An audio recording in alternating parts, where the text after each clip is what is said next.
Come on, father. Admit that all this training is a complete waste of time. We both know that I'm more than strong enough to fight the Empire. So why won't you allow me to prove my strength in battle? I'm weary of skulking from place to place in the dead of night as though we were petty thieves. We must stand up and fight, father. We have to. Ow, what was that for? To demonstrate that much knowledge, that much training yet lies before you. But you struck me when I wasn't ready, father. That's hardly fair. On the field of battle, fair knows not who the deserving are, Bastion. It is a lesson you must learn. I still say that you cheated. Hey, you two. Didn't you see the smoke in the air? Bastion, Camorsh. The village is under siege by soldiers of the Empire. I counted at least 4 Imperials before Puck and I came to find you. One building has already been set ablaze in the chaos. You must stop those thugs from doing any more harm. Don't fret, Malia. Of course we'll stop them. Are they ready, Puck? Ready and waiting, Bastion. Excellent. Let's go.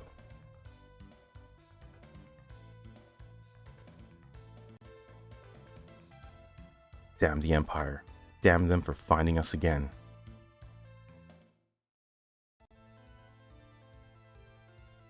Father, I simply can't wait to slay these wretched dogs. Do not allow your anger to judge your good judgment. Forget your emotions. Remember your training. Fight with honor. I know, Father, I know. But now is the time for me to use that training for just such an honorable purpose. Stay close as we engage the enemy, Bastion. Keep me within your line of sight at all times. This is your first big test. Do not disappoint me. Of course, Father. I shall make you proud. Proud enough that perhaps you can reserve that stick for someone else.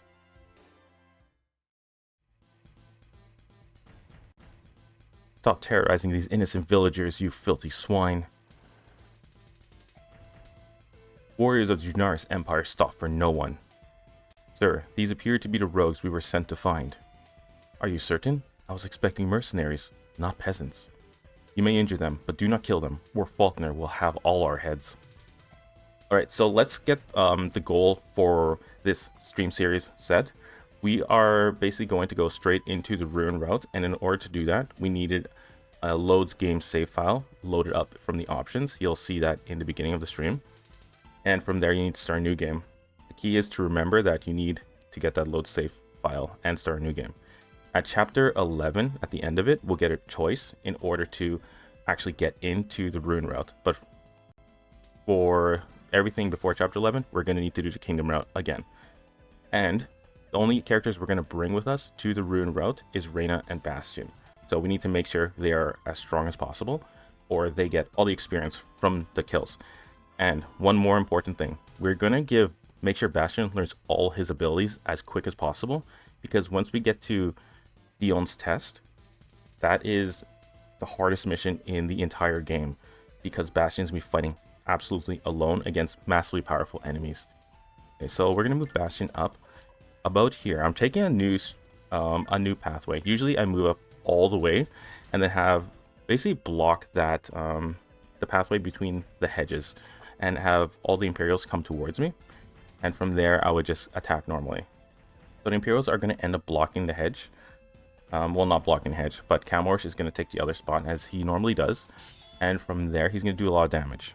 Bastion is just going to keep he's just going to sit here because Camorsh is going to hit that Imperial one more time and do a lot more damage. It's just like the old saying, Reyna, where there's smoke, there's the Imperial army. Look over there, Father. 2 more Imperial ATACs. I would not be so quick as to assume they are affiliated with the Empire. Fear not, brave villagers. We shall save your humble homes from these heartless bastards. How are we to know that you're not mercenaries hired by the Empire? Mercenaries, we fight for the glory of the Avalon Principality, my friend, not for filthy lucre. And do you really think the Empire would approve the color of my ATAC? Perhaps you'll believe us after we finish these annoyances for you. Wait a second. So if you pick that, then Bastion doesn't say, you mean when Father and I, right? Okay, so if we attack now, Camor should hit that Imperial one last time. And from there, the HP should be... Okay, maybe not. The HP should be low enough that Camor would not finish off the Imperial. Okay, he's attacking the wrong person. I may have did an alteration to my original plan, but we'll see. Okay, he died. I lost him. Okay, let's see here. So we're gonna have to hit, at least get one kill here. Things are not working out already, but that's okay. We still have lots of time to get as many kills as possible.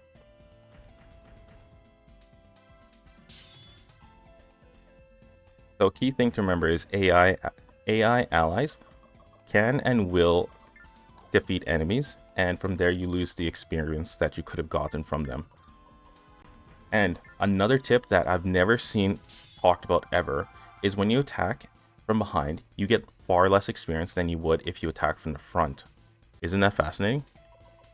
So let's say attack from the behind and attack from the side. Attack from the side will get you more experience than attack from behind, but attack from the front will get you more experience than attack from the side. It actually is a substantial amount, so always defeating an enemy from the front is imperative to getting max experience and using your strongest attack at that. So those are two things you should always try and remember. Okay, so that Imperial is locked down. He's not going to be able to... We're not going to be able to take that Imperial anymore. You fight well for an old man, but I harbor no respect for my elders.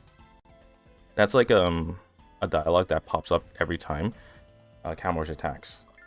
Let's go ahead and thrust. There we go. And let's go behind him. We don't want like Camor taking a kill. Let's go ahead and end here. And they're still going to keep attacking the Imperial 1.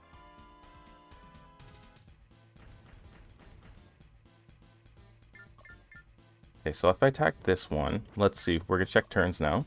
So Ion's next. Ion's probably going to attack Imperial 1. Imperial 3 will attack someone, and then Camor's comes up next. So we might be in a situation where we need to actually attack. So let's attack from the front so that we get the experience. So we get the extra experience.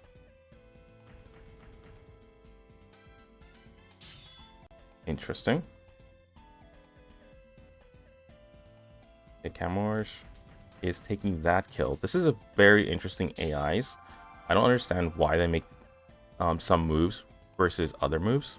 Sometimes they go for kills, sometimes they don't. It's very odd. Okay, so we got one kill. Victory is ours, father.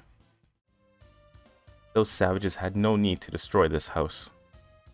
Hello, my name is Dionne. I am a member of the Avalon Defense Corps. And I am Reyna. It's a pleasure to meet such skilled fighters. The Avalon Defense Corps, aren't you allies of the Thracia Kingdom? Yes, our combined forces have been battling the Empire for ages. It is my pleasure to meet such beautiful women as you two. Pardon me? Reyna and I had been tracking these Imperials for several days, and when we saw a pillar of black smoke on the horizon, we knew that they were the cause of it. We are most grateful to both of you for your timely assistance. You're quite welcome, sir. I relish any opportunity to kick the Junaris Empire where it hurts. I still can't believe they would attack a village of innocents. I have a question. Do either of you know a man by the name of Galvis Darid? Galvis, the corps commander of the Thracia Kingdom? Yes. Of course we know him. We're here on his orders. He is considered a living legend by most members of the corps. I have nothing but respect for him. I'm curious, what leads you to inquire about Galvis? I must speak with him at the earliest possible opportunity of a debt which must be repaid. Galvis is quite wealthy, sir. How has he come to owe you anything? His debt is not monetary, Dionne. That is all you need to know. I would strongly disagree with you on that point. My apologies, sir. I did not seek to offend you. An old man like me is very rarely offended, Dionne, but your apology is accepted nonetheless. Thank you, sir. How much time will you and your friends need to prepare before we depart? Dionne, we can't take this man to see Galvis. We don't even know him. We do not know him, Reyna, but we can certainly trust him. You only need to look into his eyes to realize that. Thank you for your trust, Dionne. Now, I owe a debt to you as well. Father, have you forgotten about the fate of this village? What will happen when the Empire sends more soldiers here? This village will be quite safe after we depart, Bastion. And how can you be so confident of that, Father? Because you and I are the cause of this ruin, Bastion. What? What do you mean, Father? I don't understand. Those soldiers said they were looking for rogues. And they found us, Bastion. They found me. What are you saying? Why is the Empire searching? Do you or do you not want to fight the Empire, Bastion? Of course I do, Father, but... Then cease your rambling and begin preparations for our journey.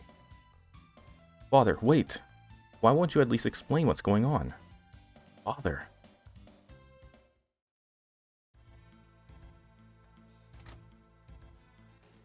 Your Highness, the Imperial Princess. I am, as always, honored simply to be in your holy presence, Sadira. What business brings you to my chambers on this wondrous day? Dispense with your pretentiousness, Faulkner. I demand answers. Certainly, Highness, but first you must supply a question. Silence, Faulkner. The band of rogues you call soldiers are flagrantly violating the laws of the Empire. I'm told some have even deserted our armies and begun to rob the citizens they were sworn to protect. I will inform my sergeants of this terrible news at once, Sadira. Your sergeants? From what I have been told, they not only allow this behavior, but often condone it. That's why I must travel to our border zones as soon as possible. I plan to observe the despicable actions of these troops myself, and to severely punish those among them who would harm my people. I only hope that you're able to guard the Imperial Palace while I'm gone.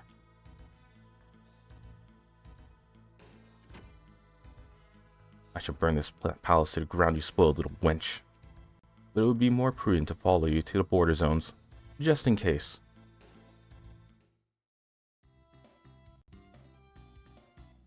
The last word we received was that Galvus was stationed in Araba Castle. It's located near the border between the kingdom and the Empire. You'll be in danger. We can defend ourselves. Are you really certain about all this, Ione? Because I'm not.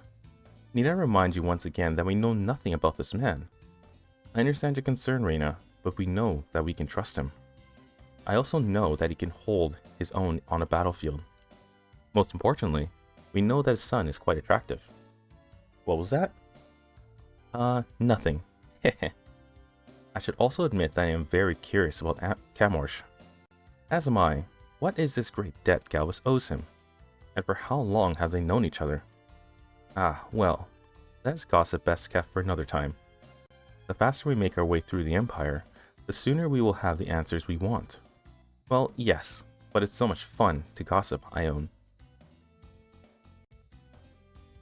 Oh, perfect.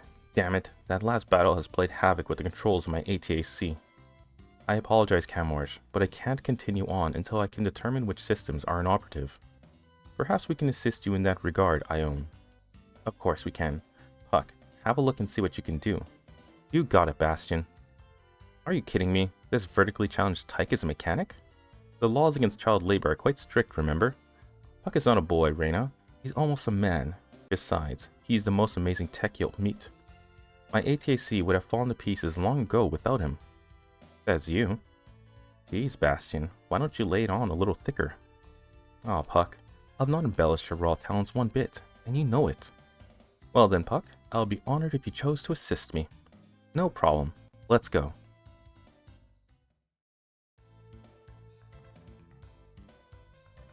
You are a man of very few words, aren't you, Camorsh? Indeed. So tell me, Bastion, it seems that you move around quite a bit. Doesn't that get hard? Yes, it is difficult. I doubt there's a place on the continent where we haven't lived at some point. Well then, how did Milia come to be in your company? Both of my parents were slain by soldiers of the Empire when I was very young.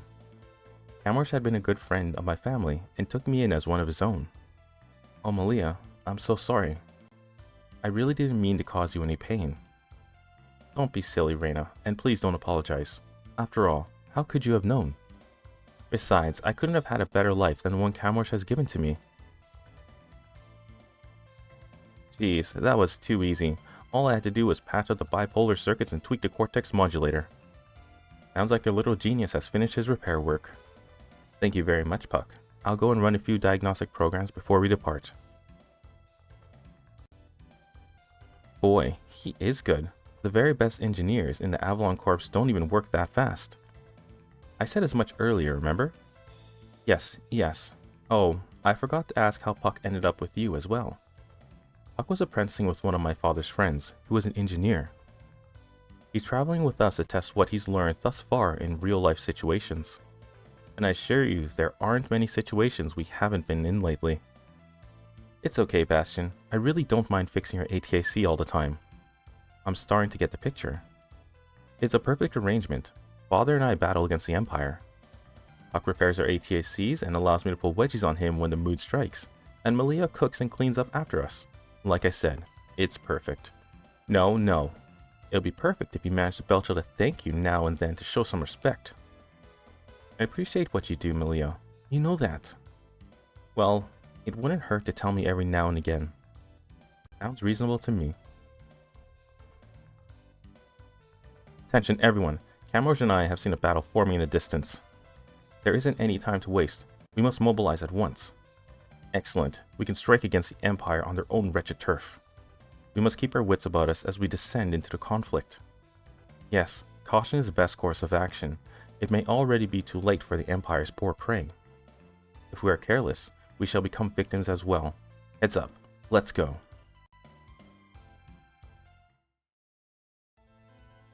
Igas Canyon. It appears we're too late. No, I detect 2 ATACs in the center of the canyon. If we hurry, we can save them. But they're surrounded by a mob of Imperials. What do you think, Ione? Well, inside such a narrow space, we can easily cover each other's backs. But if that mob surrounds us as well, our only escape route will be cut off. Stay close and move quickly, or we'll watch these people die by the Empire's hands. That's not going to happen, Ione. Time for you to watch and learn from the best of the Avalon Corps, Bastion. Hey, I'm not a student, Reyna. I'm a teacher.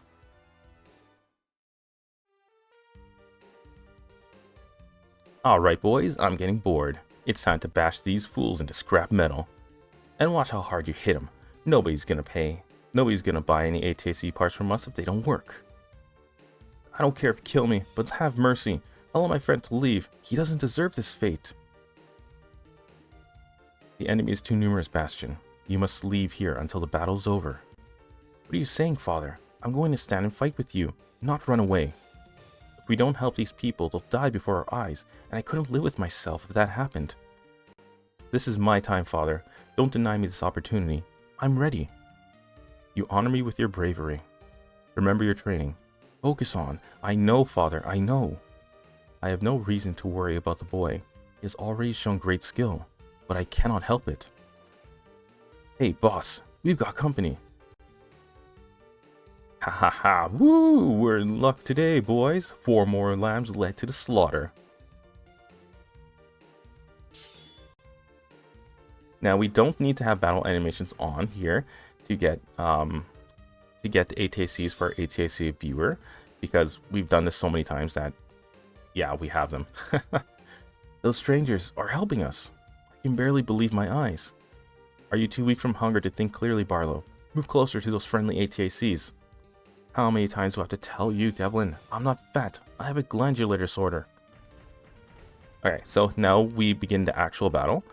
And the key thing to remember, and I said it in the last battle, is although you want to kill the bandits, you want to try and hit them from the side or the front in order to maximize the amount of experience you get.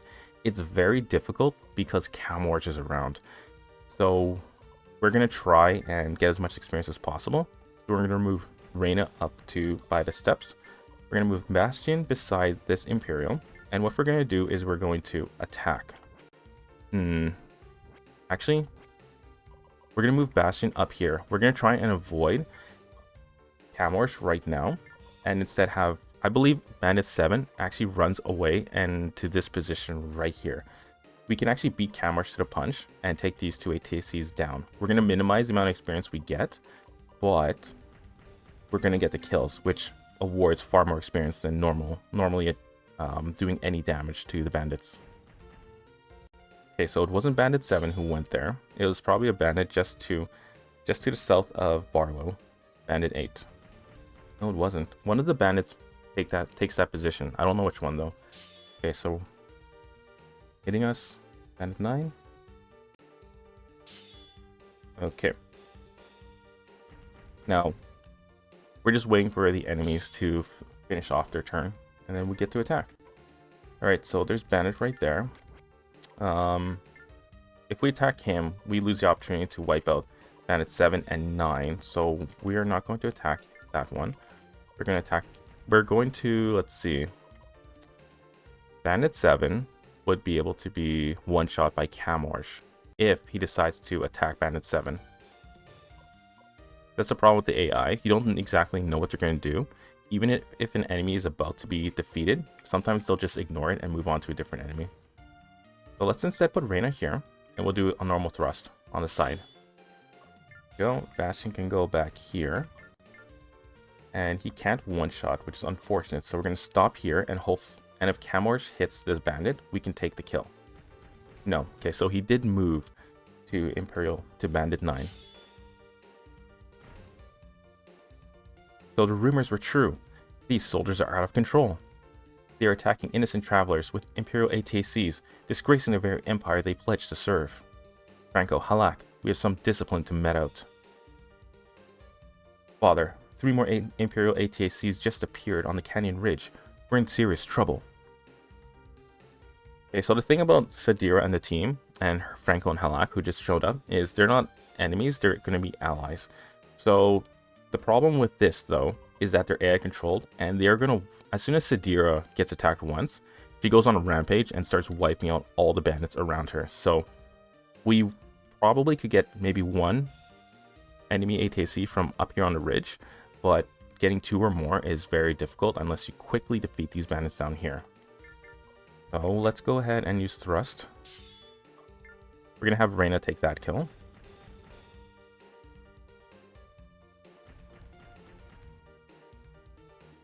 Let's not have Reyna take that kill.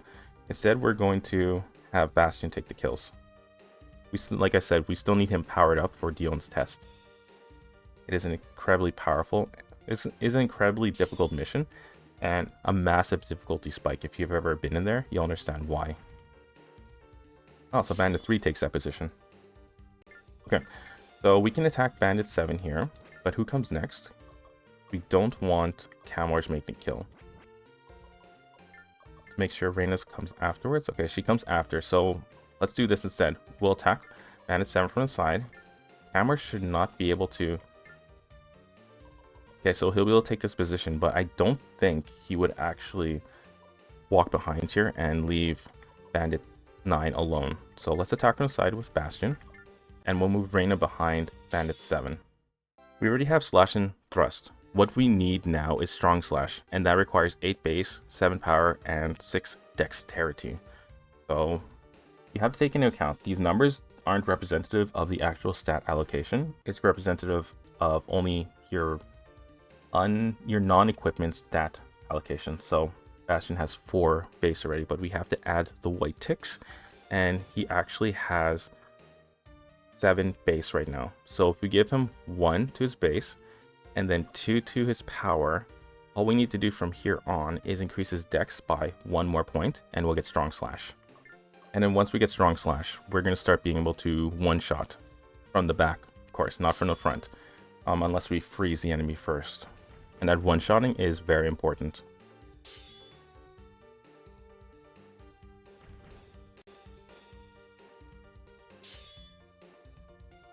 I thought those 3 were Imperials, but they're fighting on our side.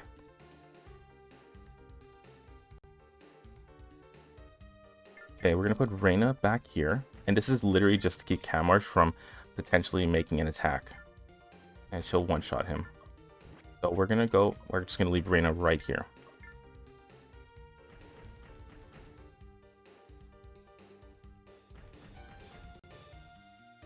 Okay, that is a huge amount of damage that he just took. Let's weaken Bandit 8 a little bit. There we go. And unfortunately, Reyna, even with her long thrust, she's not going to be able to take down the bandit who Camorge is attacking right now with a long thrust. If she had more power, she would be able to. Fortunately, she doesn't. She's actually really weak in the beginning of the game, but as the game goes, as the story progresses, she actually becomes pretty powerful.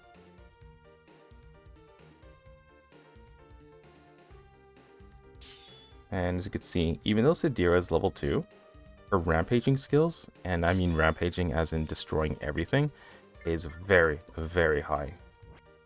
Okay, let's go check here. So Camorsh comes after. He's going to attack Bandit 3 in one shot. So what we can do with Reyna is move her this way. We can try and do a long thrust. That is a super low accuracy, but there's a chance of it actually hitting, so there we go. Like we got the free kill. Excellent. And didn't level up, which is unfortunate. If we move, we have to stay here because Camorsh... No, actually, Camorsh is moving after Bastion. So if we move here, we can attack this bandit and take the kill. 93.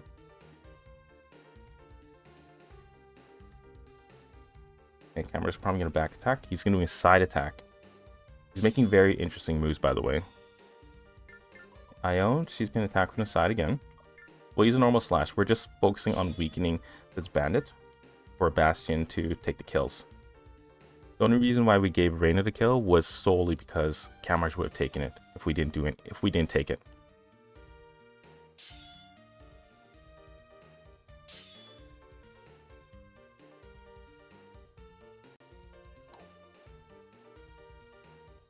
Okay, let's get this kill now. There we go. Bastion should level up at this point. Maybe. No, he hasn't. Okay. So we're going to lose this kill to Camorsh. Let's double check that. So first off is Reyna. So she can actually get that kill. What we're going to do instead is move in front of this bandit, and we're going to take this kill with Bastion. I don't believe Camorsh can actually reach that bandit unless the bandit decides to move behind Bastion. Camorsh shouldn't be able to take it. Okay, Reyna can make the kill. Let's see, can she do a lot of damage from the side? Yes. Now remember, attack from the front rewards the most experience. It decreases as you progress, as you move around towards the back. Alright, so Reyna, she's going to need strong thrust right now. She has a unique attack called Reyna's Trick, but that requires a ton of stat allocation in order to achieve. So we're going to avoid that for now.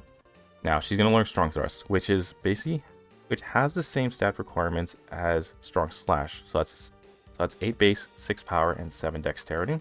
She already has the power allocated. We'll give it to dexterity, and then we'll upgrade base next time she levels up. And Bandit 8. Let's move. Okay, so this is something I'm thinking about right now. Camorsh, if this bandit moves here or here, can make an attack on it and wipe it out, because its HP is low enough that it can happen. I don't think it's going to happen though, because Camorsh will probably start running up the ridge and sniping kills from the back. So let's move Reyna back here to get 2 snipe kills herself. Interesting. I've never had him go down this way before. He shouldn't attack for a Bastion. Let's double check that. Oh, he is. Camorsh. Let's just go ahead and attack. We'll take the kill. Or not.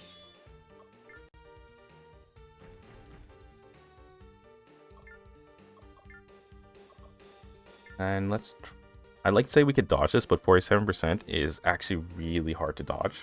You'll see in a second. Wow, she dodged it. Okay, we got lucky in that case. RNG is on our side, and these bandits are attacking me.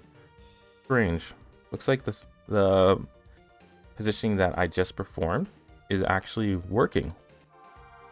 Because usually, by this point, all the ATACs, enemy ATACs are attacking Franco, Halak, and Sadira, and I cannot get any experience kills from them whatsoever.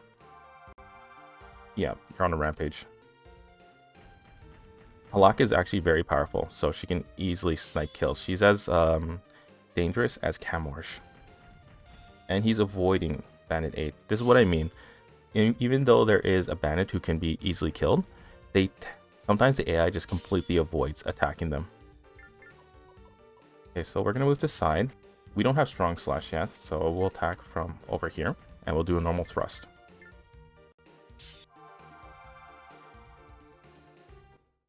There we go. Now, we have Dex 5 right now. So all that's going to require is Dex 7. So there we go. That's Dex 7. It looks like Dex 6, but it's not. You have to add the white tick to it. So we've got ourselves Strong Slash. The next one to learn would probably be a Dormant skill. And that Reflect Attack needs 6 base and 12 power. That's going to be useful in Dionne's test, so we're going to work towards that. They are only learned from the blue ticks, the base ticks, the pilot, character, stats. No equipment required. So you have to pay attention to those ones. So currently he has base 5, so he needs base 6 and power 12 to get Reflect Attack. So we need to level up 2 more times and give all the stat points to power in order to learn it. And we got ourselves our Strong Slash.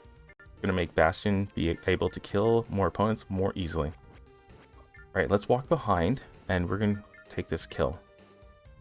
Or not? Who comes next? This is actually, it's very important you pay attention to who's gonna attack next, or you lose a lot of kills and experience.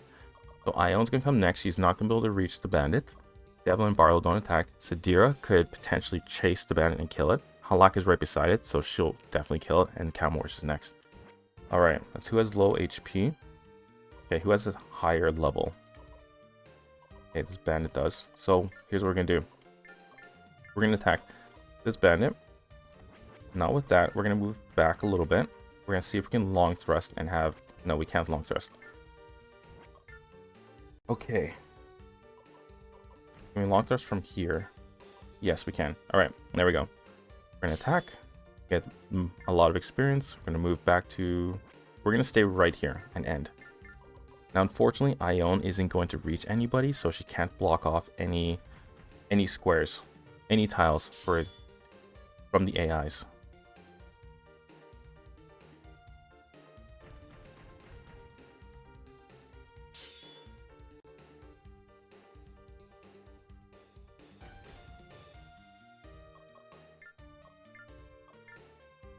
We could attack, but dodging would be more ideal.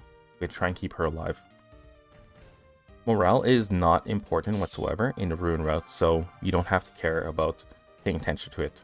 It's only really important in the Kingdom route. Actually, it's vital in the Kingdom route.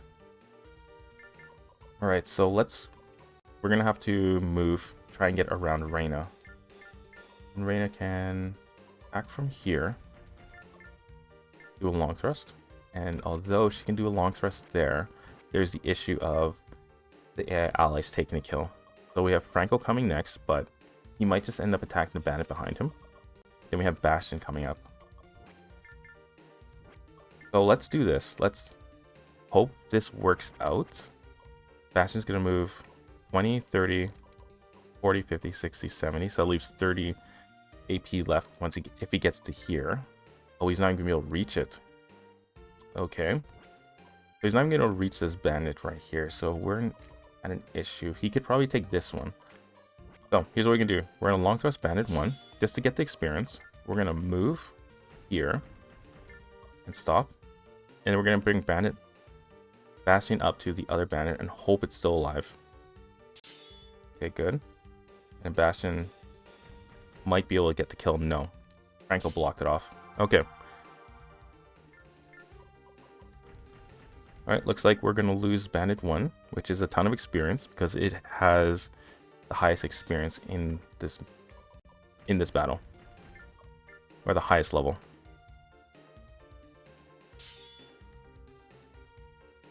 Yeah, there goes Sadira.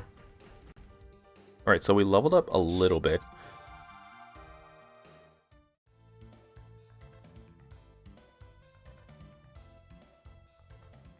We searched everywhere, but there were no other survivors of the attack, nor did I expect there to be.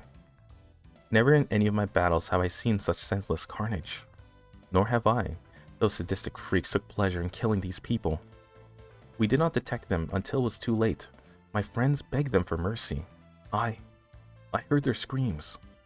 I think I'm going to be sick.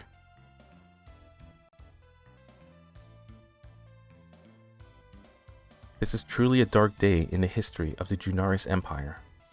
And who are you to show such concern for the Empire? Are you not an Imperial citizen? Surely you recognize the face of your princess. The Imperial Princess.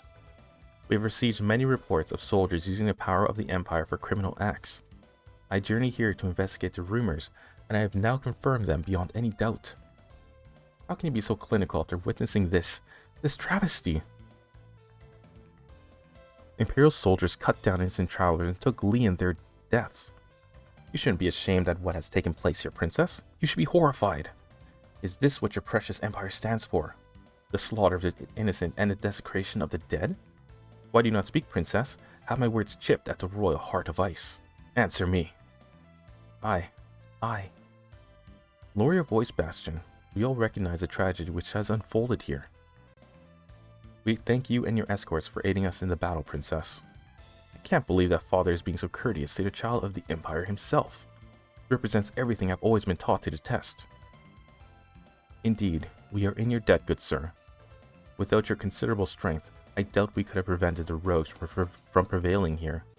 In my humble opinion, there's no need for us to quarrel when our intentions were the same. Really, I always thought the Empire's intent was to plunder from anyone and everyone. You're probably upset that these people won't be around to pay any more travel tolls. I have had entirely enough of your misguided anger, boy. I've come here to stop these bandits from committing these horrible acts. Sadira speaks the truth. It is the will of the princess to halt the anarchy and the bloodletting. Why do you believe otherwise? Why? Look at the senseless death before you, sir, and perhaps you will begin to understand. Hey, you self-righteous boy with the big mouth. You seem to think that's only the Empire which visits evil acts upon the innocent. I assure you, the Parasia Kingdom has abused its power just as much, if not more. Impossible. Wrong. Very possible and very real. Have you ever seen the terror these armies cause? Butchers are butchers, regardless of the crust under which they shed innocent blood.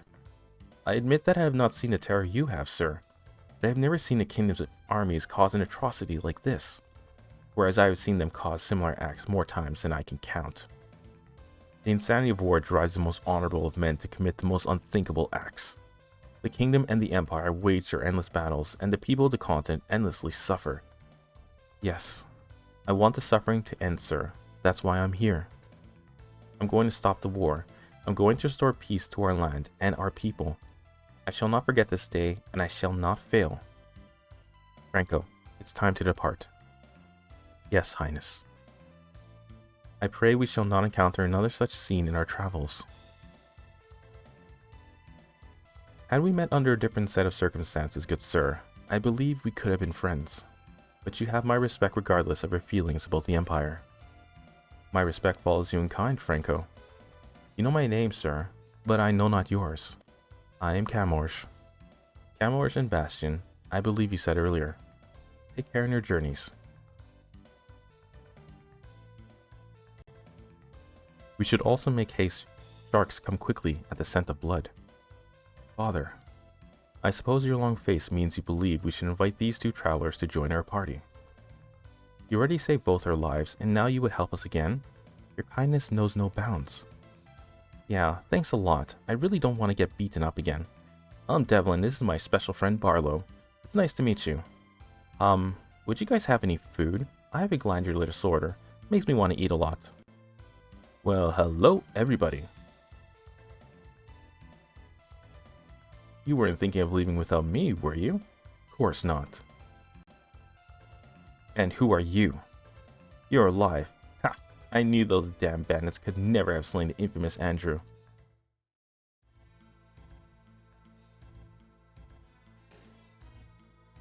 Your Highness, you appear to be troubled. What news has caused your noble brow to furrow?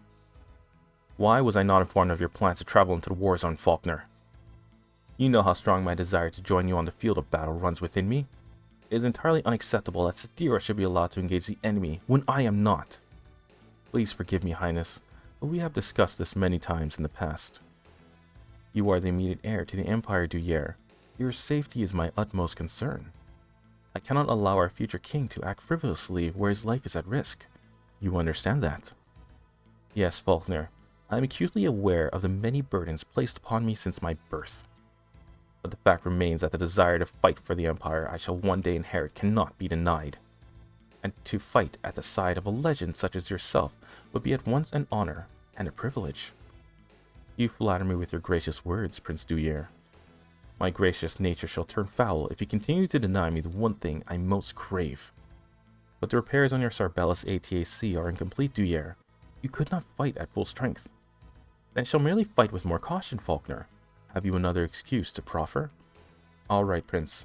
You may accompany me, but you must promise to obey my orders at all times. Of course, Faulkner. I ask only to be treated the same way as any soldier under your command. But you are no mere soldier, Duyere, and I cannot pretend otherwise. Can at least pretend to pretend, Faulkner. I demand it. As you wish, Majesty. That's better.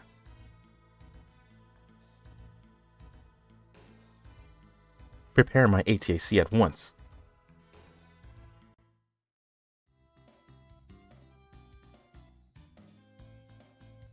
I'm ready to go. Let's kick some Imperial butt and make tracks for the nearest brothel. Tell me, Devlin, has this man's, ego always been so dangerously inflated? Some people were bred to notice the boorish nature of such a braggart. All I know for certain is that he's an excellent fighter, and he's more than able to hold his liquor. I have never been particularly inclined to ask how he developed either skill. Hey man, don't you know you're not supposed to talk about me like that until you're behind my back? Father, I refuse to believe that the kingdom is as Devlin said, because if his words are true, then there's no reason to fight the Empire, because the citizens of the continent have already lost. Bastion, when we reach Galvus, you will understand why this war must be fought. You will learn. Wait, I detect 2 groups of ATACs, both in front of and behind us. We've been surrounded. More Imperial troops from the looks of them. See, I knew that princess didn't mean a word she said. Her soldiers are still wreaking havoc. These are no rogue soldiers, Bastion. These are the Empire's elite fighters. And I dare not tell you who leads them into battle. Makwi Bridge. We are greatly outnumbered and under attack from both the front and the rear. I admire your perfect calm in the midst of such an overwhelmingly poor circumstance. I shall engage the rear troops I own. You and the others must fend off the frontal assault. Agreed. I'll fight with you, Father. No, Bastion, you must fight with Dionne. Father, you can't defeat an entire battalion of Imperial troops by yourself. There's only room for a single soldier on the bridge of Bastion. I can and must hold him at bay. Of course, Father. I didn't mean to doubt you. There's no need to apologize, Bastion. I'm sure your father understands your concern. Indeed. Fight with honor, Camorge. You as well, Dionne. Faulkner himself has come to claim Bastion. Perhaps I should have known that he would. But that doesn't matter now. All that matters is preventing Bastion from falling into Imperial hands. I must prevail.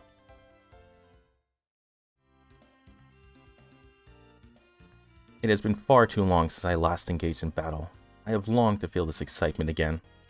And I shall delight in slaying these ignorant fools who dare to defy the will of the Empire. Your Highness, General Faulkner said these ATACs were to be captured, not destroyed. Yes, and when they resist capture, these rebels will have to be killed. I cannot wait. Now still your insolent tongue and escort me into battle. Alright, so this is a battle where Camorge cannot survive, so basically we lose him right after this. From here, we can actually attack all the bodyguards. The thing about Duyere is that he'll retreat when Faulkner ends up retreating himself. And getting him to 50% HP and below does not force a retreat, which in future battles, you'll see it happen a lot. So from here, you can be safe and wipe out Duyere. Now, the only unfortunate thing is his level is extremely low, so only give the kill for Duyere to, let's say, Barlow, or even Reyna. For Bastion, he's already level 5.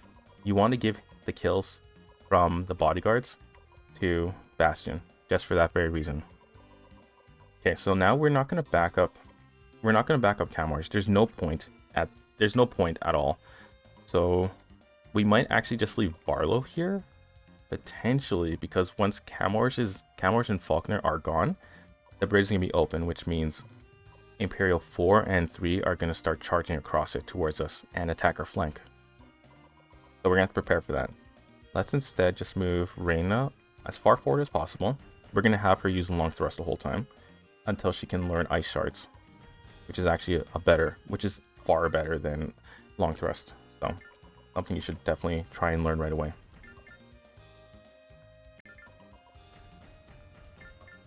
Devlin and Barlow, they will help whittle down the enemy HP.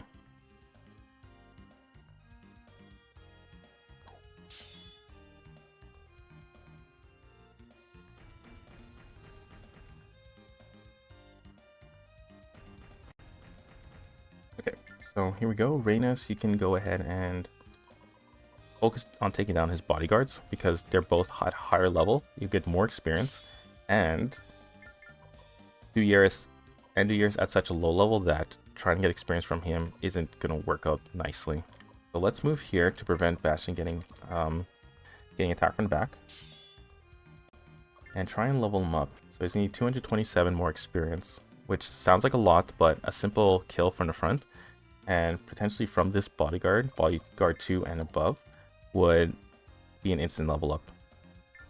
Okay, let's have Ione just go.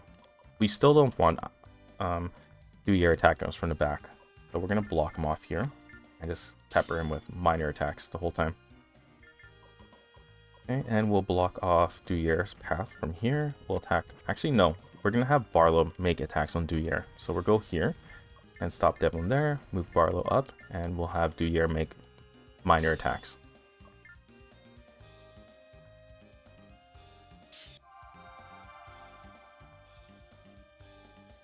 Impressive.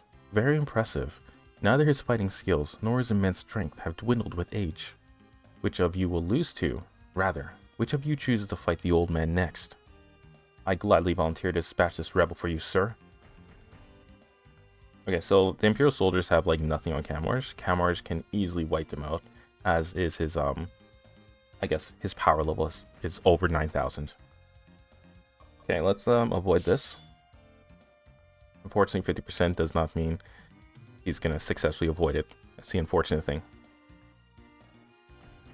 Okay, so they're running off, which is unfortunate, and basically taking Reyna, like attacking her from behind. This is the hard thing about the bodyguards. They are really strong currently, and trying to wipe them out safely is pretty difficult. So we're gonna use long thrust again on this one right here. And Bastion can go ahead and use strong slash. We might need to just attack from the back. Let's go do back attacks. We are getting less experience, but it's okay. The point of this is to survive, because we gotta wipe them out as fast as possible, like the bodyguards, I mean. Get as much experience as possible before Camorge and Faulkner fight.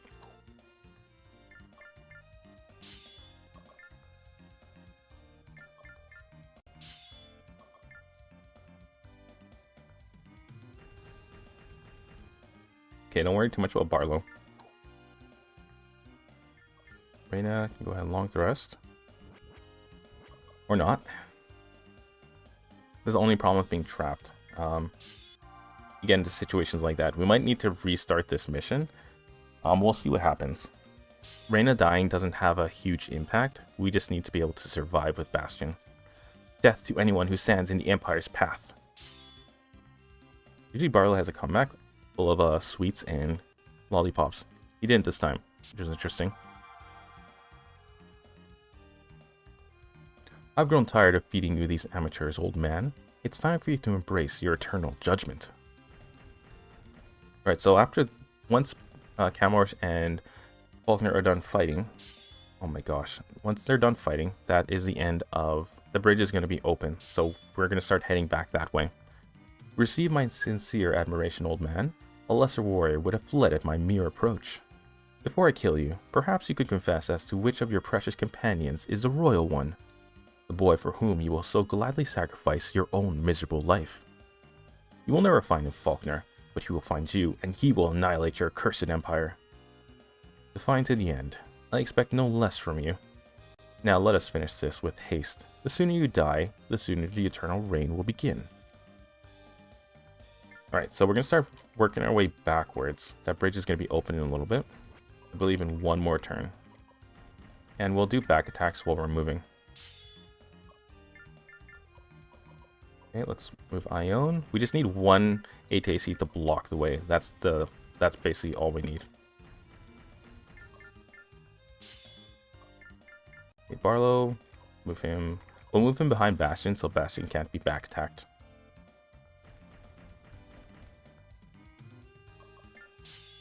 Okay, avoid is not working. Okay, next turn with Faulkner and Camworth will be the moment the bridge opens up.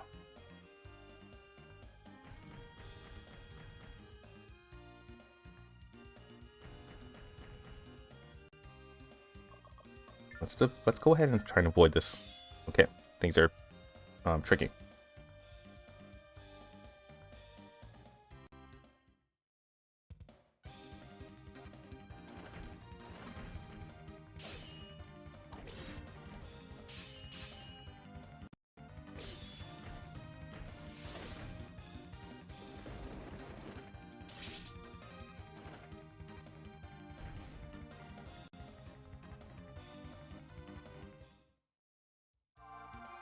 Okay, now the bridge is going to be open. A foolish attack, easily countered. I expected more from you, Alagard. So much more. What's this? My leg servals are losing pressure, and my torso actuators have been damaged. Even in death, you surprise me. This battle has grown tiresome. Capture the remaining rebels and do it quickly. Yes, sir. What? Faulkner is retreating? I can't finish off these rebels without him. Father. Father! Wait, I was under the impression that one of the bodyguards left with him, which is interesting they didn't. Maybe it's when he falls that they leave with him. Okay, so to prevent the Imperials here from basically taking our flank, we're going to move Ione up and block the bridge. We'll pull her out as we need to, but otherwise we'll follow this pattern right here. We're basically going to do the turtle strat.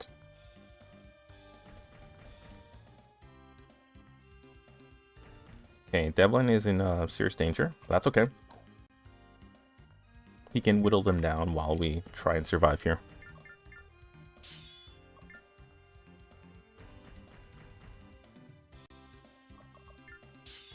This is bad. We really might actually have to restart this mission, which is unfortunate.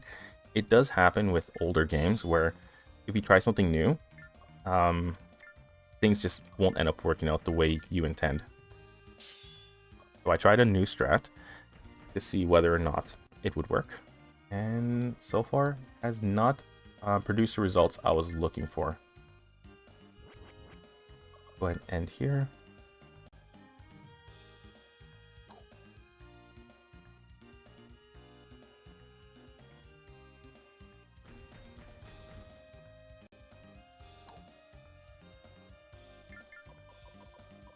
Okay, so we're just basically moving Devlin around to weaken the bodyguards. And he's missing. Okay, we're gonna move forward one. Now he can only be attacked one at a time and from the front. We can go ahead and we could probably move, I was gonna say put Barlow right here, right?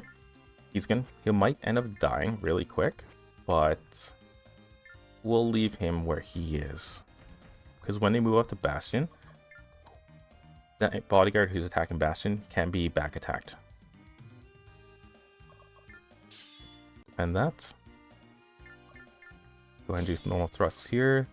Good thing those Imperials on the bridge are really weak. Wait, nope. Okay, managed to dodge it. It's excellent. Fortunately, we do not have tackle. If we had tackle, we could attack safely. So let's end with Bastion, and we're going to attack. Let's see, is Devlin coming up next? So Devlin comes up next. We'll leave Barlow alone. And we'll go ahead and do a thrust with Ione. We don't have to worry about the Imperials behind us because they are very, very weak. Okay, good. Weakened a lot more. I'm hoping like that they avoid at 50-ish%. Good. Good, good, good. Things still working out. Okay, so he didn't counterattack because his FP was too high. Alright, so now we need to put all our attack, everything towards power in order to learn Fireball. And there it is. Now we can do tons more damage. And because we're going to be attacked from the front, we are going to get max experience. We could attack and wipe him out in one go, but then Bastion would lose the experience. So we're going to move Barlow to attack Bodyguard 2. And fail at the same time. Now, we can attack Bodyguard 3, but we fail at that. Devlin is going to die, is the unfortunate thing. So we're going to have to attack from the front. And they both managed to dodge it somehow. That is pretty crazy. Okay, so let's end here.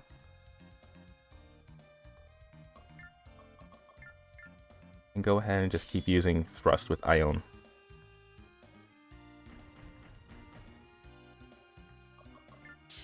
Okay, Barlow's gone.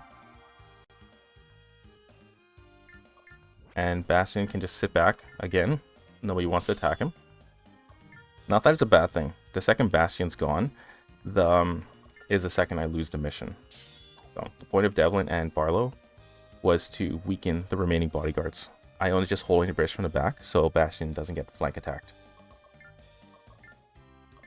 Okay, so we might end up dodging. So let's go give it a shot. Nope, we didn't dodge. Let's see if we can do Fireball safely. We can't, but they have a 65% chance of missing. So we could try it out. Yeah, good. All right, perfect. So if we keep leveling up, doing this, then we can probably we'll be able to survive, basically. Because bodyguards can only attack one at a time. And Fireball is extremely powerful.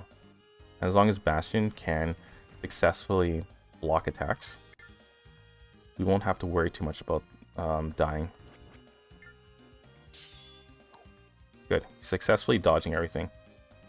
Now, since we have Fireball, the next step with him is to learn Parry, which learn Reflect Attack, which is 12 power. We already have 6 base, 2 more to power, and then give everything else to Dexterity in order to learn Parry.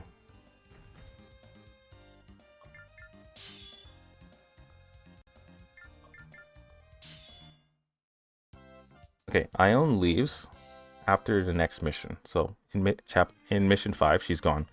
So let's instead increase her defense even higher so that she can more safely attack.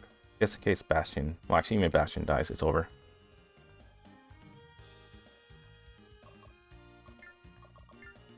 Defending might be the only option. If we get hit with this, it's game over. So defend. Okay, good. We still managed to dodge that. Okay, Fireball will be enough to not wipe it out. Okay. One more attack will make Bastion level up. And that's what we're waiting for.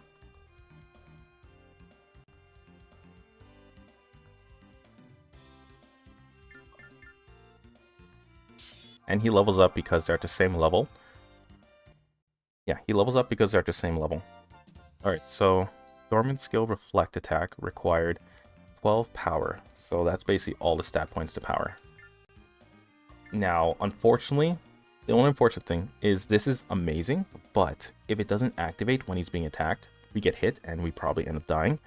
So we're going to need to hopefully get level up enough times to increase Dex to 12, which is going to cost about 2 level ups, which we probably won't get.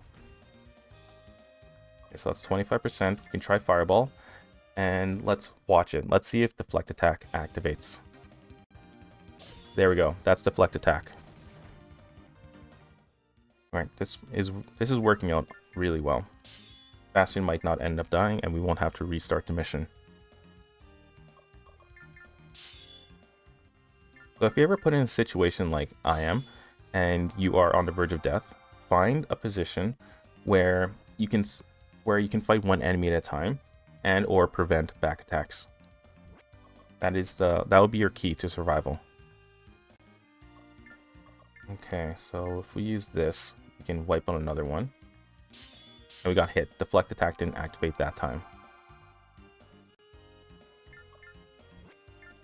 Okay, let's double check this. So Imperial 4 is and then Bodyguard 2 are last. So they're both going to attack. They're both going to be able to attack for Bastion. So my idea was I would have moved Ione here, and then be able to kill Imperial 4 to prevent Bastion from getting killed. Although that's a good strategy because Bastion is 2 HP, he might still end up getting hit by Imperial 4, but the odds of him surviving are higher against Imperial 4. So we'll move Ione up, we'll attack Imperial 2, and end our turn here. And why is Bastion first? I must have misread the turn counter. Alright, so let's go ahead and move forward. We can use Fireball. And miss. Interesting.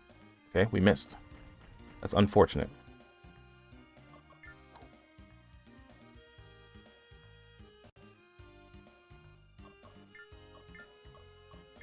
Okay, we're risking it all here. We really lucked out on that one.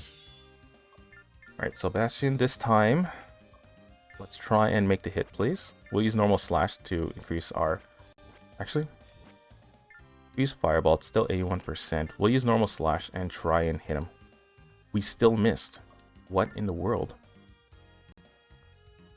Okay, RNG. This is RNG hell right here. Whoa. So I'm in that situation where RNG is just not... It's failing me completely. So let's go ahead. Let's double check. He doesn't have any dormant skills. He doesn't. So the fact that it's dodging is just pure luck. I don't understand that. Let's move back one. And we'll avoid. Can't avoid. Bastion and then Imperial 4 next. This Imperial 4 is an OP character for some reason. It is dodging everything I throw at it. Okay, we're going to try and get rid of Bodyguard 2 immediately. As fast as possible. We need to. Because Bastion is... Well, he's in huge danger. Like, this Imperial just will not go down. Okay, let's check the turn counter. So Ione's after Bodyguard 2. You have nothing. So we can do this, that, and Fireball. Now, let's hope this hits. Good, okay. Now Ione, he can move forward. Okay, so we need parry, so we'll give it all to Dexterity. And one more level would be... One more level for parrying. Remove Ione up and take this kill, because for some reason Bastion cannot hit this Imperial. There we go. The battle is won.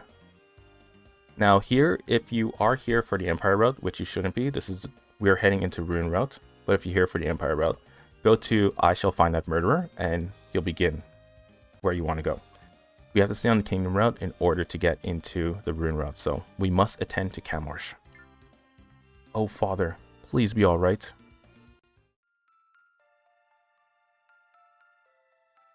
Bastion, listen carefully to what I have to say.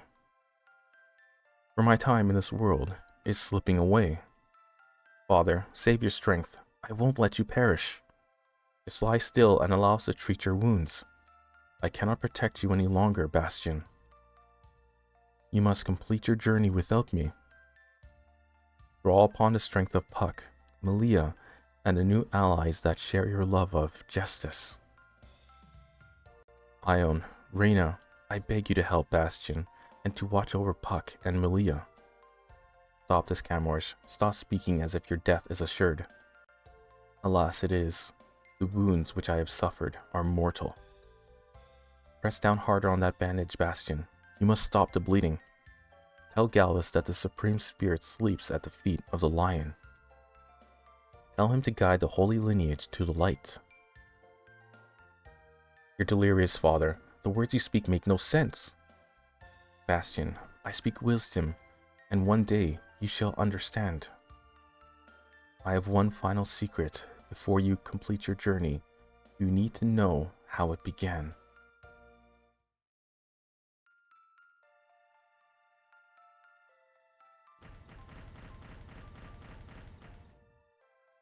Please hurry, Your Majesty. The Imperial forces are closing fast. I appreciate your concern, Alagard, but I am not unaware of the forces that swarm toward us. Wait. Savaro, you are the one who led the Imperial forces here? You were the one who betrayed my trust? Why? Because I learned the truth. I learned that my village was destroyed by the kingdom, not the Empire. It is my wife's blood that stains your hands, and is your blue blood that shall adorn my sword. Emperor Degal has told you lies, Savaro. He is using your grief to manipulate you. Enough. I don't care which of you is the liar, because both of you partake of the bitter cup of my revenge. Savaro, I grieve for your loss, but this is madness. No amount of bloodshed will bring her back. Your Majesty, this is not the time to engage in debate. I will battle Savaro while you flee the capital. No, Alagard, I shall stay here to give Savaro the opportunity for his revenge. What? Now it is you who speaks madness, Majesty. I am sworn to lay down my life for yours. And as your commander, I hereby absolve you of your duty. Now go. The Imperials are moments away. I shall never forget your honor and bravery, Majesty. Never. I sentence you to death for your crimes against humanity. Your execution shall be swift. Nay, it is you who shall perish this black day, Savaro. Your death shall be as senseless as your wife's. I only wish that I could make you see the truth.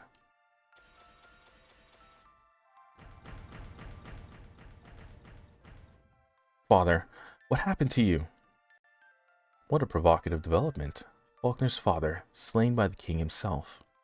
Why are you fools standing there? Pursue Alagard and capture him.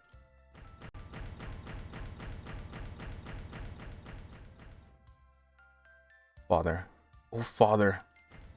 Faulkner, I am sorry for your loss. Savaro was a great man. You must bear his legacy with honor. And you must help me to restore the Empire to its former glory. Then, we shall exact our revenge. I will do anything and everything I can possibly to assist you, Emperor Degal. I will devote my life to the destruction of the kingdom. Your devotion shall be richly rewarded in time, Faulkner. I promise you. Thank you, Your Majesty. Father, I will drown the soldiers of the kingdom in an ocean of their own blood. I swear it on your soul.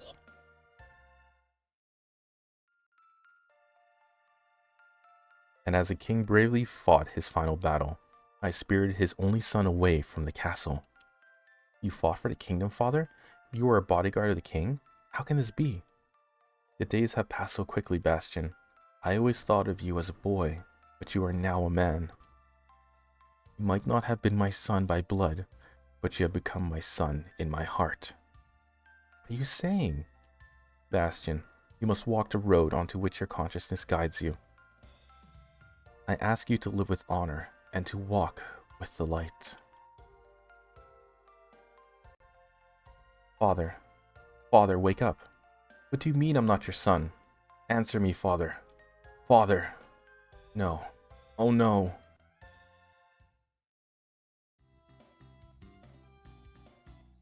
I wish there was something we could do to ease Bastion's pain, but all we can do is watch him mourn. There is something we can do, Reyna. We can take him to Galvus and help him discover the truth. It was Camorge's dying wish that we do so, and it would never refuse the request of such an honorable man. Bastion needs Emilia. Go to his side and comfort him in his grief. Yes, of course. We can't leave Camorge's ATAC here to be cut into scrap by Bandit's puck. Can you control the Barazaf? Yeah, I can drive it, but I don't know how to fight in it. That's fine. I wouldn't expect you to have any combat training. Devlin, what about you and Barlow? Are you going to travel onward with us, or make your own path? We're coming with you, not just because it's safer, but because we want to know what's going on. Alright then, program a course for Araba Castle, due east of here. Whoa, excuse me, gorgeous, but am I the only one who's noticed that we're headed straight for Araba Castle? Well, aren't you the observant one? Why do you ask? Oh, just because it was stormed by Imperial forces a short while ago. I'm sure they'll be thrilled to see us. I mean, you can never have too many prisoners of war, right? What are you talking about? Araba Castle would never fall into the hands of the Empire. Never say never, my bodacious friend. Not only have they claimed the castle, they also captured some general. Galvus? Yeah, that's him. He must be a pretty important guy, cause Duke Zera's headed straight for Araba to rescue him. Duke Zera, the ruler of Avalon? Why didn't you tell us about all of this sooner, you twit? I would have, but I kept getting lost in a daydream about you, me, and a hot tub full of chocolate pudding. Spare me your sick little fantasies and explain how you came to know what happened at Araba Castle. Hey, don't knock the pudding thing till you've tried it. And as for how I know about Araba, it's obvious. All that's obvious to me is that no one has loved you as much as you love yourself. Now explain. I know about Araba because, drumroll please, I'm the coolest. What are we going to do now, Ione? Hey, aren't you going to show a little appreciation for the info I just gave you, preferably with your lips? Well, we obviously can't continue on to Araba, if Andrew is telling you the truth, of course. But I'd rather not take any chances. I suggest we meet with Duke Sarah and determine what's happening. As usual, I completely agree. Back to the west we go. Well, ladies, I'm afraid you're going to have to live without me for just a little while longer. Could you make that forever? I like your sense of humor, my juicy little peach, but you're prettier when you don't speak. Anyway, there's a town near here with a few female friends of mine, and we get along very well. How wonderful for you. Really, let's keep moving, everyone. Sarah's castle isn't far now. Why must you play so hard to get? I know that you want to ravage me like a rabid weasel. Ah, well, I'll be back soon, darling. Perhaps you'll have some sugar for me when I return. He always disappears like that, sometimes for days. I don't know why, and I don't want to know. All I know for sure is that I wouldn't especially mind if he were to wander off the nearest cliff.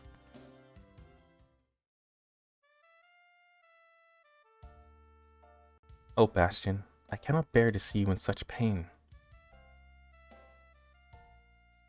Reina, that is truly one of the most tragic tales I've ever heard. And another good reason why we must hurry to Galvas' defense. By the way, I am Duke Zera, leader of the Avalon Principality. Bastion, it is an honor to meet you. Bastion, please show some respect. The Duke is talking to you. It is quite understandable, Reina. I've taken no offense. He's been through quite an ordeal. I know the pain you feel inside draws you away right now, Bastion, but just listen to what I have to say. Galvas Darrett is being held against his will in Araba Castle. I intend to free him. I need your help. Just one ATAC could be the difference between victory and defeat.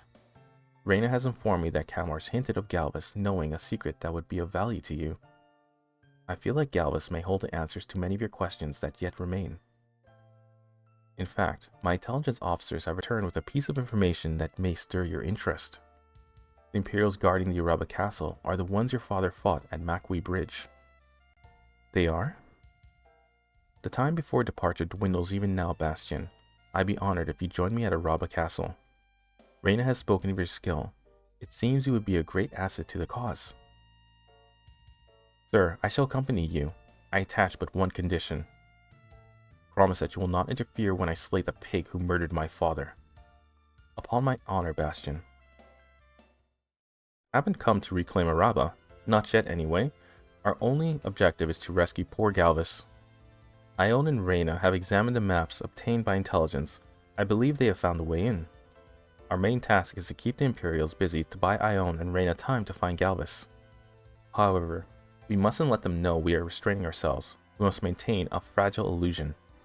2 attack squads will be utilized. Primary force will attack from the front, secondary from the side.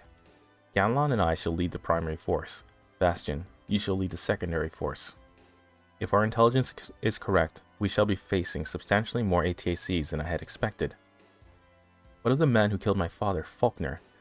Do you expect him to join his troops in battle? I can't be certain, Bastion, but it is very likely. A general must lead, or he loses the respect of his men. Remember, the task is to hold the Imperials until Galvas is spirited away to safety. As soon as we receive word from Ione, we must immediately retreat to Avalon. I know you crave revenge, Bastion. I just cannot allow you to risk Galvas' life to exact it.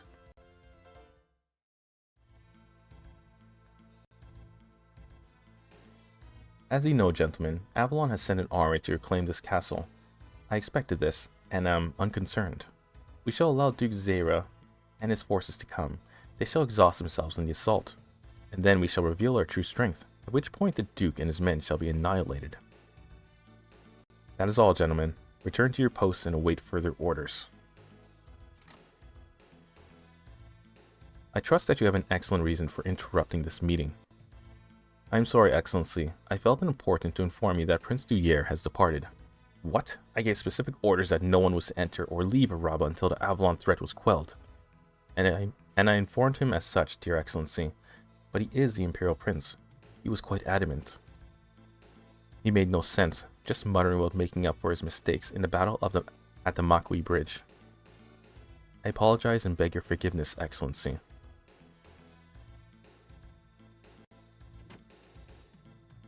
This makes the situation rather complicated. Damn that Duyere. Your orders have changed, gentlemen. We must mobilize our ATACs to fight alongside the brave Prince Duyere. We shall undoubtedly suffer more casualties than I had originally anticipated, but our superior fighting skill and strength of numbers shall still assure us of victory. Of course, we must leave a regiment within the castle. I have decided upon yours, Commander Zakov. What? And why should my men and I be deprived of a role in the glorious victory to come? Surely a man of your experience and wisdom realizes that we cannot leave Araba exposed, Commander. You should be honored that I have entrusted you with a task of such great importance, not insulted. There is no honor in cowering behind castle walls, Faulkner. I wish to fight. Unfortunately, Zakov, I have neither the time nor the energy to engage you in a debate. You shall obey my order, and you will guard Araba until my return. I'll be very disappointed if you fail to heed my instructions, Zakov. Very disappointed. You understand the gravity of the words I have imparted to you here? How I would love to kill you slowly, you sarcastic bastard. I understand, fucker. Your accent seems to have suddenly thickened, Commander. I pray for your sake it lightens soon. Now then, protecting Galvus during the attack should be of vital import. He may yet prove useful. This will be a glorious day in the history of the Empire, gentlemen. To battle.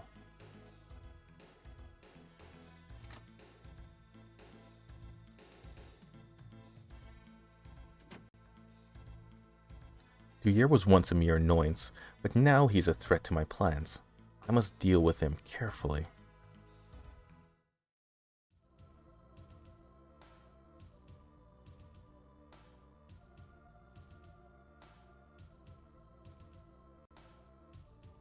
Hey, where are the guards we're supposed to be relieving? Are we late for our shift? I didn't realize we spent so long swilling ale.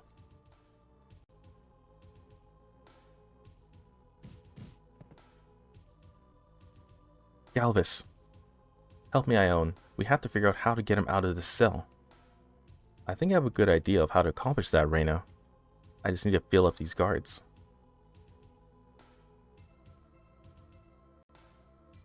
It's a little smaller than average, but here it is. The key to Galvus' cell. A lot easier than trying to squeeze through those bars if you ask me.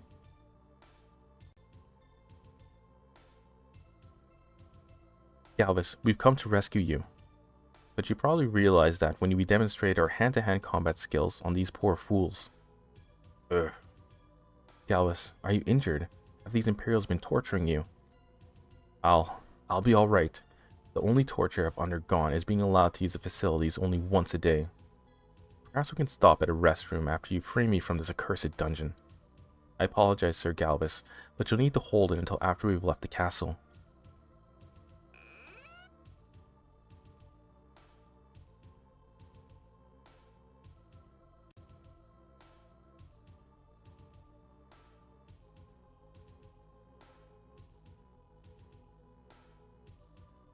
Nice work, ladies. Very nice indeed.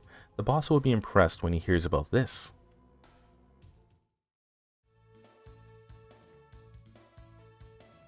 The plan seems to be a success. Every ATC in Araba must be out here to engage us. I just pray that the women find Galvus before these wretched Imperials tarnish us too badly. Bastion, you must attack now. That ATC, it's Faulkner. Stick to Zera's plan, Bastion. If you do anything stupid, you put all our lives at risk. You understand that, don't you? Okay, so this is actually an interesting thing. I read that if you pick I don't care, Devlin gets a power boost for some reason. But if you pick I understand, no boost happens to him. So we're gonna pick I don't care, and we're gonna monitor how much damage he actually does. You can worry about your own life, Devlin. I'm here to claim revenge, nothing more. I know full well about wanting revenge, Bastion. I have lost both friends and family to the Empire.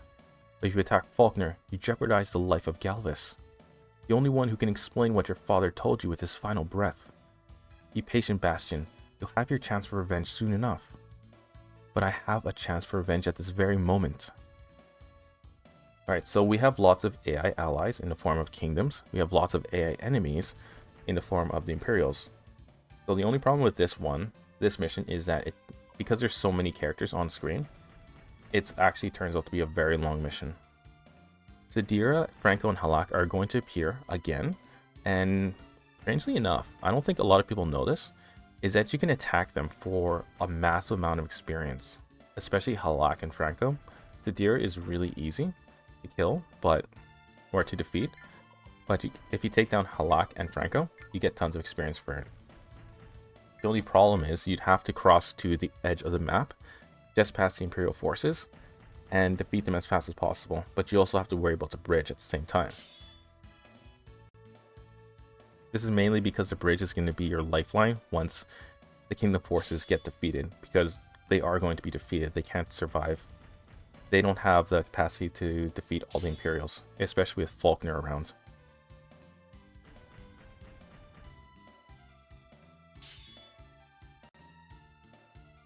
So we're just watching. They will eventually be defeated. We just have to wait for it. We can actually help the Kingdom forces so that we can probably get more kills, but that's a risky maneuver that I have never attempted before.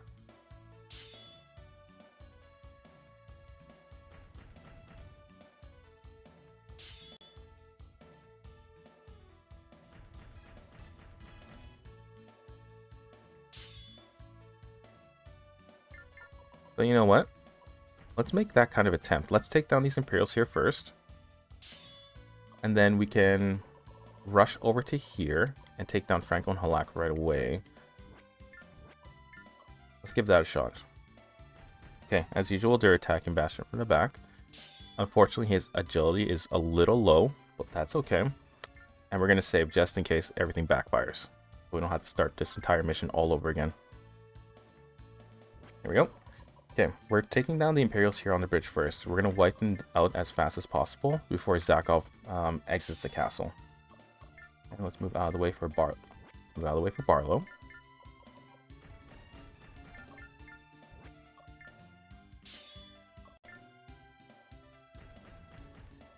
Now, there's no way for the Kingdom forces to win. There's really no possible way.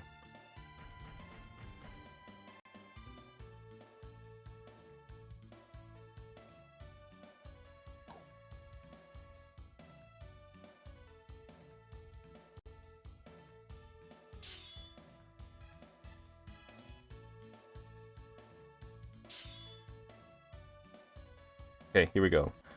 The Avalon ATACs are putting up a good fight against Faulkner. I told that fool that he could not win without my help. But perhaps I can take advantage of the situation and show Prince Duyere that it deserves to be a general. Soldier, come here at once. Yes, sir. Fetch Galvus from the dungeons and bring him to me. Yes, sir. I will display Galvus for everyone on the battlefield to see. The Avalon army will be forced to retreat, and I will be hailed as the man who changed the course of the war. Commander Zakov, why have you not brought Galvus as I ordered you to? He escaped, sir. What? He was to be guarded by at least 2 men at all times. Where are the fools now? They're dead, sir. Broken necks. Galvus must have killed them as he escaped. If they weren't already dead, I would kill them myself. Faulkner will have my head when he hears this news. Unless, if Galvus has escaped, then we must recapture him.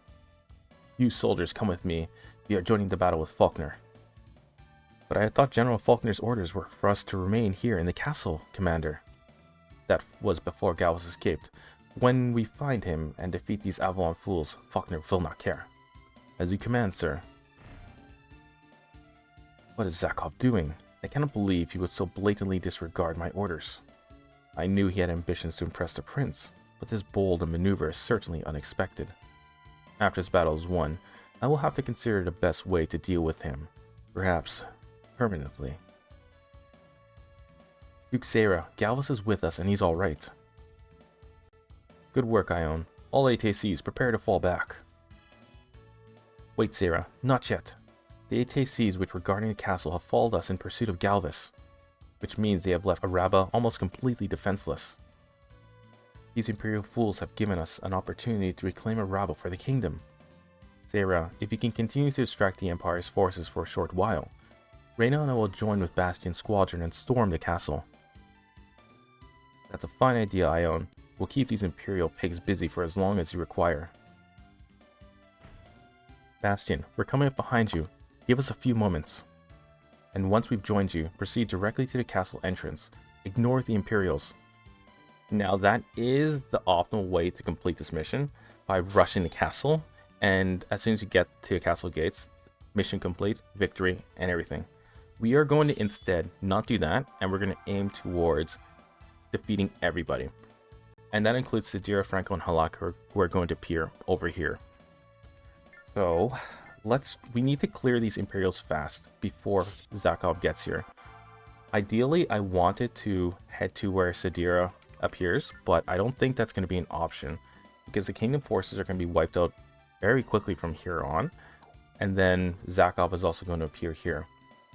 The ones you have to worry about the most are Faulkner, because he has Melting Flare, which is a range 2 attack. And then that's really it. Zakov also, because he has Ice Shards, which can hit for also has a range of 2. They can't hide really well. The only thing we can do to prevent that is to take down Faulkner as quick as possible. What is Faulkner doing here, and for what reason has he invaded this castle and provoked the kingdom? Sadira, you know quite well that Faulkner has never needed a reason to embrace violence. He lives for it. Your Highness, do you recognize that ATAC across the way? If I'm not mistaken, it's being driven by the young man we encountered at Igas Canyon. Bastion. The boy who condemned my father's empire for waging war, and here he is battling against us.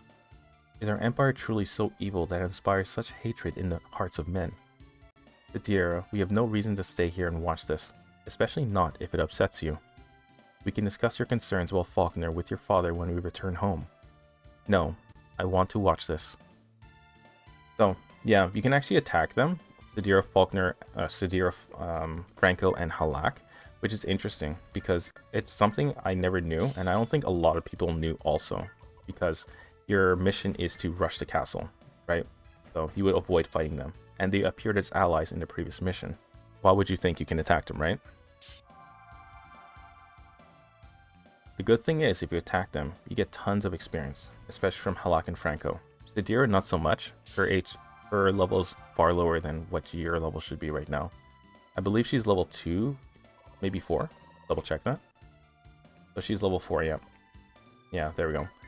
Alright, so we need to move Reyna up, and we're going to move Ione up too.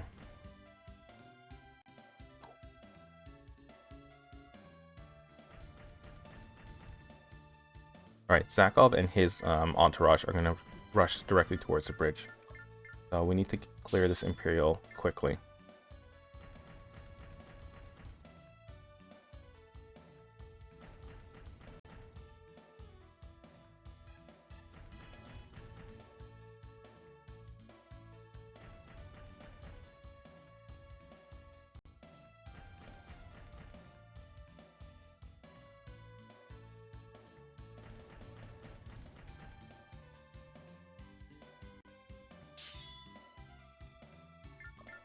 Let's move Barlow, and we're gonna do a back attack. Ideally, you don't want to do this, but we kind of have to. We got to reduce the amount of enemies we're gonna face. So maybe potentially change a plan here. No, let's save here. Since we cleared the bridge, we can save here and then trying to attack Sadira from this, from here. Potentially. Maybe we'll help out the Kingdom forces too, right? Because as soon as Ganlon and Zera are done, it's pretty much over for them. So we can probably try and keep them alive.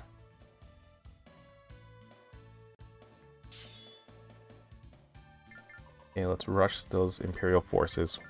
We'll move towards Sadira after we take them down. We just need to make sure that Yeah, we just need to make sure that Faulkner and Duyere are gone. Because as soon as they're gone, Sadira and Gamlar are going to have an easier time. And they'll basically be focusing on taking down Zakov. It's going to be great. Maybe they'll attack Zakov. Can't trust these AIs. Move south. And Ione. Now, they might get trapped on the bridge because they're pretty far back. So we'll see what happens.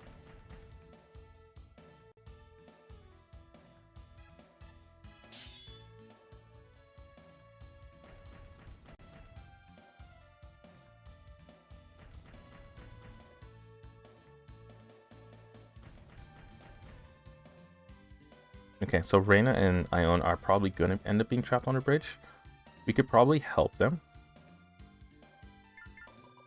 Yeah, by having Devlin and Barlow potentially walk off to, not the side, but attack them from behind. Let's say we put Devlin here, right? So he'd be able to get back attacked. What about from this guy? Yeah, that too. Who comes after Devlin? Barlow. So Barlow can go behind him. They can pull their defensive strat that they did back at Bandit Brigade, Mission 2, Aegis Canyon.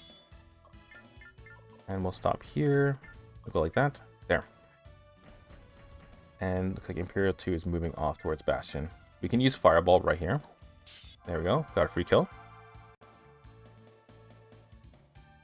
Now if we attack Faulkner, we're going to earn massive amounts of experience. Now here's the issue with that. He's level 12. His attack power is humongous. It is actually massive. If you get hit by any of his attacks, you can easily be wiped out. So the only real strategy in order to defeat Faulkner is to freeze him as fast as possible. If you don't do that, good luck. Like, he's actually really difficult.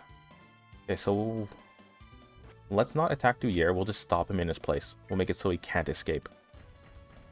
Okay, so there's Zakov. Yeah, just as strong.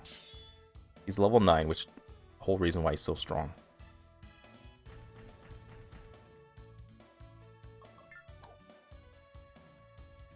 Okay, Duyere is going to attack. Okay, good. Everything's working out so far. Reyna's in trouble. We're going to have Devlin and Ione back her up. In order to do that, we got to drive up Zakov's FP. Right now he's at 70, so he's going to skip his next turn. Go ahead and we could probably defend this. We just need to make sure no one goes beside Zakov so we can take that position. Ideally with Barlow. Okay, so now they're blocked off. It's unfortunate. Yeah, really unfortunate. Oh, no, wait. Looks like Devlin can go beside Zakov and freeze him.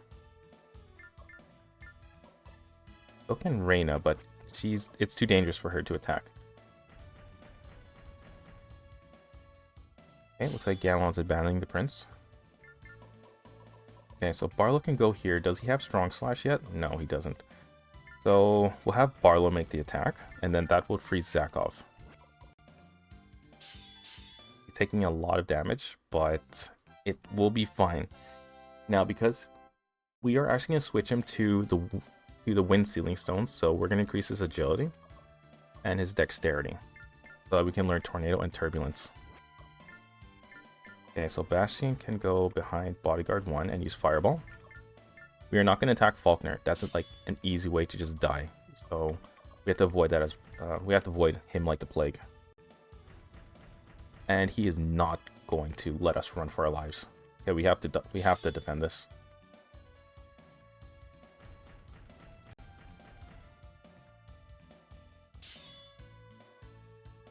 Okay, we're gonna go behind Faulkner and attack. The goal of this is literally just to drop up his FP. If we can do that, we can freeze him, and from there we can attack him safely. Let's see. So let's increase his power. We want him to like do as much damage as possible, even if that means him being defeated. Okay, so Fireball. Still missed. That's the issue with Sarbellus. Its dormant skills are incredible. It basically is a very hard to hit ATAC. Okay, let's attack Zakov And we're going to increase our power by 2. And we'll increase our dexterity so we can hit him more often.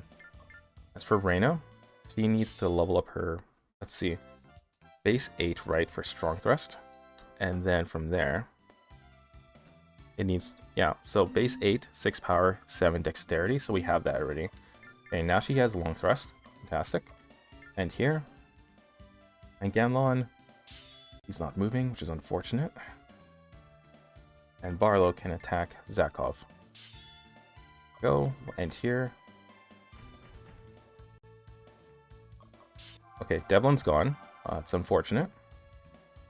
Looks like the strat might fail us, the new strat that I decided to try.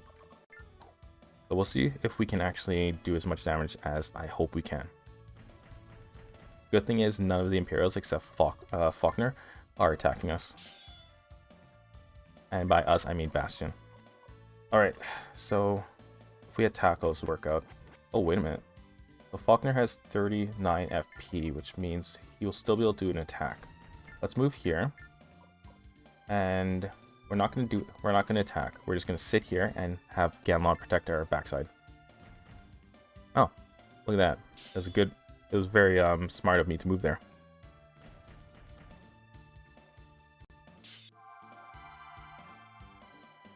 Alright, so smaller Imperial soldiers are okay to lose to the AI allies right now. Strong thrust? Okay, he defends only because he's going to die if he gets hit. Okay, it's hitting Barlow. Oh man. Okay, Barlow's gone. Looks like the strat was a very risky one.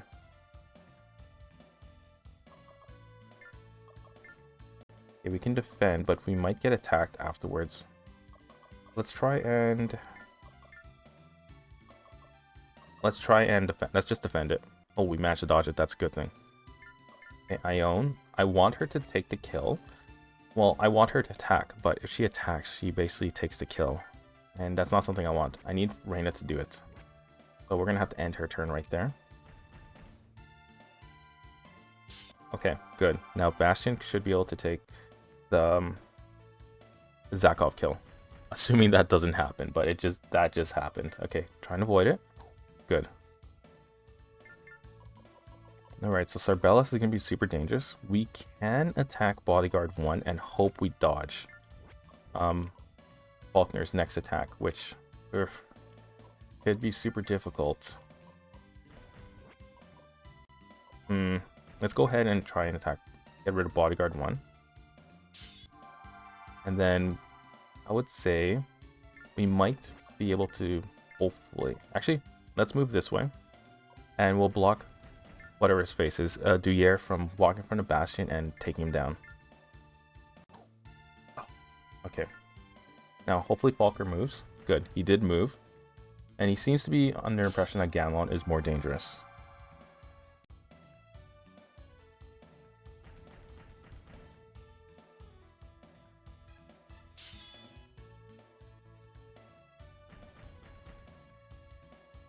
It looks to be working out. The only issue is Faulkner and Sarbellis. And Sarbellis is Prince Duyere. They're still at max HP, and in order to take down Faulkner, we must, and we really must, actually freeze him. Because any counter attack he makes would probably wipe us out in one go. Now Reyna's in danger right now. The good thing is she's dodging quite a lot. We want to leave at least one of these Imperial ATCs free and alive, because we're going to rush over to here and hopefully take down Halak and Franco, because they'll give you a ton of experience should you wipe them out. Okay, Zakov's gone to Reyna. There we go. Now, the next thing we want her to learn is Ice Shards, right? Or we want her to learn her Reflect Attack or Parry. So, for Reflect Attack, she's going to need base of 6 and power of 12, which she's not going to be able to get this turn. But she can learn Ice Shards, which is really good right now. So we might actually do that. So she needs Dex 8 and 6 Agility, I believe. No, 6 Defense. Okay, so we'll just go like that, and we'll increase her base. There we go. Now she'll have Ice Shards and Strong Thrust. Okay, now let's move. Now, we don't want to get in front of Faulkner. as well as Duyere. So we'll leave her here to recover some FP. Bastion needs to run for his life, or he will die. So we're going to run this way. We're going to take down this Imperial. Or not. Let's instead just walk here. Let's go right here. And then we'll have Ione stay about here. And Faulkner is going to go entrap himself. There we go. Now this is why Faulkner is super dangerous. His accuracy is insanely high. And he can easily wipe you out. Now it's going to be too hard to freeze Faulkner at this point, so we're going to follow Zera's lead. And I guess attack Duyere. Okay, so he's going to chase after Ione. Which is fine. Her stats are actually high enough that he's not going to be any trouble. It looks like they're going to start chasing after Bastion. Alright, we can start using Fireball, but we lose too much FP. We gain too much FP from that, so we'll just keep avoiding. Okay, we're at risk now. Let's hope that Faulkner doesn't trap Bastion. And let's wipe out this ATAC right here. Okay, let's stop. Now let's hope Faulkner decides to go ahead and challenge Zera to Mortal Kombat.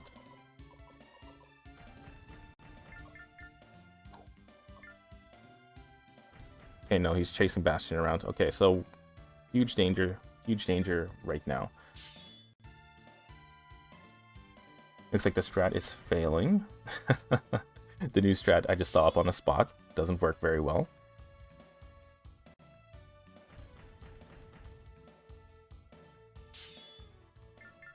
Okay. We need to move.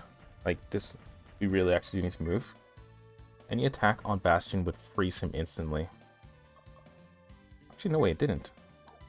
Any attack by Faulkner would wipe him out. Okay, so he's going to start attacking Zera now. That's good. We want them to basically duke it out. And here we go. Here we go. We're just about... Zera ran away. Okay, so...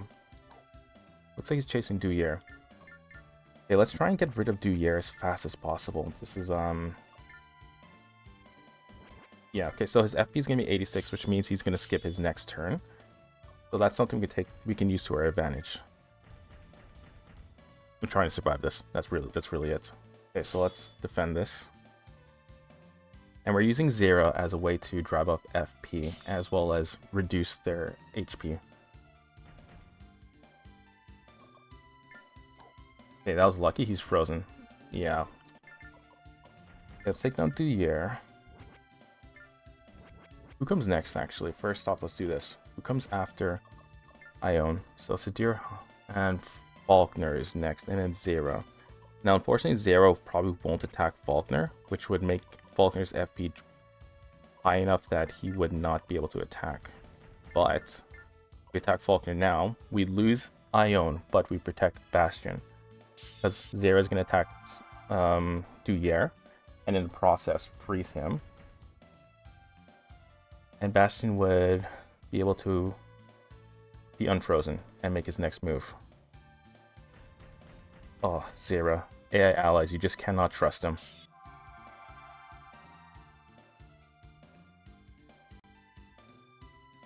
Okay, that failed miserably. Let's not do that strat this time. Let's reload, and this time we're going to go into the battle and do our turtle strat. Alright, there we go. Complete the mission. The castle has been seized. Zakov, you incompetent fool. You have humiliated both of us today. Forces of the kingdom have taken the castle. We must retreat for now, but we shall return to reclaim it. We should leave as well. I see. Camorge is dead. Who was he, Galvus, and how did you come to know him? Camorge was a false name he gave himself when he left the kingdom and went into hiding. His real name was Alucard. Alucard? He was the leader of the Guardian Knights. He was responsible for the safety of the king himself. Yes, he was. And he was your younger brother. I know he died with honor, Galvus. I am certain he did.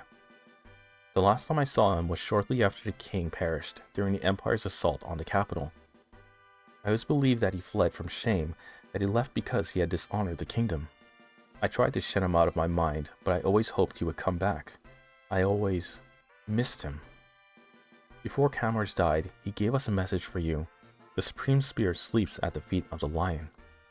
Guide the holy lineage to the light. The meaning of those words is a mystery to all of us. I can scarcely believe it. Where's Alucard's? Where's the boy, Bastion? In reception hall, I believe. Still in mourning for Camorge. Alucard. I'm certain you'll enlighten us sooner or later, but I'd prefer to know sooner if you don't mind. I was shocked when you mentioned that Alucard had a son, but now I understand their true relationship. And now I understand why Alucard fled the capital. It was not because of shame, but because of his duty. Alucard took it upon himself to raise and protect the next king. What? The blue blood of royalty flows through Bastion's veins, Ione. He is our fallen king's only heir. When a capital was assaulted and a king perished, Alucard must have stolen away with Bastion. But why did he stay away for so long instead of returning after the Empire had been repulsed? I can answer that one, Ione. Bastion is who they wanted in the first place, not the king. If Alucard had come back here with Bastion, they would have attacked us again. They needed him, because he's the only one who can pilot the Ultragunner ATAC. It's a gift and a curse. So now they know. I wonder what Faulkner will think of this. It all makes sense now. I can't believe I didn't figure it out sooner. The Empire started this war to find Ultragunner, and to make Bastion use it against us. But when Alucard took Bastion, he distracted the Empire and gave us time to regroup. We need the power of the Ultragunner to reclaim what the Empire has taken. But Bastion could not have used or controlled that power when he was only a boy. Alucard knew that we all would have to wait for Bastion to mature into manhood. And now that Bastion is a man, all we need to do now is find the Ultragunner for him. According to Alucard's message, there may be a clue to its location in the kingdom of Dionne. Then it is most likely the course of wisdom to journey and have a chat with the Marquise. What of Bastion? How do you think he will react when he learns of this true lineage? And will I remember to call him Your Highness?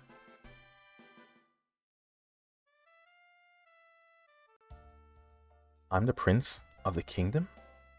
Which is why the innocent people of Frua were viciously attacked by the Empire?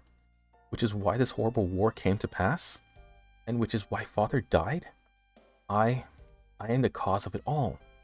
I am the cause of the death and destruction which has plagued the kingdom for these 16 years. I want to believe this is a horrible nightmare from which I'm about to awaken. But I know it's true. I can feel the truth pushing down on my chest like a crushing weight. I wanted to save this world from the Empire's wrath. I wanted so much to make Father proud. But all I did was instigate the death of the man who gave me everything, who taught me everything. I am a plague. I bring death with me wherever I go. I kill the ones I love. I'm not royalty. I'm just a curse. A horrible curse.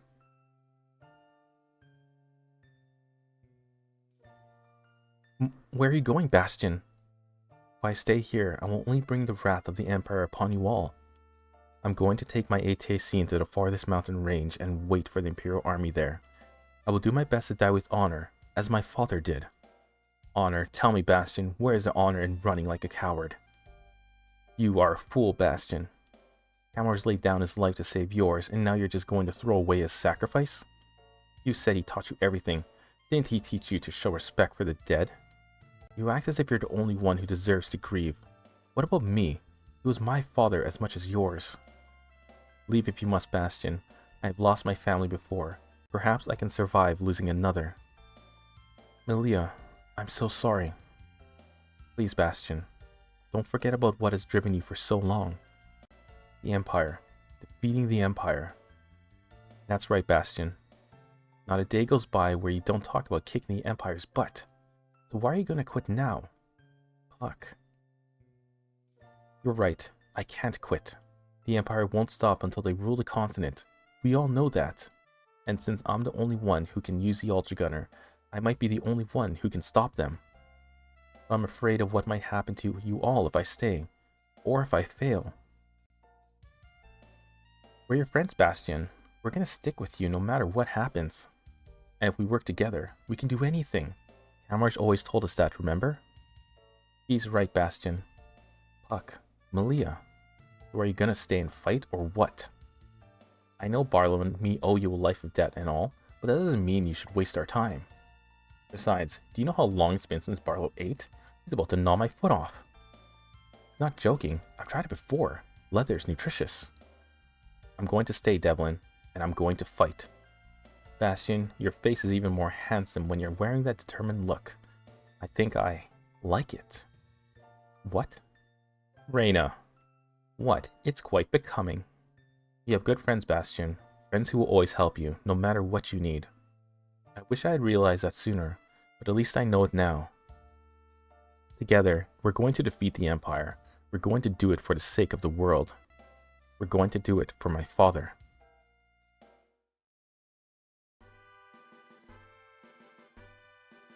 Have you now come to understand, Your Highness?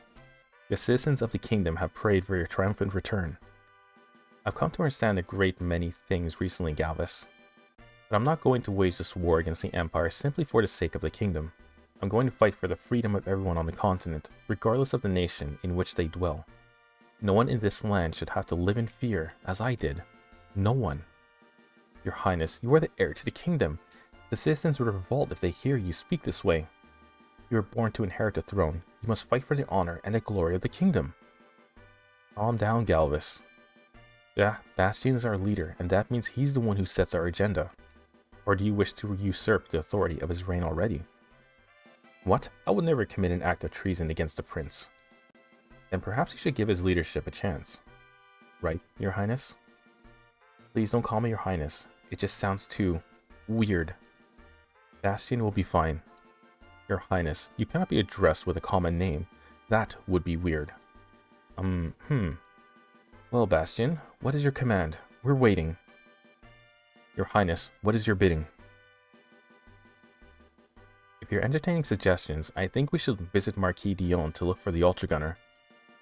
I wish I, could join you, but that battle was, murder on my ATAC, so I'll have to, stay here. Really? You seem to pass the battle with nary a scratch, but I guess someone has to guard the castle. My, thoughts exactly. Your Highness, is it your will that Ganlon remains here while the rest of us escort you to the Marquis? Remember that we are merely your advisors, nothing more. Please do not hesitate to disregard our advice. It sounds fine to me, Galvus, and don't hesitate to call me Bastion. I don't think I can bring myself to do that, Your Highness. I apologize. Ion, you probably don't want to hear this, but I believe you should hold the fort with Ganlon. Nothing against Ganlon, of course, but he won't be able to hold off the Empire if they return. I'd stay behind too if the new prince here didn't require someone to teach him about diplomacy. It's alright, Zara. If I held rank over you, I'd force you to stay here too. Sassy, aren't we?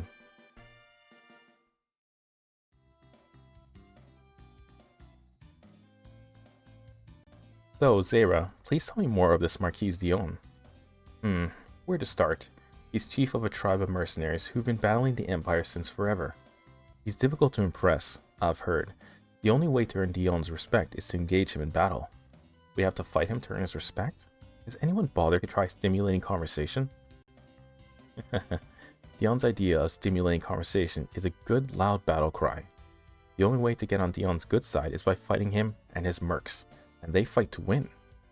If you engage Dionne and his crew, and you win, or just survive, you've made friends for life. Duke Sarah, have you ever fought Marquis Dionne? I knew you were beginning to wonder how I knew so much about him. Fact is, I did fight Dionne once when I wasn't much older than you, and of course, I was soundly defeated. Duke Sarah, I never knew that. Why haven't you told that story before? Well, I'm not especially fond of retelling stories where I'm the one pummeled to a pulp at the end. Good point. Not to boast, but I believe I could best a Marquis if we engaged on the battlefield again. Is anyone else getting strange signals on their short-range radars? I am, and those signals look very much like ATAC heat signatures. Prepare for battle. I wonder why we didn't detect all these ATACs earlier. Maybe we can capture one of these filthy bandits and torture him until he explains how they hid from us. I like your way of thinking, Reyna.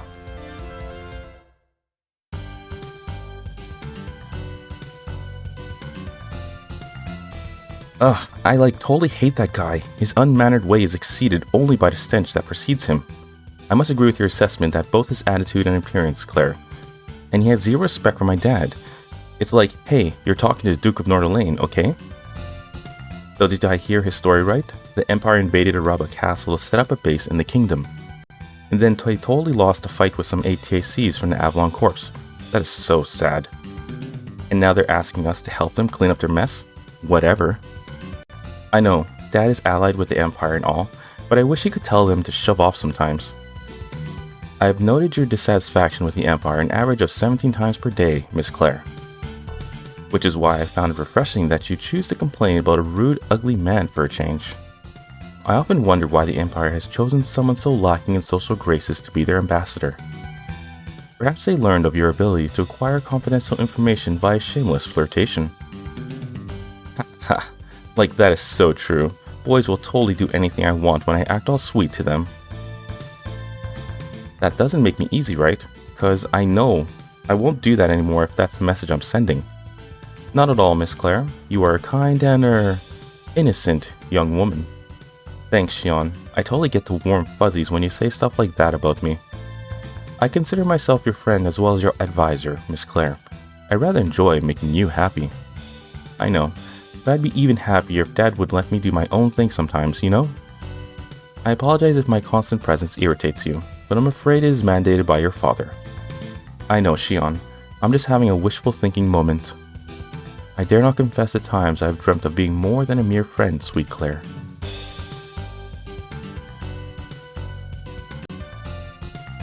Your Grace, I bring important news. So let's hear it already.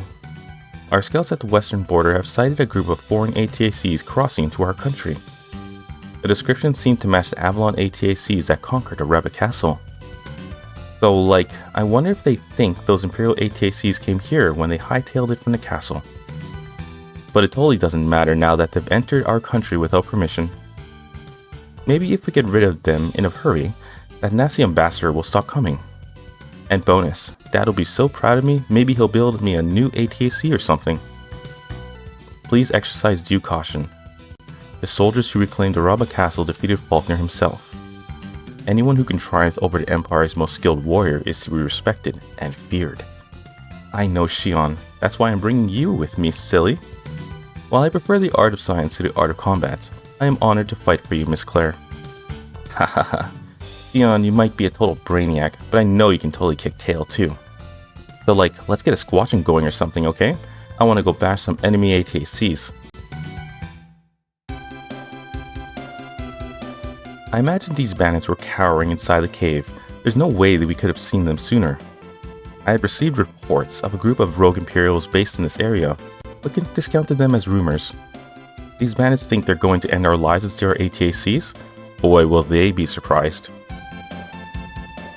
Well, these are some impressive ATACs. They'll fetch a mighty price on the black market. I know those people from Nordilain paid us to report any strange ATACs and to stay out of sight. But we'll make 10 times as much money after we sell these ATACs. Begin the attack. Should we dismantle these thieves one at a time or all at once? So we have Bandit Chief here. He's the strongest, of course. His stats are nothing to be afraid of, right? We can easily take him down. The problem is once you take down Bandit Chief, on this corner of the map, we are going to encounter, Claire and Dionne, as well as the rest of the Nordilain forces, are going to appear here. From that point, things become slightly harder. Even though they're a little bit harder, we get more experience thanks to Claire.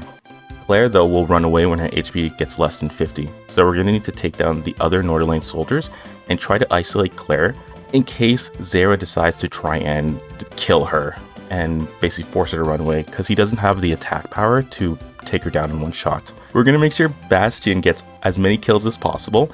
We're going to just focus solely on improving Bastion.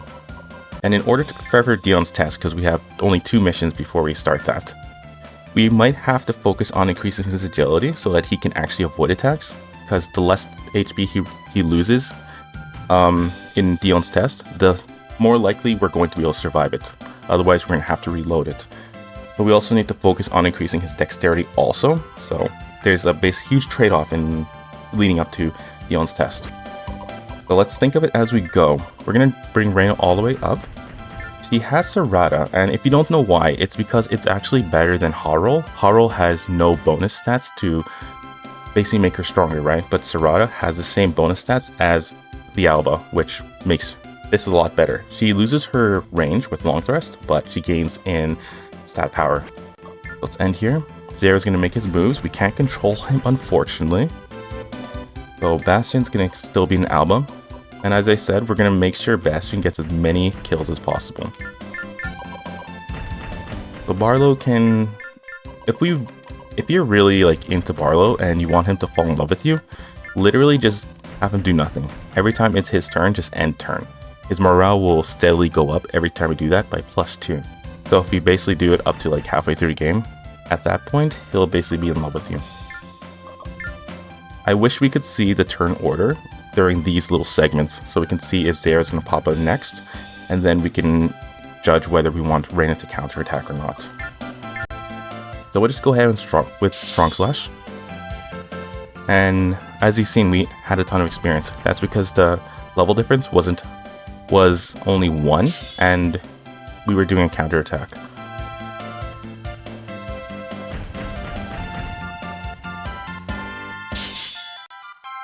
Now, with Bastion, he can actually attack that bandit who's just about to be one-shotted, but it's from the back. When you attack from the back, you actually lose a ton of experience, because when you attack from the front, you get, I would have to say 100% of experience. Attack from the side nets you less, and attack from the back really drastically drops it. So you want to always try and kill from the front. So let's see how far Bastion can move.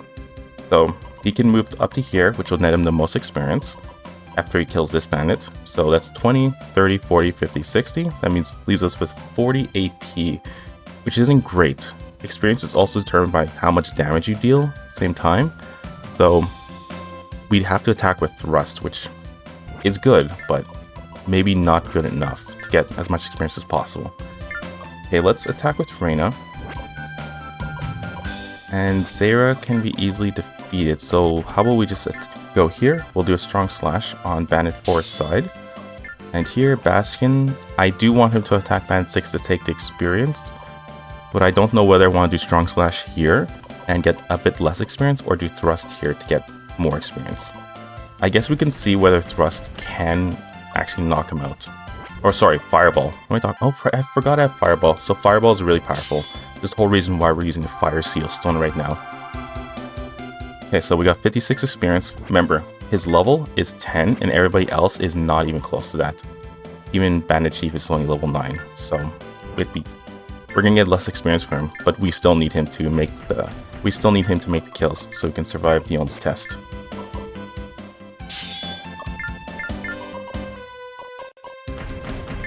Always remember, Gallus is going to leave in the Kingdom route, so if you're ever in the Kingdom route, don't ever really power him up. Okay, Duyere, we're trying to get Duyere killed right now, but it's not going to happen. He pretty much won't get killed unless we basically ignore the bandits and just let them attack Duyere to keep freezing him and bringing down his HP. Okay, so Reyna leveled up. We are trying to get Reyna's trick for her, so let's increase her dexterity and end here. Okay, when Bandit Chief is gone, Claire will appear. So we have to make sure we get Bandit Chief's kill with Bastion. If we don't, then we actually lose a ton of experience, because Duyere is going to take all the experience. Let's keep Bastion up there.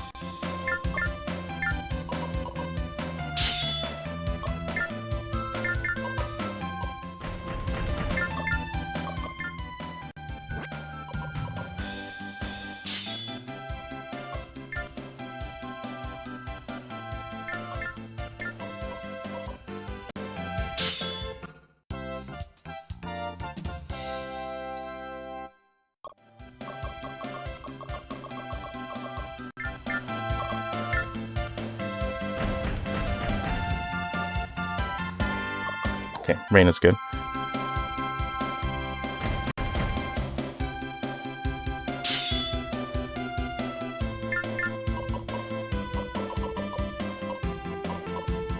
So if we move Reyna's at 87 FP, so if she makes any moves right now, she's gonna freeze herself and basically be left open to being killed. So we'll end her turn, reduce her FP usage, or to reduce her FP. And I believe we can probably take down Bandit Chief right now with Bastion. As we do that, oh wait, okay. So thankfully he didn't attack Zera. If he did that, we probably would have lost him right away. Okay, so it looks like we're gonna have to attack from the side in order to get experience for this. And if you don't know, attacking from the front nets you more experience than attacking from the side and the back. It's an interesting unknown mechanic in the game. I've never seen anybody ever talk about it. Alright, so like I said, Dionne's test is coming up. Andrew is going to be the tough one to deal with because he can use strong thrust a lot and he's also very hard to hit, so we might need to give 2 to agility and 1 to dex. That'll make it so we can dodge more often, because Andrew, although weak, he's actually pretty weak. The problem is that he can keep dodging our attacks. And then he's also very fast, so it's hard to hit him. So maybe 2 to agility and 1 to dex the whole time. So let's go ahead and confirm this. That red ATAC belongs to Claire, the daughter of Duke Logan and the heir to the Nordilain forest. I knew Nordilain was involved with the Empire, but I certainly didn't expect them to attack us. Hey, I totally recognize those ATACs. They belong to Zera and Galvis. This is going to be like a better fight than I expected, you know? And my dad will be so happy when I give him their swords for his trophy wall. Like, seriously. Alright, so we're gonna move forward with Bastion. Maybe, I think he should be fine. He's level 11. And the only real issue is Claire and Xion. These other Nordilain soldiers, they're only a problem if they surround Bastion and end up freezing him. So maybe we'll bring Barlow with us and Devlin. Devlin can help weaken. And we'll have Reyna make these bandit kills. I think she should be at low enough level that she should be able to level up a little bit. Okay, so that's not Reyna. There, she's level 7, and everybody else should be level 4, 5, and 6. 4, 5, 6, 7. Yep, okay, so Reyna can get these kills. We're going to move Bastion up here, and Zera is actually going to charge against the Nordilains. So we need to watch out for him. No, we're going to leave Reyna and Galvis here with the bandits to basically boost up Reyna's experience and level. Galvis will be assisting Reyna in her level up, and Barlow, Devlin, and unfortunately Zera are going to attack the Nordilain soldiers. Alright, 211, as you see, if we attack from the side with Reyna, we would have probably gotten 180, no, not 100, 190, and attack from the back would probably netted us 170 experience. But that's an assumption, but I have tested and it is true. You get less experience depending on which side you attack the enemy from.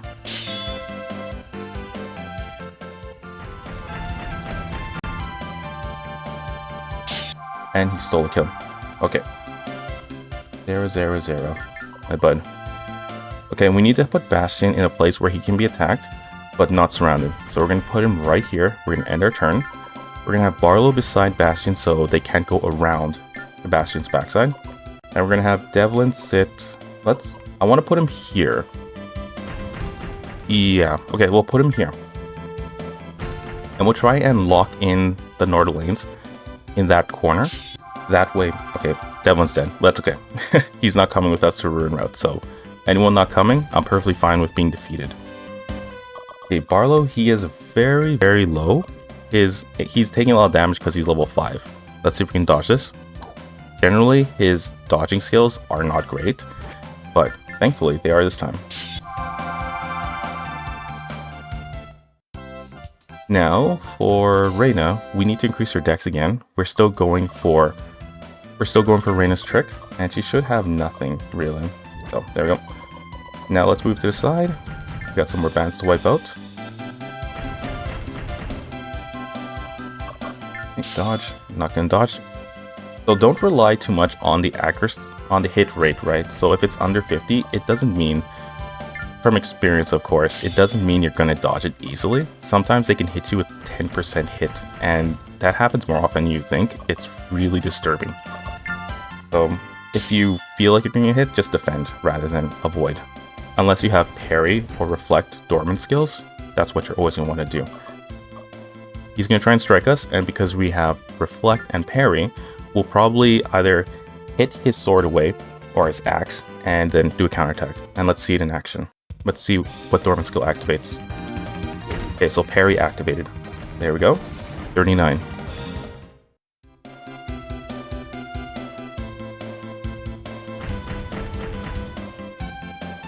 Now, thankfully, Zera's being distracted by the bandits. Why is that important? It's important because Zera snipes kills. And that literally is really why it's important. We want him to not take any experience. Okay, well, he's going behind and he's going to attack. Thankfully, not Claire.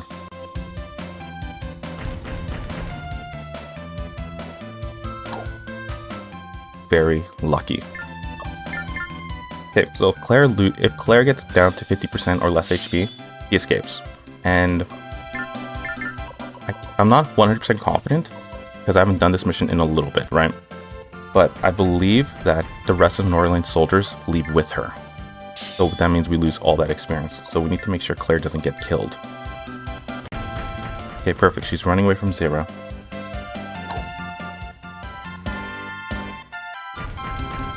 Our target ideally would be Xion. We don't want to hit Claire. Let's go ahead and focus down on Xion. Not Claire. Actually, here's a tip. If the FP is over 60, generally all enemies will skip their turn in order to prevent themselves from being frozen.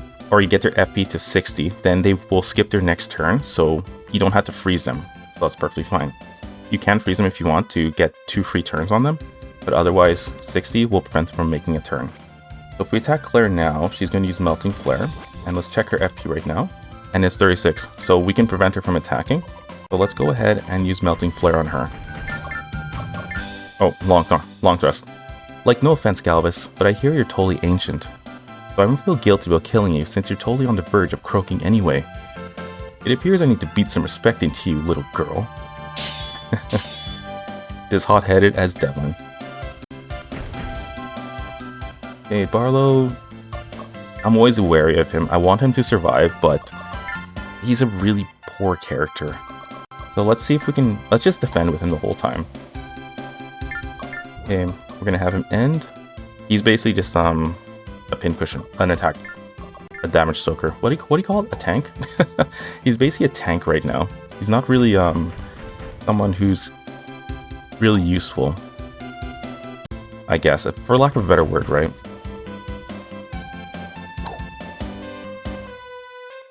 Okay, Zero thankfully has not taken the kill. Good. Okay, let's check the levels of the enemies who are weakened right now and see who Bastion can wipe out and who we need to quickly get to get the experience.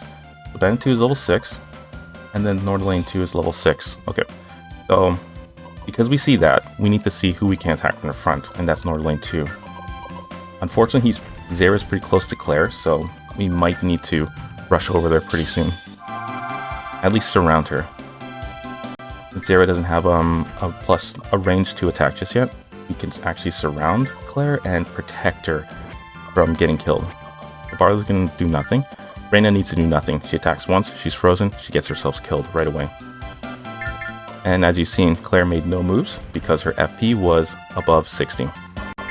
Okay, let's go ahead with Thrust, and I was gonna say we'll attack Xion, but I don't believe Zera can actually one-shot Xion from the back, so he doesn't have that kind of power. At least not yet. Okay, we lost Bandit 2. Perfectly fine. We basically were perfectly fine with that happening.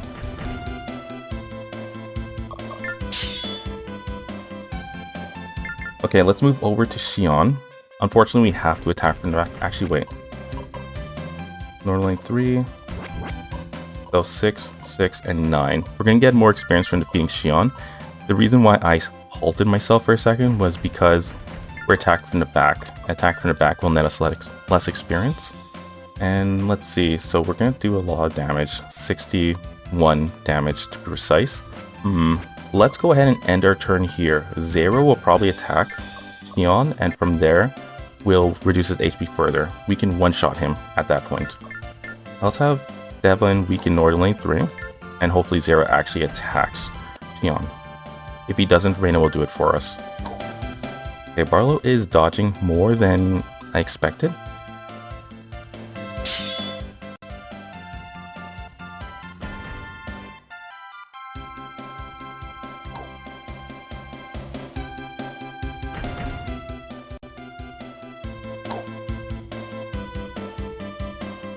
Dionne. Okay, so he's gonna attack Reyna. Reyna only has parry, so she can dodge, but we're at a risk of, if we counterattack and she does dodge, no, if she counterattacks and she gets hit, she gets one-shotted. So maybe we'll just avoid this. Okay, unfortunately she can't learn tackle, so that really sucks. So let's go ahead and see what we can do with her right here. Okay, she'll get killed no matter what I do, so let's end. Okay, Duyere apparently missed his turn, so he's coming up next in the 4th turn. So we have the +2 to the turn, right? Because Bastion is actually turn 1. So Duyere's gonna be next, and if we attack Dionne with Reyna right now, nothing's gonna happen. Okay, so we can't even touch Dionne yet. Maybe we'll just do a normal weak attack on Dionne, like this, right? We'll weaken his defenses, and then hit him with Fireball afterwards. Let's see if we can one-shot him at that point. Go ahead and use Thrust on Bandit on Dionne. Okay, maybe not. Duyere will turn around and destroy Dionne, and we lose that experience. And here, Barlow back from the back, and unfortunately he missed. Okay, perfect. He attacks Dionne. Okay, Reyna's gonna die. We still need to be extra careful with her. Yeah, okay, we still need to be extra careful with Reyna. Let's see, can we attack him? We can freeze him, but that's about it. We'll die in the process. Okay, at this point it's pretty terrifying. So let's try and counter this. Let's see.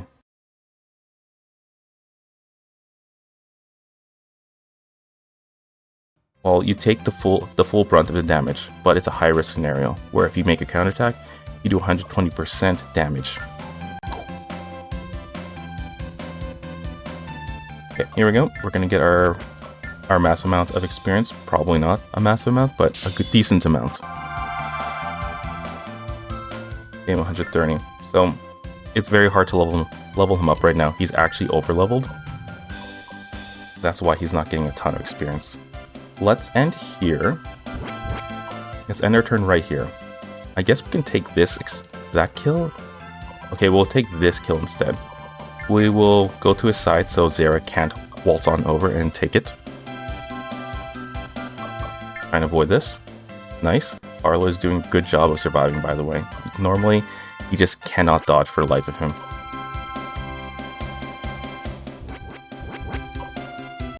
So she leaves at 50% HP. So 50% of 79 is 39.5. So if she goes under 40 HP, she's gone. So let's go ahead and see how far we can bring her HP down. Okay, we can't bring it down at all.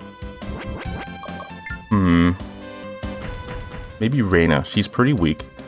So maybe we can bring Claire's HP down to 40. Hey, Barlow, please hit. Okay, I guess not. Please dodge. Okay, excellent. We might need to sacrifice Reyna right now so that we can get Claire's HP down to about 40 and then one-shot her with Bastion. Okay, 39. Let's see, who's after Reyna?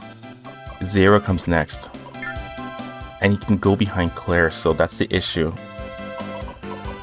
So it's 20, 30, 40, and then 55, 65, and 75. So he won't be able to attack if he gets behind her.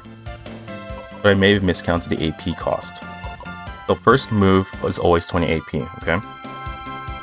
So 20, 30, 40, and then +5 every time you pass an ATAC. So 15, 65, 75. He shouldn't be able to get behind her and attack. Well, let's see. Am I counting correctly? Because I've done the testing, and it is true. I'm just wondering if I screwed up my counting. So we're gonna... Oh god, I got scared. I thought he could walk through other enemies like a knight in chess could, right? I forgot. Yeah. I freaked myself out with my own thoughts. Okay, so Claire, if we attack from the front, we probably won't be able to kill her. So Bastion stats are 14 power, and we have Claire's defense at 6. So that's a huge difference in stat points. We probably won't be able to one-shot her from the front, so we're gonna have to attack from the back. And like I said, once she's gone, the other Nordilains should retreat. I forgot whether they do or not, so we'll see. Okay, let's attack. You have an impressive ATAC for an Imperial soldier. Let's see how long it takes for me to destroy it. Imperial agent, like are you or something? I'm the daughter of Duke Logan, dirt boy. Bang, fantastic, 51, which is pretty good actually. That's pretty strong when you're attacking Claire. Okay, 74 experience. Okay, so Nordilain soldiers do not leave, which is good. Now let's just finish them off. We're gonna try and prevent Galvus from making kills as usual. Wait, actually, what's the level of this bandit? Level 5, 6, and 6. Okay, we're gonna protect the Nordilain soldiers. We're gonna make sure Bastion gets these kills. Now let's hope Zera decides that the bandit is worth attacking more than the Nordilain soldiers. Okay, so like I said, I want Devlin to be a tank, so we could put 2 to defense and 1 to agility. Enemies will keep focusing on Barlow, and then they'll just keep missing and barely doing any damage. There we go, still got hit at 32%. That's why you can't fully rely on hit accuracy or evasion rate.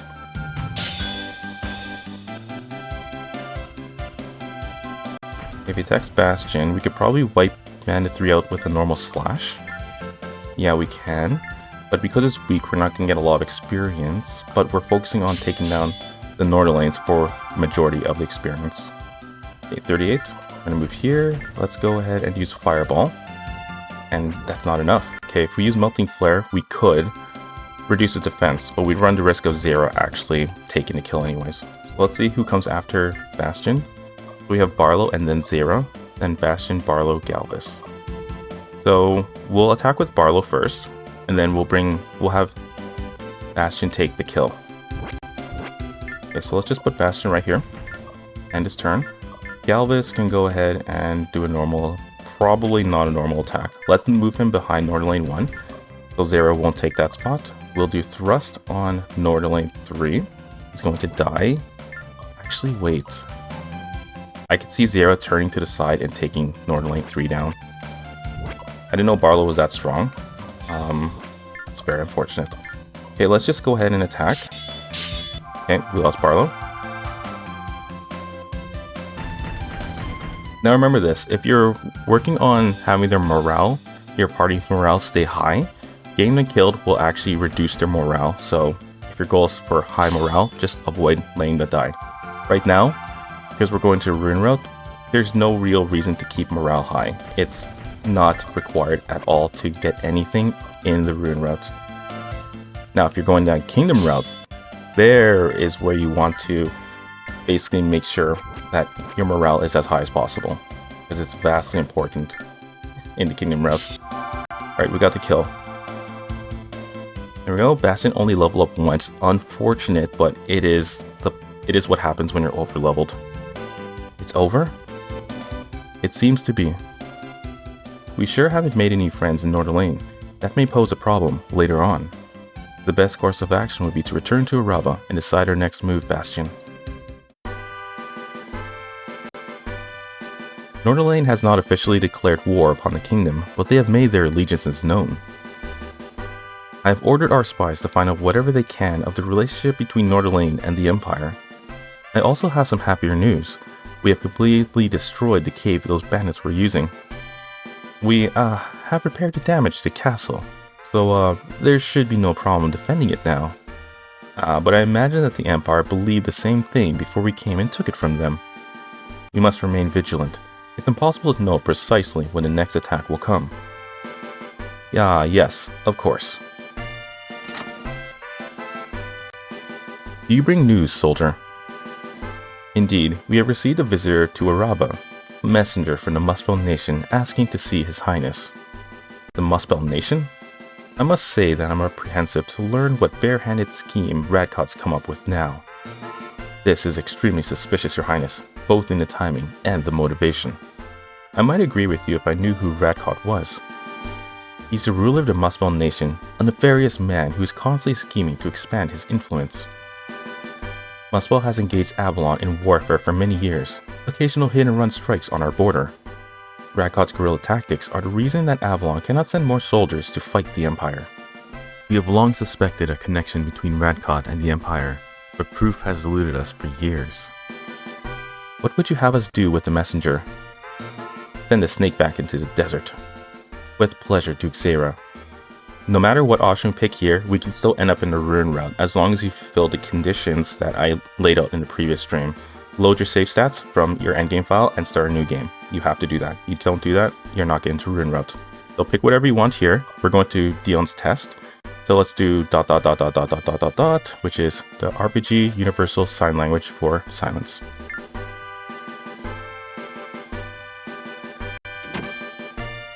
We now have a third foe to concern ourselves with, Your Highness. He is planning something, no doubt. Have we heard any word from our spies in the Muspel Nation yet? Unfortunately not. I'm beginning to wonder if they had been caught. I share all your concerns, but we have to focus on our original plan of meeting with Marquise Dionne. You're right, Bastion. Nothing can be solved by worrying about things that lie beyond our control. I believe it would be prudent to send a few more spies into Muspel. We must learn what Radcot's up to. I'll send him at once, Duke Zera. Your Highness, we should begin preparations for our journey to Dionne Lev.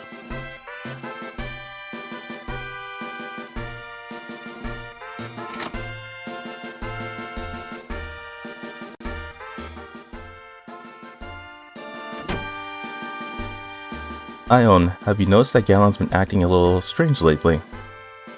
And doesn't it seem strange that the Empire captured Araba so easily? Are you implying what I think you are, Duke Zera? I am only noting that caution may be the best course where Gamelon is concerned. I shall stay here and keep watch on him. He's up to something, and I intend to find out what. I pray you're wrong, for all our sakes, Zera. Second-guessing Radcot has not been kind to my constitution. My stomach is in knots. I don't see why. I'm not especially concerned with him. His reach is too limited to cause us trouble. My thoughts are focused on Marquise Dionne and how our meeting with him will turn out. Well, I know for certain that the Marquise Dionne will test poor Bastion. Test him? In what way? He shall test his heart, Galvus, not his fighting skills. You must learn what Bastion's ambitions are.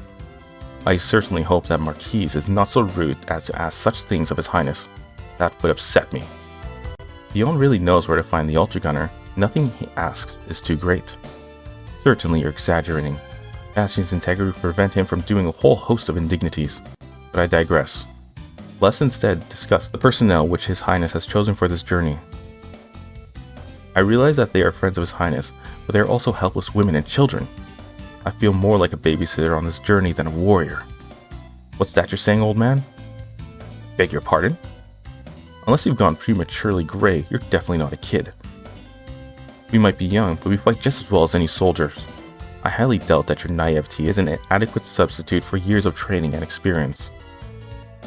Come on, old man, just admit you're jealous that we have our youth and you have your wrinkles. These are not wrinkles, these are natural skin creases. And what did you mean by helpless women? My good looks never stopped me from thrashing my foes. No one should be treated unfairly because of their age or their gender or for any other reason. Unless, of course, you're an old man. Reina, you know better than to joke with a man who was born without a sense of humor. Your Highness, I beg you, please ask your friends to change the topic of conversation. What's the matter with the old man? Oh, I know. Here. Try these brownies, made with a herb called Valestra, guaranteed to bust through your blockage. Wow. Stop it, all of you. Galvus, my friends are teasing you. Please forgive them. Galvus, if you don't learn how to lighten up real quick, I think this trip will be the end of you.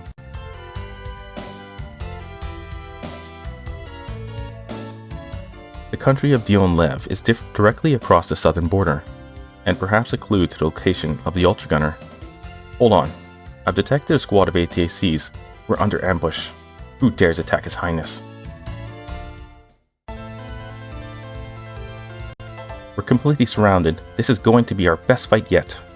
Assuming we win, of course. I just want to know who they are.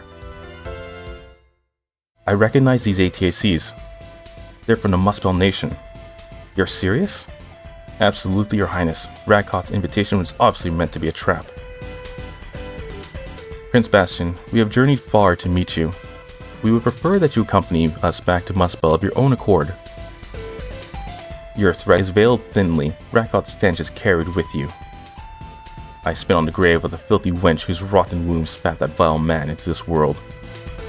Even with luck, there's no way we will prevail with these odds. And we were so close to crossing the border into Dionne. Our chief concern now should be survival, Reyna. I must admit, the outlook is not good at this moment. No, Zera, Reyna has the answer. Of course, Radcot can't attack in Dionne because it would be seen as an act of aggression. Marquis Dionne would declare war on Muspel, and Radcot doesn't need any more enemies than he already has. Radcot being the coward that he is, self-preservation is his highest priority. Well, we have to find a way to cross these borders. How about this? We'll fight these Muspel soldiers while Bastion makes a run for the border of Dionne. But what about all of you? It's not your responsibility to worry about us, Your Highness. It is our responsibility to protect you from harm. We must sacrifice our lives so that you can defeat the Empire, so be it. No, I will not allow any of you to sacrifice yourselves for any reason. Whether we live or die, we will do it together. I'm confident we can smash through this siege and reach Dionne, all of us. Your Highness, please listen to me. Sorry, Galvus, but I must side with Bastion on this one. We fight together. Duke Zera. Bastion's way may be unconventional, but so far it's working. I don't intend to rock the boat. There have already been too many sacrifices in my name, Galvus. Too much tragedy, too much death. Besides, if I were to run away in a situation like this, I can't very well defeat the Empire, can I? I know it won't be easy, but I know we can do this together. Come on, Galvus. Certainly you can see the wisdom of his way. I am a professional. I obey the will of His Highness, regardless of my feelings. I am prepared to die at your side, Your Highness. I am prepared to die with honor. Damn you, Aligard. Damn you for instilling your iron will in the boy. And damn you for dying. No, I don't mean that, brother. I only wish you were here to watch Bastion fulfill his destiny. Attack us if you will, Muspel dogs. Come and heal at our feet. Alright, so like I said, the threat level of this mission is practically 0. Let's double check and check their levels. So Bastion's level 11, everybody's level 9. And speaking of the enemies, so we're not going to get a ton of experience. We do need to take down Muspel 1 and 2 to try and get Bastion to maybe level 13. That's going to be very difficult to do in this one. But if we manage to do it, we'll make the next mission much easier. And by much easier, I mean like maybe 1% easier. So let's go ahead and move Bastion all the way up. We're going to charge straight for Muspel 1 and 2 with Bastion. And we will probably bring one extra ally with him. We want to get there before Zera makes his way forward.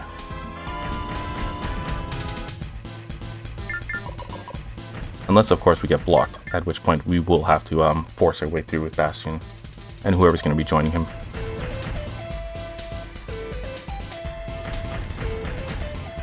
Actually, I think I'm going to make an alteration in that plan. We are going to fight our way forward, taking down enemies, basically weakening them as much as possible, and have Bastion take the kill, right? The normal level up single character strat. But as we continue moving forward, we will continue trying to get closer and closer to Muspel 1 and 2. As you can see, the 6 Muspel soldiers in front are not moving forward.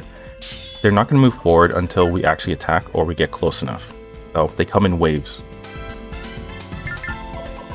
Okay, we'll block off this Muspel soldier here so Bastion can make the kill. We're playing very recklessly right now, and this really the only reason is so we can get Bastion to level up. Otherwise, we try to keep people alive. Okay, let's just go ahead and avoid this. 42% still managed to get hit. Absolutely normal in this game anyways. Alright, so he's going to be frozen one more hit. It's not going to happen because he just took his turret, so his FP went down.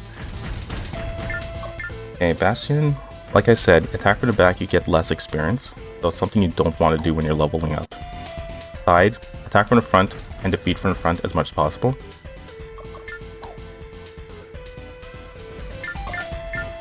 Okay, so Zera will probably take that kill. He tends to go for the ones who are about to die. If we attack from the back, will we actually one-shot? Okay, so let's attack from the back. Guarantee we get this experience. Okay, we also got 3,500 money. Now, we're going to move forward. We still need to get to Muspel 1 and 2.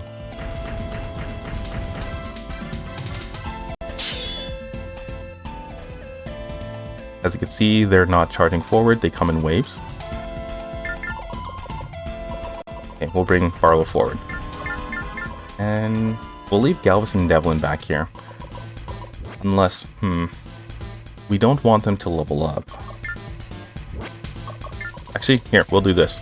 Reyna has a fire gem. Ideally, she's going to keep her water seal stone. Sorry, I said water gem. I said fire gem, didn't I? She's going to need her water ceilings. She's going to need her water stones to learn Reyna's trick. The reason why I have fire right now is so we can boost up Bastion, his attack power, and because fire has stronger attacks. Reyna having a water sealing stone is only truly useful when she gets Reyna's trick. That's not going to be for a while, so we're going to keep her with a firestone for the foreseeable future. At least until she's able to learn ice shards. Okay, we're going to avoid this. But then again, Melting Flare is actually a better attack because it also, when it hits an opponent, it decreases their defense. Yeah, but fire is definitely stronger. So we're pushing our way forward. We're trying to get to Muspel 1 and 2 so we can get to experience with Bastion. And hopefully Zera, well, just hopefully Zera doesn't make too many kills.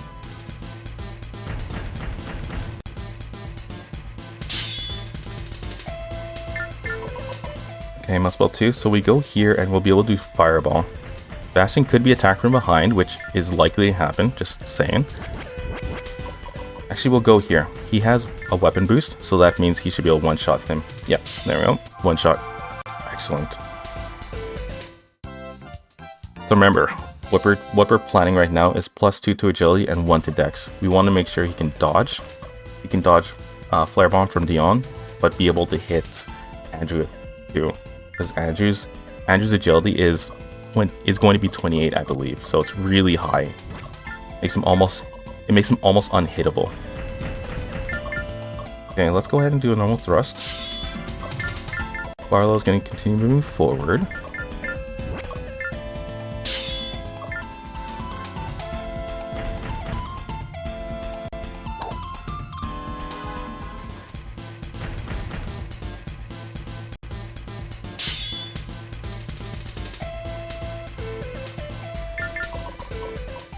As you can see, we're still pushing forward.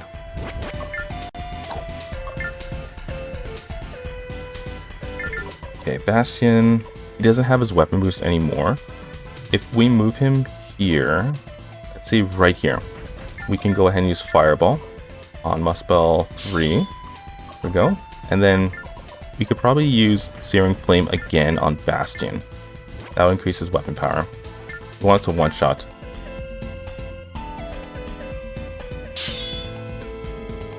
Okay, let's move aside. We're going to use Searing Flame, like I said.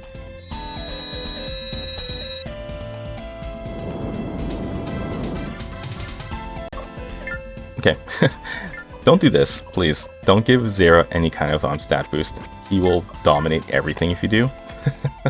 Like the worst thing you can do for yourself in the long run. In the short run, it won't be a problem. But in the long run, towards the final missions, yeah, you'll be probably underleveled. Okay, let's avoid 72%. Look at that, he still managed to dodge.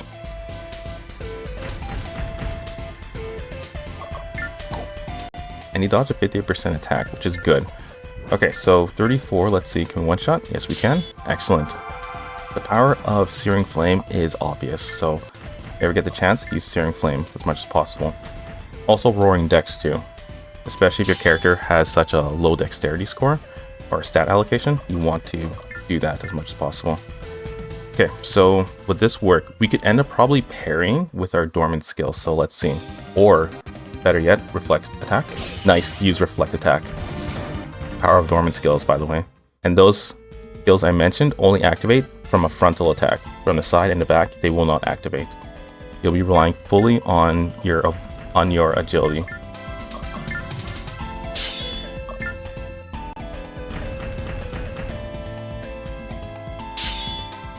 And those two are probably going to die very soon. We'll give... Wait, actually, need to make sure of something. So Devlin comes next. Zera is going to come after Bastion. So Bastion's going to come up next. We're going to move close to Bastion and use Searing Flame, because he's going to lose his weapon boost the second his turn begins. There we go, end here. Avoid this. Okay, but Devlin, Devlin's not joining us for the Ruin Route. Same as Galvus, Zera, and everybody else. The only one... Oh, and we're going to be in the Ruin Route by the end of the stream, by the way. Well, we're going to make the choice again to Ruin Route by the end of the stream. Okay, so Devlin's gone. We don't need him anyways. Let's go ahead and keep Barlow forward a little bit. Bastion, he's gonna end up being frozen. He shouldn't get killed, by the way. At this point, he should not get killed. So we're gonna make the kill here, get our perfect amount of experience, and we're gonna end. For this. As for Reyna, we need to block off the path so they can't get to Bastion. Go ahead and end here. Zera, do your thing and start weakening everybody for me. Oh my god, that's a huge hit.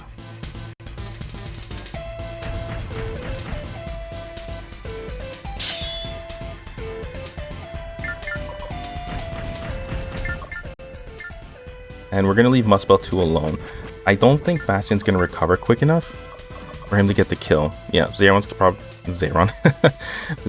to get the kill. So we can't do anything about Muspel 2. We can weaken Muspel 6 for Bastion. Like I said, I don't like doing back attacks because of the experience loss, but it's going to happen. And we'll use Barlow. Oof.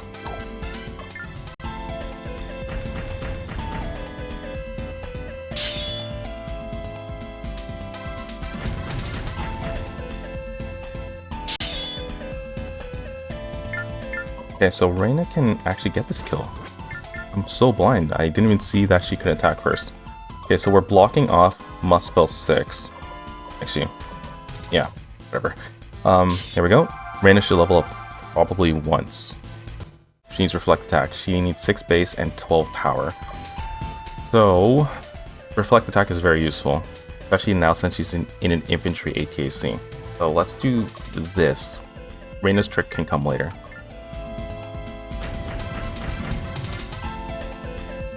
Okay, Galvus managed to survive. Very good, old man. Have you noticed Zera hasn't gotten a single kill yet? It's like the perfect run. So if we attack here, unless Muspel 5 moves, Zera should not be able to kill him. So we'll make an attack here. We shall move Barlow here to prevent Zera from making any attacks on Muspel 5. Attack Muspel 6. I think that's what I saw. Yeah, as you can see, when an ally is frozen, the enemies will start to beeline towards them and try to make the kills. That's why getting frozen is really dangerous. Okay, is Bastion gonna go first before Zera? So actually, it's perfectly fine. We have a bunch of Muspel soldiers protecting Muspel 5. So let's attack here. Okay, Zera, let's see who he attacks. Okay, perfect. He froze that one. Okay, let's go ahead and use Fireball. Use your strongest attacks when you're making a kill. You get more experience that way. And we'll go behind this Muspel soldier. Sometimes Bastion can get attacked before Zera, so pay attention to that. And your turn order is determined solely by your agility, nothing else. So if you want to attack more often, increase your agility. So let's end here. Go move Reyna over here and do... Oh yeah, she has Fireball now. So let's attack Muspel, probably not Muspel 8. We'll attack Muspel 6. End our turn.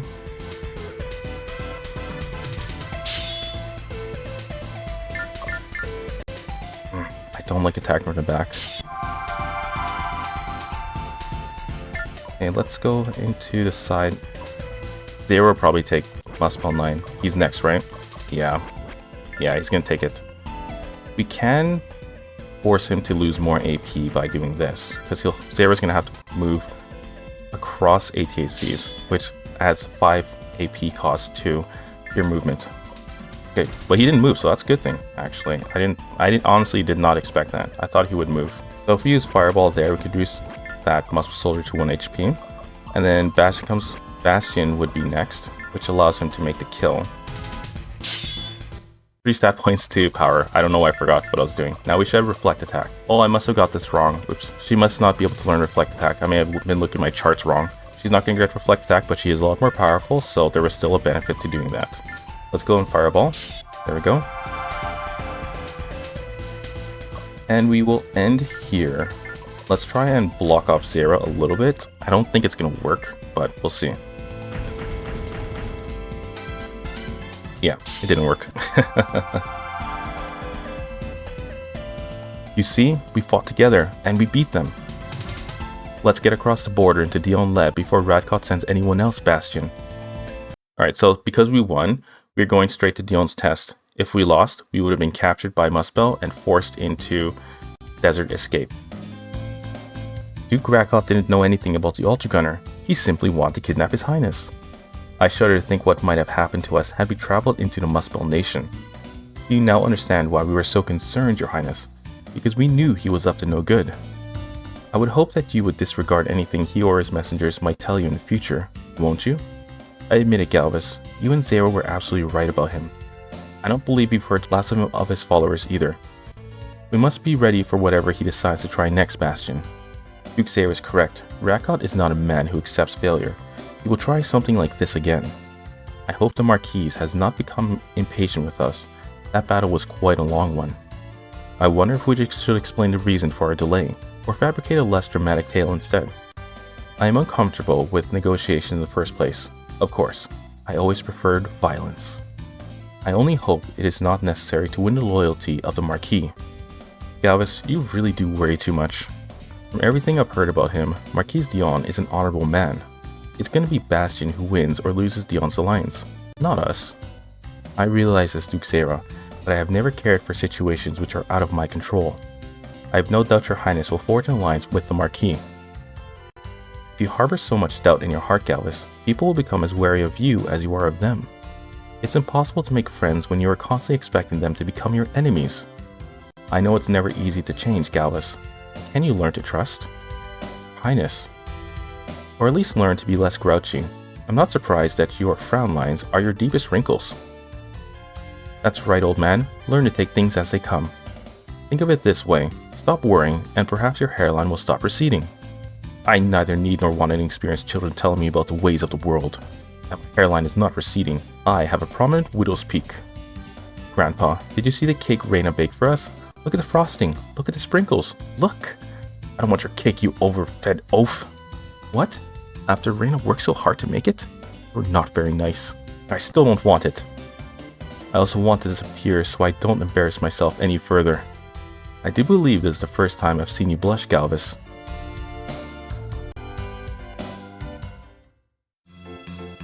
Welcome to my castle, Prince Bastion. I'm Marquise Dionne. The honor is ours, Marquise Dionne. Thank you for meeting with us. I am Galvus Darrad, Corps Commander of the Kingdom. And I am Duke Zera of the Avalon Principality, but of course, you already know that. It's been a long time since we last tangled on the battlefield. Indeed it has, Duke Zera, but I hear your skills have improved immensely since then. Marquise Dionne, I would have you hear our story and understand why we have come. You are impatient, Sir Galvus, but I suppose you have not come for idle chatter. Tell me your tale, then.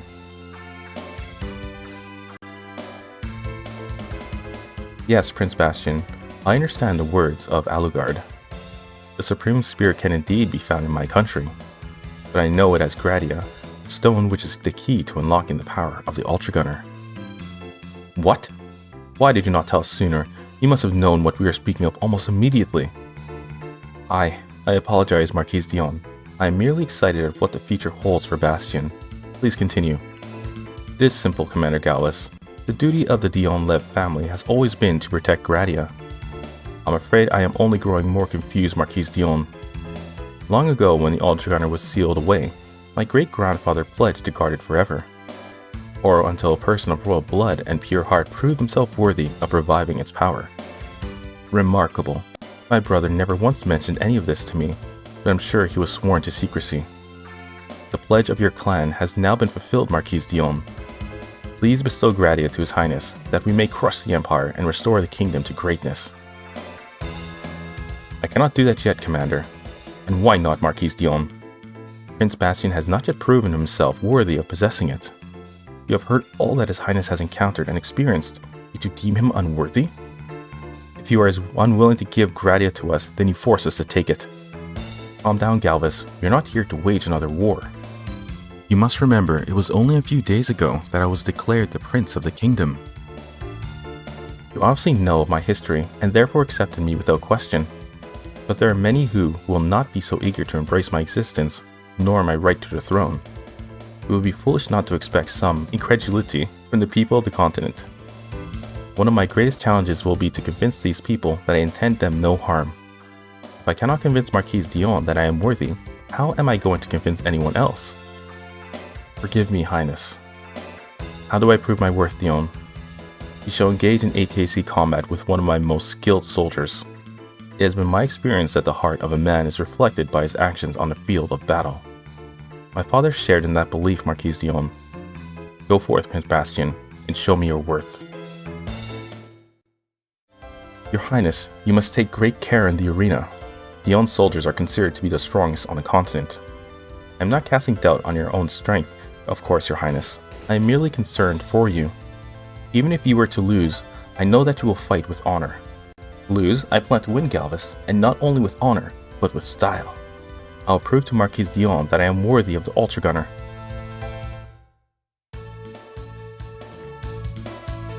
Prince Bastion, you will fight each of my soldiers in turn. When your ATAC is disabled, the test is over.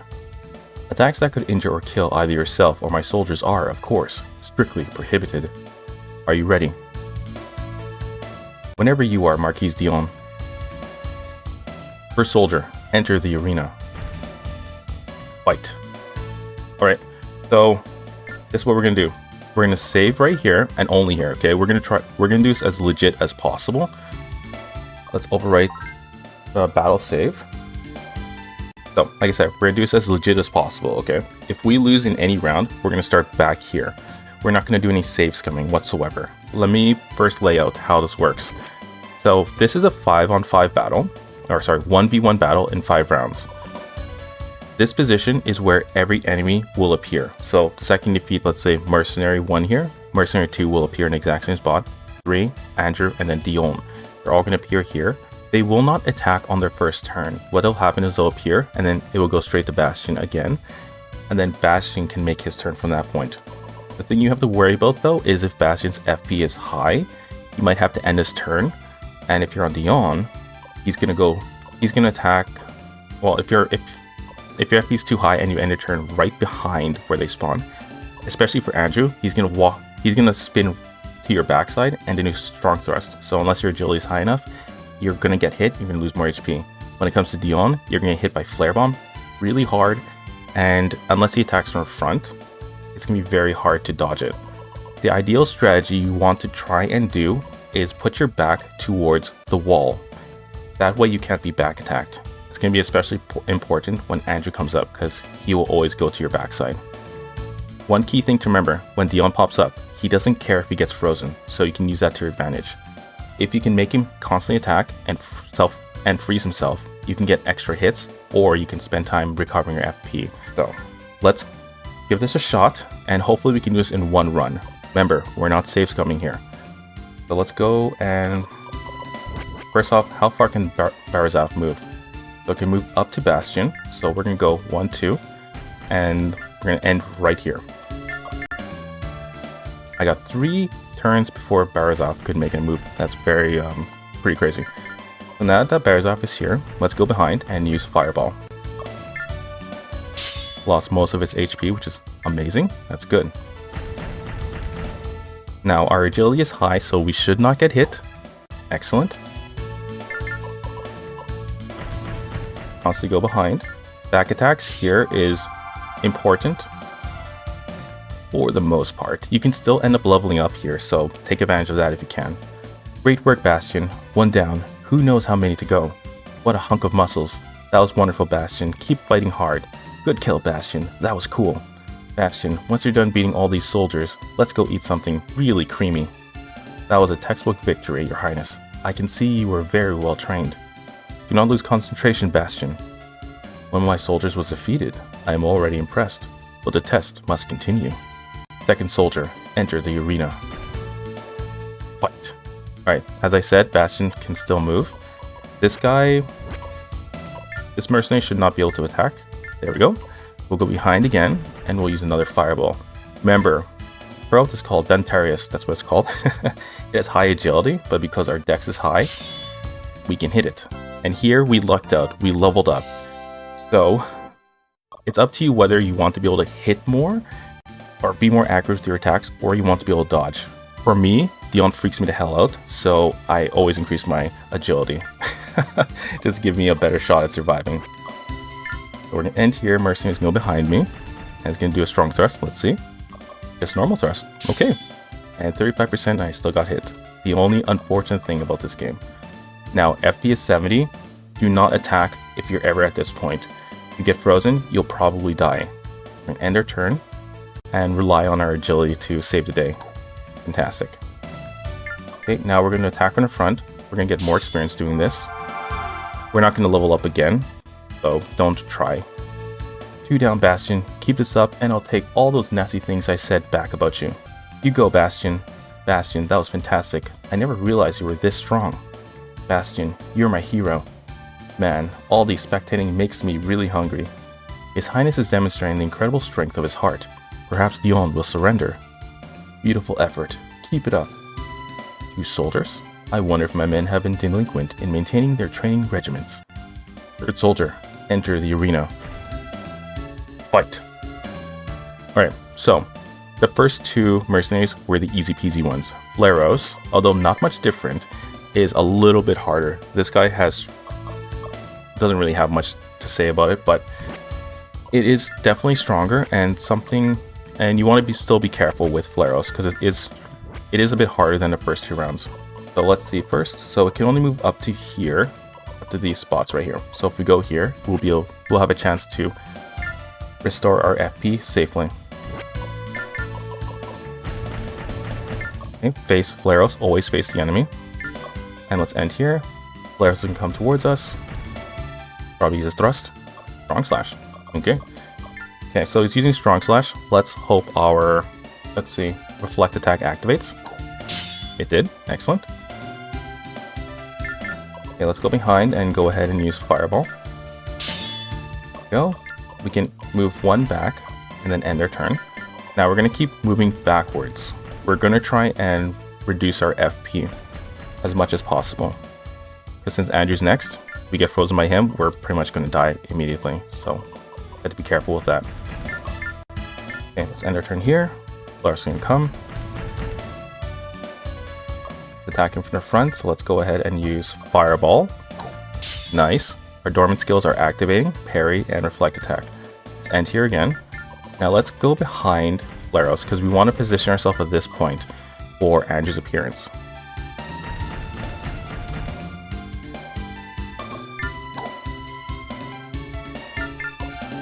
The reason why I'm doing this is because this mercenary's HP is already at a point where it can be one-shotted. So I want to use the lowest FP attack that I have, which would be probably slash, but we'll see. Can we one-shot? No. Thrust? Thrust. So we'll use thrust because it only increases our FP by 5. Remember, FP is key to surviving this battle. 3 down, Bastion. I'm giving you a kiss after this battle's over, and I don't even find you attractive. Let me give him the kiss, because I think he's absolutely gorgeous. Bastion, I'm so proud of you. Bastion, you're kicking butt and taking names. For every soldier Bastion defeats, I'm going to eat a pound of chocolate in a loving tribute to his skill. Your Highness, show the Marquis and his men your true strength. Impressive to say the least. Keep it up, Bastion. 3 victories? No one has managed such a feat until this day. The prince has uncanny strength. Those skills must now be tested by someone equally strong. 4th soldier, enter the arena. Hello, Bastion, and hello, ladies. You all must remember me, of course. Oh, the humanity. I hope you're just messing with me, Bastion, or I'd be really hurt. Wait, that voice. That horrible voice. There's not a woman on the continent who can forget my dulcet speech. It's that dirty old man. Andrew, the alcoholic womanizer? What's he doing here? It's that weirdo who kept sneaking peeks at Milia's butt. Very funny, Puck. You are just kidding, aren't you? Unbelievable. Simply unbelievable. I try to be friendly, and what do I get? An endless stream of verbal abuse. I have half a mind to get out of this ATC and give you all a beating. Andrew, cease your chatter and proceed with the test. Of course, Marquise Dionne. Though you know, Bastion, there's nothing personal about the beating I'm gonna give you. It's strictly business. That's interesting, Andrew. I was about to say the same to you. Fight. Alright, so here's where the problem truly begins. We're gonna look at Andrew's stats first. As you can see, his agility is slightly lower than I initially thought. I thought it was 28. It's 23. Doesn't matter. It's still really high. The good thing about this is his dexterity is only at 10, and our agility is at 18, which means we have a better chance of dodging his attacks. Unfortunately, we cannot get him to, let's see, attack from the front or the side unless we have our back to a wall. So that's the ideal thing you want to do. You will always go for the back attack. And as you can see, 50% dex to his hit actually, it's really high. Now we're going to go ahead, sit here, and I'll show you how high his accuracy is and what it does to our accuracy. Shocking, actually, now I'm looking at it. So we can hit for 90%, but that's only because he's going to use strong thrust. So we do not want to attack because we're going to get frozen. So we're going to end here. And let's go ahead and use Fireball. He's attacked from the side, so we can't rely on our Dormant skills activating. Or we can avoid this. You know what, we're going to try and focus on his backside.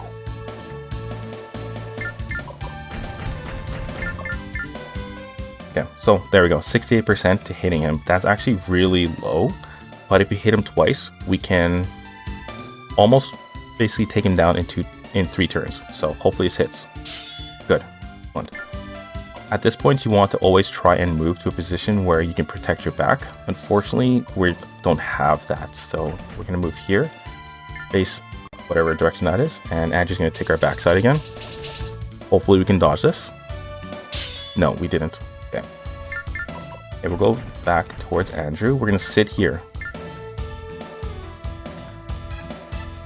Try and avoid this one? No. Yikes. Okay, so RNG is definitely not with us. Let's go try and end again.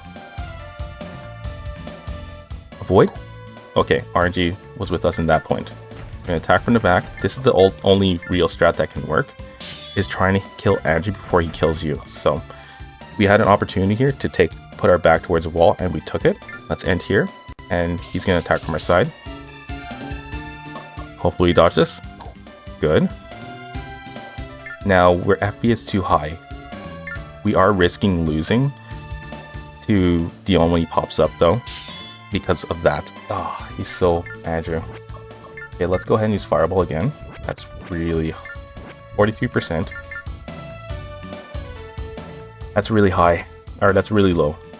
So if we attack from the back, does that somehow increase our accuracy? It does. Okay, we got lucky. We hit him all 3 times. Like I said, Dionne freaks me out. He should freak you out too. So I'm increasing my agility again. We're gonna try and do as much as we can to survive. He will attack from any direction, doesn't matter. He won't try to go for your back. Oh, sorry, I forgot to read that. Well, Devlin said something. Bastion, you're amazing. They can't control Bastion. They can only hope to contain him.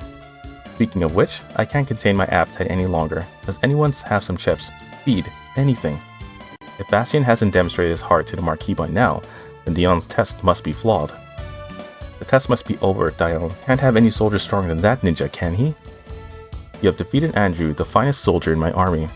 I have no one left to send into battle against you. Hahaha. The test is over, Prince Bastion. You have shown greater strength of heart than I ever witnessed, and you have guaranteed that I will be training my soldiers much harder in the future. Now, I have a request of you, Prince Bastion. I would like to engage you in combat. The outcome will have no effect on the test, I assure you. Grady is yours. This is purely a personal matter. His Highness has already fought 4 opponents. It would hardly be a fair fight, Marquise Dionne. I don't mind, Galvis. In fact, I think fighting the Marquise would be an excellent test of its own. Your Highness, are you ready to begin? Whenever you are, Marquise Dionne. Bastion, listen up. Dionne is fighting an ATAC called Roaring Lion. It's one of the most powerful on the continent. One good strike is all he needs to knock you out of the game. Understood, Zera. Thank you. Come on, Bastion. Alright, so one good strike truly will knock me out. So let's look at his stats quickly. Power 21, it's massively high. His agility is really low, which means we can basically always hit him. And his dex is also really low, which, because we're increasing our agility, means he's going to hit us less. So we are praying to the RNG gods right now that we won't get killed. If you look carefully at Mass Menace, this will prevent us from getting back attacks on him. So we have to be very careful. Alright, so let's put our back to the wall and end our turn. End our turn again, and hopefully he doesn't wipe us out in one go. We cannot block Flare Bomb, by the way. So let's watch.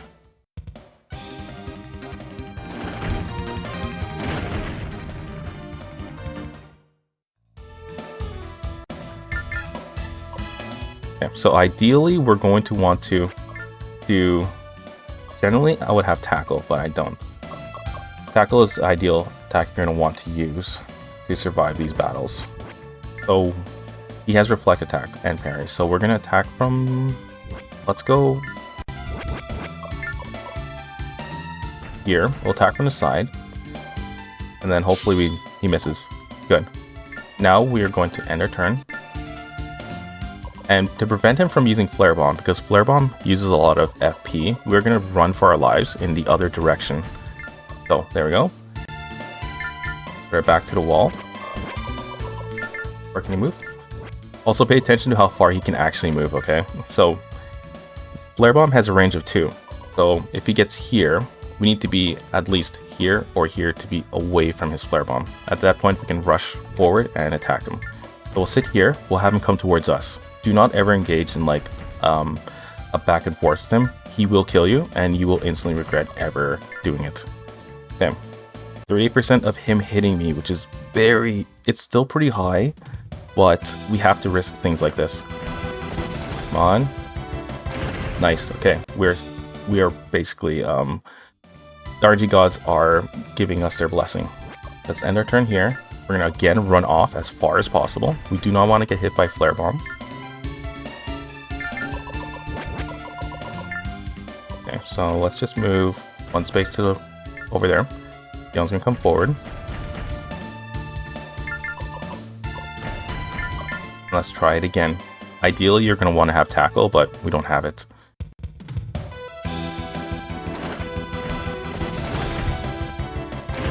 We are very lucky. We are very lucky that he is not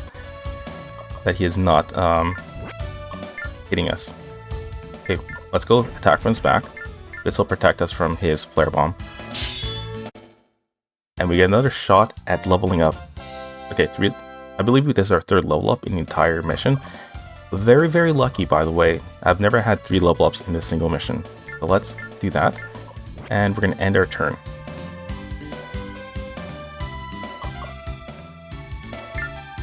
If we manage to dodge this, we could probably win.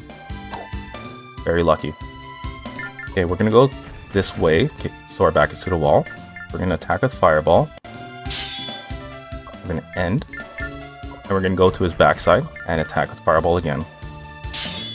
Okay, so here's where things can go really bad. If he hits us now, we won. We won. RNG was with us. Excellent. Oh, I'm so happy. We don't have to do any save reloads. Oh. Excellent. We've defeated Dionne. Excellent. Good. This usually would take forever, by the way. 212 experience because we attacked from the back. Could got a lot more if we beat him from the front. And 1200 money. Bastion won. Bastion defeated Marquise of Dionne. This has to be a wonderful dream. If that's true, then I'll ask Bastion to pinch me. Bastion, I'm so very proud of you. This is your finest battle ever. You did it, Bastion. Yahoo! Bastion is the best fighter on the continent. His incredible strength calls for a celebratory feast. Your Highness, I am humbled just to have seen you fight with such skills. Bastion, your fighting skill will be the stuff of legends. Technically, you should not be strong enough to fight them, and it's going to rely purely on RNG being on your side. Haha, but we can still prepare for victory, of course. This is Gradia, the stone which was used to seal Ultragunner's power. You have passed the test, Bastion, and I therefore give Gradia to you. I feel strange. I hear a faint voice, deep inside my head, calling out to me. Now I'm starting to see something in my mind's eye. It's a glistening white ATAC. It's Ultragunner. Your Highness, are you alright? Marquise Dionne, what is going on? What is happening to His Highness? Prince Bastion has passed the second test, Commander Galvas. You never mentioned the second test, Marquise Dionne. Explain yourself at once. Gradia is a magic stone, Commander Galvas. It can detect when someone worthy or unworthy possesses it. If someone unworthy were to take Gradia, it would not allow him or her to use the Ultragunner. Because Bastion is worthy, Gradia is revealing the location of Ultragunner to him. Thank you for clarifying, Marquise Dionne, although I still wish you had informed us beforehand. Your Highness, I come with extremely important news. Galon, why have you followed us here and ignored your sworn duty to defend Araba Castle? Bastion, watch out! Galon is a traitor! Got it. Galon stole Gradia away from me. What's going on? Let's move, Bastion. We must catch Galon before he delivers Gradia to the Empire.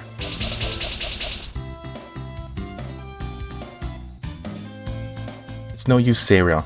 I can barely keep pace with Galon, let alone try to catch up with him.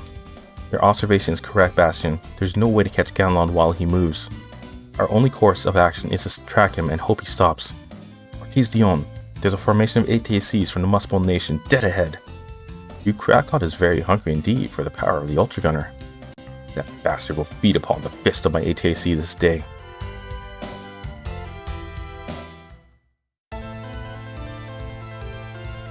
Radcot has decided to attack us for a second time? How many lessons must we teach him before he gives up? Or will I simply have to destroy the entirety of his army? This is wretched timing. We'll never be able to catch Galon now. We can, if we finish these troops quickly. What? Galon is working for Radcot? Hehehehe, we've been waiting patiently for you, Highness. You shall pay for your treachery with your life, Galon. Wear it. I have to give credit where credit is due. Without your help, I might have never found the Gradia stone. I know you'll do the smart thing and hand it over, eh, Galon? I thought we agreed to, discuss my position as commander of your armies first, but, here you go. Galon, you're a fool. Radcot's plans for you are about 6 feet deep. Hehehehe, you got a good eye for treachery, eh, Zira? Goodbye, Galnon? Galnon. I thought we had a gentleman's agreement. And he died. Unfortunately, you made the deal while ignoring the fact that I'm not a gentleman. Hehehehe. You're a despicable Radcot. His Highness will never cooperate with a pustule like you. Hehehehe, pustule, eh? Well, I'm not a stupid pustule. I know that coercion will require torture. I believe you're overestimating your chance of success in this ill-conceived plan. Give it up, Radcot. Hehehehe, I don't think you're in a position to be giving advice. I have the Ultragunner. I am power. I can finally slice that damn smirk off Faulkner's face, and what a pleasure that will be. I'll be the supreme ruler of the continent. Kings and commoners alike will bow down before me. And I haven't even begun to mention my plans for assembling the largest harem in history. Hehehe. I'm going to be sick.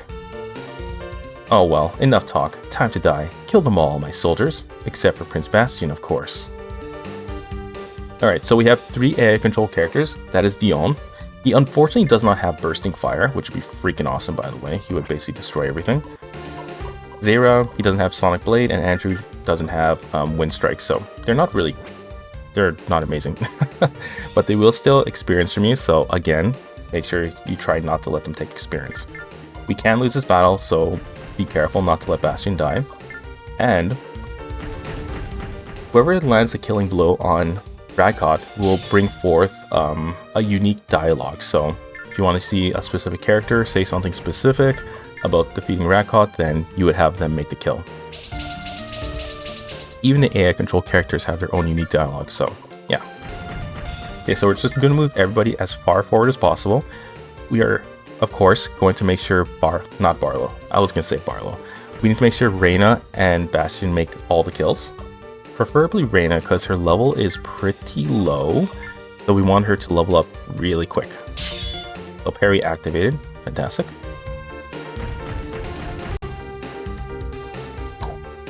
Okay, basically probably no one's ever going to be able to hit Andrew, but they can freeze him, and that's when he is most vulnerable. Okay, so it's a bit odd seeing Galvus inside Howling, but we gotta let Howling go.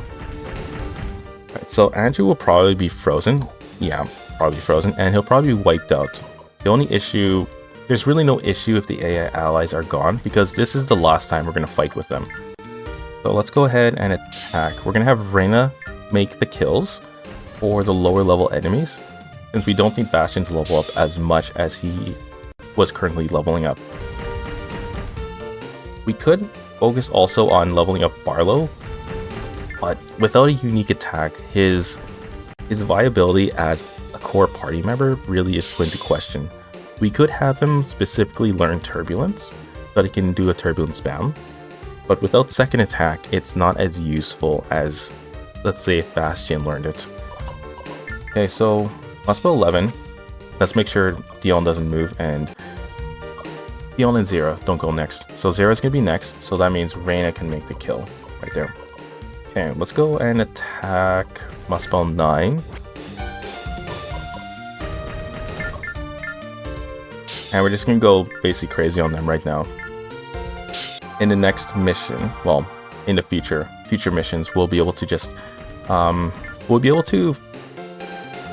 would say, I'm trying to put this into words right away, easily, right? We will have no AI allies in the Ruin route, so we don't have to worry about any allies stealing our experience. Right now, we can just probably go ham, just trying not to let any of your AI allies take the kills right now. So let's give Barlow, Reyna, and Bastion the kills as much as possible. Okay, Devlin can move forward. We want to try, yeah, the usual, right? Try not to let the AI allies take the kills. Andrew is gonna die, which is okay. We want him to lose. Dionne, on the other hand, is really hard to defeat for the enemies because he's so powerful. Okay, Andrew sniped a kill.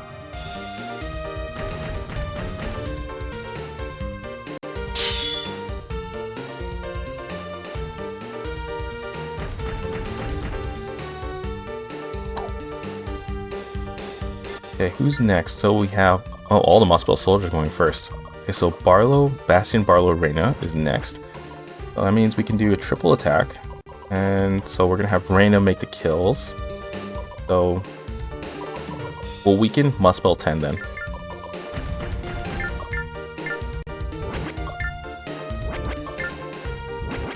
My dad's strong. There we go, slash. Okay, now let's move out of the way. Okay, Barlow can't attack Muspel 7 because it'll wipe him out. We'll move forward with Bastion a little bit. We'll leave Zera and the AI controlled characters in the back here. And we'll use Fireball. There we go. There we go. Now we have base 8. So for Reyna's trick, 16 base, 20 dexterity. So we're pretty close to it. So she can learn mental vision, which basically allows her to increase her counter attack rate, but we generally won't do that for obvious reasons. We'll have her instead learn forward and rear menace, which is 10 base and 8 defense, but 10 defense for rear menace. So 8 base and defense.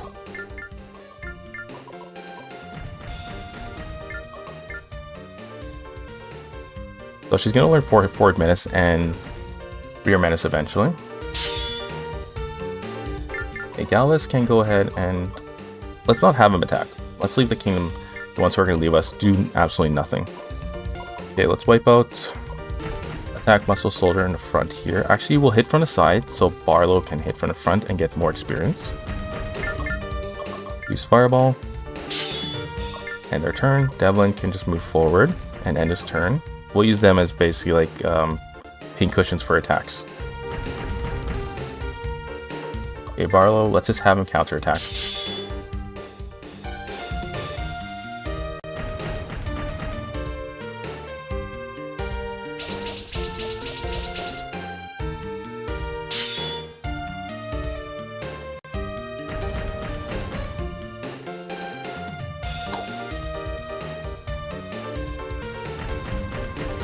Okay, he might one-shot. We'll see. No, we're lucky.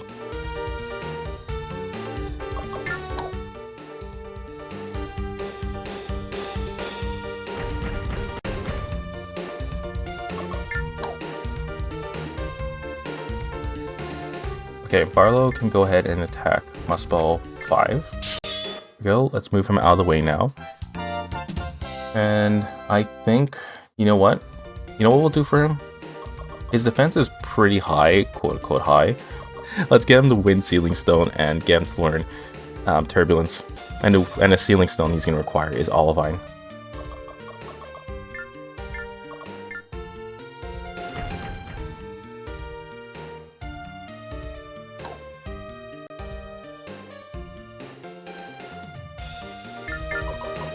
We don't need to attack that. We can attack them.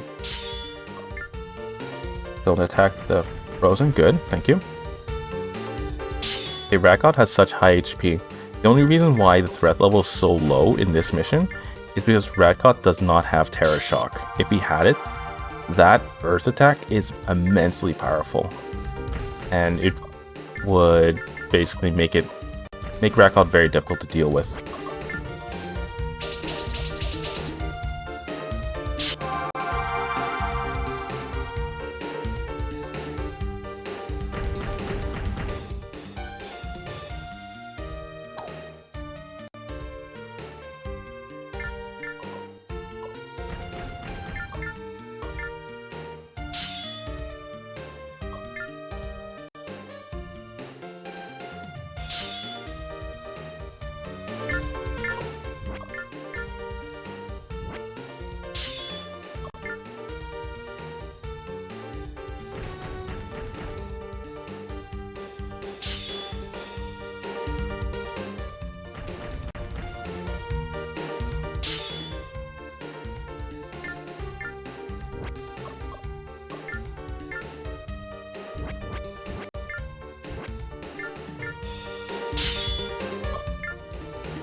Bastion is level 15, so he's not going to get a lot of experience from Radcot, so we're going to avoid defeating Radcot with Bastion.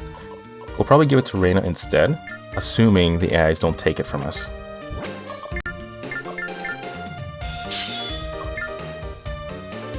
Okay, so Reyna can end up being frozen. Who comes after her? We need Barlow to come next. Okay, so Barlow's not going to come next for a while.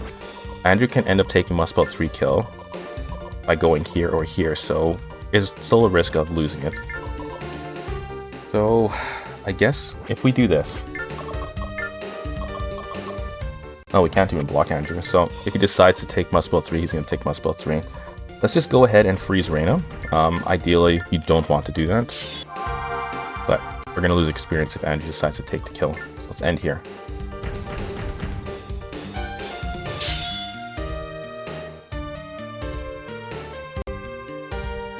Now another way you can build up Barlow is by giving him the Earth Stone. It's not a great stone to use, it's only good for Nana because of Bahamut, but you can use it for healing as well as raising defense. So that's the only reason why we want to use it, primarily for the healing and defense if you really need it. Oh, that's another way you can power him up. And we're gonna move Devlin. He missed, okay. Okay, Barlow, anyone here has low HP. Muspel 6 does, but we're gonna get killed if I attack him. Let's instead move forward. We're gonna hit Radcot with, well, with our low level characters. It's still the same strats, right? We're having our AI characters focus on the enemies away from Radcot. And Zera seems to really want to attack Zera, or Zera really wants to attack Radcot, while doing a minor amount of damage. What I find interesting is Radcot is not attacking. Considering his FP is pretty low, oh, he's finally attacking, okay. Considering his FP was pretty low and not above 60, I wasn't understanding why he wasn't attacking. Okay, we lost Barlow. Again, it's okay. It's okay. We're gonna be able to level them up really fast once we get into Ruin Route. Okay, let's attack from the back. We still do quite a bit of damage, but the experience you get from it isn't great.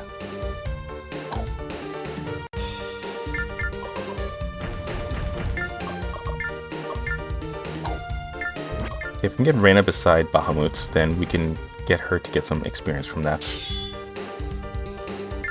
Okay, Devlin, let's see if we can... How far can Reyna move?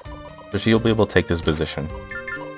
And all we have to do is block off the other side with another character, and we should be fine.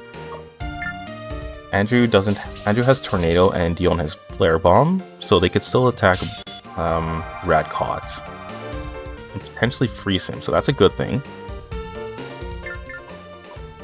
Does Radcot have Mass Menace? No, he doesn't. Okay, so we can still walk around him. Let's leave Bastion here. I'll attack Radcot. He won't run away, so we don't have to worry about losing experience. Now move Reyna as close as possible. Okay, I guess she's gonna go over here. And can we attack? Melting? We could do this. Zera, which basically means Zera's gonna get a stronger attack. Do more damage on Radcot. No, let's not.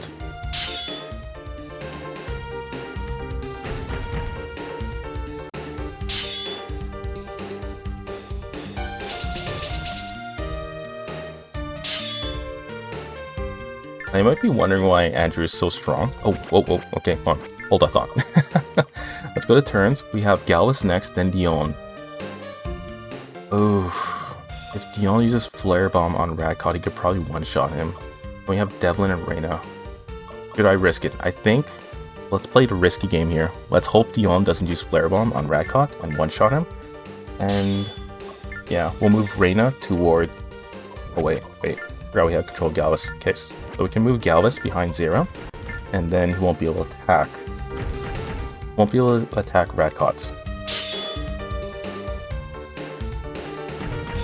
Perfect. Okay, Radcot's not gonna do anything. We're gonna have Devlin move forward. Now, Devlin might die. I don't care. We want to bring down the HP as much as possible. That was an accident. I meant to use Slash. We're gonna end our... Wait, why is Bastion next? Reyna should be next. Okay, so Bastion's next. We're gonna move Reyna here, and we're gonna get her to take down Radcot. Let's watch it happen, because I like watching Radcot be destroyed. Especially by Reyna. Fantastic. 48.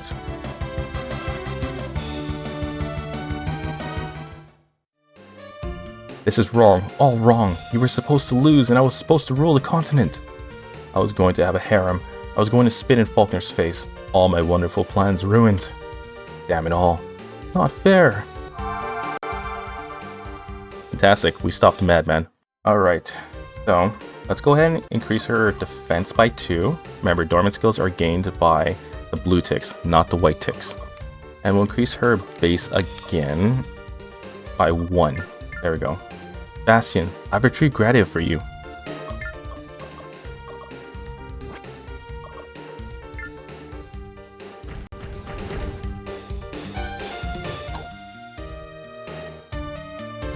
Okay, so it's just basically defeating the remnants of the Muspel army. After this, we make the choice to get onto Ruin Route.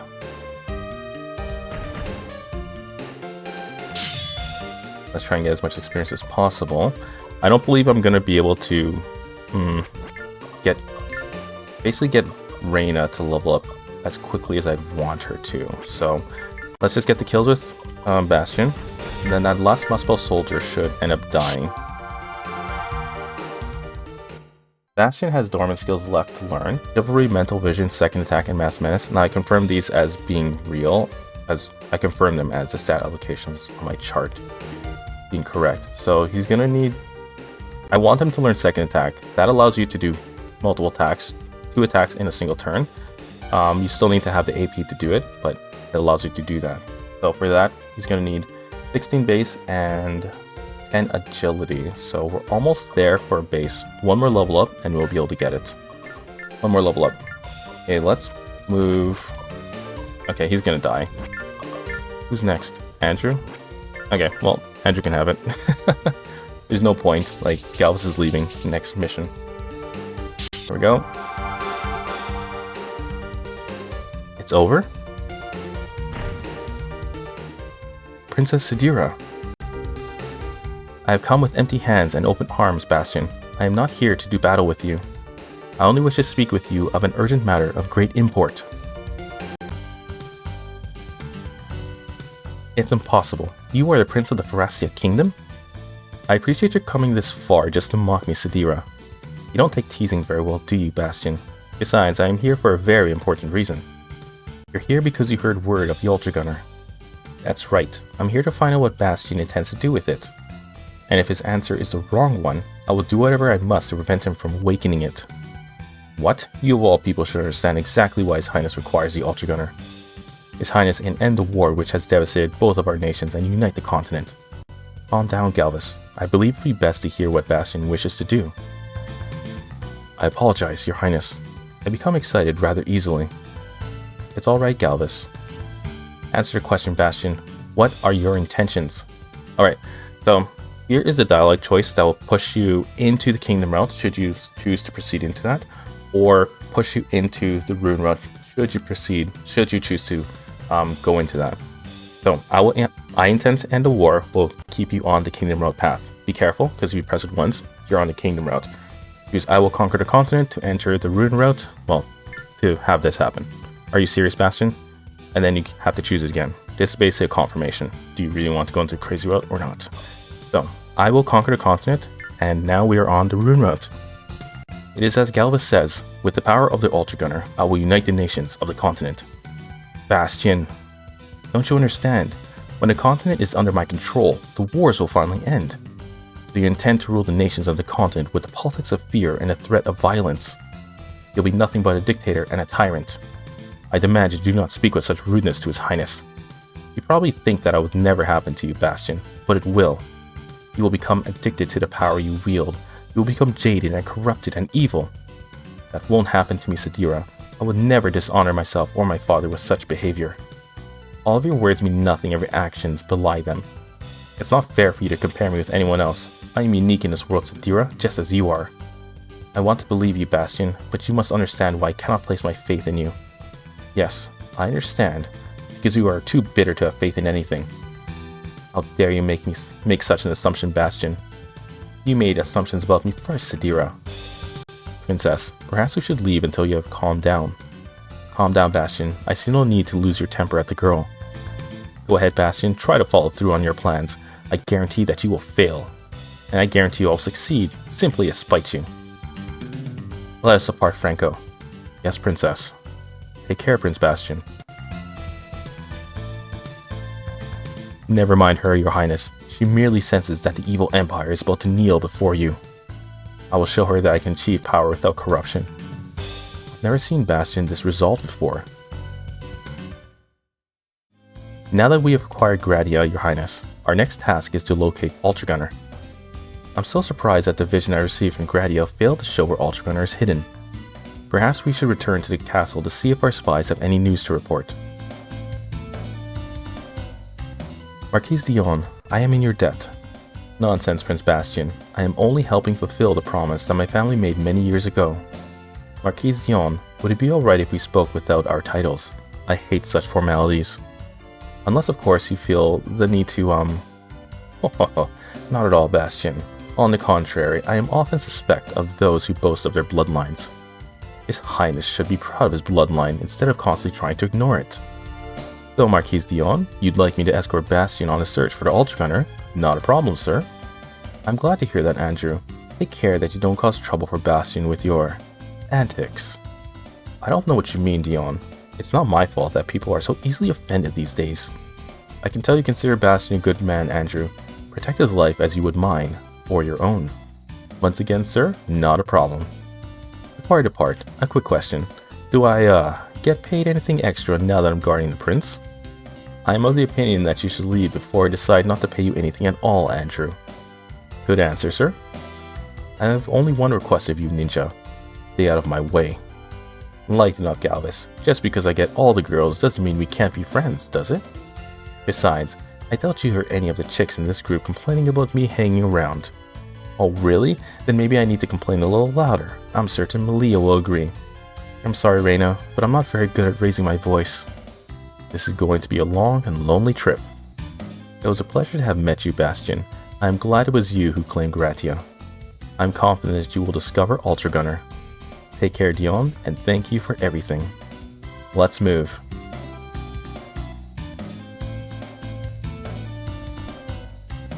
Welcome back, Duyere. Did you learn anything from Dionne? We learned that Bastion is the only one who can pilot Ultragunner, and we learned that Gamlon was slaving for Duke Radcot. There are suspicions about the reason for Gamlon's strange behavior were confirmed. I'm sorry. I know there was a time when he considered him a friend. Learned that he betrayed us to the Empire must have not been pleasant. At least we now understand how Araba Castle fell so easily to the Imperial Army. I take responsibility for not noticing Gamlon's behavior, Your Highness. I should have paid more attention. I take solace from the fact that he met a pathetic and dishonorable fate. There's nothing comforting about death, Galvis. Whether it befalls an enemy or a friend, it is a tragedy. Is there any news of where the Ultragunner may be found? Nothing at all, Zera, although our spies continue to scour the continent for clues. I'm afraid our opinions are thinning out, Bastion. Have you any ideas? Actually, I do.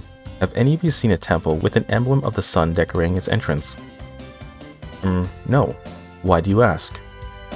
Do you think the Ultragunner could be hidden there?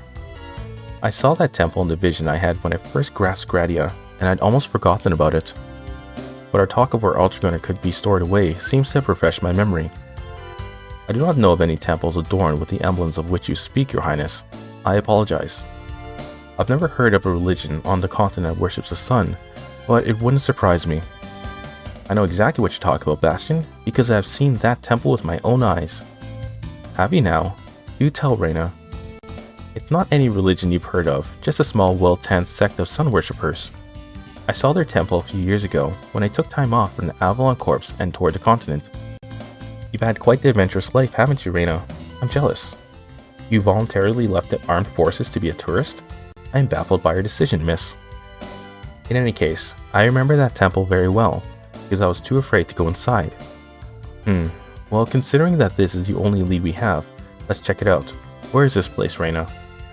Unfortunately, it's in an area that's currently controlled by the Empire, but not far across the border. We don't have any choice, Reina. To the temple we go.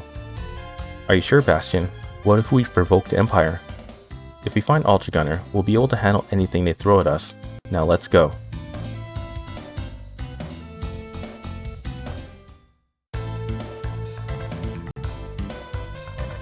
This is definitely the temple I saw in the vision. Ultragunner is inside here. I know it. Father, I made it. At last, Your Highness. At last you can restore the kingdom to glory and destroy the Empire forever. And I can honor the life of Alucard. Listen up, people. The Imperial Army just arrived, and they don't look very happy. Downright pissed, in fact. They found us already? They must have spies all along the border. As always, the Empire's sense of timing is exquisitely awful. Get in that temple, Bastion. We'll keep you covered while you find the Ultragunner and get it working. What if Ultragunner isn't inside? And what if you are outnumbered by the Imperials? Hurry up and go, Bastion. This is not the time to be expressing feelings of doubt. This is the time for action. Besides, I wasn't planning on dying in your defense today. Devlin. While it might be hard to believe, Your Highness, I agree with Devlin. Act swiftly and decisively. Come on, Bastion. I've always wanted to see what Ultragunner looks like. This is the moment Alucard prepared for you for, Bastion. Don't let him down. Alright, I'll hurry inside. Take care and fight with honor. I'll join you as soon as I can. we'd better hurry too, or ATACs will be smashed before we even get inside them. Melania Delta. The Imperial Army has us completely surrounded. Not good. I care not if they send 1 soldier or 1,000 to attack. We will defeat them all. We will give His Highness all the time he needs to resurrect the power of the Ultragunner.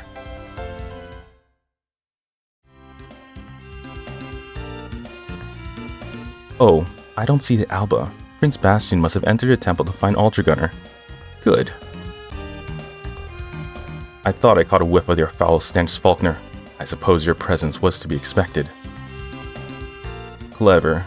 I must admit you seem to have a staggering array of cliched witticisms at your command. I also have quite a formidable force on my side to halt your advance, if that escaped your attention. I would suggest, in vain I'm certain, that you retreat at once. Action of any other nature shall be deadly for you. Yes, we shall never let you gain possession of His Highness, or of the Ultragunner. My, how your words do cut the quick. I'm ashamed to admit that your little speeches have heightened my anticipation of slaying you all. For you see, I still have the Ultragunner. Your stand here is but a thrilling bump in my path. We must hold this bridge. It's all that holds Faulkner from taking the temple. We understand Zera. We'll hold the bridge, Zera. We'll keep these maggots at bay for as long as Bastion needs. This is our moment of truth. This is when the strength of our hearts will be revealed. Fight strong. Attack!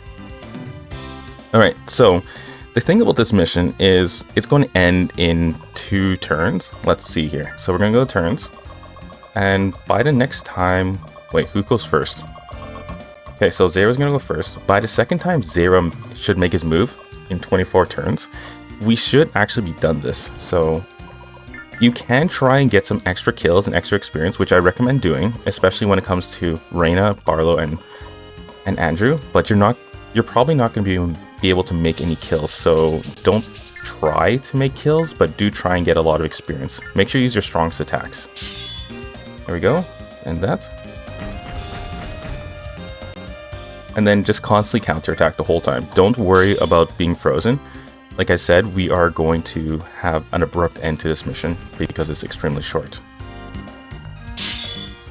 Okay, so we're going to move Reyna forward. We're going to attack the Dantaris from the side. Strongest attacks only right now, because we're trying to level up.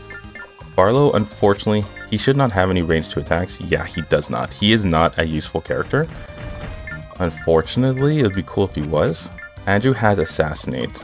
So with this, we can actually go behind the enemy and do more damage than if we attack from the front.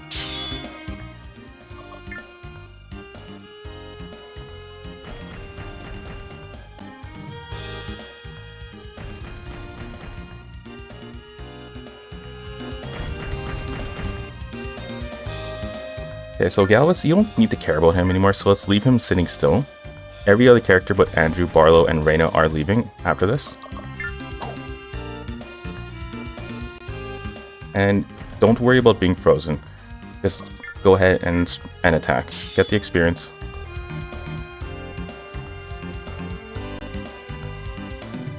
Okay, so Devlin's going to end his turn, and then we're going to end turn with Zera. Bastion should come out at this point. Around this point. Okay, might as well attack with Galvus.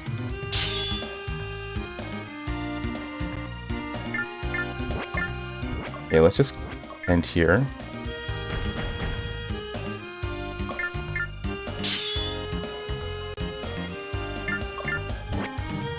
Okay, we're going to go behind Dantaris. We're probably going to miss, but that's okay. 47% is really low. 57 is much better. And we missed. It would have been great if we didn't. We would have got a lot of experience for Barlow. Okay, so who comes after Devlin? Reyna. So let's go ahead and just put Devlin right here so the Imperial can't actually walk behind the other one, and Reyna can make the kill. Hopefully she gets that point.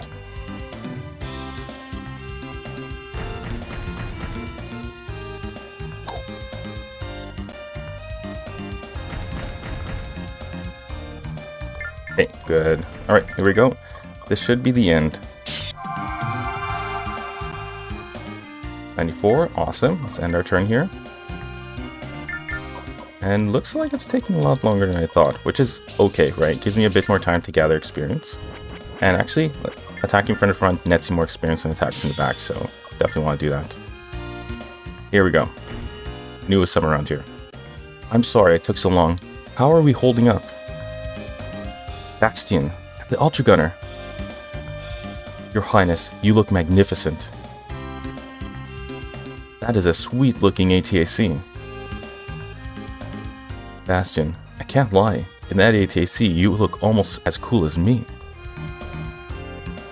It's about time you decided to show up to the party, Bastion. Heh. Ultragunner, the ATAC of legend. I can hardly believe my eyes. I can sense great power within this ATAC, but I don't really know how to use it yet. At last, my search is ended. The most powerful ATAC in the history of the continent stands before me. Ultragunner will be mine. The world will be mine. Faulkner. It's been so long since we first met, Prince Bastion. I'm sorry I haven't kept in touch. I must thank you and your friends for all your hard work. What are you talking about? Well, you found Ultragunner for me, didn't you? And now you're going to give it to me. You're insane, Faulkner. I wouldn't give you a bucket of my spit if you were on fire. Such a colorful insult, Bastion, but I assure you that I have even better retort. Bring her out. Forgive me, Bastion. Malia. Have you more harsh words for me, Bastion, or are you going to be kind? I would much prefer the latter. No, Bastion, don't give him Ultragunner. You know the terror he will cause with it. Don't worry about me, Bastion. It's my fault for being captured. You must fight Faulkner. It seems we have a martyr in our midst. How endearing. Well, Bastion, will you give me the Ultragunner?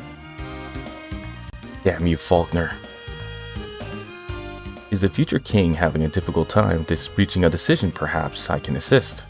I shall generously give you the count of 5 to answer me. And if I do not receive the answer I want, Bastion, I shall use my sword to neatly cleave your friend in two. I shan't bother to describe what I might do to her if you choose to attack me. What? 1. Alright, Faulkner, if you want this damned ATAC, you can have it. Oh, life is cruel at times, is it not, my young prince?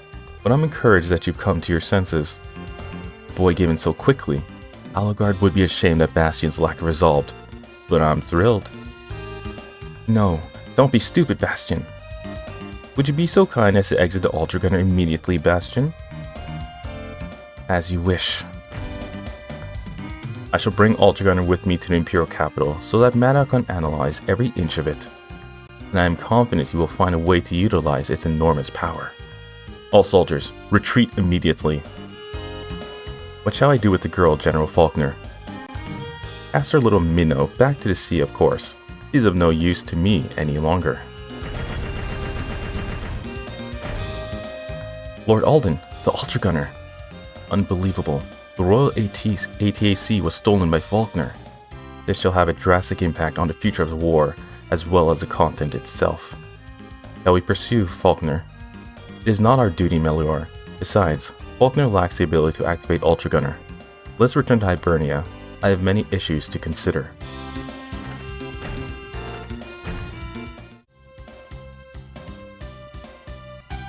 I'm sorry, everyone, but I couldn't let Faulkner do anything to Malia. Faulkner is long gone, and so is the Ultragunner. Your Highness, you have made a foolish decision, and the kingdom is destined to suffer for it. The Ultragunner is in the hands of a madman. This is not good. We must work quickly to decide on the course of action to counterattack Faulkner. I believe that returning to Araba Castle to decide that would be the most productive. Where's Malia? I'd like to make sure she's alright. Now that you mention it, I saw her only a few minutes ago. She didn't look very happy. Bastion, this is bad. What's the matter, Puck? I just found a note from Malia. She's run away. What? Why would she do that? This is my fault. I should have been watching her more carefully. I should have known that she would blame herself for what happened. What are you talking about, Reyna? Don't you see? She blames herself for being kidnapped and being used to manipulate Bastion.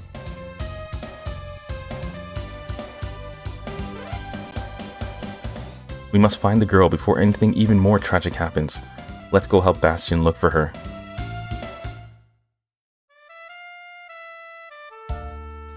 None of us were able to find her, Bastion. I'm sorry. It's not your fault, Reyna. It's mine. I feel your pain, Bastion. Even if you'd never believe it, I know what it's like to lose a loved one. I shall commission a search party immediately. There is no reason to abandon hope yet. A young girl on foot cannot possibly travel far in such a short period of time. Never mind the search party, Zera. I'm going to find her myself. I've already caused enough trouble as it is, and we really don't have the resources to mount a search. Resources really aren't the issue, friend, but as always, it is your choice to make. I'll come with you, Bastion. Oh, what the hell. You don't mind if I tag along, right, buddy? I'm coming with you too, of course. Ilia was really nice to me, Bastion. I want to help you find her. Devlin, are you coming? Aye. I'm sorry, Bastion, but I won't be joining you. I'm sorry to hear that. Now that I've become involved in the war against the Empire, I don't want to stop. I can feel the anger growing inside of me, Bastion, and I need to release it on the battlefield.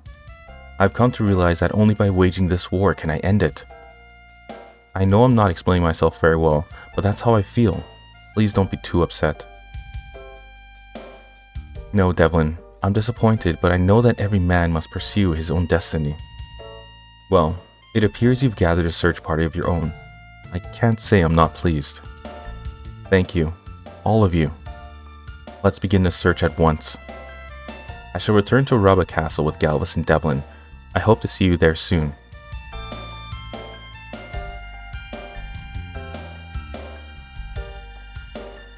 Farewell, Your Highness.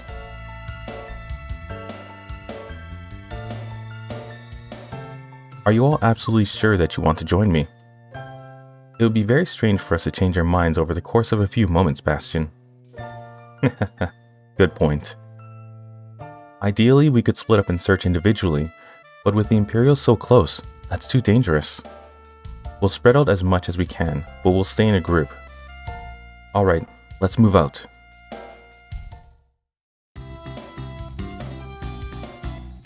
We've completed our sweep of the mountain's south face. Let's move on to the north face. Nothing on my scanners, Bastion. Nor on mine. Malia has already left this area. Or there's something on my scanners, but it's definitely not Malia. What is it? It never makes me very happy when I'm surrounded by strange ATACs. My only question is whether they're bandits or Imperials. And here's today's catch. What a tasty collection of unusual ATACs, especially the blue one. I don't even know its name. I know what I'm calling it. Our one-way ticket to a big pile of cash. I almost have enough saved up for that beachfront property I was telling you about the other day. Still can't believe you'd rather be a beach bum than a thief and a killer. To each his own, I suppose. These don't seem like the brightest bandits I've ever encountered. A life of crime really tends to attract the best and brightest, Reyna. Bandits and blondes have roughly the same intelligence level, in my considerable experience. What's a blonde? Attention, travelers. Get out of your ATACs immediately. Don't make me ask you twice. Because I really don't like repeating myself. It makes me mad. You know what bugs me? Idiots like you who prey on innocent girls for your own selfish gains. What did you call us? You call us idiots, man. What's up with that? No one mocks the organization of Hell's Bandits and lives. Yeah. These guys are so stupid. Alright, so let's take a look at what we have here. So Bastion already has... Actually, let's start with Andrew first. So Andrew has Assassinate already. From here, we're going to focus on leveling up Bastion.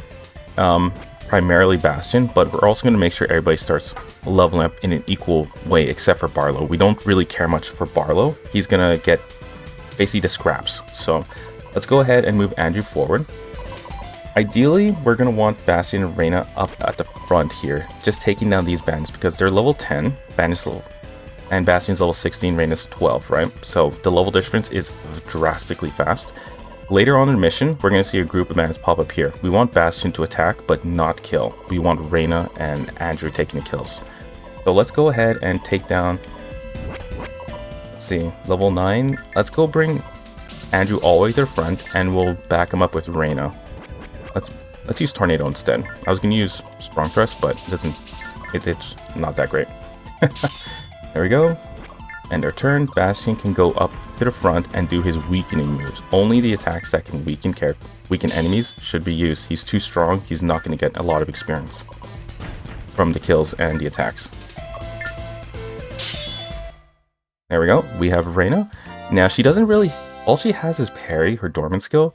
What we want to get is Mental Vision, and we need 12 base, 10 dex, and 8 agility. So we've got Mental Vision now. Let's double check that. There it is. And shockingly, we have front and rear menace. That's because we got our base to 12, and it only requires base 10. So those are not really useful Dormant skills for her, but it's something, right? Okay, we'll have Barlow do attacks in front here.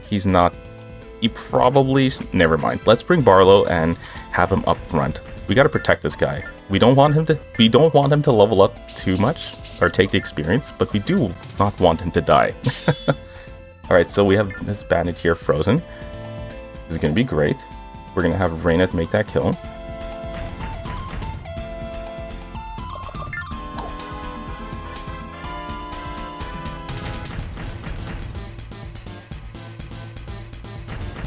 There we go. Now they're closing on Barlow. I would say avoid, but plus 50% to an evasion, 50 or more chance to be hit isn't really something that can be avoided, so let's not. So we're just going to focus on defending with Barlow. Okay, Andrew, we have a choice. Do we want Andrew to become stronger, or do we want Reyna to become stronger? I think Andrew is fine as he is. He just needs to get Turbulence and Somersault at some point, but yeah, that's really it, really. He needs Somersault and Turbulence. So let's just attack from the back with him, and we'll have Reyna make the final kills on these two bandits. And here, Barlow, let us move. Let's keep Barlow right here. We'll do an attack. There we go. As you can see, he got 96 experience, which is actually a huge amount if you think about it. Okay, now there's a 3-level difference between them, so the experience gain isn't going to be great. Here's the second group. Rebel Boss, what's taking you so long? Hurry up and finish these ATACs. Wait, hurry up and put these ATACs out of their misery. Alright, let's move. Let's go ahead and use Searing Flame on Barlow. We'll power him up so he can actually make attacks that are useful. And here...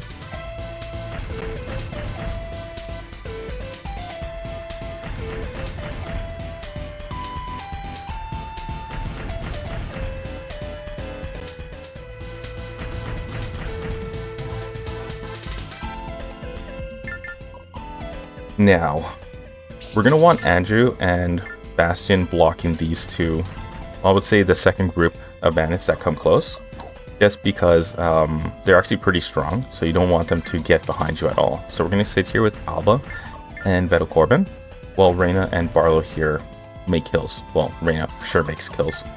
Okay, we can probably avoid this. Let's see, Barlow's really sucky at evading. Okay, this time he managed to do it. That's a good thing. Go ahead and evade again. Actually, no, let's dodge. Let's defend this one.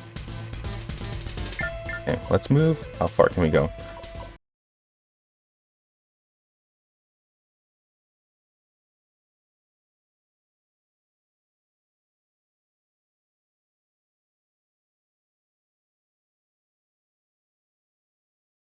So let's move Andrew up a little bit. Attack the Bandit Chief. As you can see, level 13. So he's going to get a lot of experience for that. For attacking that. Let's put Reyna here, and she's going to use a fireball on this last bandit and get the experience. There we go. We'll move her to the side. There we go. Now let's move Alba up a little bit, and here we go. We're going to do Searing Flame on Andrew, give him a higher attack, increase his weapon stat so that he does more damage, and we're going to end our turn. Okay, so yeah. They can still attack at range of plus or minus 3. Alright, Barlow can go ahead and use Thrust. Let's see. On, I would say this guy right here. Okay, we're going to go behind Reyna and sit to our side like so.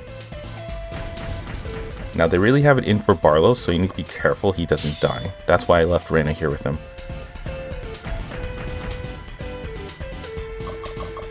Okay, as you can see, like 17% to evasion. We're probably going to reflect this attack. So carefully, bang, there it is. Fireball, instantly. That's why you want reflect attack, the Dormant skill, for situations like this. Let's say there's an attack that hit for 99%. With reflect attack, you can actually deflect it, as you just seen, and not take any damage. It's extremely useful. That only works when you're attacking from the front. Go ahead and just dodge that. There we go. Extra damage, 86 experience. Okay, so we're at 82 FP. Let's move Andrew back, and we're going to move him forward. This will basically just prevent his morale from dropping, because he needs to do something, I believe. Otherwise, if he doesn't do anything in a single turn, his morale actually goes down. Okay, so Bastion can go ahead and choose Fireball again. He's not going to get a ton of experience in here, because the level differences are way too high.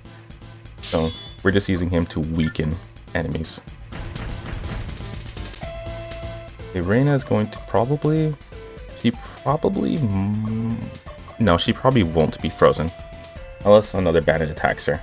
Okay, never mind, she's frozen. Oh, she's not. Alright, good. Looks like their FP was too high, that's why they skipped their turn.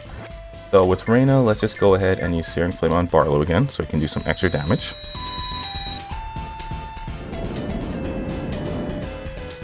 And we're going to end her turn. Go ahead with Bastion. Tackle would do quite a lot, and he missed, interestingly enough, he missed. Okay, Searing Flame on Andrew. We're not going to recover, well, reduce our FP a lot, because FP reduction is determined by AP remaining at the end of their turn. Go attack. There we go. Barlow can go ahead and attack Bandit 4 from behind. Actually, no, let's leave him where he is. His FP is too high. He's going to get himself killed. He gets frozen. Instantly killed.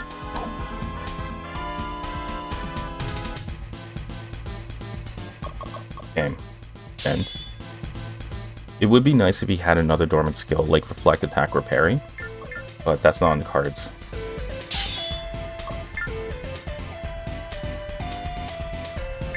Okay, let's go ahead with Reyna. We can go ahead, probably Tackle, right? It does a lot of damage, but 75% isn't actually a guarantee that it would hit. Let's just go ahead and do it anyways. Hopefully it hits. It hits. Excellent. Let's end our turn.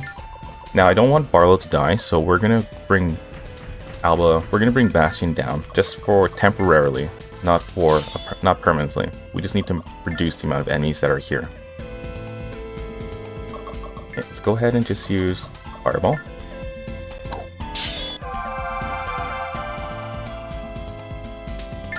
As for Barlow, we could go here, but then there's a risk of the bandits here. No, not a risk. Okay. So there's always a risk of him getting killed because he's so weak.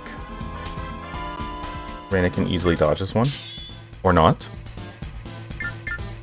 Okay, let's finish off this bandit here and get the experience.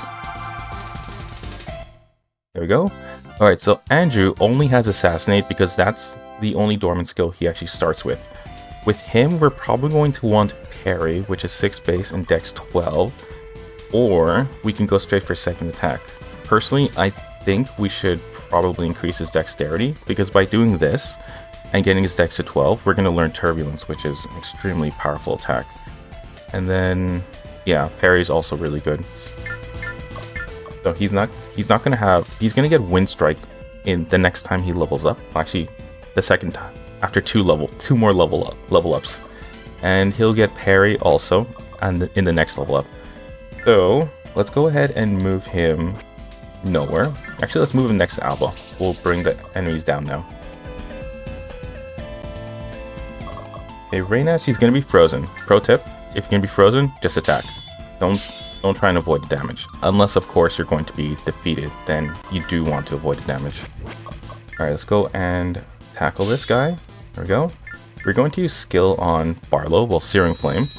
This is mainly so he can make the kills, but he's in danger of dying right now, as is Barlow's normal, I guess, contribution to the battle. Okay, let's avoid. We don't actually need to avoid. Let's go and strong thrust this. Thought I'd wind strike for a second. Okay, there we go. Now, Bandit Chief. We can let Andrew or Reyna take the kill, but I think Reyna should probably take it. I just feel like she's gonna be more useful. Alright, let's go ahead and just hit here with Andrew. And he's gonna attack. He didn't attack Barlow, which is actually really good. Instead, he attacked Reyna. Now, we don't want Reyna to die. So we are going to definitely need to take down or weaken enemies to a point where they can be destroyed easily. But if we move Bastion down here, it's very likely these bandits up here are going to just attack Barlow, right? Because everybody wants to kill Barlow. Okay, so we can wipe out this Bandit 4. And then from there, we could... Well, to keep Barlow alive, it actually might be safer to just move him here and have Reyna turn around and kill Bandit 4. So we'll move Andrew down here and do an attack. Barlow can't do anything. Fun fact, if you end your turn for Barlow, in which he does nothing, he'll actually like you more, and you'll see it reflected in the morale board. Okay, we're not going to attack with Bastion. We can't move. Let's double check who comes after him. So Andrew and Reyna. So we can move Andrew here and Reyna here, but then he's free in the front. Let's just end our, well, give Searing Flame to Barlow again, and then end our turn. You're gonna find yourself doing this a lot when it comes to Barlow, whereas you're protecting him, unfortunately, until later on, of course. Okay, let's go ahead and get this kill right here. There we go. 39. Okay, we'll move forward and we'll move back. And we're good. Alright, who's Bandit Chief gonna attack? Reyna, got it.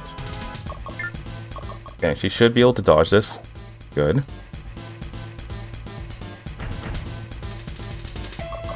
Dodge this one too.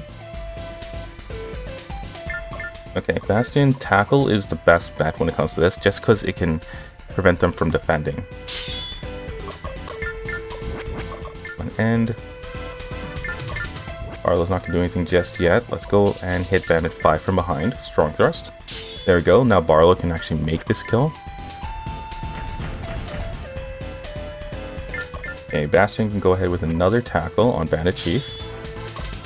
I've decided I'm going to let Reyna take this kill. Okay, so it's Bandit 5 and 3. Let's make sure they're not moving next. Okay, so Barlow's moving next. Let's go ahead and move Andrew right there and attack Bandit 3.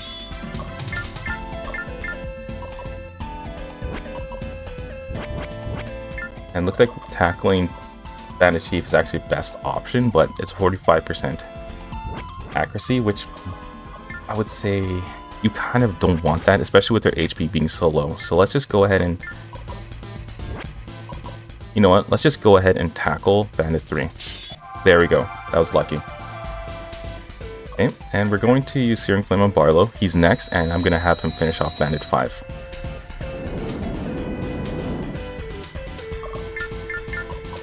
So 3 HP, he should be able to thrust and wipe him out. Now, this is 70%. Let's increase it a little bit to 83. Good. Alright, this is very lucky. Barlow hitting at 82% is an achievement for him. Alright, so like I said, with Barlow, it's depending on what you want to do with him in terms of how you want to actually distribute his stats. Ideally, the ideal one for him is to equip a Wind Seal Stone and make him learn Turbulence so he can actually support in battle. But we're going to actually not make him into a Turbulence user. We'll instead have him... Actually, no. Let's make him into a Turbulence user. So we'll increase his Dexterity by 2 and Agility by 1.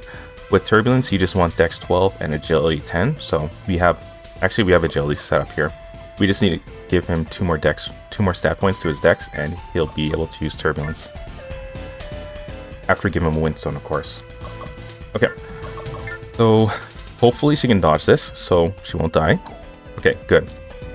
Thankfully 39% is actually enough to dodge, which in this game doesn't guarantee a dodge.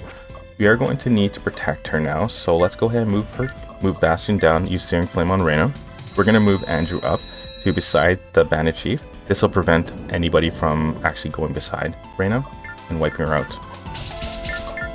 Okay, so can we attack Bandit Chief? Yes, we can, which is good. Now, since Bandit Chief already attacked, he's not going to be able to make a move at this point. So Reyna, 46% accuracy isn't good. Let's see if can Fireball defeat him. Yes. Alright, we're good. She has both forward and rear menace, and she also learned mental vision right in the last level up. So rapid motion requires 18 base and 12 agility. She doesn't have the agility for it. And we could actually start working towards Reyna's trick, but I think rapid motion would be better. That gives you +1 to your movement, so she will actually be able to move further. So instead, let's give it all to agility. We just get agility to 12, and then agility to 12, and then base to 18, and we'll be able to get it. As for why I'm moving her here is because she's at very low HP, and she's probably gonna get killed if we leave her sitting in the middle. Okay, so this Bandit can attack Barlow. This one can also attack Barlow, so which one of them is going first? Bandit 8 and then Bandit 7. So you're Bandit 8. So we might need to actually wipe them out, unfortunately. Unfortunately. Okay, so let's go ahead and use Tackle. I don't want to do this, but I don't really want Barlow to die, even though he's not useful. Okay, let's put Andrew right here. This will force the Bandit to actually move around him, consuming more AP, making sure he can't actually end up attacking Barlow. Ah, look at that, he can actually run for it. First off, let's check. He doesn't have anything useful. He has Ice Shards, and Bandit 7 has, let's see, 30 FP. Actually, we could make this work. So we'll move Andrew in front, or sorry, Barlow behind Andrew, use Ice Shards, and it drives this Bandit's FP up to 60, which means in the next turn, he's going to skip it. He's just going to end his turn. Okay, he didn't even get a chance to make a turn. That's great. Let's just go ahead and attack. Use his FP as much as possible. Good, he's frozen. Let's go finish him off. Bang, we finished. These bandits were hardly hellish, as they claimed. I think it's time that we return to Araba Castle. Bastion, we've barely begun to search for Malia, and I've already put all of your lives in danger with my selfish desires. Let's put an end to this before we encounter someone more dangerous than those bandits. But I know you don't want to give up, buddy, but this is the right choice. Then why does it feel so much like the wrong one? Alright, Bastion, let's return to the castle. Don't worry, Bastion, I have a feeling in my gut that Malia will find us. Judging by the size of that gut, it must be a very strong feeling, Barlow. I certainly hope you're right. Let's get moving.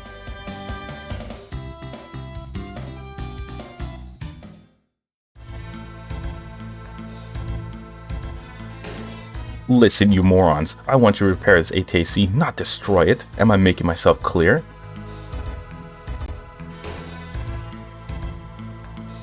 Good evening, Maddock. Faulkner, is something wrong? Not at all, Maddock, although I enjoy the paranoia my presence seems to instill in you. What are the results of your test on the Ultragunner? Have you been able to successfully operate it? Oh, yes, the Ultragunner. Yes, the Ultragunner. How could you possibly get something of such tremendous importance? You've asked me the same question 20 times since you brought that ATAC to me, Faulkner.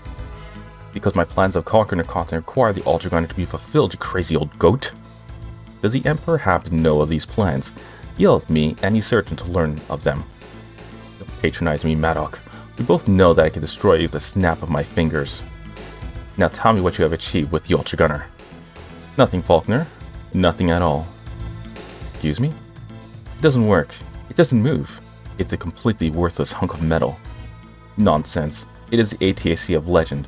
There is a way to make it work, and you will find the way. Would you care for a look at my latest ATAC design, Faulkner? I guarantee you'll be very pleased. Why must you always attempt to change the subject when you have unpleasant news to report? Are you absolutely certain that the Ultragunner cannot be activated? Actually, I'm not certain at all. I've been far too busy supervising the construction of my new ATAC. The Ultragunner will look like a child's plaything in comparison to my majestic creation. Maddock, you disappoint me, and you know how I hate to be disappointed. This new ATAC is the culmination of my life's work, the perfect mix of aesthetics and functionality. Rest assured, there will be nothing aesthetic about the manner in which I punish her insolence, old man. Your manner could be less heavy, my tyrannical taskmaster. I was merely jesting with you.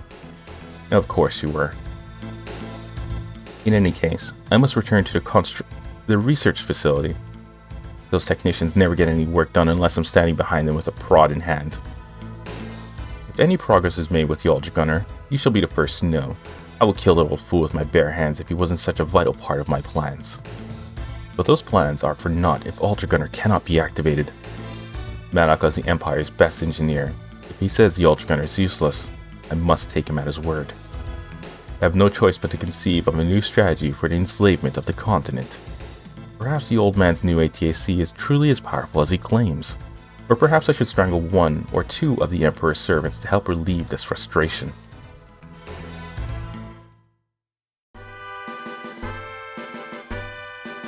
I'm afraid I have bad news, Bastion. There has been some sort of uprising in the capital of Avalon. Duke Sierra and Commander Galvas are preparing to return there and see if they can regain control. Revolt in Avalon? I can't believe anyone would stage a coup d'etat against such a capable leader. And what happens if the mutineers manage to repel Zera and Galvas? Don't worry, Bastion. I have some great news for you. In fact, this could be the best news in the history of the continent. I'll keep my expectations somewhat lower than that, Puck. What is your news? I've just finished construction of a brand new, never-before-seen type of ATAC. A new ATAC model? Really? Yep, I started working on it as soon as we got back to the castle. I think it's just about as powerful as the Ultragunner. What? Do you honestly believe this new ATAC of yours is that strong?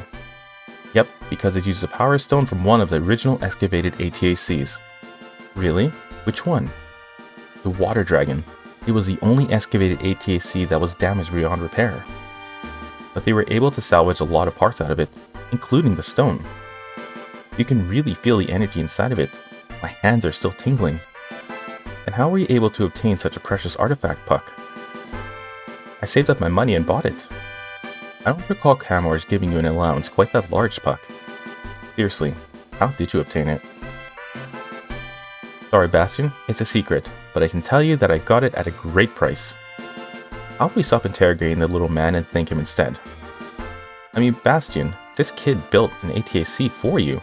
I have friends who won't even buy me a beer. Is it really that important for you to know how he got the stone? You're right. Thank you, Puck. You don't have to thank me, Bastion, because I'll need you to pay me back eventually. Excuse me. What brings you here, soldier? It's an emergency, Miss Reina.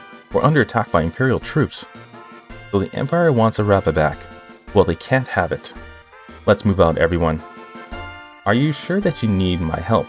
I was hoping to relax for a while and maybe have something to eat. Yes, Barlow, you're coming with us. Well, Puck, is your new ATAC ready for combat, or should I take the Alba instead? And please be honest, I don't want to take an incomplete ATAC into battle. It's ready for anything the Empire can throw at it, Bastion. I promise. Excellent. Follow us to the hangar and give me a quick walkthrough of the controls before we depart. I guarantee these Imperials have never seen anything quite like this ATAC of yours, Puck. Good, you'll have the element of surprise on your side.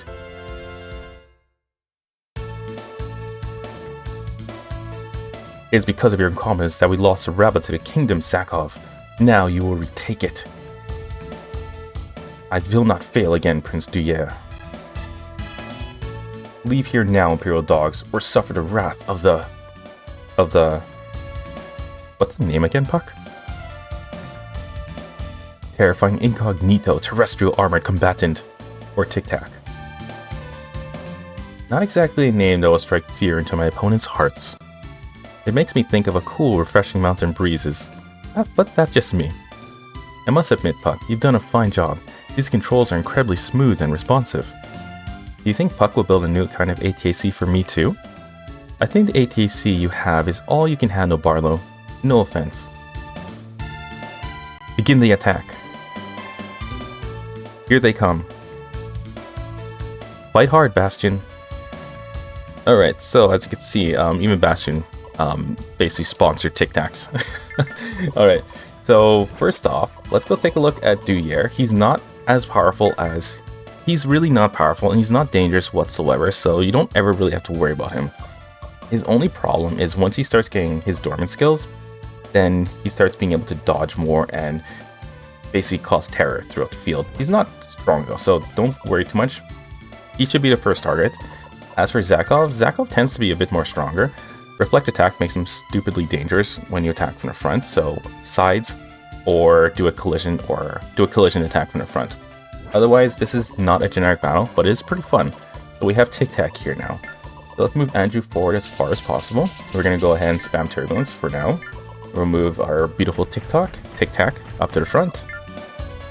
And he has a water gem, he has a water stone equipped by default. And unfortunately you can't remove that, which kind of sucks. So he's forced to use water type attacks and support skills. The great thing about that though is we can go ahead and use Cooling Mist a ton. Okay, so he can use Turbulence now. So 1, 2, 3, 4, and then was it here? No, it was the next space. So we can use Turbulence here, and we'll keep hitting the Dontarius with them. There we go. They're all going to charge forward eventually. It won't take long. These Kingdom Soldiers in the back are who you have to worry about. They can kill steal from you, so that's really the only reason you have to worry about them.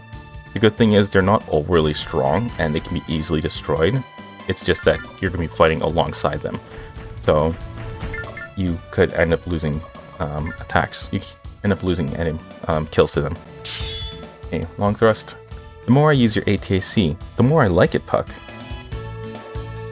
I'm glad, Bastion. Alright, so he likes the ATAC. Excellent. Alright, let's go ahead and use Turbulence again, just cuz. No particular reason. We're not going to have him move forward until Duyere. Well, actually, we might have him move forward eventually, but Duyere is pretty much the target. Okay, so there's a 3-level difference. So we might need to have Reyna. Nope. Barlow. Okay, so Reyna and Andrew will take the kills for sure. And we'll see if we can kill this guy from the side. She has... Oh, took away her Fire Sealing Stone. Okay, she has Tackle. So, he made a hit. Excellent. Okay, she only got 36 experience, which... understandable, considering the +4 level difference. Now, Barlow needs to go forward. We need him to attack just once, at the very least. We need to get him in a battle animation. Okay, let's use Tic Tac. We're going to attack from the front for that extra experience. And awesomely enough, he has Strong Thrust, which is basically a strong version of Thrust, but stronger than Strong Slash. So, it's really good. There we go, we get 14 experience. I don't think any character here actually runs away. Duyere runs away at when his HP is less than 50, so we need to be careful not to let that happen. Otherwise, we end up losing that experience. Okay, so that was quite a lot of damage. We might be able to get a kill with Barlow, just one, right? Let's level him up just a tad. Okay, we can dodge this. Imperial's almost destroyed. Duyere is not moving. We could probably surround Zakov at this point. Yeah, we could probably surround him. Okay, we are not going to attack Imperial 4. We can go ahead and attack Zakov. He has Reflect Attack, so probably we'll use Mirage Mist instead, right? Actually not Mirage Mist. Yeah, Mirage Mist, sorry. Yeah, this will just reduce his hit points, his hit accuracy. What is this ATAC? I can hear the fright in your voice, and you should be afraid. This is a Tic Tac, and it's with this weapon that will defeat the Imperial Army. You really think that you will defeat the Imperial Army with an ATAC that looks like a giant whatever it is? Yeah, you actually can. This ATAC is massively overpowered. Okay, we're going to leave Imperial 4 for Barlow. We're going to let him have at least one kill. Oh, right. We're going to end our... Actually, yeah, let's end our turn right here. We need to recover our FP. Andrew being frozen basically is a death sentence to him. Okay, let's move Reyna forward. Up here, we will go ahead and use Pouring Mist on Andrew. Let's make it so that he can actually avoid even better than he already can. Now keep this in mind, for the final mission, agility is completely useless. You're going to have to rely on your base and defense in order to minimize damage. So focusing on agility in the ruin route will get you killed. So let's just go ahead and use a normal thrust. Ooh, that's really low. North slash. Alright, this might hit. Nice, there we go. Fantastic. We're not going to get as much experience, but at least we got the kill. Okay, we can turn battle animations off. There we go. Barlow got his thing. Excellent. Now we need to increase his agility to 10, which he already has. And his turbulence is already set to 12, so he already has what he needs for turbulence. So let's just go ahead and increase his defense, and we will increase his base too. So we'll do this for him: 2 to defense, 1 to base every time he levels up. And we also don't need to have him in battle animations anymore, so we don't need to worry about that. Oh, everyone always attacks Barlow. Come on. Alright, so he's going to do a strong slash, and unfortunately, I could dodge it. Hopefully, let's see. No, of course you can't dodge. Very unfortunate. Okay, Andrew, let's go ahead and use Tornado on Zakov. We're going to try and wipe him out before those 2 Kingdom soldiers in the back come reach us.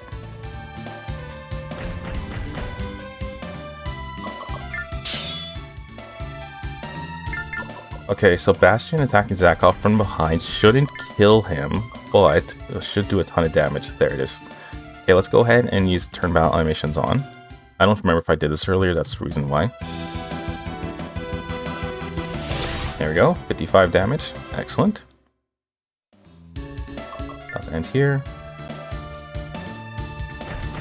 As you can see, the Duyere and the bodyguards are not moving at all. I think they only attack if you start attacking them. I can't guarantee that. I can't verify that yet, but I will later on for you.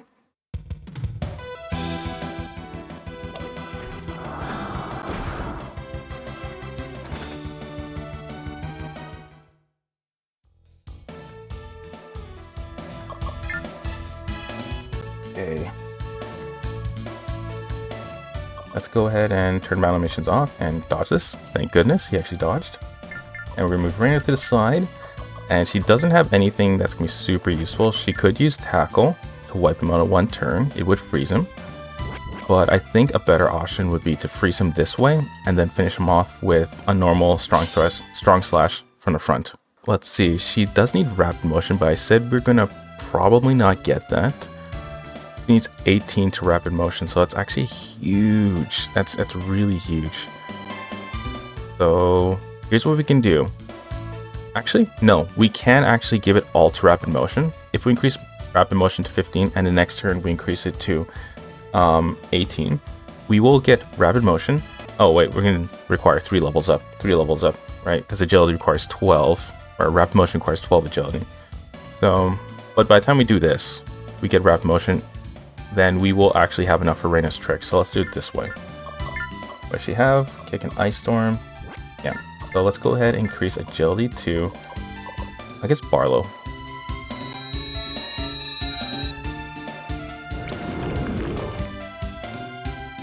Let's end our turn here. Barlow, it's very tempting to give him this kill. The 5 level difference is massive, and Barlow would level up quite a bit. It's just, he's not a good character. I wish he at least had a unique attack, right? That'll make him so much more useful. So instead of that, we're just going to go ahead with Tornado and hit Imperial 1 from the back, or from the front. And see what I mean? 93% hit accuracy, and he still missed. That is why 99%, 90% or higher is not a guaranteed hit. Okay, it looks like Duyere is finally moving. And we're going to go ahead and just watch this battle animation. He's level 11, so we're not going to get a lot of experience. We will need to weaken him and then have Bastion make the final attack, so we can at least get the money from it. Interestingly enough, the bodyguards are not moving, which is just interesting. Alright, let's go beside Duyere, and we will attack him. Go ahead and use Tornado. Let's just weaken him a little bit. So he has a max HP of 152. That means 76. We have 70 HP 75 or lower will force him to retreat. So we need to make sure we do not hit that point. Let me take a look at the King's soldiers and see that they don't have tornado. Okay. Alright, good. So they don't have any range to attacks, which is good. We can prevent Duyere from retreating. Okay, let's go ahead and use tornado here. There we go, he's a bit weaker. Bastion can go ahead and let's use Mirage Mist. What in the name of the gods? I've never seen your type of ATAC. It's called the TIC TAC. It was built by my friend Puck, and it's going to smash your skull. TIC TAC, are you supposed to be a hygiene product or a warrior? I suppose I should be grateful for facing off against such an obviously brain-damaged opponent. Wow, man. That was very mean. Let's use FP or Cooling Mist. This is why TIC TAC is actually really good too. Unlike with Ultragunner, who has Holy Light, although it can heal, it takes a lot. I think it's 90, if I remember correctly. We're gonna have to double check that later, but it's really high. When it comes to TIC TAC, his support skills, Cooling Mist and Pouring Rain, you can actually use you can use Pouring Rain 3 times. You can use Cooling Mist and 2 Pouring Rains, right? Really good at making characters not freeze, as well as increasing their agility. So yeah. And plus you can attack afterwards. It's really good. Wait until we get Tidal Wave, and you're going to see how overpowered TIC TAC becomes. It becomes the ultimate support and DPS character. Hey, shockingly, the bodyguards are still not moving. I'm not understanding why, but I guess it's nice. Alright, let's go Strong Thrust. Okay, there we go. For Reyna, let's go ahead and use this, and we attack Zakov. Excellent. Arr! This cannot be happening. I curse all of you. So he turned into a pirate for this very moment. Alright, let's see if Devlin comes next. So we have Imperial 1 coming up. It's not going to move in front of Barlow. So that's a good, in front of Duyere, so that's a good thing.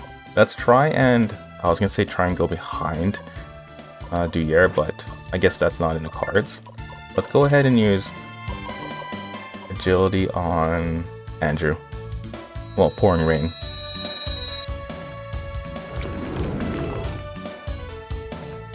No edge here. Bodyguards are finally moving. Good thing I increased Veto Corband's agility. Hopefully this doesn't hit. Oh, I'm always so scared. Okay, looks like we're not going to get behind Duyere. Hopefully Duyere doesn't move though.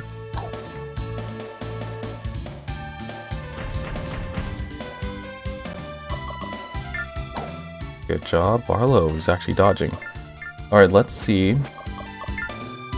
Duyere. Okay, so he's going to get frozen from that. Or... okay, can I move behind Duyere? Yeah, I can from here. Let's make sure Team of Soldiers aren't going to move next. So next up is Barlow. Okay, that's good. So if you move here, we can go ahead and use normal slash on Duyere. The HP goes down too low. Still too low. We cannot do that. Okay, so we'll increase Reyna's agility. And maybe if we attack with Barlow, his HP will go down low enough that we can one-shot him. Okay, Barlow goes here. Let's see what we can do. Okay, that's too low. Yeah, that's too low itself. He needs at least 76. At 75, he will retreat. Maybe a tornado would work. 84, good. 85. So tornado, shockingly, is stronger than turbulence. Interesting. Alright, so we need him to defend. Otherwise, he won't get frozen. There we go. There we go. He should have Roaring Wind now. No, not yet. It's dodge. And dodge. 25% is not enough to dodge. Oh. Barlow. Alright, so we cannot attack Duyere or he ends up dying. So we're going to hit the bodyguard 1 and get the extra experience. And we need to increase Andrew's dexterity. What we're aiming for right now is Wind Strike. We do not want to touch agility anymore. It's going to be completely useless. So put it all towards dexterity right now, and we should have Wind Strike. Yes, because he has 20 dexterity. Great. His next the next Dormant skill he's going to learn will be stealth motion and then second attack. Once it gets second attack, you're going to see the usefulness of Andrew explode. Okay, so they have a range to attack. And here we go. Hopefully strong thrust is enough. No, it's not enough. This is the problem when you're preparing for Dionne's test. You don't worry too much about increasing Bastion's attack power, which is his base, which is his power and his weapon stat. So when you get to points like this, you can't one-shot. We could have if we had Serum Flame cast on Bastion, but we don't have that option because no one here. Wait, only Reyna has it, but she is not close enough to cast it. So let's get rid of Duyere. Actually, we should probably leave him for Reyna to hit, so she can at least get the experience for it. But that's it, Bodyguard 1. There we go, and we will cast Agility on Barlow because he's at risk of getting killed.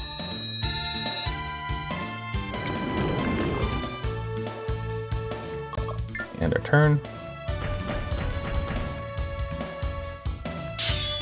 Okay, we have to be careful that Kingdom 1 does not take that kill. Shockingly stronger than I thought, so yeah, their power and weapon is pretty high. Alright, let's go ahead and finish off Duyere. He doesn't have any kind of reflect attack, so should be fine. Experience 12. This is yet another humiliation for the Imperial Army. I'm retreating. Alright, so he ran off. Let's go ahead and move beside Barlow so we can prevent some Imperials from... Actually, no. So we can prevent some Imperials from attacking, but I moved him in the wrong place. Alright, so this guy, Bodyguard 1, wants to be killed. There we go. Now we just gotta focus on increasing base for Andrew. So let's go move we can move behind Bodyguard 4, get a ton of experience. Or we can protect him from Imperial 2. Barlow is at such a low HP, he might need protection. Let's attack from the front. Oh, no.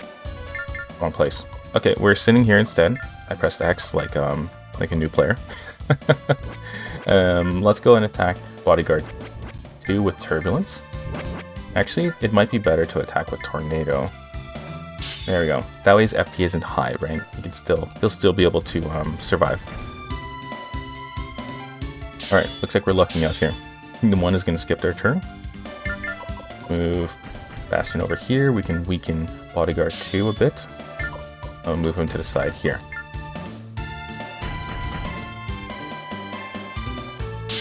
Now the rune route is extremely difficult, especially if you don't know how to properly allocate stat points.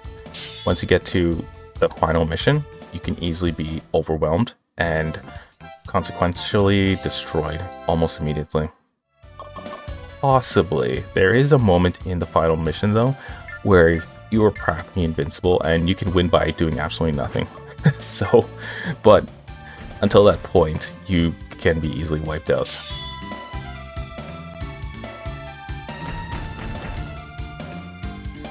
Dodge. Okay, excellent. Okay, let's go ahead and finish off Bodyguard. Actually, wait. They're level 13. Who is the closest level? So Barlow might actually be the best option, but the level difference between Reyna, Andrew, and these bodyguards is only 2, which means we should still get quite a lot of experience for these kind of kills. If you're 3 or below, then you kind of don't want to. But yeah, we don't want to also level up Barlow.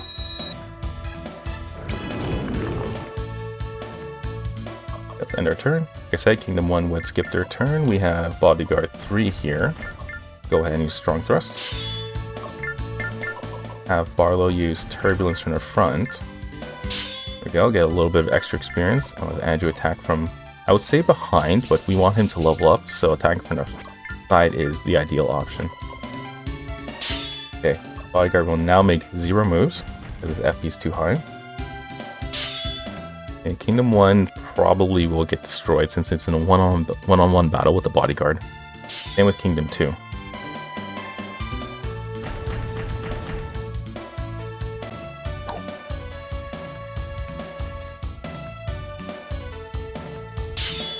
Okay, we gotta make that kill. So, freeze Bodyguard 3. Reyna can go ahead and use Strong Slash, which isn't gonna do anything We will get more experience, but not a whole lot. Let's see, does Barlow get to go next? That's actually be very important. Okay, he does get to go next. And by next, I meant before Kingdom 2. So we're going to move Reyna here. We're going to have Andrew move behind Imperial 1 and attack from behind. Barlow can go ahead and take the Imperial 2 kill. Imperial 2, don't move. Excellent. Now let's get this kill with Barlow. Only reason why I'm killing with Barlow for this one is because the level difference between Reyna and Andrew and Imperial 2 is too high, so the experience gained will be drastically reduced. Whereas with Barlow, the level is equal, so yeah, you want to keep it. You don't want to attack with any other character besides Barlow for that moment. Alright, so we have Bodyguard 4. Maybe attacked. Reyna can go ahead and take this Bodyguard 2 kill. Bodyguard 3, I mean.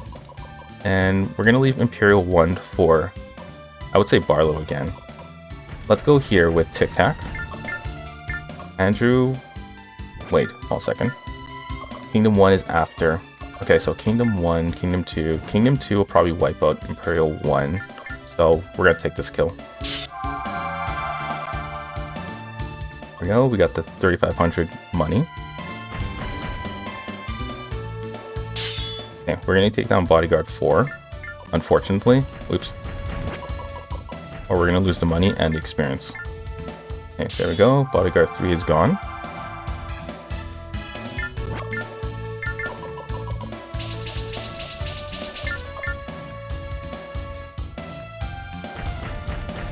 Okay, there he goes.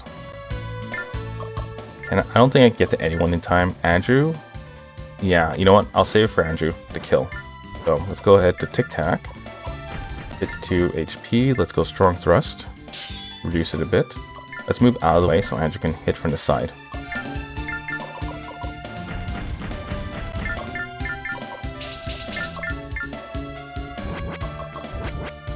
Maybe the back. Let's do the back instead. There we go. Alright, 32 experience, 5,000 money. You did it, Bastion. I like this TIC TAC, Puck. I like it a lot. The Empire has been driven away, and Duke Zera and others are back. Good news all around. The best news of all is how Puck's new type of ATAC performed in battle. I've never been more impressed with your skills. Gee, thanks, Bastion. Will you build me one too? Hahaha, I'll see what I can do, Barlow, but I can't promise anything. Now that Zera's back and we all have a little downtime, how about some recreation and relaxation? I even have a perfect destination in mind, a lovely lake with the clearest, cleanest water you've ever seen. It sounds very nice, Andrew, but where is it exactly? I stumbled upon it a few years back when I was hiking through Hibernian territory. Hibernia? That freezing cold domain of Lord Alden? I wanted to go for a swim, not a skate. Oh, Reyna, my silly blonde friend. This lake is just across the border, and practically at sea level. We could go fishing, Reyna. First we'll catch him, then we'll eat him. If all that drool is any indication, I'd say that Barlow is ready to go. What do you think, Bastion? Well, I would need to borrow someone's swimming trunks. You can borrow Barlow's. I bet we can both fit in those. Very true. Alright, Andrew. You win, but keep in mind that we can't be gone for too long. Not a problem, buddy, although I think you'll change your mind after you see this place. And especially if we manage to get Reyna into a bikini.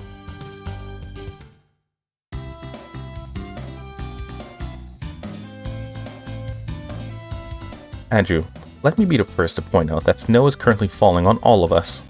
Patience, Buttercup. I guarantee that you'll be very warm and very wet in just a few minutes. Bastion, did you remember to bring the fishing poles? I can hardly wait to catch something and eat it. Barlow, you're drooling again. Can't help it, Puck. I always suffer an excess of spittle when I fantasize about foodstuffs. There's nothing wrong with fantasy, my friend, but there's something very wrong with foaming at the mouth. Sorry about that, Andrew. Next time, I'll bring my drool cup with me. I think it's time to establish control of your salivary glands, buddy. What's the matter, Bastion? I'm picking up some unusual noises in my audio monitor. I'm picking them up too, Bastion, but they're not unusual. Those are the sounds of clashing ATACs, Bastion. I've heard them far too many times. ATACs at war in Hibernia? Perhaps we've stumbled into a training zone or military exercise. Well, if we detect them, they'll have detected us, so we might as well see what's going on. Well, let's check it out.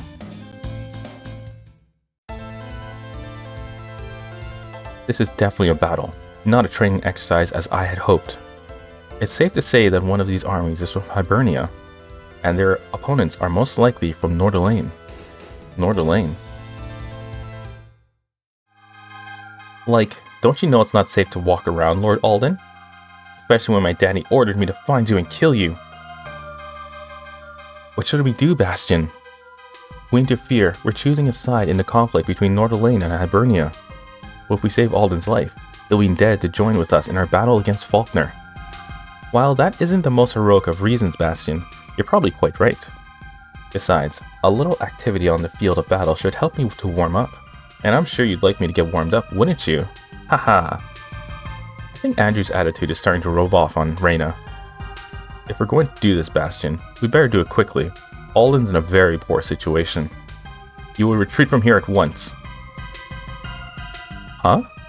Like, who are you? We've come to help you, Lord Alden. Bastion, it's me. What? Malia? What in the names of the gods are you doing inside Alden's ATAC? And what are you doing inside that ATAC, Bastion? Is it Ultragunner? No, this is the TIC TAC. Can you believe Puck built it for me? What? But the reason I'm inside this ATAC is because I was bringing it to Araba Castle for you. Like, hello, maybe you two can catch up on your gossip later on? And whoever is inside Alden's ATAC, what were you thinking? My daddy and Alden are at war. I was shocked when you surrounded me so quickly. I tried to tell you that you had the wrong person. Oh yeah, sure you did. Not. I don't care who you are, because I'm still going to destroy that ATAC. She strikes me as a person with a lot of anger management issues. That's no surprise, seeing how she's the daughter of Duke Logan. Now he has anger to spare. Claire has a lot of pride, and she's not going to back down. We'll have to fight her to rescue Malia. I just hope that Malia knows how to use the weapons in Alden's ATAC. So are you going to try and stop me, or are you going to be smart and flee? I totally suggest the latter. Alright. So, we talked about TIC TAC being severely overpowered, right? And becoming even more so later on. Well, Malia? She is drastically overpowered. Inside the Altar Grave, unlike when she was in Amphicia back in the Kingdom route, she is a freaking beast in this one. She's already level 19. Look at these stats. Just effectively, how many more stat points does she need? All she needs to get Blizzard Break is base 12, defense 12, power 10, agility 10, weapon 10. So where is she in that? She is literally almost there. If we give her one more stat point to Dex, she gets Blizzard Break. And she's level 19. She's stronger than Bastion right now. She also has parry, which makes her effectively immune to getting attacked from the front. And she has snow motion. Not useful. Not a useful Dormant skill, because you don't get into a lot of snow maps, but still, like, she's a beast already. So, if you ask yourself, is she a damsel in distress? Heck no. We are the damsel in distress.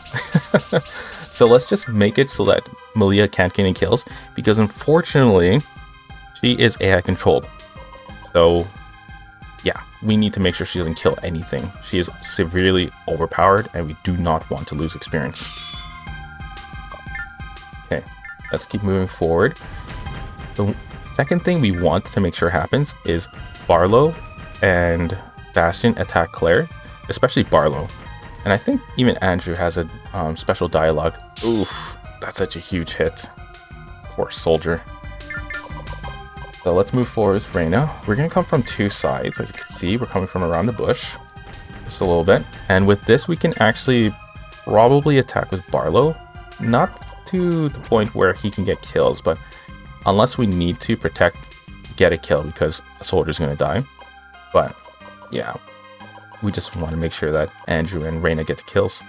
Claire should be taken down by ideally Bastion and Reyna, but it might not be an option. We have Xion coming though. He's level 17, so he definitely is a lot stronger. Now the problem, there's a problem though. Actually, there's no problem. None of them will actually escape, so we're pretty good. So let's move ahead with Andrew. Can we take down Nordilain Soldier 2 in one go? And when does Melia come next? So Andrew's gonna get 2 attacks. So we're gonna go behind this Nordilain Soldier, reduce Wind Strike, and we're gonna wipe it out. There we go. Excellent. Let's end our turn. Andrew's gonna get a second turn, so we might just use Turbulence on Claire. He can be wiped out by Melia right away, so we have to be careful for that happening.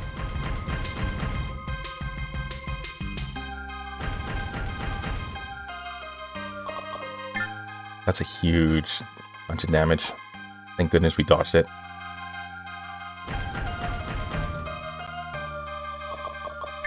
Okay, Fireball isn't super dangerous, so we might actually be able to dodge this one.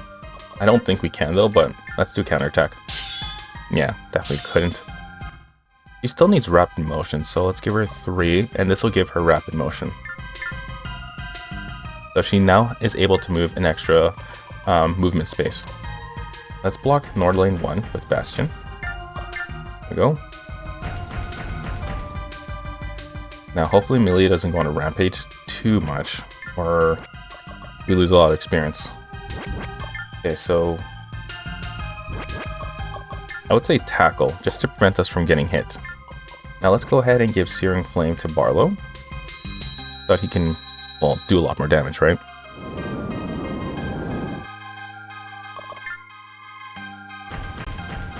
Looks like she's probably going to attack Andrew.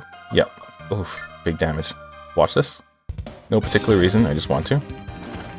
Nice. That Andrew dodging is really cool. Okay, we need to move him out of the way. Actually, no, let's keep him where he is. That way we protect this Nordilain Soldier.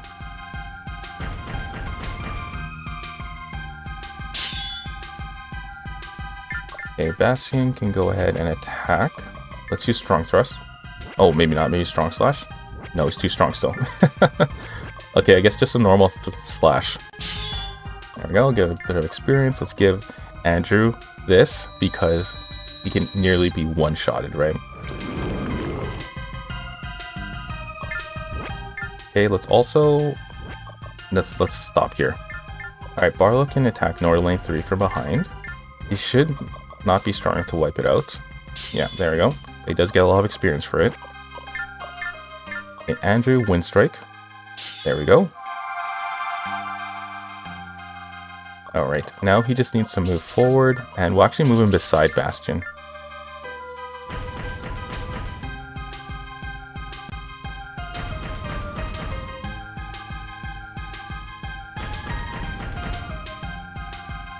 Okay, Xion is over there. He's level 17, so for Xion, we need Bastion to wipe him out.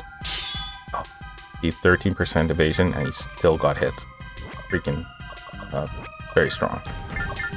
Alright, so we have to make sure Xion doesn't get killed by Melia. There we go. Alright, so we definitely need Bastion to make these kills. So he's definitely going to need Chivalry so he can attack, so he can actually do more damage from the front, which gets you more experience in the end. So we're going to increase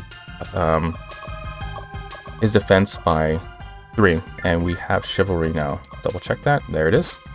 Now let's go ahead and end here. We're going to have Reyna attack again. He's level 16. Maybe not. No, let's leave this guy for Barlow. Barlow might die. Probably. Maybe. I would say, I was about to say 100% chance he's going to die, but probably not 100% chance. Okay, who's Melia going to attack? He's attacking Claire. Okay. Big problem. If her sights are set on Claire, then the only good thing about that is that the Nordilain soldiers are probably going to end up attacking Melia because of how close she is, and they might freeze her. So that might be a good thing. Okay, increase defense by 2 and base by 1. Increases survivability. Should have nothing else there. He got Roaring Wind now. Alright, Bastion can attack from the side. Go ahead and do this. Use our skill on Andrew. Make sure he can't get hit. But as we know, sub 20% evasion does not mean he's going to dodge. Okay, that's the risk. If I hit him with a wind strike, he's probably going to get killed by Melia later on. So let's double check. Reyna comes next, then Melia. So Melia is attacking next. So instead, we're going to move Andrew in front of Claire and do a wind strike on her. Alright, so he's 14 plus 6. He has 20 dexterity right now. In order to get somersault, he's going to need 20 dexterity and 20 agility. Oh right, he already has somersault. He just needs to change to a jade in order to unlock his unique attack. So he's actually good right now. So let's go ahead and increase his base. To increase this by 1, we've now got stealth motion. As for agility, 16, so he's got stealth motion now. Okay, so we just need to increase his base by 2 more stat points, and we've got ourselves second attack. And here. Go ahead and dodge that. Good. Glad to see that actually worked. We should be able to dodge this. Yep, good.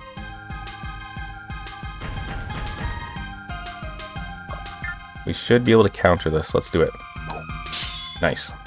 Now, countering hits the opponent for 120% damage, so it's really useful. The only problem is, let's say you have reflect attack and you deflect the attack. That will actually prevent you from making the counter attack. That does damage, preventing you from getting experience. So if you have reflect attack, just don't bother with it. Okay, so we could use melting flare if we move down here, right? I believe melting flare is 40 AP, yep. So move here, we can attack Xion, weaken his defense, but is Melia coming next? Okay, so Melia is still coming next. Let's not do that. Instead, let's end our turn right here. I will try and dodge this. No, it's not dodging.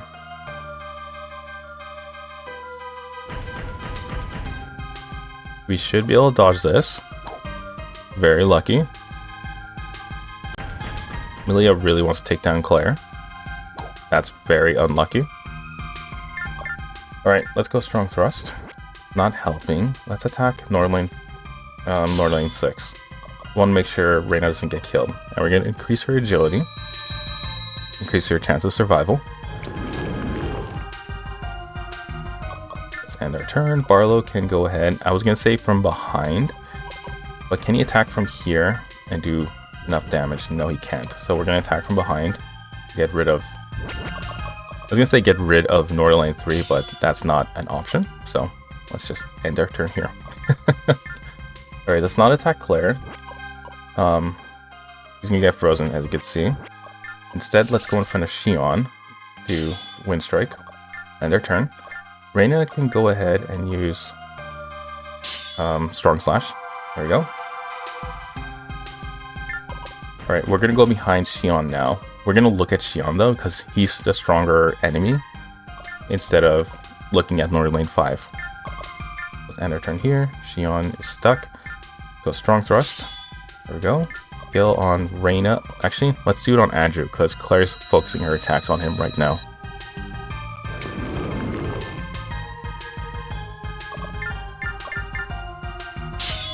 Okay, so Xion's going to be down in the next attack. Now, if we're unlucky, we're going to see Melia use Ice Shards and take down Xion. Possibly. Possibly. Probably not, but possibly. Alright, excellent. She's really focusing on Claire. Claire's supposed to run away. No, she's not. Okay, so we're going to move forward with Reyna. Let's see if we can take down Claire in one go. Alright, so 56% chance. Let's see what we can do here. Hopefully it connects. Nice, there we go. Claire's gone.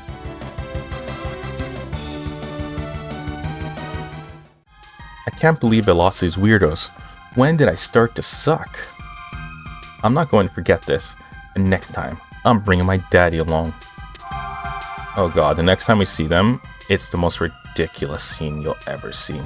It's so so ridiculous. Alright, so we can attack this Nordilain from the front. Get the experience for it. There we go. 375 experience. Very, very nice. Wind Strike on Dionne would kill him. Let's attack Nordilain 4. Or, yeah, Nordilain 4 instead. And we use our skill on... Actually, we don't need to. Okay, oh no, we should have moved him first. Shoot. Okay, we're getting less experience, but at least we got the Dionne kill. Alright, 340 experience. That's actually really good. Now, we are working towards... I was going to say Tidal Wave. That requires 20 dexterity. We currently have 16. But we also want to make sure we have the Dormant skills for it too. So, how about we do this? We're not going to go for Mass Menace. It's great, but also not that great. Let's increase base by 2 more, or by 3, and this will give us a few more Dormant skills. So we've learned Mental Vision. That increases our counterattack rate. So yeah, it's actually really useful. If we level up 2 more times, or we get a Dex Ring, we'll be able to... Actually, if we give him a Dex Ring right now, he's going to be able to have Tidal Wave after he levels up 1 more time, and we give 3 stat points to power. So we might do that. Second attack is going to come next, which we actually should be able to get as soon as we give him the Dex Ring. So we'll do that. Okay, let's go ahead and move Bastion here. We'll reduce the amount of AP Melee is going to have. Make an attack, I mean.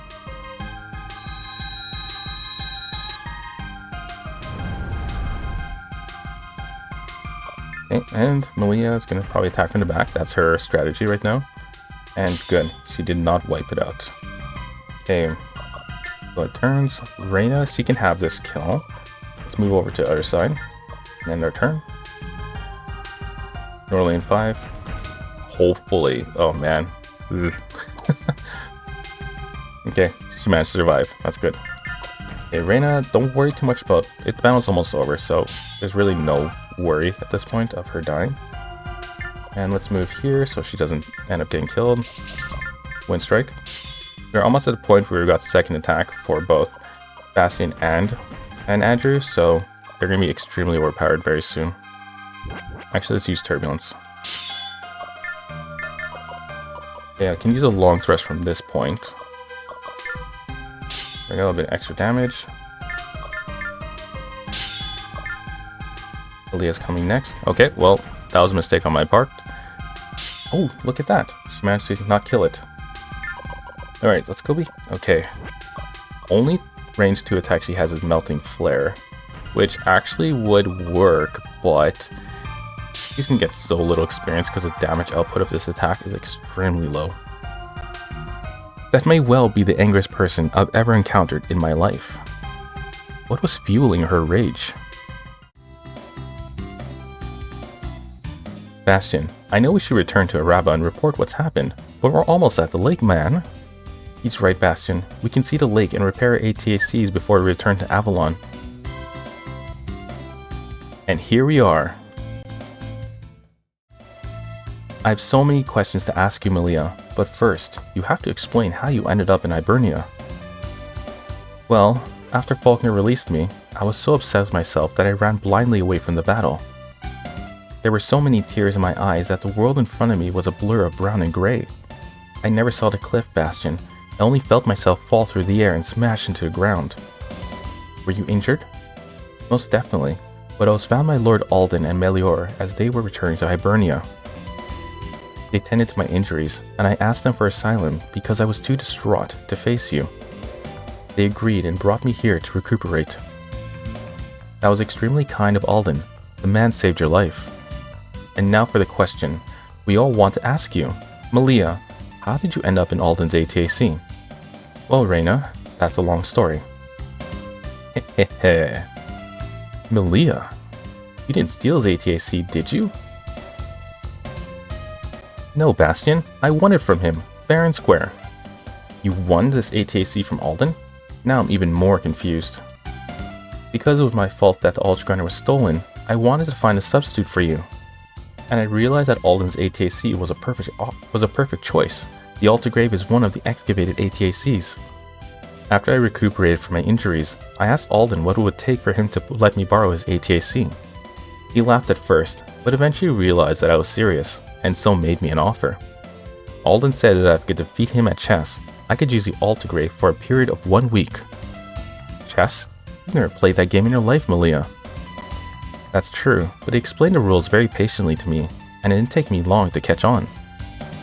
So what you're saying is, I beat him in our second game.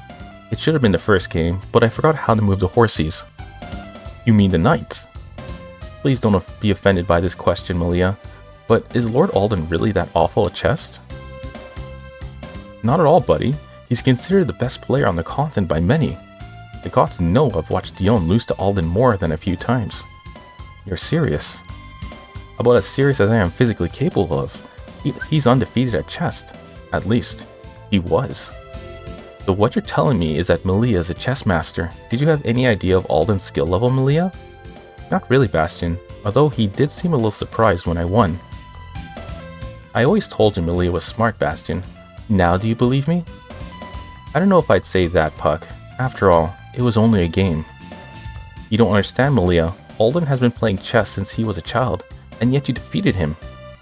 In any case, once I won the use of the ATAC, I left the castle and headed for Avalon to find you, Bastion. Yes, I've been wondering about that.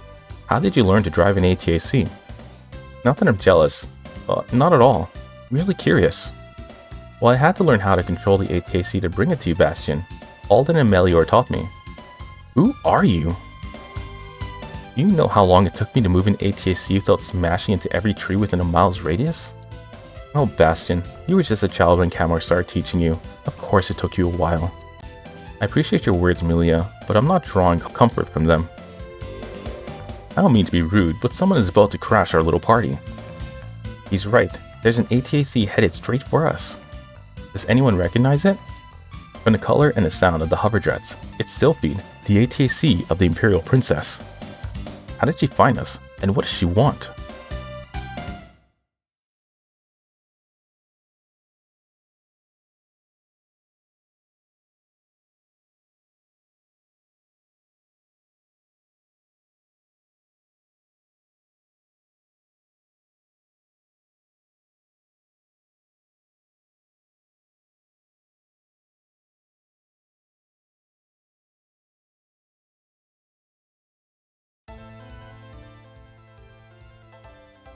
Why has Sadira come here? Until we learn otherwise, we have to assume that she's here to fight. You know what happens when you assume, Reyna. Besides, she's not in any sort of attack formation. I am, however, somewhat concerned with the squadron of ATACs coming up behind her. The Imperial Army? Faulkner? I won't let them hurt you, Bastion. Thank you, Malia, but I am quite able to take care of myself. Are you, Bastion? Does that mean you finally started washing your own dirty underwear? You're supposed to wash those? Here she comes. Oh no. It's a Kingdom Army, and the ATAC leading them is... But it couldn't be. Hello, Sadira? Hello. Why have you come here? Did you follow us? Prince Bastion, it's you. But I'm certain that the Ultragunner was claimed by General Faulkner. This isn't the Ultragunner, Sadira. Now answer the question, why did you follow us here, and what do you want? It's a long story. Please wait, Princess. Won't you come back to the castle with us? I understand your frustration, Princess, but running away from the capital will not help matters. I beg you to consider your actions. What's this? Bastion, you were stalling me until they could catch up, weren't you? No, I wasn't, Sadira. I was trying to find out why you're here, and now I know, thanks to Franco. Why have you run away from the Empire, and aren't you a little old to be a runaway? You don't understand what's going on, Bastion, so I suggest that you still your tongue. Prince Bastion, it's good to see you here. Your timing is impeccable. I asked for your help in seizing the princess before she causes herself any more trouble. She doesn't understand that running away is the worst possible course of action she could have taken. Please, Bastion, seize her quickly. I'm starting to feel like we've just stumbled into the middle of a very messy situation. I know that you'll help me, Bastion. You and your friends have to drive Franco away from here. We don't have to do anything, Sadira. You're no better than anyone else, Sadira, and need you always act as if you are. Bastion isn't just another Imperial subject you can order around. And who are you? My name is Malia. Bastion and I have grown up together. We are the best of friends. You and he are friends? You're quite emotional for someone who claims only to have feelings of friendship, aren't you? And you seem to be quite jealous of our friendship, Sadira. Perhaps it's you who's hiding your feelings. Don't be silly. Princess, please, don't make me use force to return you to the capital. Let's all go back together, Princess. It'll be much better if we don't have to fight. Bastion. Now what? If you protect me from Franco and the others, I'll tell you something I know you want to hear. That you're going to leave me alone for the rest of my life? Very funny. What I'll tell you is the location of the Ultragunner and its most treasured secret. This is information you won't find anywhere else, Bastion. I'm the only one who has it. Besides, aren't you embarrassed to be driving that ATAC instead of the Ultragunner? Come on, admit it. I'm not embarrassed to be piloting the TIC TAC. I'm proud. I'm certain that this ATAC is just as powerful as the Ultragunner, if not more so. Perhaps it is, but what will other people think when they see it? Will they be as impressed? The Ultragunner is an ATAC of legend, Bastion. It's guaranteed to impress or intimidate anyone who sees it. I hate it when she makes reasoned and rational statements. Oh well, I suppose your TIC TAC will be fine for all the unnecessary combat you'll be getting into. I hope I don't hurt Puck's feelings too badly by doing this. Alright, Sadira, you have a deal. We'll drive away the Imperials, and you'll tell us where the Ultragunner is hidden, as well as its secret. What? That's right, Bastion. I guarantee the secret will rock you to your very foundations. I think she's lying to you, Bastion. Well, everyone, do you have any objections to defending Sadira?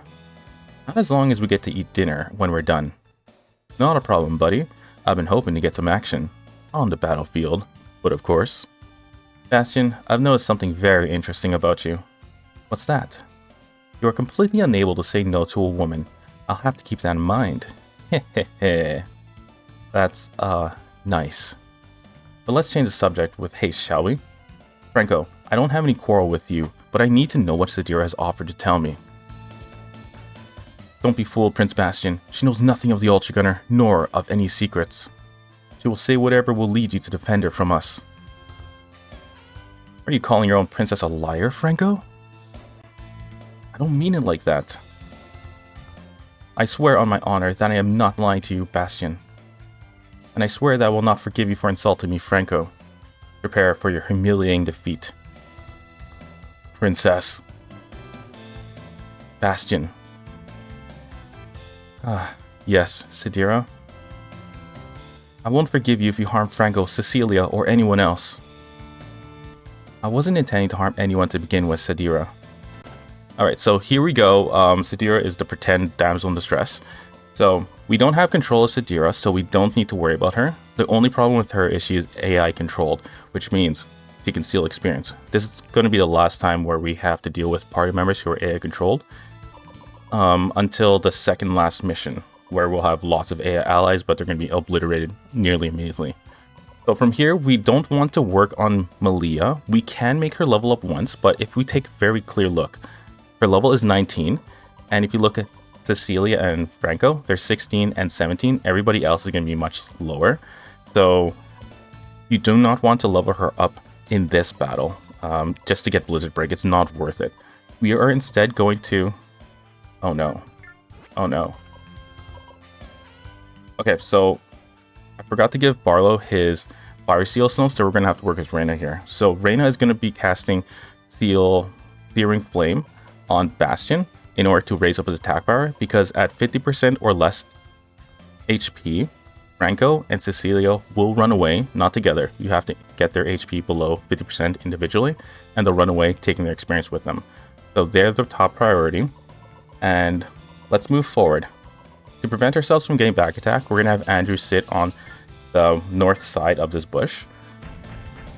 And Sadira will try and attack and very easily get defeated, so you don't have to worry too much about her. The ideal scenario is Sadira rushing to the back lines and getting herself defeated. So let's hope for that, which we will make sure it happens. The good thing is, her defeat does not mean the end of a mission. Okay, so we're just going to wait for the Imperials to set themselves up, and we'll move Bastion to here.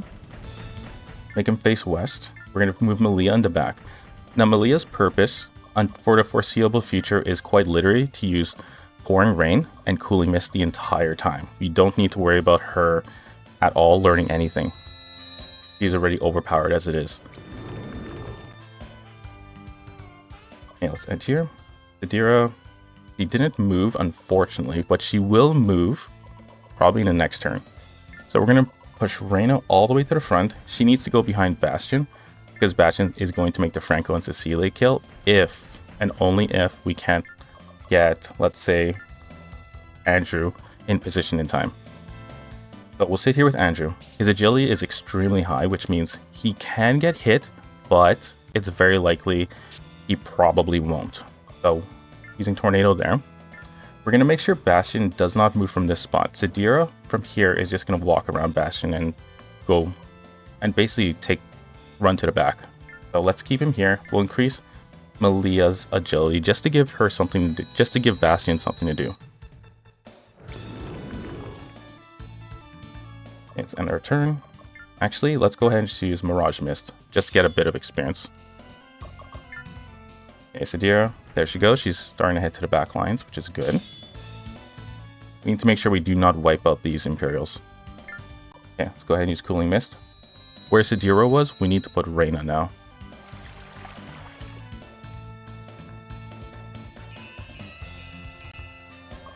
Okay, let's end here.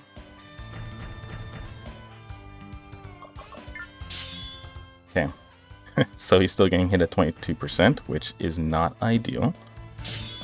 It looks like Sadira is effectively surrounded, so she's not going to be able to make it to back lines, nor will she be frozen because there's only 2 enemies attacking her. Once Cecilia and Franco hopefully reach her, he will be defeated.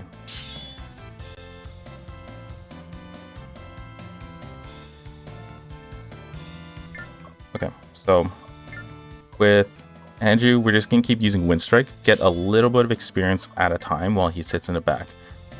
He has Jasper, so we're going to have her sit here for now. We are not going to really do much damage. We're going to make sure Cecilia isn't really around to cause major problems. Go ahead and use Roaring Wind on Reyna.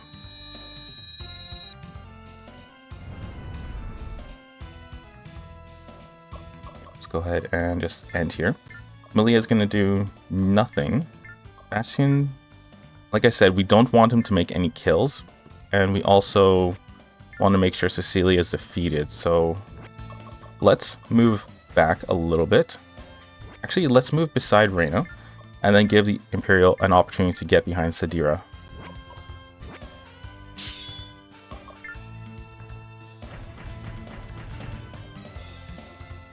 Okay, so for some reason his target is Andrew.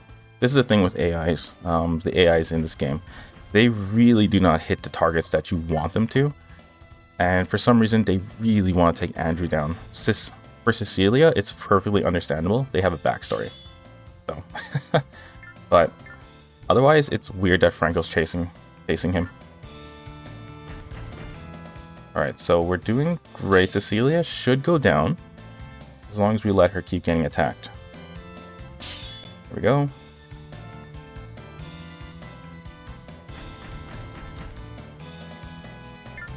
Okay, so for Bastion, we just need to... We'll move him right... Well, actually, we'll leave Bastion alone. We'll go ahead and use Cooling Mist. There's no reason to use it right here. It's more just to give him something to do.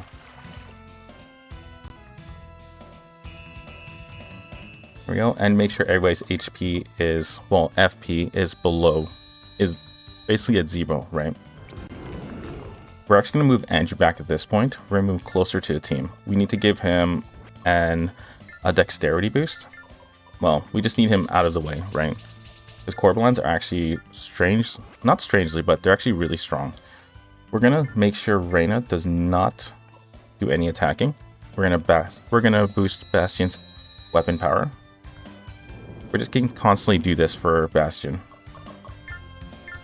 And let's go ahead and end with Malia, because there's no particular reason why we should be using her.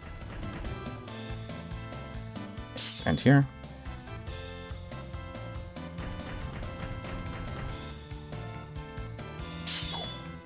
As you can see, Sadira, she is really weak, only level 13. That's why it's very easy for her to be defeated, ideally. Go ahead and use Roaring Wind on Bastion.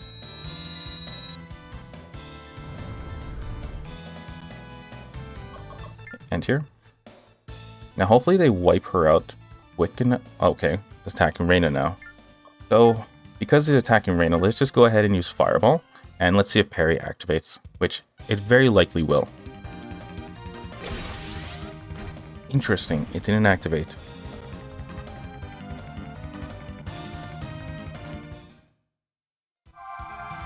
Okay, let's turn off now.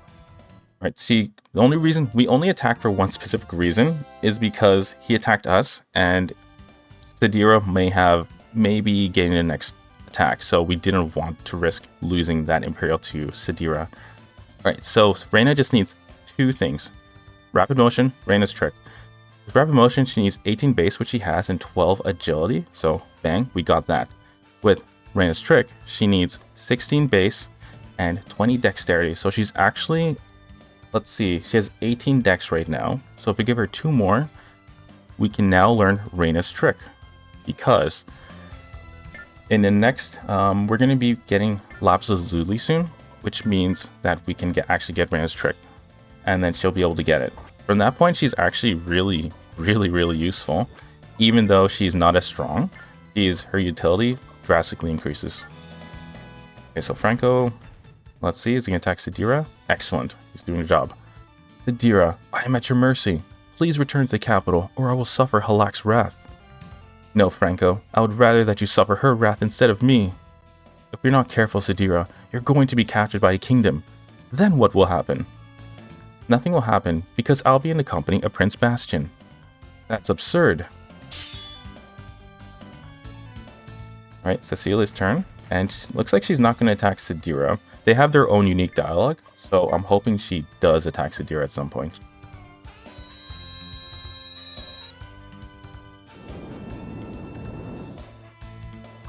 Let's go ahead and... yeah, let's go ahead and end here. Malia, she doesn't need to do anything again. We'll have her... let's just have... look at that, she's level 19. She's... let's just avoid... like I said, we don't want her getting any experience, at least right now.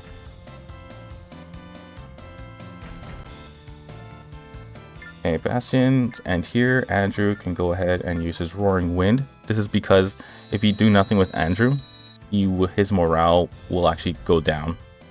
So do something. Even like move one space is enough. Emilia and Reyna. Use Searing Flame again on Bastion.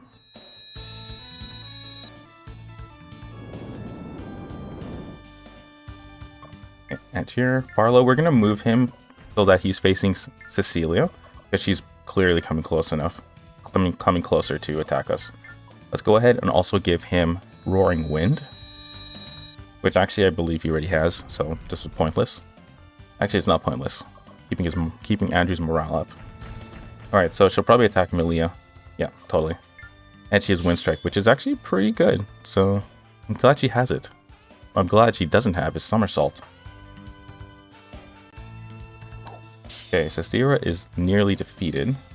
That's literally all we're waiting for. So these 4 missions are going to be really long, just because we're working on maxing out characters. And here, Franco, finish the job. Very close. One more turn and Sadira should be gone. And here. And we'll avoid. Okay, for Andrew, we could attack Cecilia, which actually we might just have to, because she's actually really dangerous. And she's at the same level as Andrew, so they're going to get neutral experience. Well, normal. Go ahead and attack Franco, get some extra experience, and we'll use Searing Flame on Bastion at this point. Remember, we got to drive Cecilia and Franco's HP down to like right at 50% and not any lower, or they run away. So let's look at Franco quickly. His HP, if it gets to 58, that is half for him, so that's our danger point. And as for Cecilia, her half HP would be 69, would be about, wait, not 69. I can't divide. So 55 and 56 respectively. So we just need to make sure their HP gets down to those points. Let's go ahead and use Pouring Rain on, what's her name? Malia. Okay, let's go ahead and end here. Barlow, he can go ahead and just attack. One thing that I constantly fail to remember is to get him Strong Slash. So we're going to get him Strong Slash right now. I believe Strong Slash requires 8 base, 7 power, and 6 dex. So with this, he has it. Now we're just going to focus on increasing his defense and dexterity. And there it is, Strong Slash. Awesome. Okay, Roaring Wind on Reyna.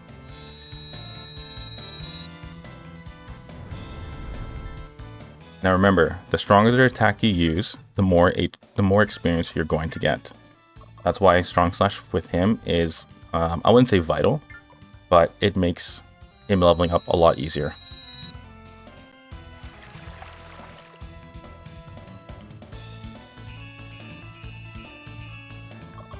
And here. Andrew can go ahead and let's see, I said 56. No, was this 56? No, 55 is the danger point. So we are going to go ahead and drive her HP down to about there. And then hopefully, oh, I don't think we can even make that. Okay, 60 and then 52. All right, so we're going to need to use Tornado for sure. Unfortunately, she won't defend it. Does he have kick? He doesn't even have kick. Okay, she's going to get frozen, but she'll run away. So we're going to need to use Tornado for sure. All right, there we go. And here, hopefully Bastion, Reyna comes before Bastion, so he can get the weapon boost. He does not get the weapon boost. So let's go behind. Let's see if we can attack Sadira or Cecilia from here. No, we can't. So we're going to go behind Cecilia and take the kill. There we go. Now, it's a 2-level difference, so the amount of experience loss isn't massive, but it still is not nice. You're a very mean person, princess. I'm telling halak on you. Okay, 159. It's nothing to scoff at. That's actually a good amount. It's just not a great amount. Right, we're not going to attack Franco. If we do that, he's just going to skip his turn.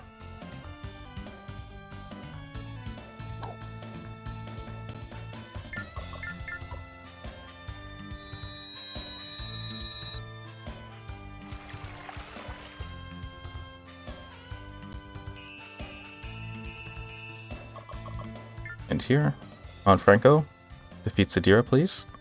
No, okay, well, he's being very irritating.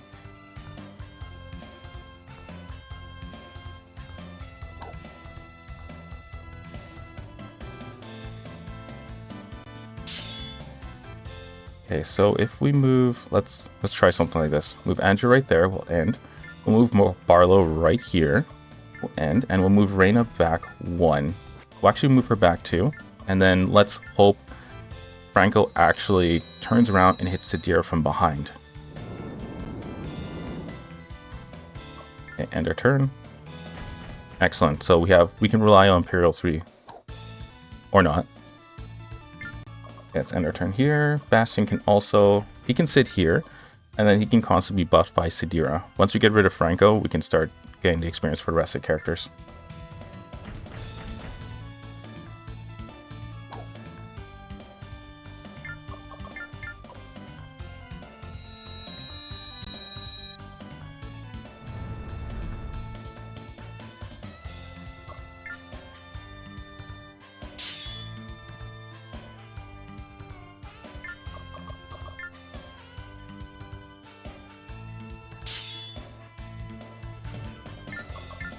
Okay, we're almost there. Franco.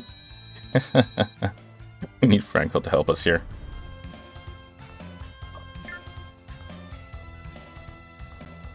There we go.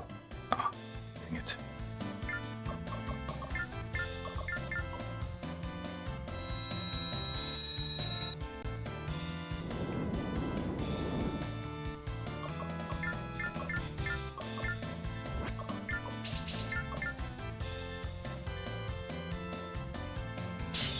There we go. Sadira's finally gone. Now we can safely defeat the enemies. Alright, so our targets now, we're not going to have Melia do any attacks. We're going to move her back here just to give the accuracy boost. Just to get the accuracy boost, I should say. Imperial 4 coming from behind. It's okay if he attacks Andrew or Barlow. Okay, sorry, didn't mean to insult Andrew. Let's move Bastion right. Actually, we're going to keep him right here. We need to make sure we hit Franco. Okay, so he's going to drop down to 82. Let's do that. Franco, I don't want to fight you. I would ask you to retreat before you are forced into further conflict. I can't do that. I can't return to the capital without the princess as my possession. You don't understand, Bastion. You don't realize what's going on here. Without the princess, I'm doomed. What do you mean? It's Halak. She will be enraged with me. Halak? The elderly woman who uses the high speech of the ancients. You could not have forgotten her. I vaguely recall her, yes. You don't understand the terror she will put me through, Bastion. Apparently not. But I made a promise to Sadira, and I intend to keep it. You won't take her back if she doesn't want to go. How can you be so cruel? Alright, let's go ahead and increase our agility. We'll give it to Andrew. His HP is rather low. He can dodge really well, but his defense isn't really, I guess, good. So we'll also give pouring agility boost to Barlow, since he's getting attacked from behind, and they might end up surrounding him instead. Nope, Andrew, totally. All right, so let's go ahead and counter. Actually, we'll avoid. Level difference is way too high. We'll use Searing Flame on Bastion again. We're gonna take down Franco. That's the priority at this point. Okay, let's go ahead and just use a normal Melting Flare attack on Imperial 5. We totally missed. Barlow can go ahead and do a strong slash. Not on Imperial 3, we'll hit Imperial 4 instead. And I think that should be fine. Andrew can go ahead and choose Tornado. There we go, and here. Yeah, so everybody hates Barlow. So let's avoid this. Can't avoid it. Melia, let's have her do nothing again. Good. Franco's attacking Bastion. Excellent. Alright. So unfortunately we don't have Tidal Wave. That would be very cool. And we can't attack. He's going to run away if we do. So instead we shall... Actually can kick. We don't have kick. Alright, so we're going to avoid. And let's see here. We need to drive his HP down to 56 or he'll run away. So Ice Shards maybe? Okay, that's a little high. Let's see if we can get a bit lower than that. So if it's 56, that brings it up to... Wait a second. Oh no, I still can't divide properly. So we're looking to keep his HP above 63. So let's try Mirage Mist. If this doesn't work, then yeah, okay, it's not going to work. We need to hit him probably with Barlow and Tornado. So the point of the reason why we're not defeating Franco right now, because when his HP gets below 50%, and that would be 63, then he will actually run away, taking the experience we could have gotten away with him. Thus, reducing the amount of experience, meaning we're going to take a bit longer to get kills. And let's just go ahead and see if we can drive it down to 56. Okay, that's pretty close. We're getting pretty close. Barlow should be able to drop it down a little bit further. If we can, we'll just move behind Franco and use a strong thrust. Okay, she needs to use Searing Flame. And you might be confused about like the weird way I'm playing. I am basically just having it so Bastion does not make any kills. That includes Melia. And giving the kills to Andrew and Reyna currently. so they can learn the rest of their attacks. Let's end with Melia. Barlow, not really. He doesn't really need to learn any new attacks.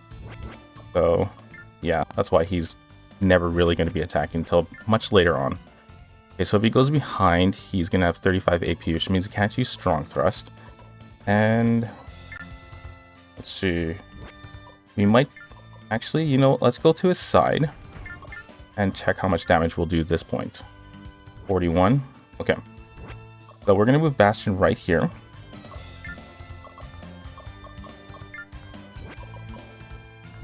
Yeah, we're going to move him right here. We're going to end our turn. We're going to bring Reyna beside him and make sure that she can use Searing Flame on him. And we're going to run behind Franco and hopefully hit him, take him down one shot. And here. Good. Andrew's dodging. He wasn't dodging a 20% evasion last time. Okay, that's too high of a level difference, so let's not do that. Who here is at least level 15? No one. Okay. This is a problem. Andrew should not be attacking then. Let's just go ahead and use Tornado. Drive HP down and end.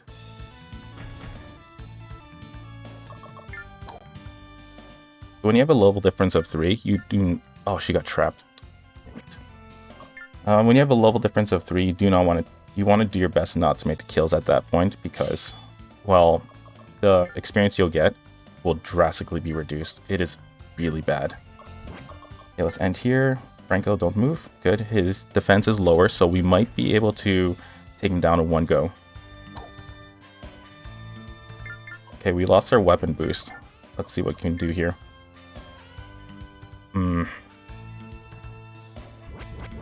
Okay, change of plans. We're going to save Franco for last. We're going to hit him with Melting Flare later on, and then make sure... No, we can't even do that. Okay, there's no way we're going to be able to one-shot Franco, because his HP is 69, and yeah, it's just not going to work. So we're going to have to hit him from the side. We'll just make him run away. We'll hit him with Strong Thrust so we can get a lot more experience. There we go. Princess Sadira, I will never forget your behavior on this day. I thought I was your friend, but I see I was mistaken. Alright, let's end our turn here. Andrew can go ahead and just use well, not Wind Strike. He can spend his time weakening once again. Okay, we'll attack Imperial 5. Wind Strike. Get a bit of experience. We'll use Roaring Wind on Reyna, and Reyna can start making kills. Actually, we need to check her. We need to check her level difference first. Alright, so she is level 17. Yikes. Okay, that's actually a really huge difference. Okay, so maybe... Nah. Yeah, the level difference is too much. They're barely going to get any experience. So we might just have to give the kills to Barlow. I don't want to. I'm not going to. They're all going to Reyna. We don't need to worry about leveling up Andrew. Because once he gets... I believe we can give him a Dex Ring. And then he'll be able to get Somersault once we get Jade in, I think, 2 more missions. 3 more missions. We'll end here. Melia can go ahead and just do really weak attacks. And they're actually really strong because she's actually really strong. And their turn, Reyna can go ahead and use Fireball. From the front, though. If you don't already know, attacking from the front gives you more experience than attacking from the back and the side. So, although frontal attacks aren't ideal, because Dormant skills can prevent frontal attacks entirely, you will get more experience doing them. And we can do some weakening here and decrease their avoidance. Go ahead and use Cooling... Well, actually, we'll not use Cooling Mist. We'll go here, and we'll use Pouring Rain on Reyna.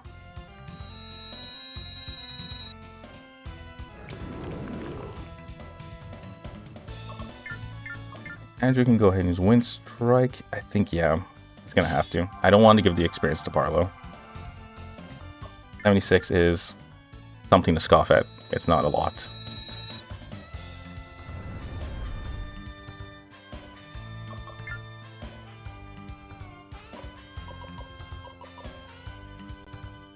Okay. And here, we'll have Andrew do that. Okay, so... He currently has 20 dexterity, which means he can learn Somersault once we get Jade. So, once we upgrade his weapon and give him Jade, his agility will will be maxed out, I believe. And his weapon will be increased. So we're going to focus on increasing his base and power. 2 to power and 1 to base. Yeah. So the final mission, this is what I'm preparing for right now. The final mission is an absolute beast. For a few turns. And then it's easiest mission in the game. The one prior to that is actually really difficult. You'll see why once we get there. It is really hard just because there's so many enemies everywhere. Alright, hopefully you can dodge this. No. See what I mean? Anything less than 30% evasion, it does not mean you can actually dodge it. You can even be hit here. We got lucky. Okay, Barlow, let's just go ahead and attack with Barlow. Oh, never mind. Let's... I know I keep saying, like, yeah, let's attack with Barlow, but I keep changing my mind. He's not someone you want to power up.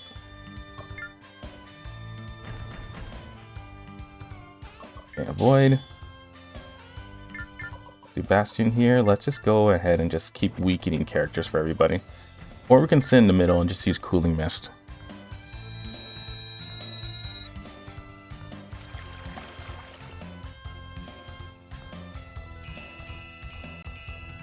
Go, end our turn. Let's just go end here. Andrew can go Wind Strike on... Who has the closest level? You don't, so...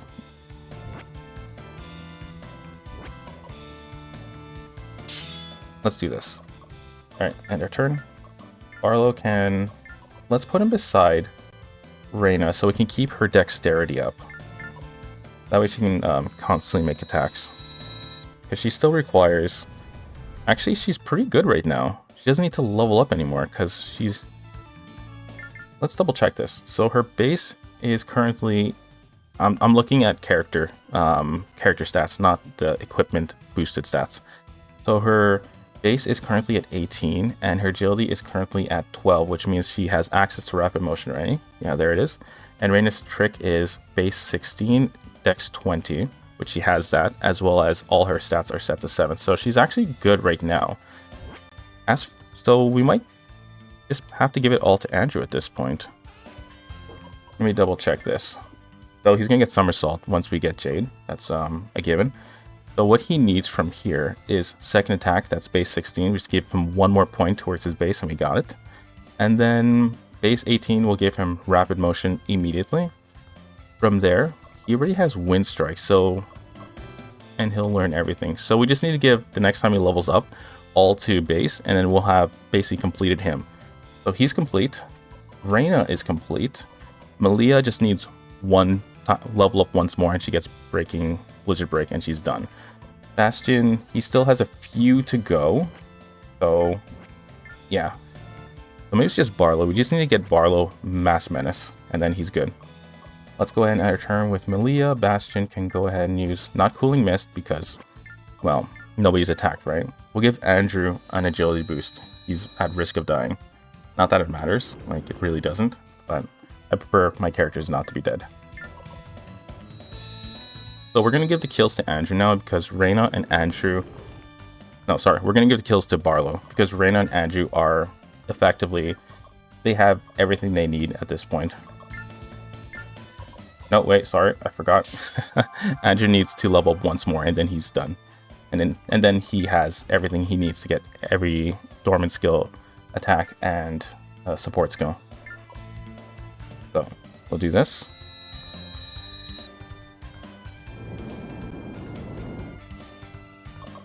Go ahead and we move. How much FP for Melting Flare? 40. Let's go ahead and use Imperial 3. And our turn.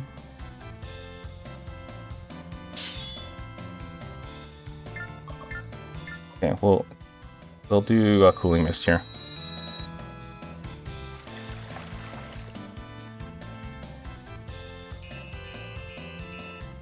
Great. And we'll do Pouring Rain on Andrew once again.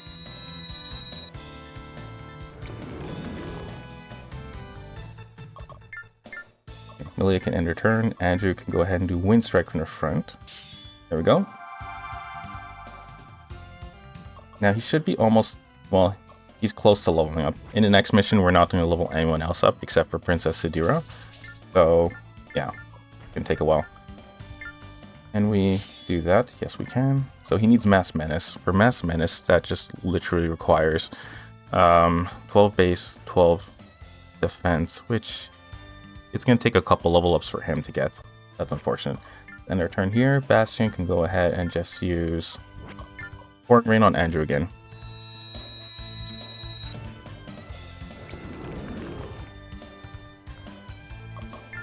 And then Reyna.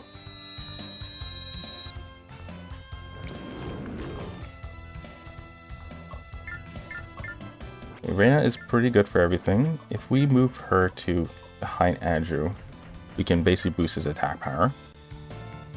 And if we put him in front, he should be able to one-shot.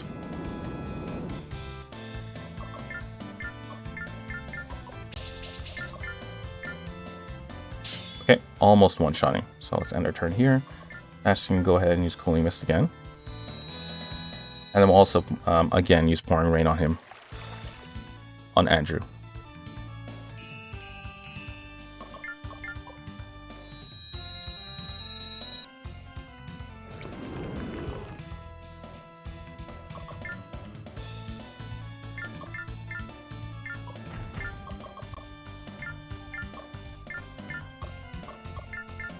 Okay, there we go. Wind Strike, this should be it.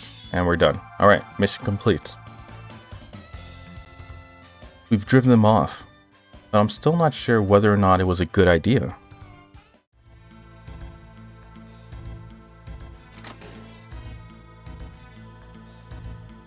Do you bring the news I have been waiting to hear, Maddock? If you refer to news of Ultragunner, then I do. Have you awakened it at last? In fact, it had collected quite a thick layer of dust, so I had it washed. Maddock, you are a cruel and twisted persecutor of hearts. Did you come here merely to amuse yourself at my expense, or have you news of real import? My new ATAC design is complete, Faulkner, and I was hoping that you would permit a test sortie. Once you have witnessed the power of my invention, you will forget that the Ultragunner even existed. Let me correct my earlier statement, Maddock.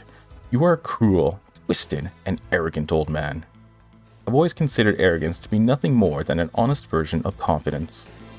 Authorize a test and you will understand what an incredible accomplishment this ATAC is. Alright, Maddock, you'll have your test, because whether it fails or succeeds, I will be delighted by the results. All that must be decided now is who shall take your ATAC into battle. Actually, Faulkner, I already have a particular candidate in mind. Commander Zakov. I didn't realize you were a mind reader in addition to a warrior.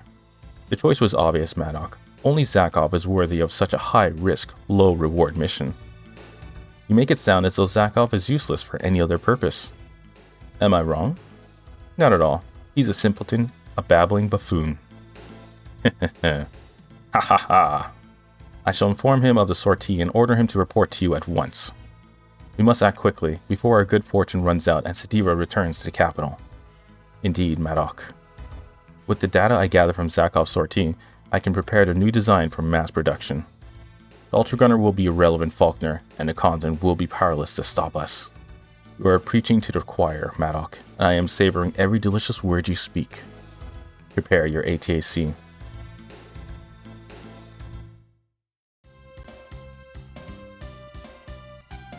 Alright, Sadira, we fulfilled our end of the bargain. Now it's time to fulfill yours. What do you mean? The location of the Ultragunner, the amazing secret. Tell us what you know. I don't know anything. Well, I suppose that can't be helped. Wait, what do you mean you don't know anything? I know that everyone is fighting over it because of its awesome power. And I know that you're the only person who can control it.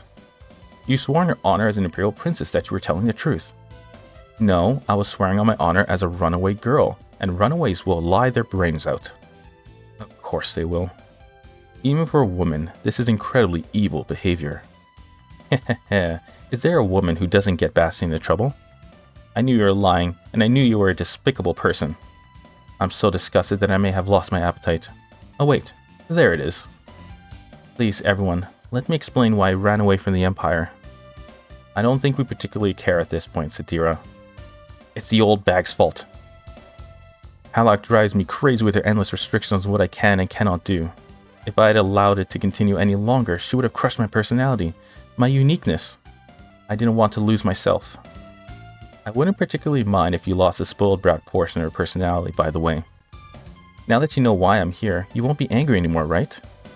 Anger is just one of the emotions I'm feeling towards you at this moment. You have to take pity on me after hearing my story. Oh, I pity you, alright. I'm sorry I was angry at you, Sadira.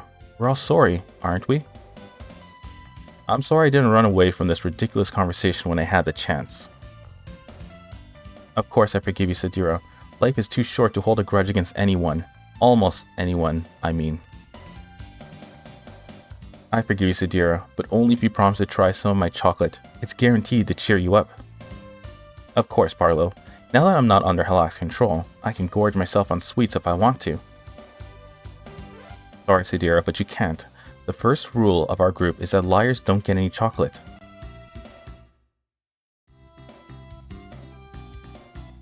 Well, Sadira, I was planning on returning to the kingdom.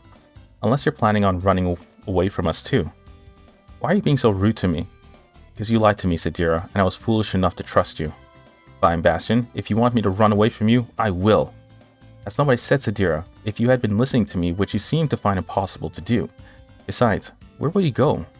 I'll just walk along the border. I can avoid both the kingdom and the empire. Simple, really. Close, but I think the word you were looking for is stupid. Ha ha ha, you don't understand. With the Sylphid, I can escape or defeat anyone I encounter. I will live off the land. I'll explore regions of the continent which have never before been witnessed. Or perhaps you will merely end up hopelessly lost. You need to stay here with us, Sadira. Nonsense, Malia. If Bastion doesn't believe I can survive on my own, I'll just have to prove it to him. Actually, Sadira, I'd be extremely impressed if you could merely guide us all back to Araba Castle. Are you kidding? That's barely a challenge at all, Reina. But I accept. Let's see if you can keep up.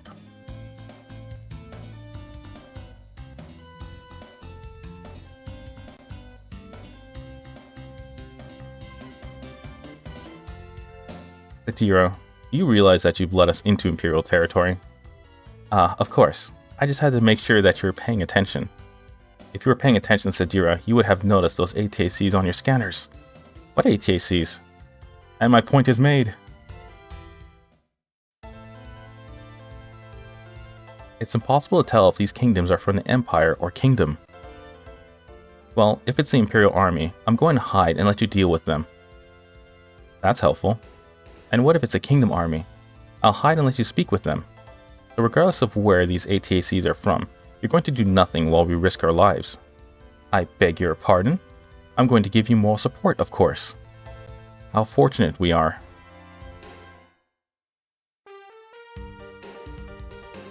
To have entrusted me with this new ATAC, Maddock is obviously a wary, wise, and discriminating man. This obviously means that my talents are finally being noticed and appreciated. All that is left to find a suitable victim and put this wonderful ATAC through its paces. Those are definitely Imperials.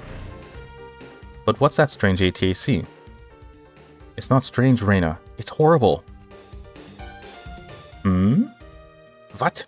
It is the TIC TAC. Who is inside that ATAC? Answer me. The TIC TAC and the Sylphid? What is the Imperial Princess doing in this place, and with this, the ATAC of the kingdom? I'd recognize your idiotic accent anywhere, Commander Zakov. I never gave Maddock or anyone else permission to use that ATAC. Why has it been dispatched? Sadira, I am only following the orders of General Faulkner. I have done nothing wrong. Unbelievable. Faulkner has directly defied my will, and allowed Maddock to unleash his most horrific operation. Who knows how long the two of them have been conspiring against me? Zakov. Yes, Princess. Get out of that ATAC immediately, unless you want me to destroy you along with it. What? I'm going to smite this monstrosity from existence, Zakov. I should have destroyed it long ago. This ATAC could be the key to my future with the Imperial Army. I cannot abandon that opportunity. The only opportunity you have is to save your miserable life, Zakov. Now get out of that ATAC. You leave me no choice, Sadira. Would rather kill you than let this chance for success slip away. Everybody, attack! But isn't this really just between you and Zakov? You think too much, Bastion. This is time for action. If that was true, I would have realized that bringing you with us was a very bad idea. Alright, so as you can see, Sadira is vastly different than in the Kingdom and Empire route. She's way more unhinged. Alright, so for this mission, we're focusing solely on leveling up Sadira enough that she learns all her Dormant skills, as well as hopefully gets Wind Strike.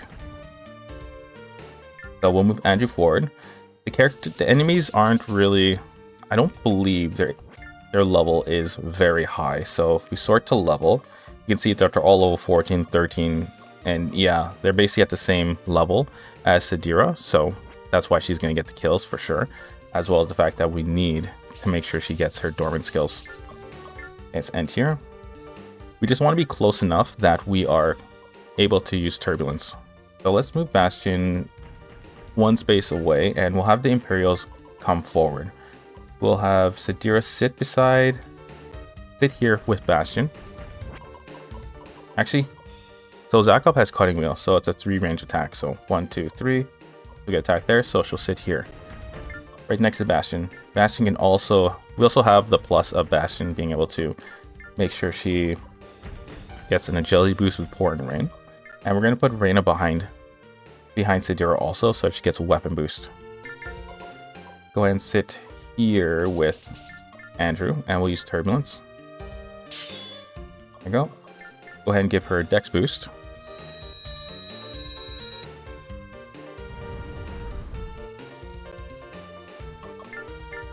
Now Barlow, as you can see, is extremely slow. It took him a long time to ever get a single move.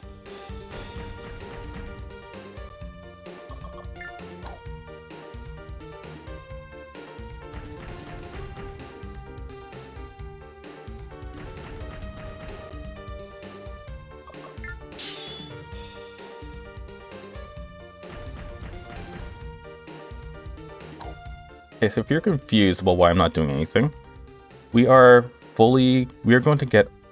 I can't believe you're trying to strike me down, Zakov. Whatever happened to your loyalty? I am loyal only to myself, Sadira. You sound like a typical man to me. And you sound like a spoiled brat. I am not. So ridiculous. Alright, so let's just go ahead and attack. Okay, we can weaken Imperial 6 for Sadira. And use Pouring Rain on her too. The fact that she dodged Cutting Whale is an achievement unto itself, because she didn't have an agility boost at the time. Okay, so she only has Tornado. No Imperial should end up going in front of her, so we might need to move her up a little bit. And we're going to attack Imperial 6. Yeah, and we're going to make sure Malia is forward too, so she can use Cooling Mist. We want to make sure Sadira's FP is always really low as possible. And so she doesn't end up getting frozen and wiped out right away. Also just use Kick too. There we go. Move Reyna beside Sadira, give her the weapon boost with Searing Flame.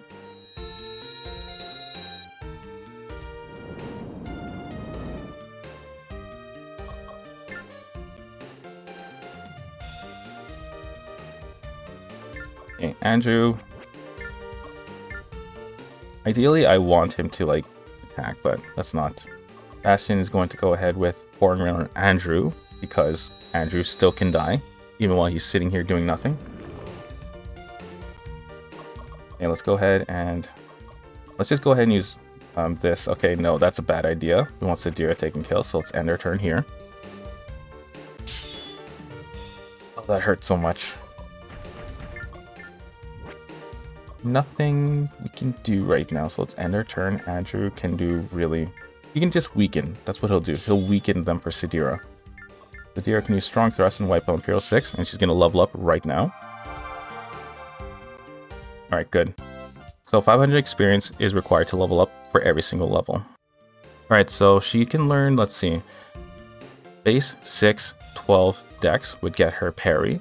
Now Chivalry is 12 power, but I don't want that right now. Instead, I want to try and get Hover Jets, which is base 12, agility 8. So she has parry and Hover Jets now.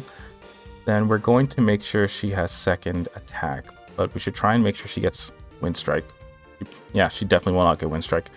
We're going to give her, make sure she learns Chivalry now. So she gets Parry and Hover Jets. Next one she's going to learn is Chivalry. Let's go move forward, and we'll move back, and we'll face east. So that's Zakov's attack. We'll have less accuracy.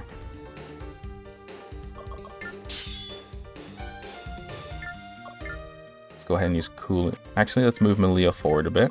We're going to use Cooling Mist.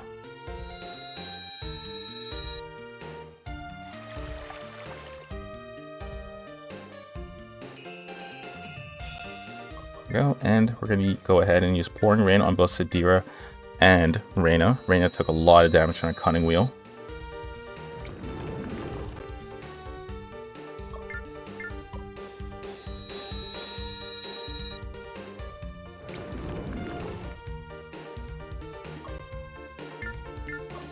Okay, weapon to Searing Flame to Sadira.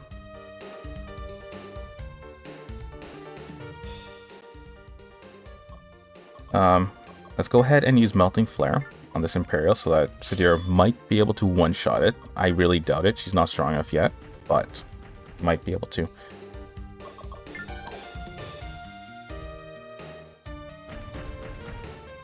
Ah, fantastic. Okay, so I like when these Imperials, the bodyguard, the ones in the Ian Logger, come forward because they give lots of experience. So let's go ahead and Strong Thrust.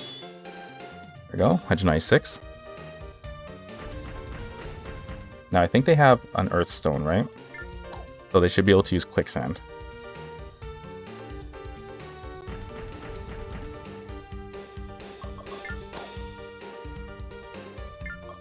Okay, we can go ahead and Wind Strike away.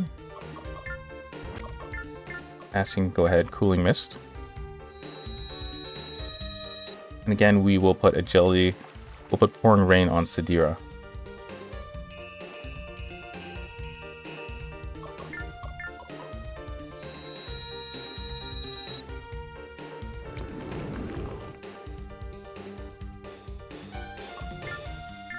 And we'll put Pouring Rain also. Actually, let's check. Sadira's FP is still 30. Okay, so we'll use Cooling Mist and then Pouring Rain on Reyna.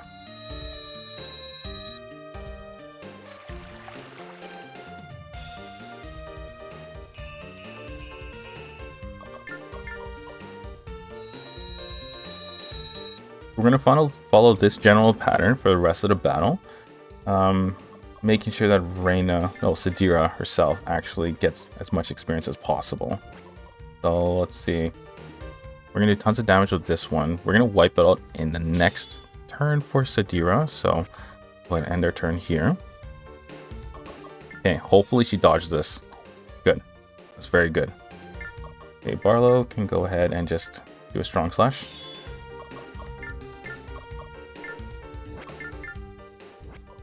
Andrew shouldn't do anything. I've said like this. Reyna, go ahead with Searing Flame once again on Sadira. We'll probably have to move. No, we're gonna have to move Reyna back a little bit. Her being next to Zakov is pretty dangerous. Well, within range of Zakov's attack is very dangerous.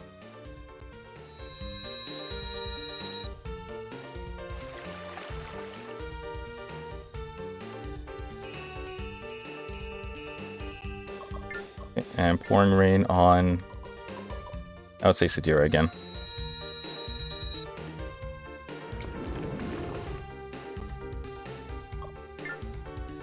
Alright, and we don't need to use Malia now, so let's just end her turn and continue on. Sadira is going to make that kill on Imperial 4. D9, Strong Thrust should be fine. Good, actually hit, excellent. Which A2, fantastic. Alright, so she has Parry and Hover Jets. We want to get Chivalry, so we'll give it all to power. There we go. Now, with Chivalry, we will do more damage with front attacks. In actuality, it literally is attack from the back damage from the front. So, front is going to get is going to be 120% damage, rather than the normal 100%. Okay, so we'll use Wind Strike on Imperial 5, and we'll end our turn. Please dodge. Excellent. Glad to see that worked.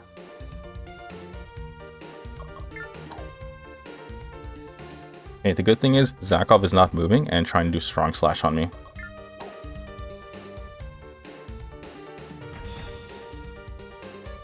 Okay, from here we can go ahead and strong thrust. We got hit, but that's okay.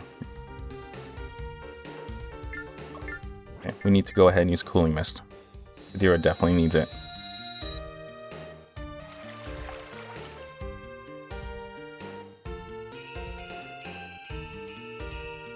And we're going to put Pouring Rain on her again. This time with Malia, we're going to use Cooling Mist.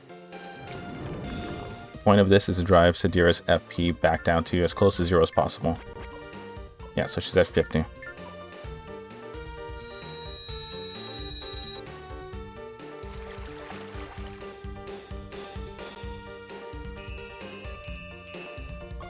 And we'll use Pouring Rain on Reyna.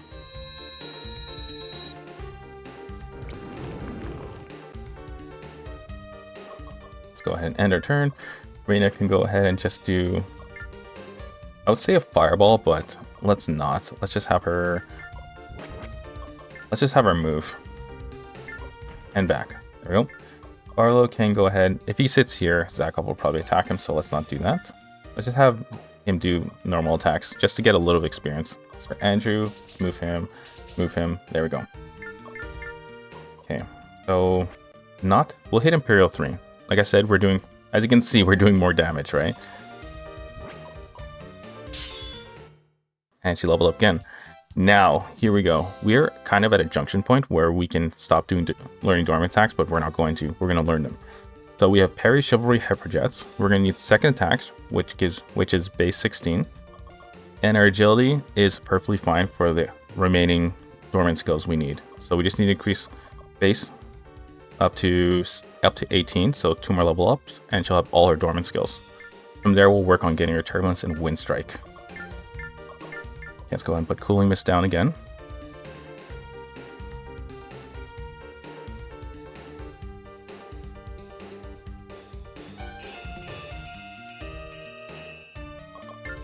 And we'll use Pouring Rain.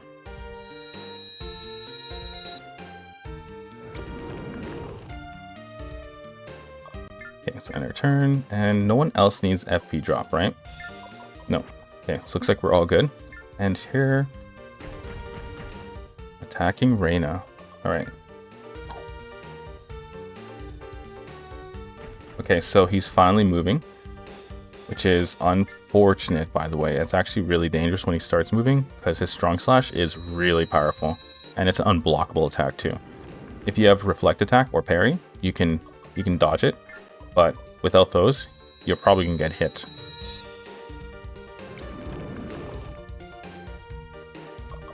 Okay, let's go ahead and end here. Now, since Zakov moved, we're going to move behind Sadira and give her Roaring Wind.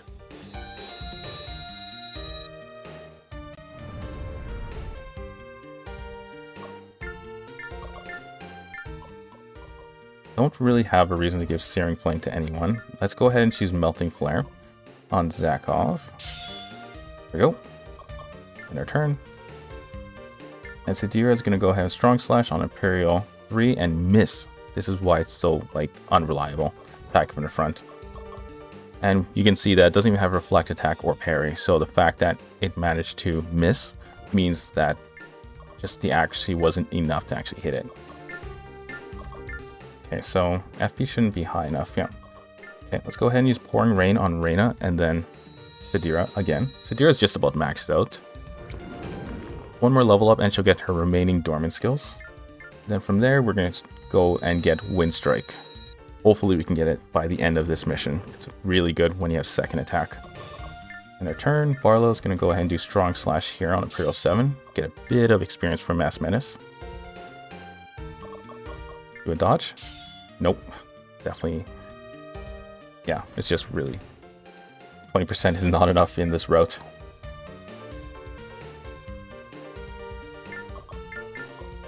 Okay, nobody should need an FP reduction, right? Yeah, so everybody's good so far. Let's just Pouring Rain on Sadira and Reyna again. They're the ones who are at risk of dying. And actually, we can do it on Andrew also. So we'll give it to all three.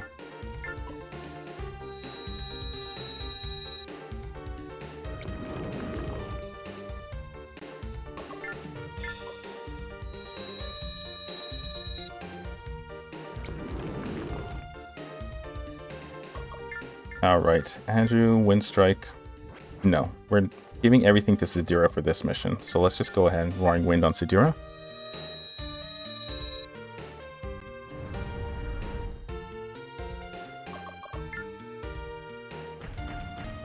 Now, Zakov does run away if his HP gets below 50%, so we have to keep that one in mind. And let's go ahead and reduce this guy's avoid. There we go, so Sadira can actually hit him and wipe him out in one go.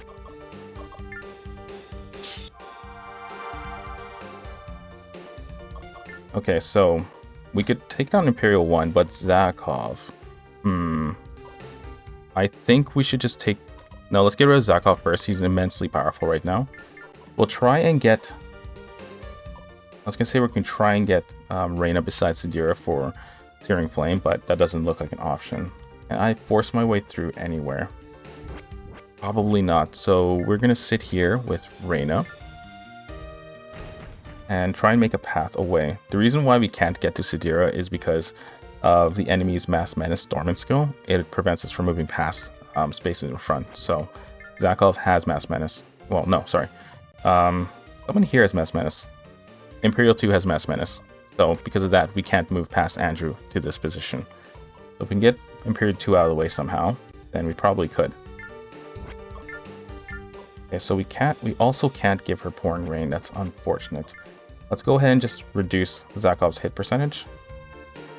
This is the ATAC from my previous battle. The ATAC that defeated me. Are you ready to be defeated again? You do not realize the suffering you caused me when I returned to the capital. I was verbally abused by Prince Duyere and physically abused by Faulkner. It was utter humiliation. And you deserved every moment of it, you imperial dog. No one deserves a tongue lashing from Prince Duyere. No one. Okay. Let's give Andrew Pouring Rain. Defense is so low, he can be one-shot by Zakov so easily. Okay, let's do Wind Strike on... First off, actually, 112 is 50%, so if we go to 111 or below, Zakov runs for it. So let's attack him and see if we can manage to get his FP to 100%. Or 100. And we'll give Roaring Wind to Sadira.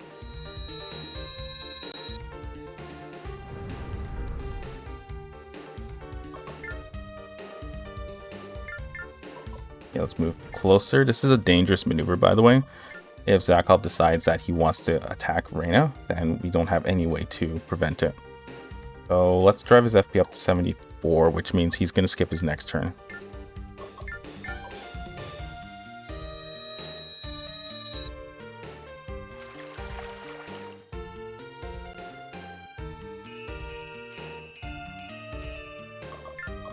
Pouring Rain on... I would say Reyna at this point. Sadira is pretty safe right now. It's Reyna who's in trouble. Okay, so let's see. We have Long Thrust. Would hit Zakov and freeze him. There we go. And we're good. All right, so Barlow has a Firestone, but we have Imperial 2 in the way. Let's try and get Barlow closer to Sadira, so at least she has some kind of chance of one-shotting Zakov. Otherwise, being able to hit him for as much damage as possible will get her more experience than just not trying for that. Alright, so he needs Mass Menace, and in order to get Mass Menace, he's going to need, what was it again? 12 base, so he's almost there, and 12 defense, so he has enough defense. He's almost at Mass Menace. Go and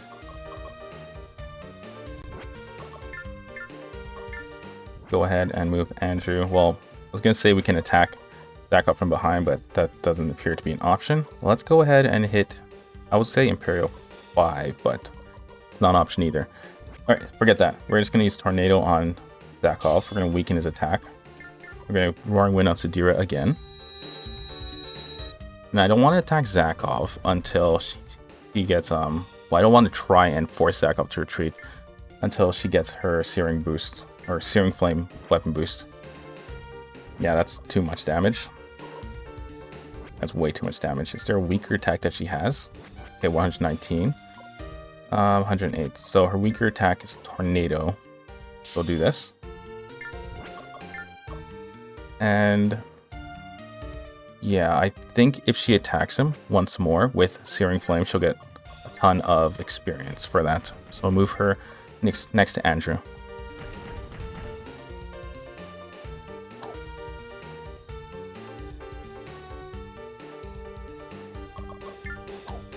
Nice. Actually dodged.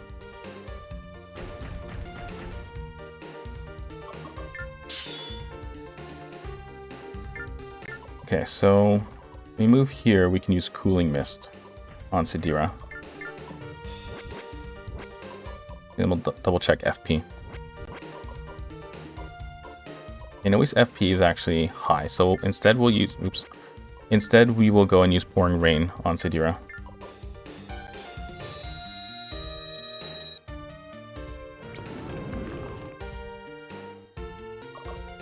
And then one more Pouring Rain on Reyna.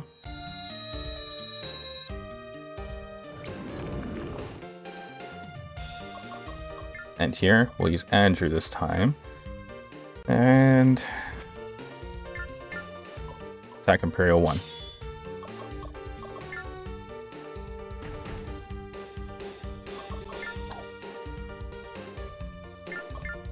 So we will be able to defeat Zach. Well, not defeat him. He's gonna be forced to run away. There's no way we're gonna be able to beat him in one go. But we can attack from the back, and if we, I guess, how should I put it? Maybe attack from the back will be enough to wipe him out with Sadira, but since she doesn't have Wind Strike or even a Spiral Dive, it's probably not going to happen. So we're going to hit Imperial 2, get extra experience. 174, which is okay. It's okay. Let's see. If we use Melting Flare on Zakov, that drives it to 109 HP, which means it's not viable. So let's go and see. What do we have? Who's next? So Andrew, Malia, Bastion. Zakov is going to be unfrozen, and then Sadira comes afterwards. So there's nothing we can do. Can't use Melting Flare on him. Actually, we could probably use Melting Flare once he is unfrozen, because he'll probably defend it. And we'll use it. Roaring Wind on Reyna, so her Melting Flare will actually hit. Let's end here. Malia, Bastion, and yeah, we're good. Can't defend that. Hopefully dodge it. Good. Okay, Barlow, he needs to move up. He needs to use Searing Flame on Sadira.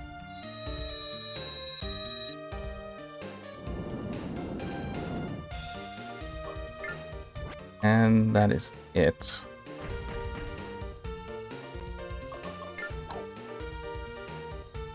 Okay, Reyna, let's see. Will Melting Flare... Oh, just slightly under. 112 would prevent Zakov from escaping, and we are at 111. So, looks like Melting Flare will not work. That is very unfortunate. So, let's just use Searing Flame on Bastion, just to do something.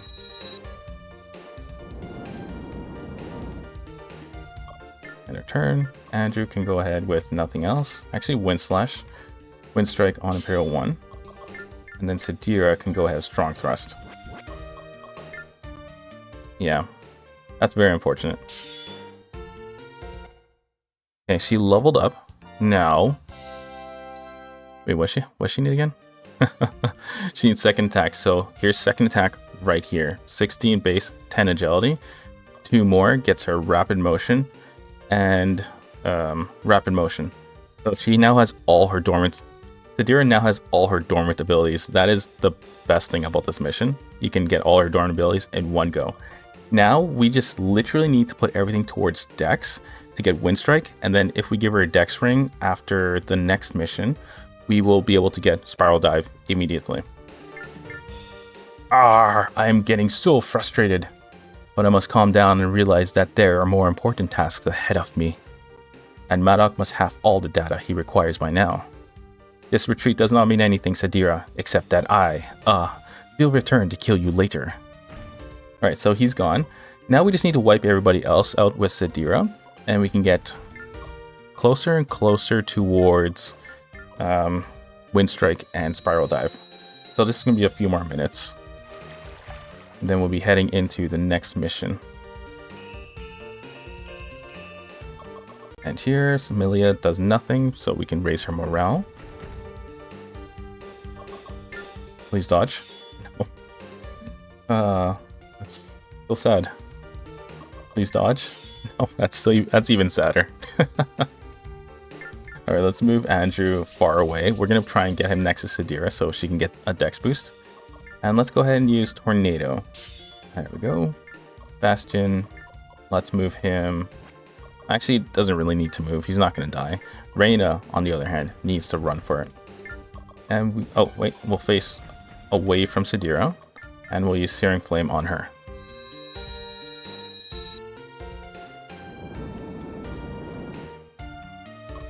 Okay, Malia can do nothing, Barlow can do nothing, and Sadira, let's move in front of Imperial 7.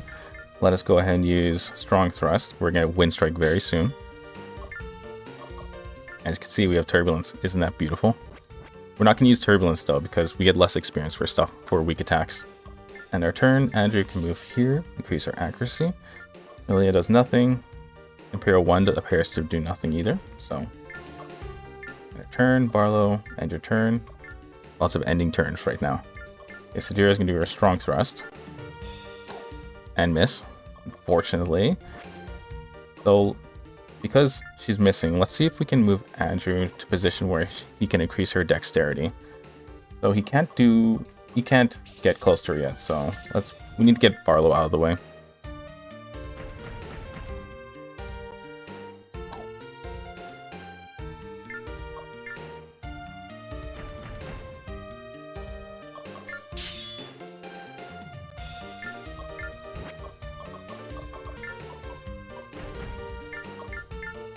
Barlow's now out of the way. We can actually, let's use Searing Flame on Sadira first, and then move Barlow out of the way. We'll also make sure that he goes beside Reyna so that she can't be killed. And here we go, Roaring Wind on Sadira. Now she won't miss this time with, what was it, 90%? Was it 80%? It was still pretty high and she still missed. A turn, Sadira can go ahead Strong Thrust now. There, said 90%, so it's almost a guaranteed hit. How close is she to leveling up? Okay, she's pretty close. Go ahead and take down the Ian Logger now. By doing that. And we'll again put Andrew beside Sadira. Keep her dex up the whole time. And actually we'll move, let's see, Reyna beside Sadira to keep her weapon power up the whole time too.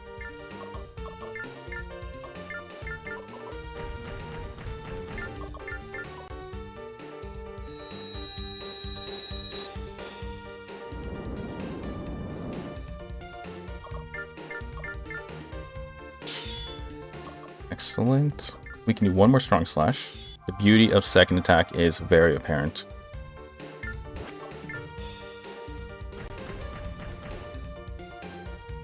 I really just have one complaint with Sadira, and that is Spiral Dive. Spiral Dive consumes 55 AP, which means that you can't use it twice, which is very unfortunate. It's a very good attack, but the fact that you can only launch it once isn't great. And plus the FP cost for it is extremely high. You can easily freeze yourself using it. That's why I prefer the double Wind Strike maneuver. Okay, let's end our turn. Malia's going to do nothing again. Bastion's going to do nothing. Andrew can go ahead and go behind the Imperial, just to increase Sadira's accuracy when she attacks.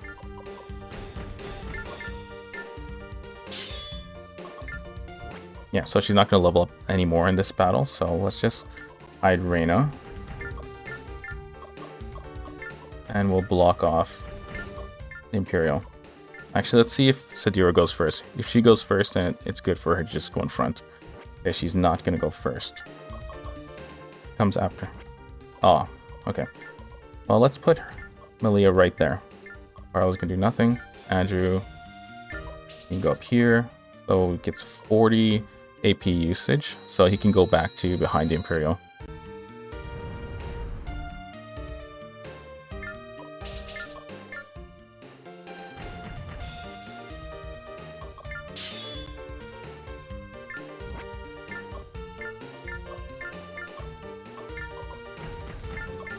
Alright, so let's go ahead, strong thrust, get our last bit of experience from here. There we go. What kind of ATAC was that? You had obviously seen that ATAC before, Sadira. What was his name, and why did it anger you so? It is a Sharking, and was built by the Empire's sadistic engineer to kill the pilots of enemy ATACs. I can't believe that Faulkner and Maddox have unleashed it. Sadira. Don't look at me like that, Bastion. Look at you, how, Sadira? As though I'm somehow affiliated with that ATAC because I'm a child of the Empire. I don't think that at all, Sadira. It's obvious to all of us that you're extremely upset by its existence. But that raises a more important question, Bastion. What's that, Reyna? Why was the Sharking out here in the first place, and why in this part of the Empire? Why was the Sharking in this part of the Empire? It's suspicious, to say the least. I have a plan. Because we didn't encounter anyone in our travels to the north, let's head south instead. And make lots of random movements as we go. Isn't that exactly what you were doing before we found Zakov? Yes, and I think I've become fairly skilled at it. Are we ready to go? I suppose so. As ready as I'll ever be. Do I detect a hint of sarcasm in your voice, Bastion? There's a small town directly ahead of us, Bastion, and it's filled with an assortment of unhappy ATACs. You're right, my scanners show several battles underway. Let's see if we can determine who's fighting, and why. What do you make of this situation, Andrew? Well, the Kingdom Army is managing to hold the Imperial troops at bay, but they're fairly outnumbered. Unless they have reinforcements on the way, they're going to lose. We are the reinforcements, Andrew. Let's hurry.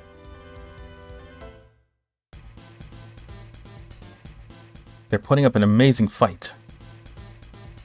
More Imperials? We are from the Kingdom Army, sir. Are the townspeople all right?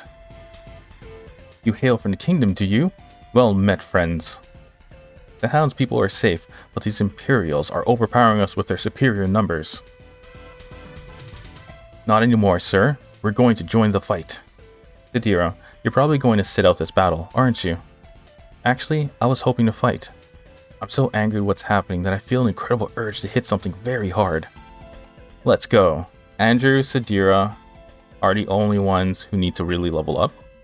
And then we just need to focus on Bastion getting tidal wave. So we are going to be ambushed later on in a few turns by Zakov from this position here. So let's position ourselves properly. We're going to move Andrew to that position. And we're going to also put Bastion there too. We're going to have him do a little bit of attacks here and now, but also make sure that nobody gets killed with cooling mist and pouring rain. Okay, we're going to head here. Barlow can go ahead and just chase and attack the Imperials who are attacking the Kingdom soldiers right now. The good thing about this is the Imperials aren't going to assist Zakov when he appears, so we don't have to worry about them coming from our behind. And shockingly, even though the Kingdom Army is less than the Imperial Army that you see on the screen, they managed to hold their own. I've never seen them once be defeated, even though apparently they were at risk of being defeated. So they're very strong. Right, so we're very close to maxing everybody else. We're very close to maxing out everybody at this point. This mission should get us a completion for each character. The only thing left is Barlow. Basically, I just need him to make kills and get Flare Bomb, and that's it.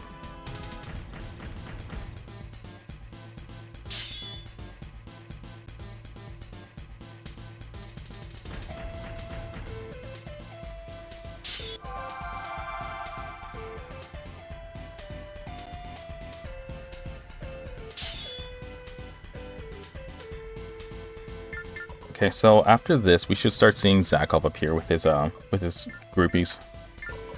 Okay, I'll put Sadira right here next to Bastion so he can constantly make sure her FP doesn't get too high. Actually, let's put Malia right near Bastion. We'll have Andrew sit here, and we'll have Reyna behind Sadira so she can do a weapon. Actually, she doesn't have a Fire Seal stone anymore, so she's going to basically be helping out with attacks and cooling down allies. What? Why are they here? How could they have fought my troops and I so quickly? And why have they made it their duty to screw everything up? I have run out of patience. It's the Sharking. Zakov. You again. Alright, so the thing about Zakov this time, unlike in the previous mission where he ran off at 50% HP, he won't do that this time, so you can safely annihilate him. Okay, so we're going to go ahead and use Ice Shards, and we're going to hit Imperial 9. We want Sadira to basically be doing strong thrust the whole time from the front, and because she has double attack, she basically can attack twice. Well, she has second attack, so she can attack twice in one turn. Extremely useful, especially when she doesn't move. Because if she doesn't move and she attacks, she'll be able to do 2 strong thrusts in one go.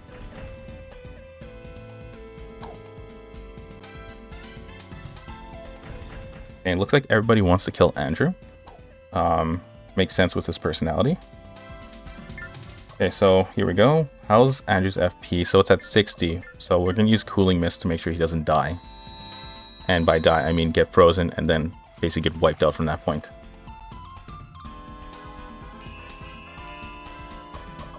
Okay, let's go ahead and give Andrew Pouring Rain to increase his agility. He is surrounded, and he's surrounded by Dontariuses, which means they have high agility.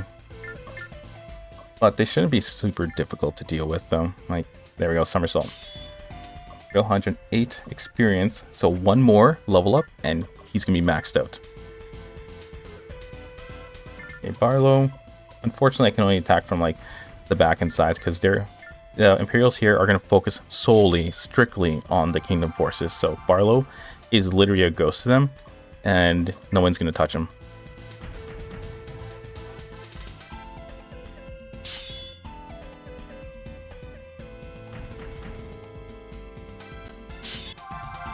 Okay, we lost one Imperial experience bag.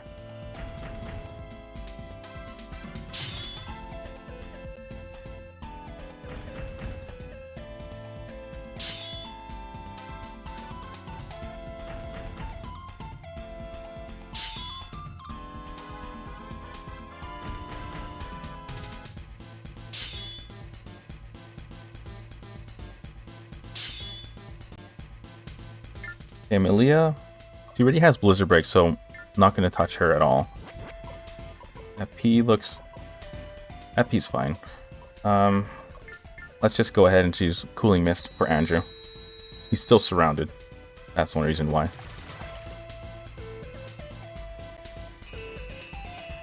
Okay, Ender. Pouring Rain on Sadira. When Zakov starts attacking, then Sadira could be easily wiped out.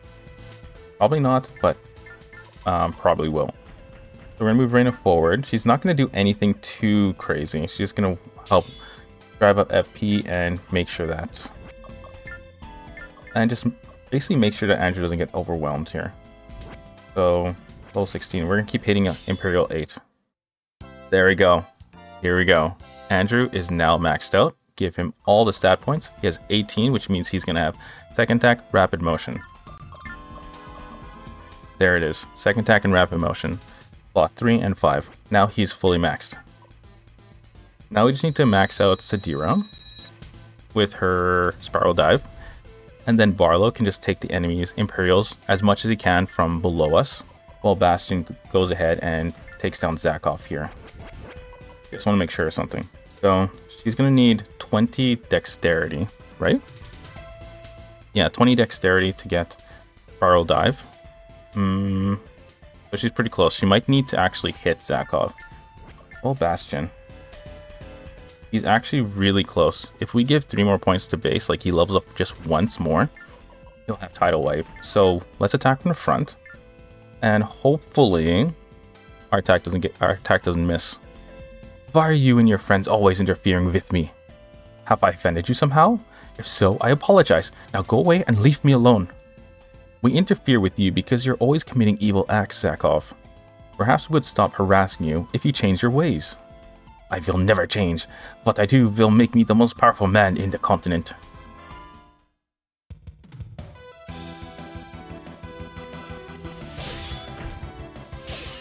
Dang it. Okay, so that's the problem, right? Attacking from the front, which is what I say I hate doing. That's the entire reason.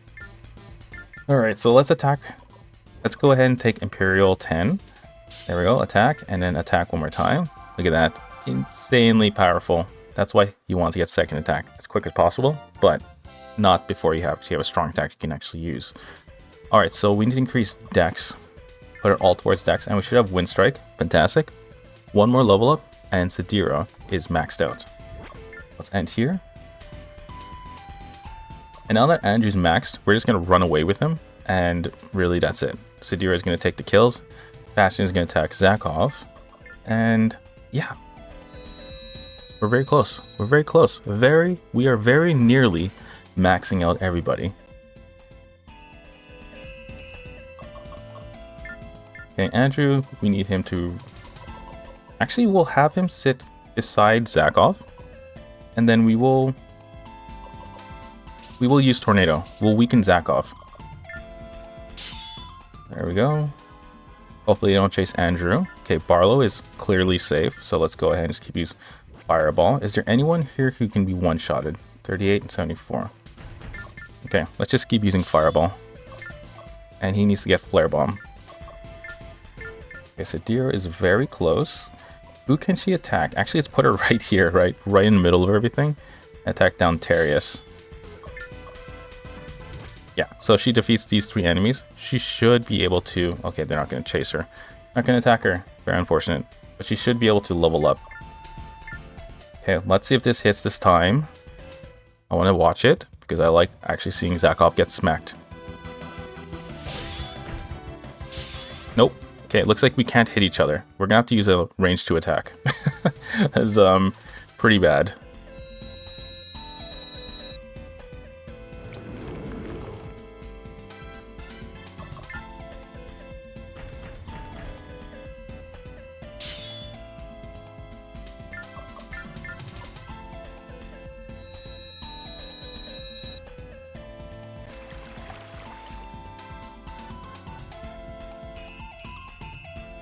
Okay, let's just go ahead and use Avoid 2 on Dontarius.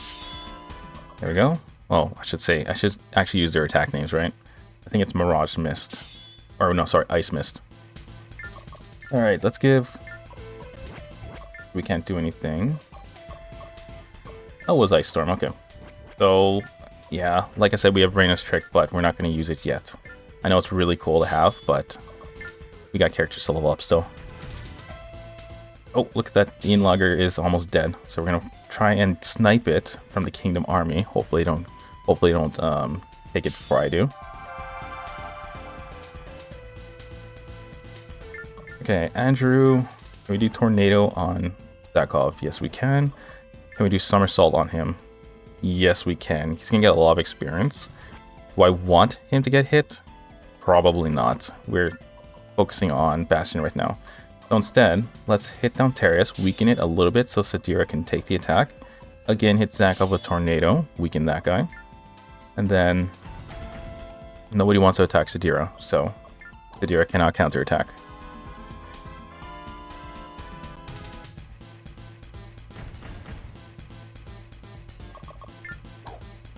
Okay, Andrew needs to run for his life.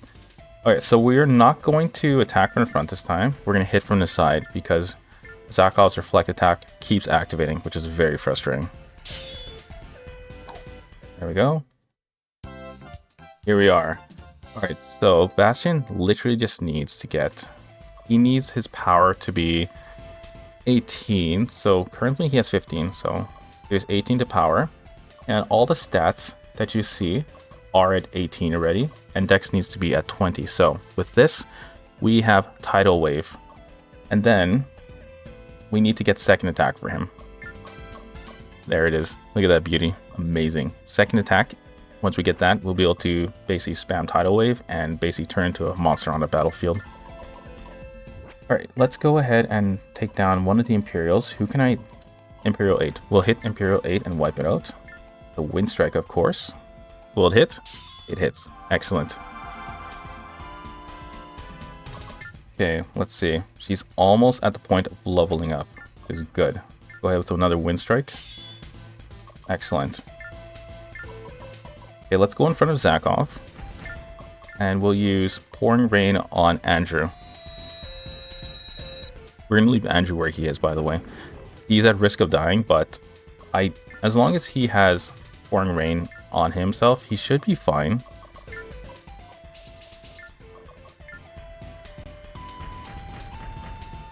Oh, this is new. I've never seen an Imperial attack Barlow every time I've ever done this mission. So, very nice. Okay, so we're going to take down Imperial 1 with a Fireball and get that experience. 442. Excellent. Okay, so it's going to be a couple, like, give me a second, because I don't actually know the correct stat allocations for Fireball or Flare Bomb, so I need to double check my charts here. Alright, so Fireball requires, let's see, where are you? Sorry, Flare Bomb requires 10 base and 20 power, 15 weapon. Alright, that doesn't seem too difficult. So 10 base, 15 power, or 20 power. So we just basically need to give it all to power. And then weapon eventually. So we'll give him power. And he has Melting Flare now, so that's a benefit, I guess. We'll leave Barlow right here. As for Reyna, we're going to move Reyna beside Zakov. Actually, no. Let's put her back here. And we're going to go ahead with Ice Shards on Zakov. Maybe not. Let's hit Imperial 9. Okay, hopefully Imperial 7. Okay, I was going to say hopefully Imperial 7 actually hits Sadira so she can counterattack, but that's not going to happen. Hey, Thompson is really powerful, by the way. So we need to try and get some kills before the Kingdom Army takes the rest of Imperial. It's down. Okay, let's go ahead with Tornado again. Another one. Malia can go ahead and just go ahead and use Cooling Mist.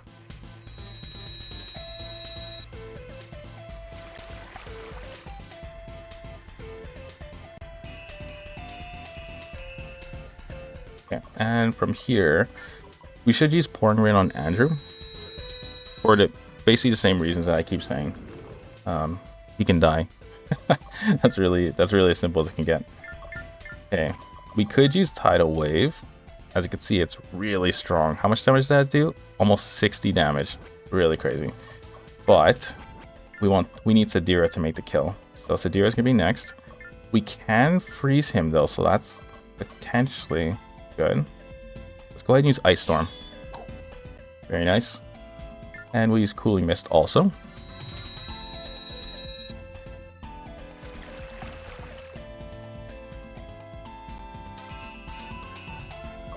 Excellent. Sadira, go forward. She's going to go ahead and use double Wind Strike. Actually, wait. She can take down Imperial 9 right away. Let's go and do this. Let me check her experience first. 2076. Okay, let's go ahead and take down Imperial 9 first. There we go. 98. Excellent. That's good. That's really good.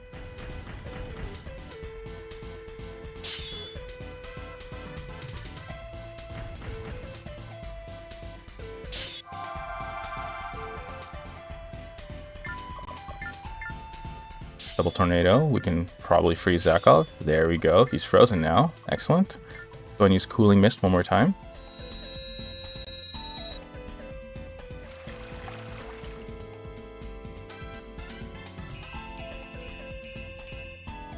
Excellent. And let's go ahead and use a Void. We will use Ice Storm on this Imperial here. We're not at risk of getting back attacked because Zakov is frozen. Now, we don't want to attack a Bastion. We want Sadira to get this kill. Yeah, she'll get more experience and she'll end up getting Spiral Dive. What we can do though is just... Whoa, that's huge amount of damage. We can weaken Zakov. Actually, let's not do it. We'll let Sadira attack twice so she gets more experience that way.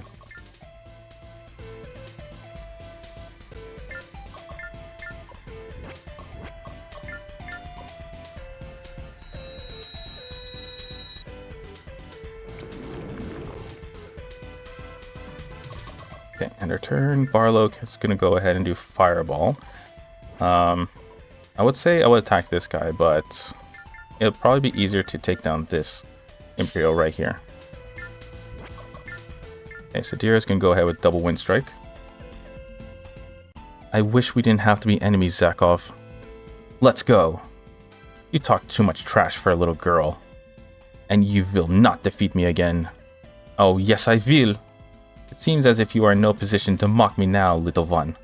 I won't forgive you for your crime, Zakov. You will be punished. You are just a little girl who does not realize the foolishness of her actions, but I will teach you. Alright, here we go. Let's watch Sadira take down Zakov. Bang.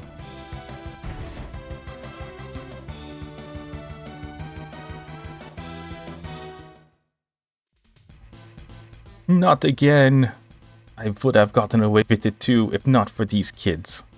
It will be difficult to impress Maddock and Faulkner if I continue to lose. Here we go. We're done. Sadira is now maxed out. So she has 19, 20. Spiral Dive is now available to her. And just to verify, she has 18 base and 12 agility. Excellent. So from here on out, the final, very final mission, although easy once you get past a few turns, is stupidly difficult until that point. So we are instead going to raise her. Let's increase her base, power, and dexterity, and avoid agility because it's impossible. It's very hard to dodge the enemies in the final mission. So we're going to focus now on base, power, and dex with Sadira. Just gradually build up her strength.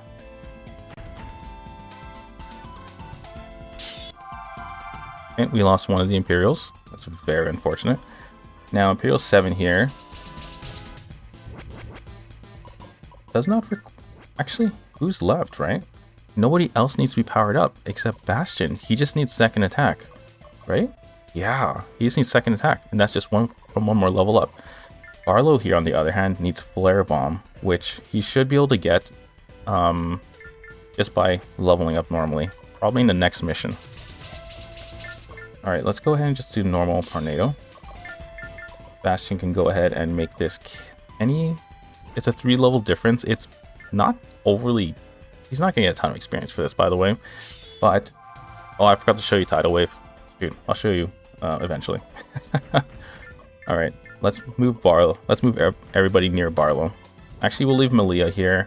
We'll just Malia here. We'll block off this Ian Logger so it can't run away from us. And theoretically, it'll kill Thompson, but probably won't. By the time we'll probably defeat it before it gets a chance to do that.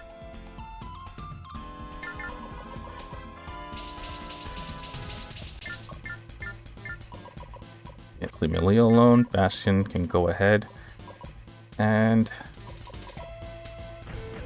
you could probably wipe out this Ian Logger right here, right? Very close. It is a really huge difference, so let's not do that. Barlow can go right here. Fireball. Okay, so this Ian Logger's completely surrounded. So instead of attacking it, we're gonna have, what's his name? We're gonna have Thompson attack the Ian Logger until it's weak enough for Barlow to make the final strike.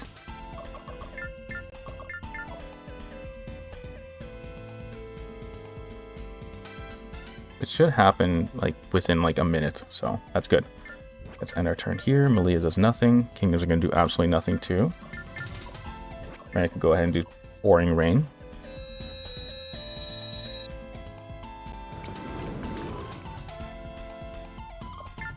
Okay, Thompson, make the attack and weaken it a bit further. There we go.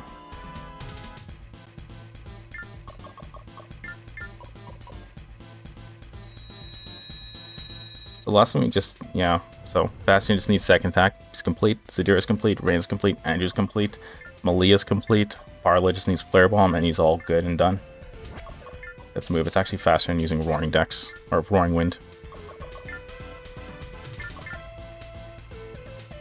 Oh, thank you so much. I was hoping he wouldn't attack Thompson. If he did, then Thompson would probably kill him. And because his back is facing Barlow, we are going to get less experience, but we're going to be able to one-shot. There we go. Alright. Now we are basically, yeah. Flare Bomb is 10 base, 20 power. So we're just about there. And then 15 weapon power. So he's going to have to level up quite a bit. We're very close though, so that's a good thing. The town is safe. It is wonderful to see your highness. All these years I have believed you to be dead, but you live and breathe. Could there be a more joyous moment in the history of the kingdom? We are now assured of winning the war.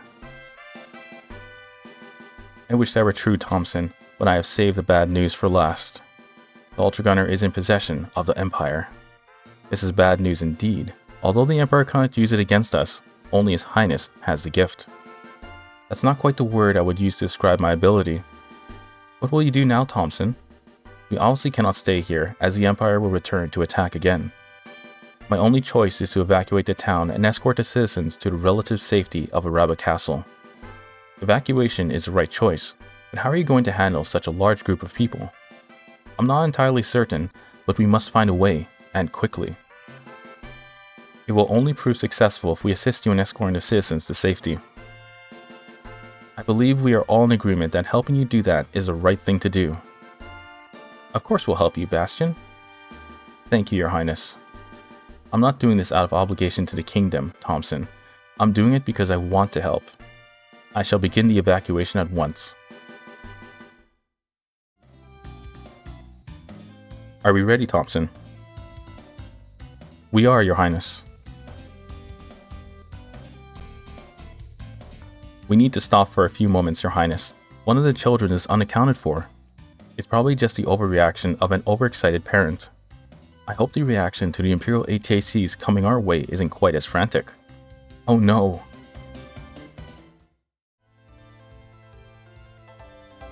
General Thompson, protect the townspeople while we engage the enemy. Yes, Your Highness. Take care of yourself. I will. Are these Imperials again? Please don't tell me it's Zakov.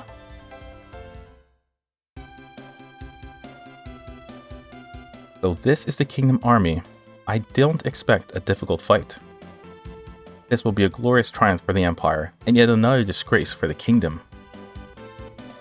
Brother! The Sylphid? Is that you, Sadira? What are you doing here, and what are you doing in the company of the Kingdom Army? I ran away from home. Excuse me? I ran away from home so I could do whatever I wanted with whomever I wanted. Unbelievable. It's unbelievable how selfish you are. I'm never going to be the Empress, brother, so it really doesn't matter how I act, does it? You've been like this forever, Sadira. You always think only of yourself. It's not fair. I'm sensing issues. I'm sensing ridiculousness. I'm sensing sibling rivalry. Your Highness, don't you think you're being a little unreasonable? Shut up. You don't understand what it's like to grow up with a spoiled little brat for a sister. Sadira, I demand that you return to the Empire and take control. I would like to be selfish for a while.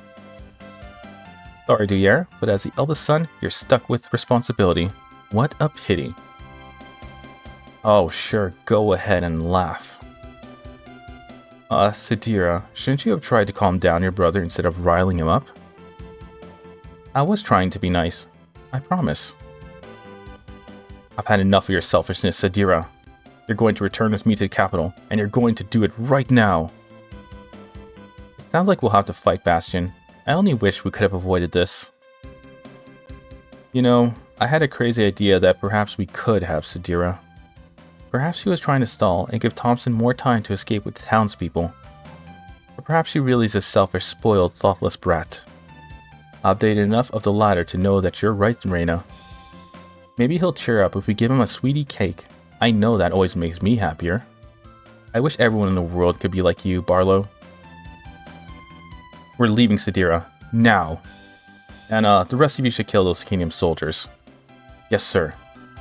Alright, so this battle isn't overly difficult. You're going to want to turtle up, though, because it is extremely hard to survive unless you keep everybody close together. So, what we're doing is going to get second attack with Bastion, and we're going to make sure we try and get Flare Bomb with, what's his name? Barlow. He's so forgettable. I always forget his name. Alright, so let's just go ahead and constantly do a barrage of turbulences. And Malia can now attack, so we're going to use her as an attacker.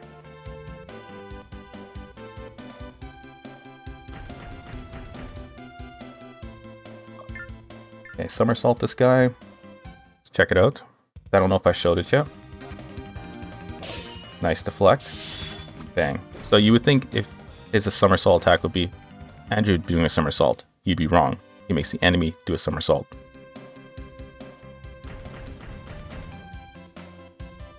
Okay, so she has Blizzard Break, but she's probably going to get real frozen and really beaten bad if she ever gets frozen. So let's not let that happen.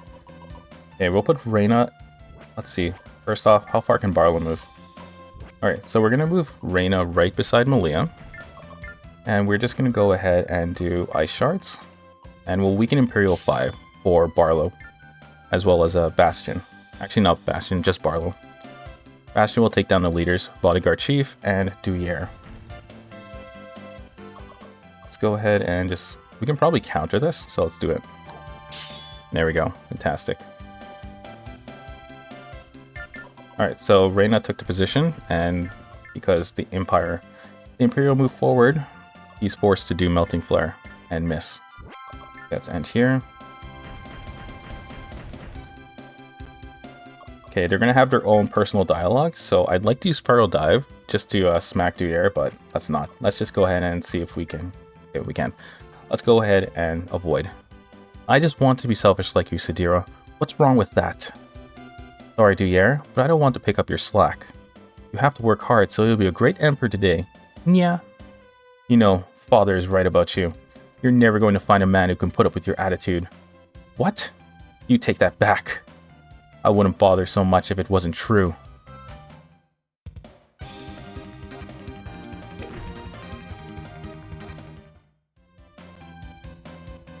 Okay, we can now use Blizzard Break, so let's hit Imperial 3. I guess, as you can see, it's really powerful. We can go ahead with Tidal Wave also. How much more do we have to level up? So that's probably about like 5 more attacks. Go ahead and use Pouring Rain on Reyna. Although she is strong with Reyna's trick, he does have a tendency to get hit almost every single time in this route specifically, for some reason.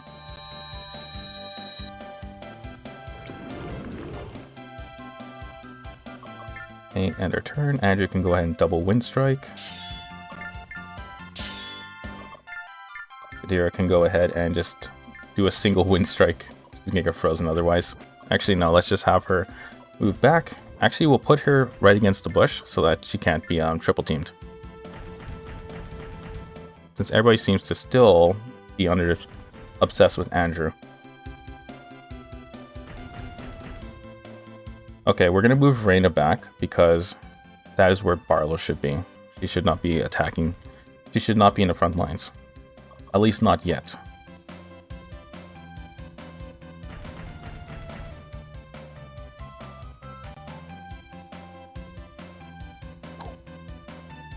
Okay, so if Quicksand hits you, it basically prevents you from making any movements.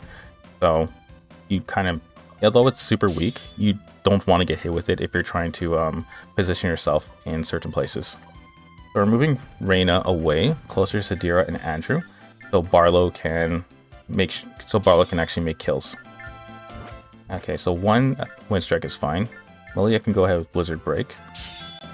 And we need to attack the Bodyguard Chief with Bastion because there's a special dialogue between them. And it's really amusing. Let's go ahead and attack Duyere because Duyere doesn't run away at 50% HP. Very, very nice. Okay, let's go attack Bodyguard Chief. And this time I'll show you Tidal Wave. This is pretty silly, isn't it? Indeed it is. I think Sadira and Duyere are both brats, if you ask me. I can't disagree with you, sir. I remember a time before I met that girl, when the world seemed to be so full of joy and hope.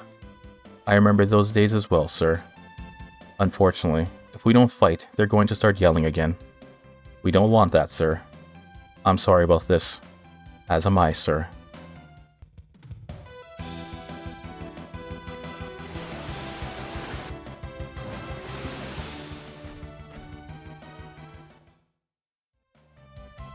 I don't think I've ever explained why it's overpowered, so if you're willing to listen, please listen. So, if we go ahead, actually, I'll tell you in the next turn when Bastion, so I can show you its stats. But it's overpowered in terms, if you compare it to Soaring Dance, Lightning Strike, and Splitting Smash, it's vastly better. And yeah, I'll explain it when Bastion's turn comes up next. So let's go ahead and Fireball Imperial 4. There we go, he's getting tons of experience. And we'll use Searing Flame on Malia. Like, her Blizzard Break is going to completely dominate.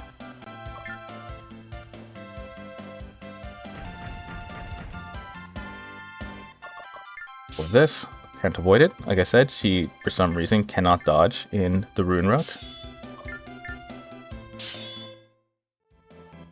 He has everything he needs, so we're going to do a base power dex increase, like 1 point per each, right? We still want to be strong, we still want to not miss, and we want his HP to keep climbing.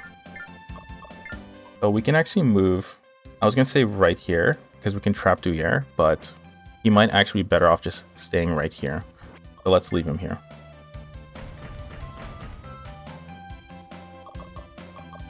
Okay, so Void. Okay, Sadira shouldn't attack because she's going to be frozen if she does, so let's end our turn right there. Let's go ahead and avoid. Okay, Malia, now you're going to see, like, okay, that's not that very strong. Let's go ahead and attack Bodyguard 4. Okay, Bastion. Now, the reason why Tidal Wave is far stronger, if you look at its attack, it's 2.66, range of 2, and hit percent increase of 30%, plus it's a knockdown. So, because it's a knockdown ability, it's going to be constantly defended by the enemy, unless the enemy is insanely stupid, like Dionne would be, and tries to counterattack a knockdown type attack, right? Soaring Dance is only 2.56 attack with a range of 2, but its hit percentage, I believe, it has a 0% hit percent increase. So, and its FP use is 90. So the reason why Tidal Wave is vastly OP compared to Ultragunner, well, TIC TAC is like superior to Ultragunner, is because you can use second attack with Tidal Wave twice in one go, hitting for 2.66 damage multiplier each time with a hit of plus 30%, which effectively means you never miss. If you tried that with Soaring Dance, instantly frozen and instantly defeated. So yeah, Tidal Wave is just that much better. So let's go ahead and attack Bodyguard Chief, and we leveled up. Fantastic. Here we go. We should get second. Actually, no, we're not going to second attack. We need to level up one more time. Yeah, there it is. So we're just about at the point. We need to level up one more time, and then we will get our second attack.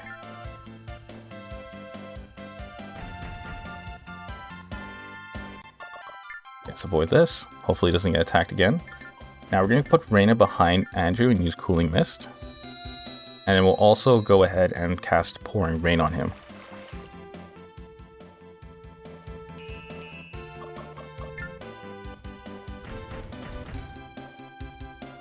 Yeah, so this is why I say I don't understand AIs. The deer was right in front of him, and he still completely avoided her and went straight for Reyna. Very odd. Okay, let's go ahead and counter this. Actually, let's leave him for Barlow.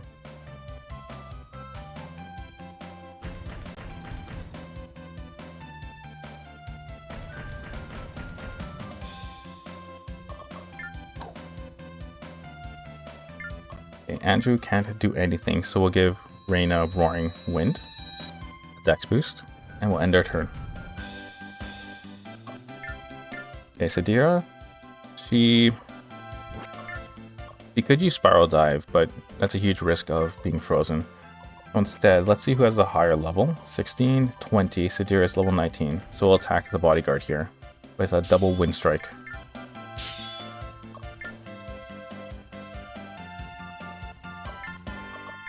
And we shall go ahead and avoid this. Okay, we're gonna use Tidal Wave on Bandit, on Bodyguard Chief. This should level us up one more time, considering there's a 1 level difference. And we should be able to get second attack.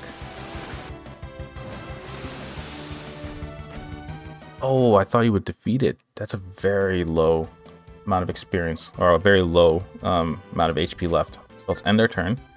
And Malia will not take that kill. End our turn, Barlow, Fireball. Thank you for hitting him. Sometimes, even at 56%, it just doesn't hit. Okay, so 10 base, 20 power, and 15 weapon. So base is currently at 18, so let's increase power, which brings it to 20. And weapon? I believe weapon is high enough. I'll double check in info. And yeah, so he has Flare Bomb. Okay, so Barlow is now maxed out. Oh no, he still needs Mass Menace. He needs to level up one more time. Alright, so Barlow is just about ready to be considered complete. So we need to move him so that he can go be... Actually, we need to move him right here. Let me check his level. 16, 17, 17. Alright, so we need to move Barlow near Reyna. He's gonna get some kills from this spot.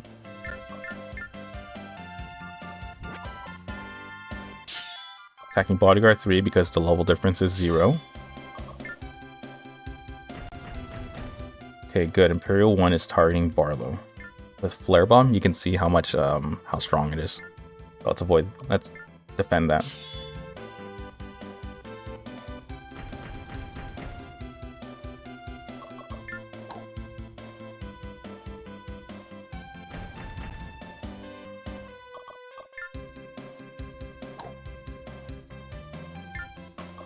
Okay, Reyna's going to use Cooling Mist, so yeah, Barlow is just about, once he gets Mass Menace, instantly 100% completed for him. And then Bastion needs second attack, and he's basically good. He's 100% too. And then we're done 100%ing everybody. From there, it's just building them up for the final battle. And yeah, they're going to be so overpowered. Alright, let's go ahead and, I would say try and counter this one. I'm wondering if this will actually work, so let's see. She has parry, so it might work. Very nice. That's really lucky, by the way, considering the chance of it happening was relatively low. Alright, so here we go. Wind Strike, not Bodyguard Chief. We want to give that to Bastion. We'll freeze Bodyguard 2. Okay, so like I said, now that Sadira is maxed out, we're just giving a stat to base, power, and dexterity, just to progressively make her stronger and stronger. Malia still doesn't... Well, I'm still not really powering her up. She's very strong enough as it is. We need to... Oh, okay, Bodyguard 2's in the way. Alright, so we're just going to use Tidal Wave here. And we have... Oh, we don't have second attack. We're getting second attack in the next level up.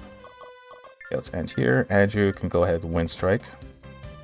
Bodyguard 3, only because the level difference is 0. In a turn, Malia can go ahead and attack Bodyguard 4. Maybe she should attack low-level characters.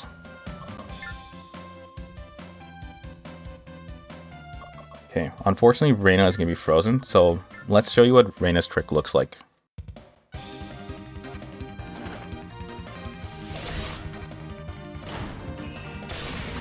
Very cool. So the reason why I attacked when she's frozen is because if you're going to be frozen, you might as well attack anyways. Even if the attack hitting you is a collision or a knockdown type, you want to attack anyways because your dormant skill could activate, or you could end up dodging by chance, even at a 99% hit rate. Alright, there we go. Base is 18, power, and dex is 15. 1, 1, 1. Okay, let's go ahead and avoid this. We're going to end our turn. We're going to do wind strikes, double. Actually, we'll do a spiral dive here. She's not going to die, by the way. No one here is strong enough to actually kill her. So let's look at spiral dive.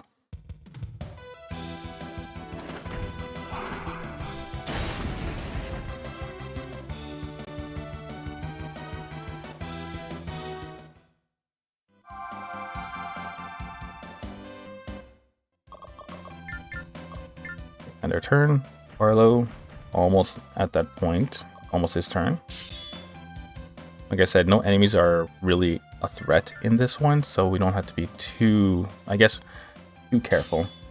Oh, we hit. Nice.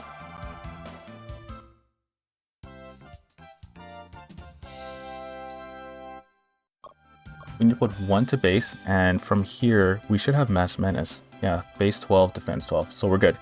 We've now 100%ed Barlow. Fantastic. Now, from this point on, for every character, do not put anything towards agility as much as possible. If you find yourself getting hit a lot and you need to reload a lot, then sure. But ideally, you're going to just want to put towards defense as your defensive stat, or that's really it. You just want to put towards offense. So we're going to increase his base power and dexterity so that he can actually hit with his attacks. Actually, no, he's still going to be a tank. So base power and defense. And he leveled up twice. Really lucky. Base power and dex, or base power and defense, apologies. And he should have Mass Menace. There we go. Maxed out. Next, the last person to max out will be Bastion. As soon as I get over to this bodyguard chief. Okay, we can go ahead and just use Cooling Mist on these two. So, well, on Bastion.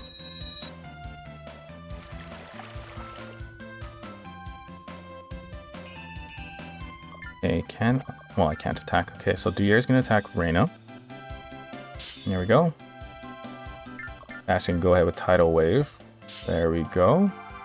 Now let's see if he actually leveled up. No, he didn't. He's very close though. So let's move Bastion close enough. Okay, so he's not going to be close enough to be able to defeat the bodyguard chief. He can defeat this Imperial 5, so let's put him here. And oh, right, he doesn't have second attack. I'm too used to having that. Alright, let's go ahead and defeat... I was going to say defeat Bodyguard 3, but not going to happen. So we use double wind strike again. There we go, end our turn. Again, they're not strong enough to actually take Sadira down in one turn, so you don't have to be that careful in protecting her. We have a strong slash. We missed. And let's go ahead and avoid this. Okay, Reyna can go ahead and use Reyna's trick. She's going to get a little bit more experience than normal, which is good. And we will put Pouring Rain on Andrew for the agility boost.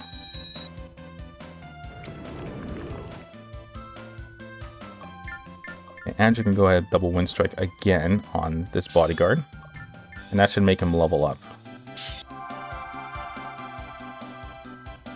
There we go. So base power and dex once again. That's what we're going to do for every character from this point on. Except for Bastion, we're going to continue giving him like a balanced stat distribution. Let's go with Tidal Wave, Bodyguard Chief. Let's watch him defeat it.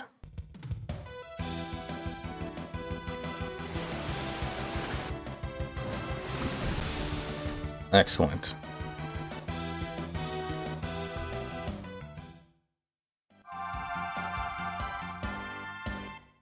There we go. We are good. Now, second attack, 16 to base, 100%ed. Isn't this beautiful? Now we're going to balance out all the stats from here on out. Actually, you know what? We're not going to balance out the stats. Let's alter it slightly. We're going to leave base alone. We're going to power, dex, and defense. That or power, dex, and weapon. I think... No, you know what? I think we could make Bastion an absolute beast. So let's instead change our plans. No bounce stats for Bastion. Let's power up. Let's do this. Power, dex, and weapon. Once every time we level up from here on.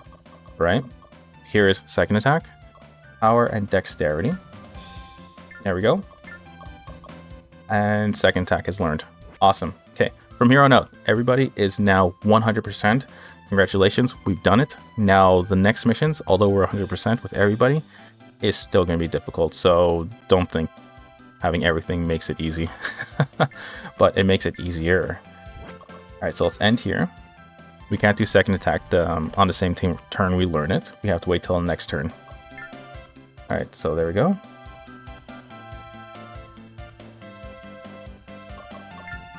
Let's just avoid this. Okay, Barlow is basically fine now. So who do we want to well, actually, we don't need to prioritize anyone anymore. Let's just attack.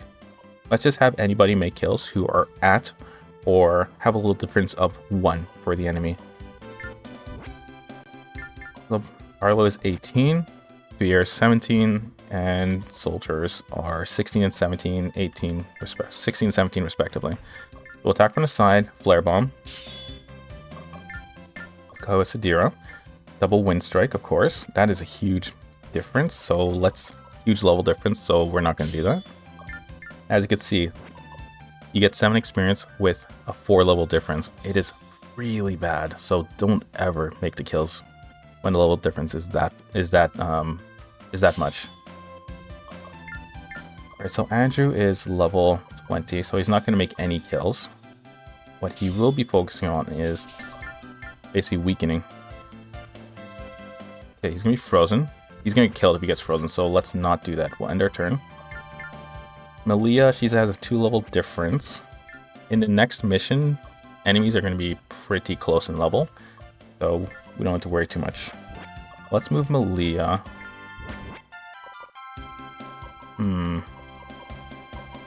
So it's going to be Reyna and Barlow who's going to get all the kills. So let's just go ahead and end our turn with Malia. Reyna can go ahead and do Reyna's trick on Duyere. And we're going to watch it because I actually like this attack. And beating up Duyere is also really nice to see.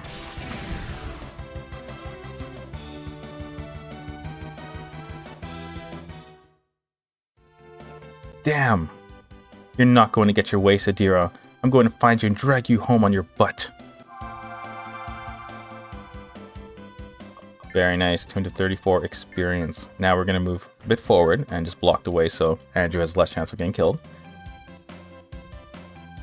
Yikes, okay. Okay, Bastion, he's not in an optimal position.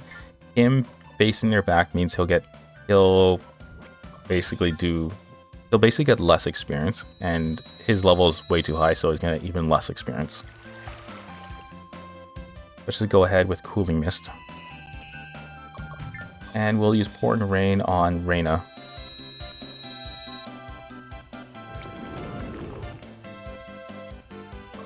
Okay, let's end our turn. Okay, they're going to attack Bastion for some reason. Now Sadira, I don't think anybody else here could take a lot of damage. Okay, I was wrong. We have Imperial 7, well, Imperial 1 here can take the damage. So we're going to do Wind Strike on it twice. Now it's frozen. And let's move out of the way so Barlow can walk on in. Actually, let's move beside Barlow and give him a dex boost.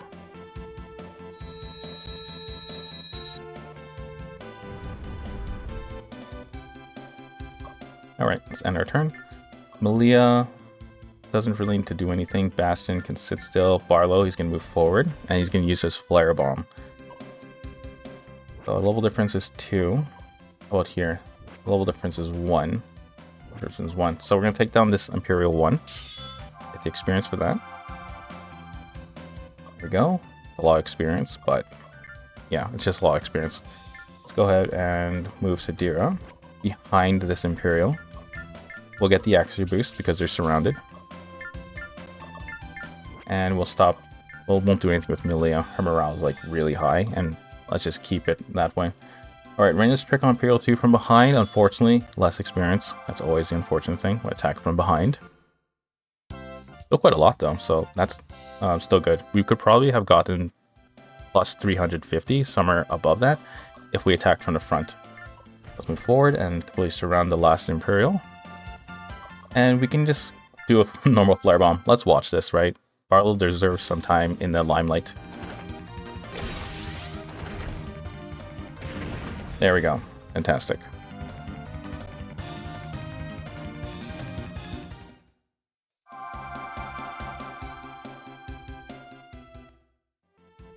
And what we're doing for him is basically base, power, and dex from here on out with every single character, except Bastion, who's going to get power, dex, and weapon boosts. Complete silence. The battle is over at last. Everyone from Aza is accounted for, Your Highness, and very grateful for your help. You saved your lives, Prince Bastion, as well as mine. I pledge my eternal. You need not pledge anything, sir. We only did what was right. You are too humble, Your Highness. My loyalty is yours from this day on. Well, what about me? I'm the one who delayed the Imperial army and gave you time to escape. You didn't do that on purpose. You were fighting with your brother. Oh, Malia, you're so silly. That was just a part of my plan. What will you do now, Thompson? Will the Kingdom Army be sending reinforcements here? It is difficult to say, Your Highness. The Kingdom's resources are already being stretched dangerously thin. It is even possible that the Kingdom considers the citizens of Aza to be expendable. I hope and pray that you are wrong, Thompson. Thank you, Your Highness. And farewell. Perhaps I will see you again soon. Indeed you will, Thompson. Good fortune to you. Thank you.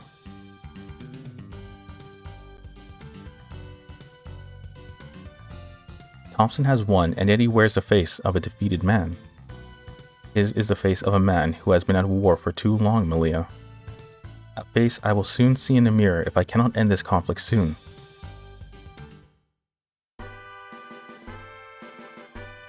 I received a report that Duke Zera is preparing an attack to reclaim Farantis, the kingdom's capital. I suppose I've been gone for so long that Zera has assumed control of the kingdom army in my stead. What are you going to do now, Bastion? More importantly, what are you going to do about me? Don't you have any manners, Sadira? This is hardly the time to be worried about yourself. Oh, I'm sorry. What are you going to do about me? Please. That's not what I meant. Enough, both of you. I'm so tired that all I can think about is taking a nap. That's a good idea, Bastion. All this fighting has wiped me out. I think walking up a flight of stairs would wipe you out, Barlow. Alright, let's be back here in a few hours, after we get some rest. What are you talking about, Bastion? We can't rest for a moment. We're going to catch up with Duke Zera and help him. We can't let him fight the Empire alone. You're right, of course, Malia. I'm obviously fatigued and not thinking clearly. There will be time for rest when the war is over, Bastion. If Zera were to be defeated, the Empire could then sweep across a continent. Unfortunately, that's true. Let's leave as soon as possible, before I make any other poor decisions in my tired state.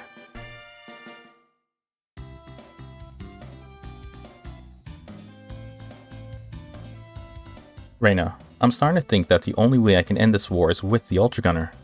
You may well be right, Bastion, but it's most likely being kept in the Imperial capital. And if we had the strength to venture that far into the Empire, we'd have no need for the Ultragunner. Ah! What is this, Sadira? Are you once again in need of attention? I just picked up a sharking on my scanners. It's within the town just ahead of us. What? I'm not registering anything. Are you sure that you didn't merely imagine it? Of course, Malia. Now hurry up. We have to stop them before they do any harm. Hold on. Wait up. Come back. Oh, what's the use?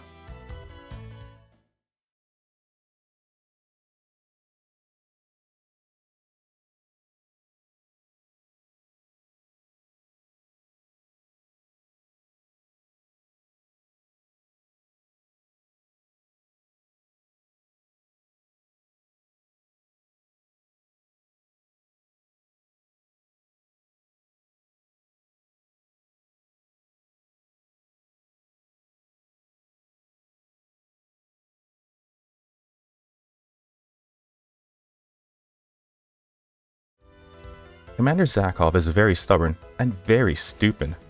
We need to beat him so badly that he gives up his evil ways forever. And how do we make you give up your evil ways, Sadira? Shut up.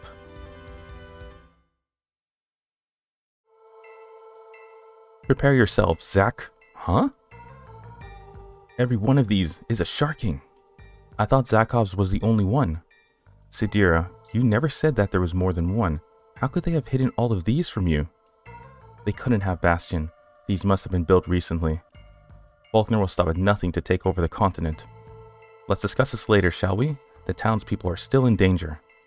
Stop your activities at once, Imperial dogs. Surrender or perish. The Kingdom Army. Excellent. Now we can truly demonstrate the power of the new Imperial Army. Alright, so this mission is rather difficult only because you're dealing with Sharkings. These Sharkings are basically stronger than normal if you compare it to the other routes. So the only way to pretty much survive here, unless you're like me and have like maxed out characters, is to keep everybody together. Ideally, you're just going to want to sit in this position, have a character here and here. Basically, the one who can take the most damage and deal the most damage will be in front. One will be behind, which should have the Water Stone. Or, if you have a Fire Seal Stone, like I do with Barlow, you can sit behind and then use Searing Flame. As for here, you need to block it off, because once these Sharkings start moving towards you, things become really difficult, especially if you can't freeze them. Which, like I said, in every route, freezing is the OP strategy for survival. So let's put that into action. We are going to go here and move Andrew. We're going to sit here and wait. Bastion can go ahead and sit in the front since he has the strongest attack so far. And we're going to put Pouring Rain on Andrew. There's no specific reason for this one. It's more of if they decide to target Andrew with Cutting Wheel, then he won't basically lose half his health. We're going to sit here with Sadira. Use Roaring Wind on Bastion. Basically to make sure Tidal Wave actually hits. Which it should. Like, there's no reason why it shouldn't. Malia, she's overpowered still. She can be in the front instead of Reyna, which is what I was planning to do. So it's up to you. Reyna in front or Malia in the front. Reyna has Reyna's trick. Malia has Blizzard Break. So choose which one you want to be your attacker.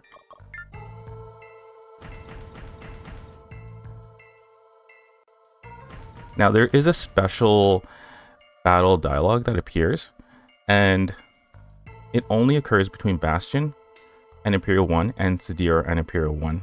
So we're going to do that before we obliterate these Sharkings here. So let's go ahead and put Pouring Rain on. Let's just put Malia in front rather than Reyna. We'll swap them out as we need to, but otherwise you don't really need to. And Barlow, he is shockingly pretty good so far, especially since he has Kunzite and Flare Bomb. So shockingly really good. We can keep in the back, like I said, helping with Searing Flame, but we can also use him for Flare Bomb if we need some extra damage or if we're safe enough to attack. Get certain battle animations off. That was an accent. There we go. So the Sharking is at 60 FP, which basically means it's not going to attack. Okay, so we have these two Sharkings here who are not moving, so we're just going to move a little bit forward. We're going to use Tidal Wave twice. These new ATACs don't intimidate me, maggots. But you should be fearful, rebel. Soon the Imperial Army will be an endless wave of Sharkings. The rivers of the kingdom will run red with the blood of its soldiers. Listen to the glee in your voice, you twisted bastard. Now we'll be happier still when I kill you. You don't have the skills to beat me, you sadistic fool. It's true he doesn't. They are not strong enough to handle Bastion. Alright, so now since we have all characters 100% already, okay? We did it in the last, in Howling Duyere, which was the last mission. We can actually allocate stats as we see fit. But there is a problem. The final mission, there are ATACs in there who literally have maxed out agility, who have maxed out dexterity, whose power is nearly maxed, whose base is nearly maxed, whose defense is nearly maxed, whose weapon is really maxed. So, because of that, you can be easily wiped out. Until the turning point, of course, but you can easily wipe out until that point. The ideal thing to do is to just put everything as much as you can into power, base, or defense, right? You want to be able to soak up that damage. You want to be able to have the extra HP to survive, and you also want to be able to do damage. Now, if your dexterity, though, is extremely low, and you don't have second attack like Bastion, Sadira, and Andrew have, then you might just want to put it into dexterity. But for the most part, for general players, especially if you're new to Rune Road, you would ideally put it towards base power and defense and just keep working at getting it as high as possible.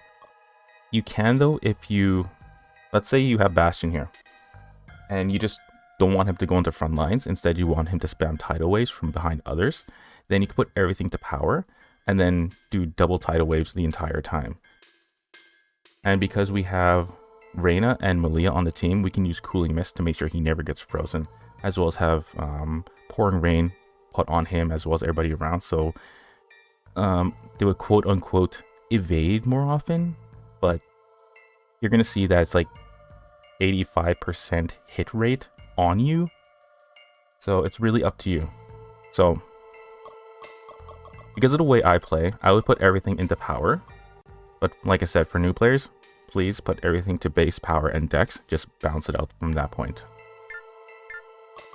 So let's end here. Sadira can go ahead with Spiral Dive. We can actually use double, well actually we can use a Spiral Dive here. As the Imperial Princess, I order you to stop using those ATACs at once. You're not the princess anymore. You've been declared a traitor to the Empire by Prince Duyere. All Imperial soldiers have explicit orders to bring you to the capital for trial, and to kill you if you resist. What? A traitor? Very shocking, by the way. The fact that Duyere would say that Sadira is a traitor, and literally they just have like some wicked sibling rivalry.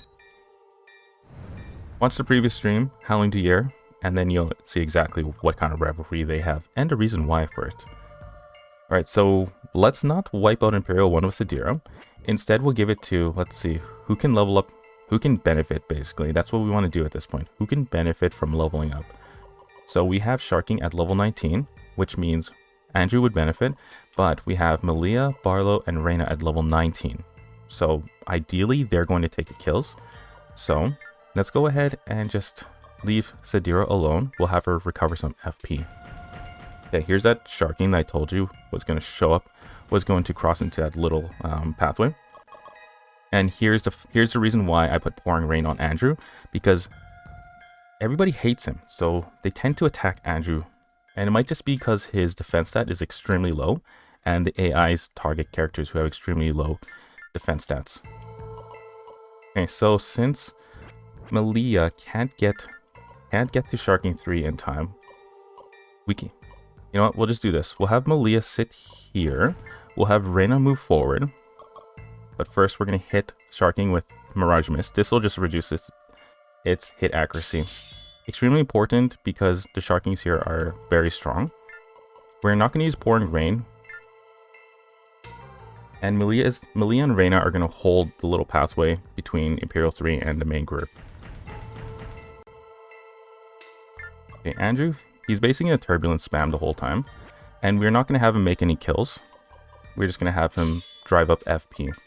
So 2 Turbulence is enough to make the enemies not do anything because it'll force them to defend twice, which increases their FP to 60, which makes them skip their turn.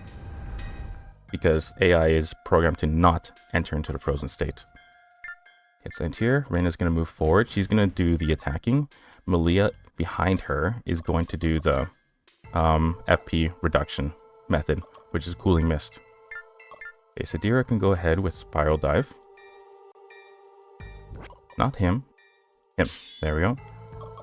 And we could actually end here. We don't want her to get frozen. She will actually die, so we need to make sure that doesn't happen. Now, since Barlow has Flare Bomb, he's actually, quote-unquote, useful. And he will be one of the ones who make the kills. Okay, be careful with this. Cutting Wheel can go right through obstacles, so just be very careful. The good thing about this mission is, unlike in the Empire Road, new enemies will not appear. So let's start off with Cooling Mist. We can prevent Sadira from being frozen. Always a good thing.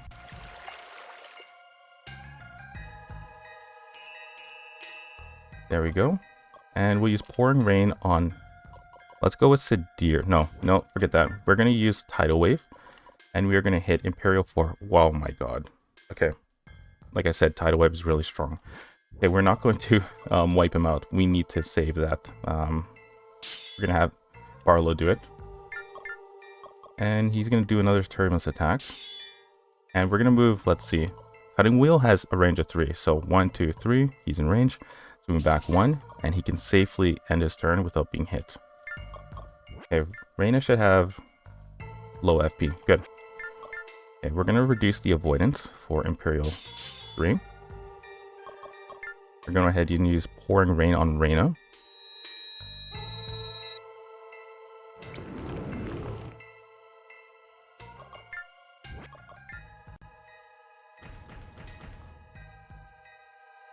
And we are going to avoid here.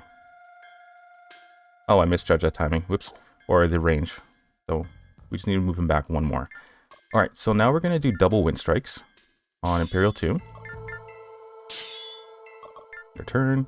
Imperial 1 is going to do his normal attacking. Andrew is still the target.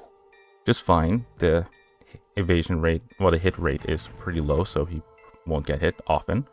But as we've seen, anything above 10%, you can still get hit pretty often. Alright, so Tidal Wave double on Imperial 2. And we're going to need to stop here. Bastion gets frozen, he can actually be destroyed here. And AI, for the most part, will attack a frozen character, but I have witnessed moments where they just refuse to. They leave the frozen character alone, and then they start going after someone else. Okay, so countering here is viable. Now, Shark King's Strong Slash, if it hits you, it's actually a knockdown type. I'll verify it, but it prevents you from attacking afterwards. So unless you're guaranteed you can dodge it, like you have Reflect Attack, just avoid rather than trying to make an attack. Okay, Andrew, his FP's still extremely high, so let's move him back 1. Let's end our turn. And then we can go ahead and avoid. As you can see, Bastion is now a target, since Andrew is not a target. Now let's go with Reyna's trick. Let's see this in action, because it's Reyna, and you always have to watch her. There we go. Now we'll only do this like once, so don't worry. We're not going to like do battle animations the entire battle. Okay, we're going to end. We're going to do Pouring Rain on Malia. She's overpowered. She won't be destroyed. She's really good. She's actually a really good character in the Ruin Road. So having her just basically with Pouring Rain doesn't really mean much, because I find that nobody attacks her. Basically, priorities for enemy AIs is Andrew and Barlow. Andrew takes the cake, of course. He's the one who they always attack, but then Barlow's always a close second. Okay, and as you can see, it's taking forever for Barlow to make any moves, and that literally is because his agility is basically in the gutter. Turn order is strictly determined by agility. Okay, let's see if we can get it. We got it. Good. 100% was enough for Barlow to hit. He is not the greatest character, but he's proven to be really useful. So we'll give him base power and defense. Sadira has a slightly different build, and I'll show that to you in a second.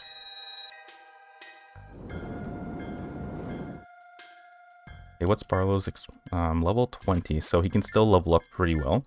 We got to bring Malia forward. We're going to have her... Oof, this is bad. Okay, so he takes, let's see, 49 damage. That's actually quite a bit, considering he's in the TIC TAC. Okay, so what we're going to do here is we're going to help out Bastion. So we're going to move Andrew 2 spaces forward. We're going to use Turbulence. We're going to drive this guy's FP up to 60, which means he won't do an attack. He'll skip his next turn, is what I'm trying to say. Imperial 1 won't, because its FP is too high. Or, I guess, too low, right? There we go.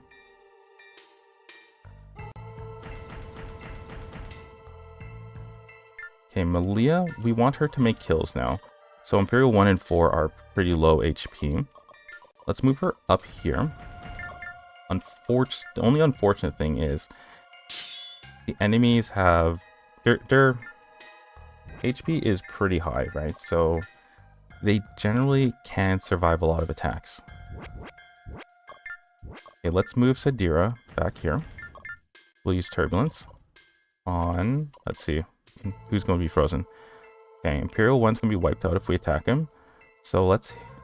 Imperial 4 isn't going to attack. So the reason why we know that is because it's going to use the action defend, which increases FP by 30. And because FP is going to be 90, we know it's at 60, which means it's going to skip its turn.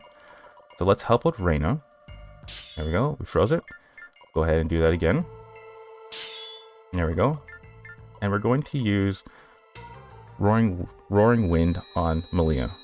Her accuracy seems to be pretty low. It's not extremely low, but it is low enough that you can note that hitting is a little bit of a problem.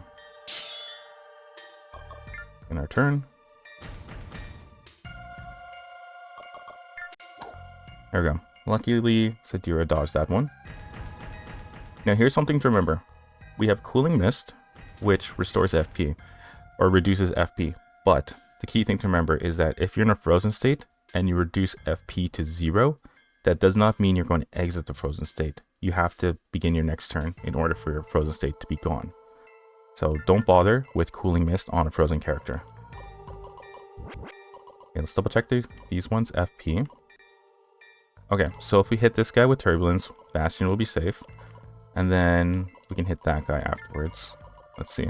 1, 1, 2, 3. Sadira's in the spot where we need to be, so we're going to instead just move. Stay right there. Turbulence. Let's just hit whatever this Imperial is right here. Imperial 5. Let's drive its FP up to 60. There we go. One more. There we go. Now Malia and Barlow should be able to make those kills, assuming they can actually hit the Sharkings. Let's end here. Barlow can go ahead and Flare Bomb. That is a pretty bad avoidance hit rate.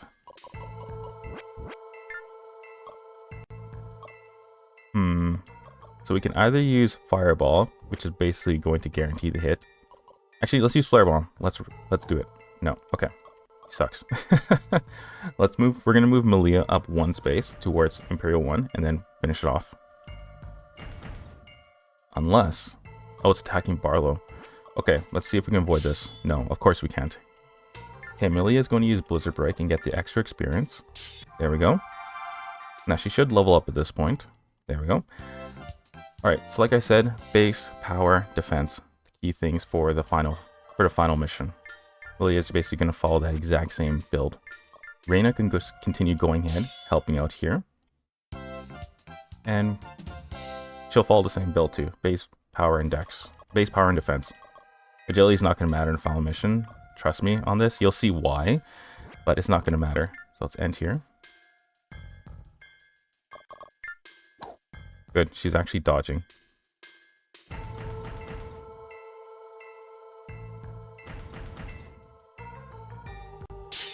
Yeah, see, Andrew took a lot of damage. His defense is always really low, and that's what makes him very squishy. So we're going to move... Actually, no. We're going to go ahead and move... Sorry, I forgot his name. We're going to move Bastion up here. I'm going to use Cooling Mist.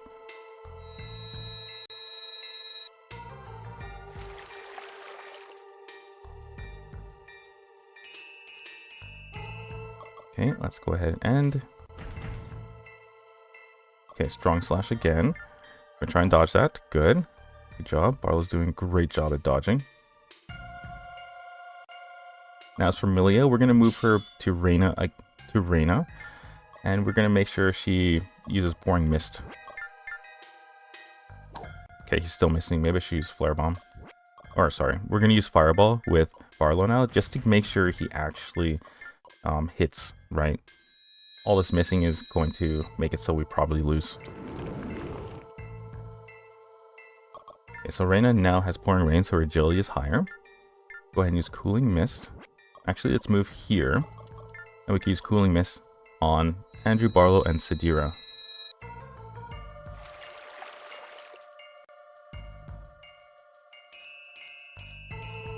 There we go. Now Sadira can go ahead, let's see. She can wipe Imperial 4 and 5 out pretty easily. Same with Imperial 8. So let's instead have her use a Roaring Wind on Barlow. Maybe this time his dexterity will increase to 80%. I haven't found the actual numbers on how much this increases your accuracy, but we'll see. We'll see. Let's end here. Andrew can go ahead with Turbulence. We're gonna... That was a complete accident. I apologize that I totally went against my own plan. But we got 1800. We got 1800. I don't know how that... it's so hard to say it. Money. We got 1800 money. So that's nice. The unfortunate thing is there's no more shops. So, yeah. That's why we had to buy everything after defending the town. And here. Normal slash, which is good. This won't actually kill us. Well, it won't actually knock us down.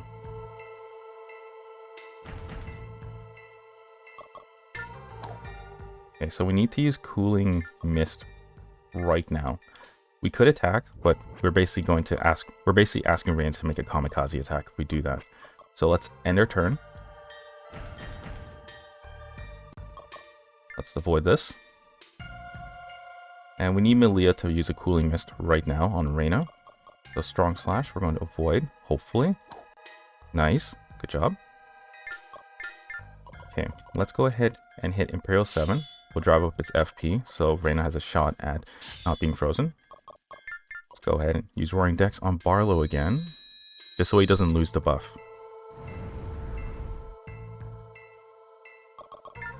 Okay, there's Melia, Cooling Mist.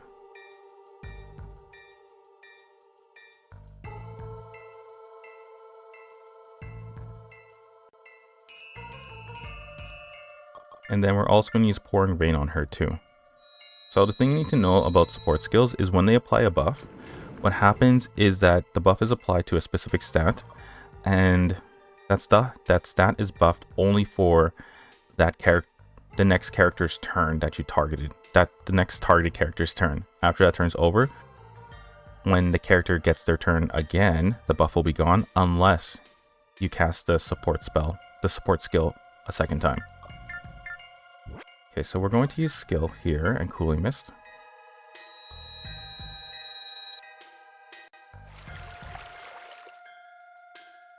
And we use Pouring Rain on Barlow one more time. Because as you can see, he's being targeted, which basically means he needs the actual agility boost. Okay, so Imperial 7 is frozen. Anyone here has pretty high HP. So let's hit Imperial 4, and we shall use... Let's not use anything. Let's end our turn. Now Barlow has both Pouring Rain and Roaring Dex, so we might just have to use Fireball. It's only like... Wait, that's only an 8% difference. So 52%. And then with Fireball is 59%. That's a 15% increase. What about the 10%? Okay, Strong Slash. 57%. Okay. Now, here's how we can actually determine how much the dex stat has been raised. So we'll take a look at hit percent plus 0%. And here is the base hit accuracy, 67%. Now we shall go to 10%, 74%, and we'll go to 20%, 81%. Now we can actually reverse engineer how much accuracy a dex stat gives to a character per stat, if that made any sense. And we have to compare it to the agility stat of the enemy. So we can reverse engineer that. And that is something that is going to come out as its own separate video, as like a stats guide, right? So let's go ahead and just use normal Fireball. We want to get it.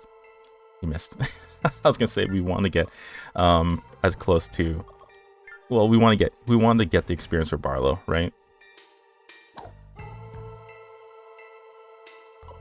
Okay, let me take a look. Their experience is 20, right? 20, 20, 20. Okay, so everybody's 20 except Sadira and Bastion. Yeah. Okay. So it's basically just like wipe everybody out with everybody but Bastion and Sadira. So end our turn. Bastion can't really use Tidal Wave, right? It would basically just wipe everybody out with that. Just why this thing's better than Ultragunner. With Ultragunner, you have a very powerful attack, but compared to TIC TAC's unique attack, which is Tidal Wave, and you see that it's actually stronger in every single possible way.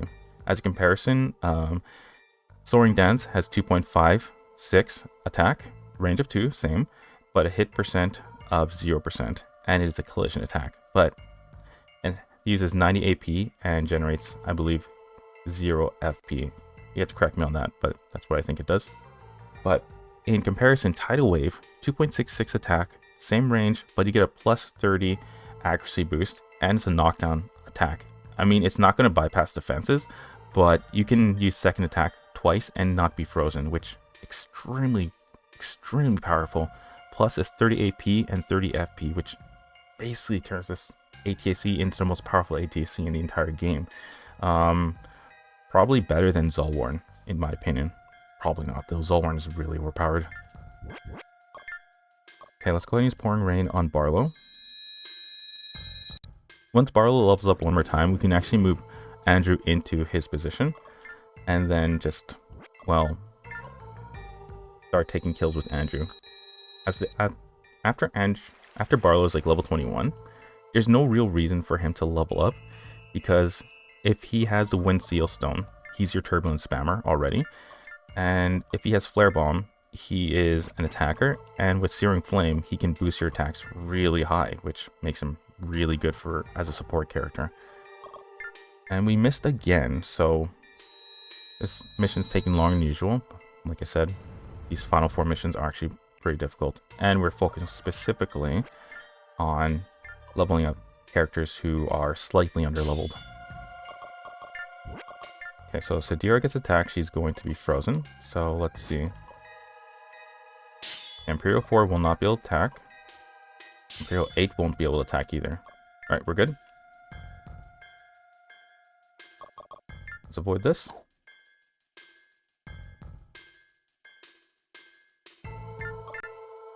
Okay, let's... I would say this would be good, but I don't think we'd need it. Oh, Sadira would need it. Okay, let's use Cooling Mist again.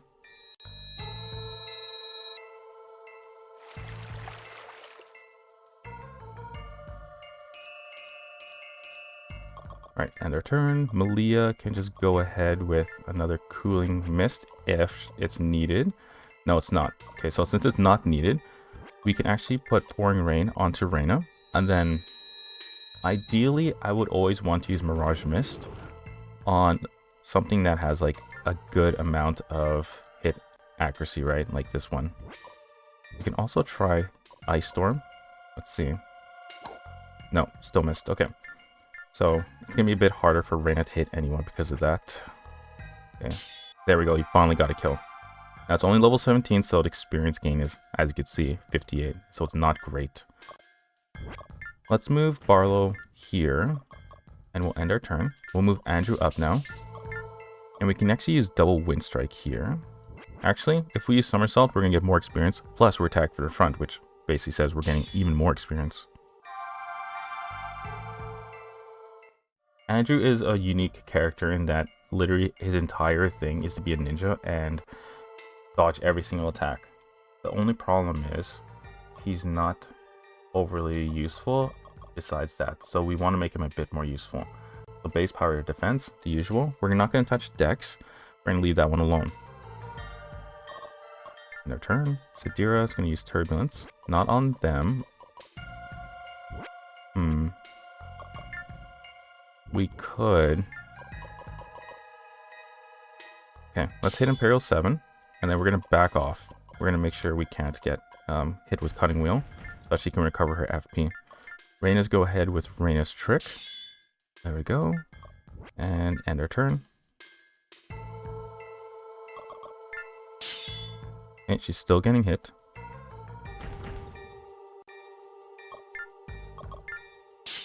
He got hit too. That's actually not that good. Getting hit with enemy hitting Andrew is never a good sign. It just basically tells you the RNG gods are not with you. Okay, let's put Pouring Rain on Andrew since he's being targeted right now.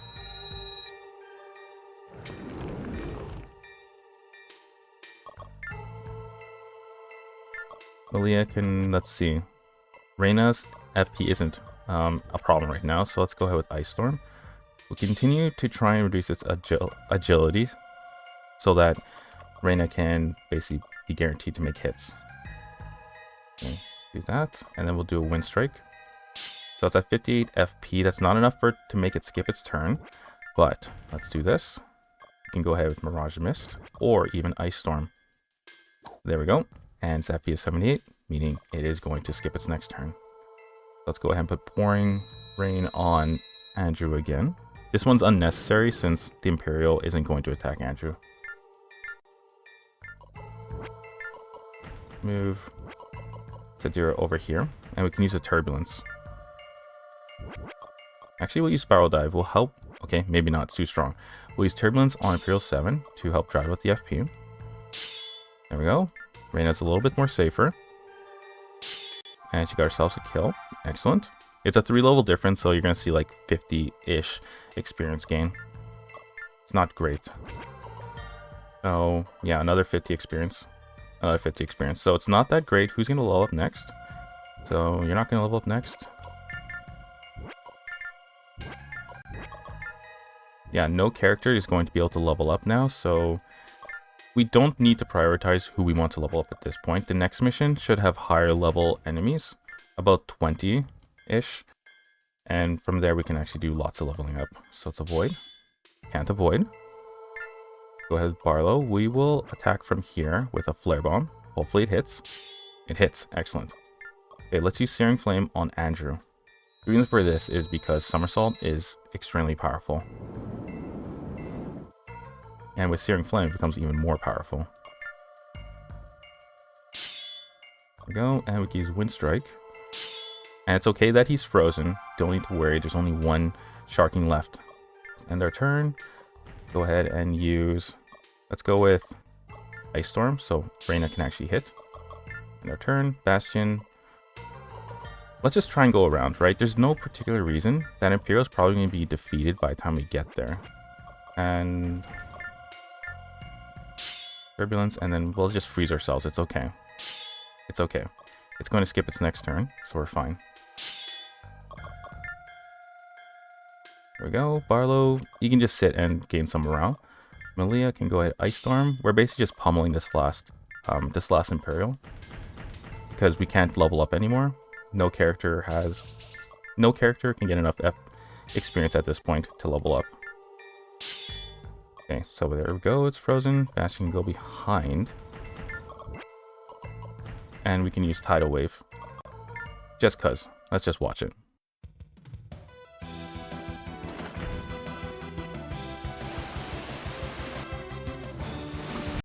There we go. Now if we had Searing Flame, it could one-shot this. It could one-shot the Sharking.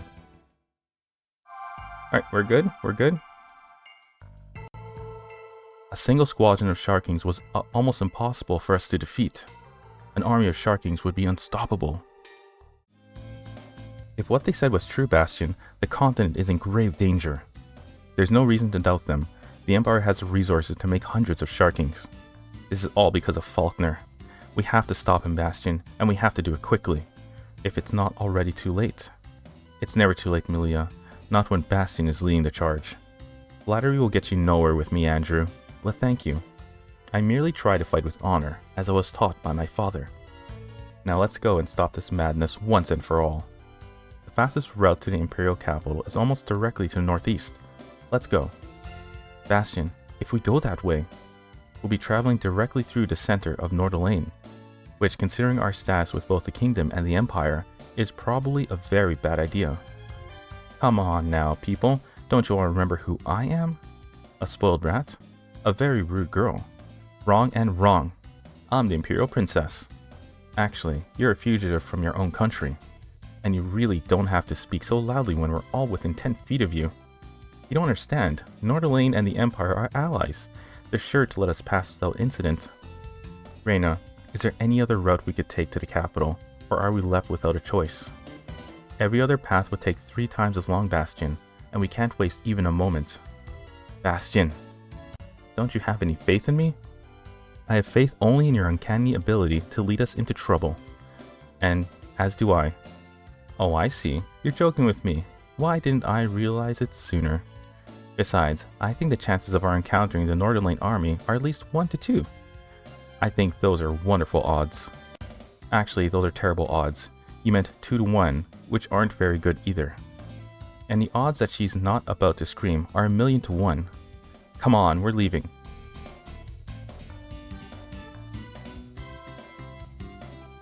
We're almost across the border, and we haven't encountered or detected any ATACs. Perhaps the Nordilain army has been sent into battle against the Empire. Didn't I tell you this would work? And I'm sure you'll be telling us for a long time to come. This is very strange. We're boldly strolling through the middle of Nordilain. We should have encountered something. I'm just counting my blessings that we haven't. Time to reset count, Honeybomb, because we have ATACs dead ahead. You jinxed us, Reyna. That's the Crimson. Oh, good. Duke Logan. Good. He's arguably the strongest warrior on the continent. He won't want to fight us, silly. Not after I sweet-talk him.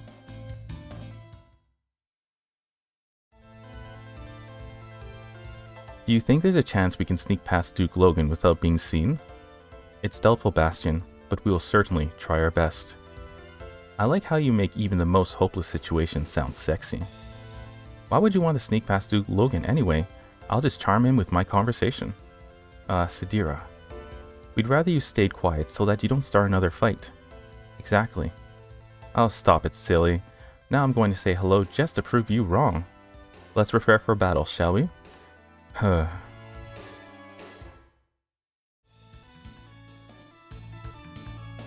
It's been a long time since you joined me for a week, Claire.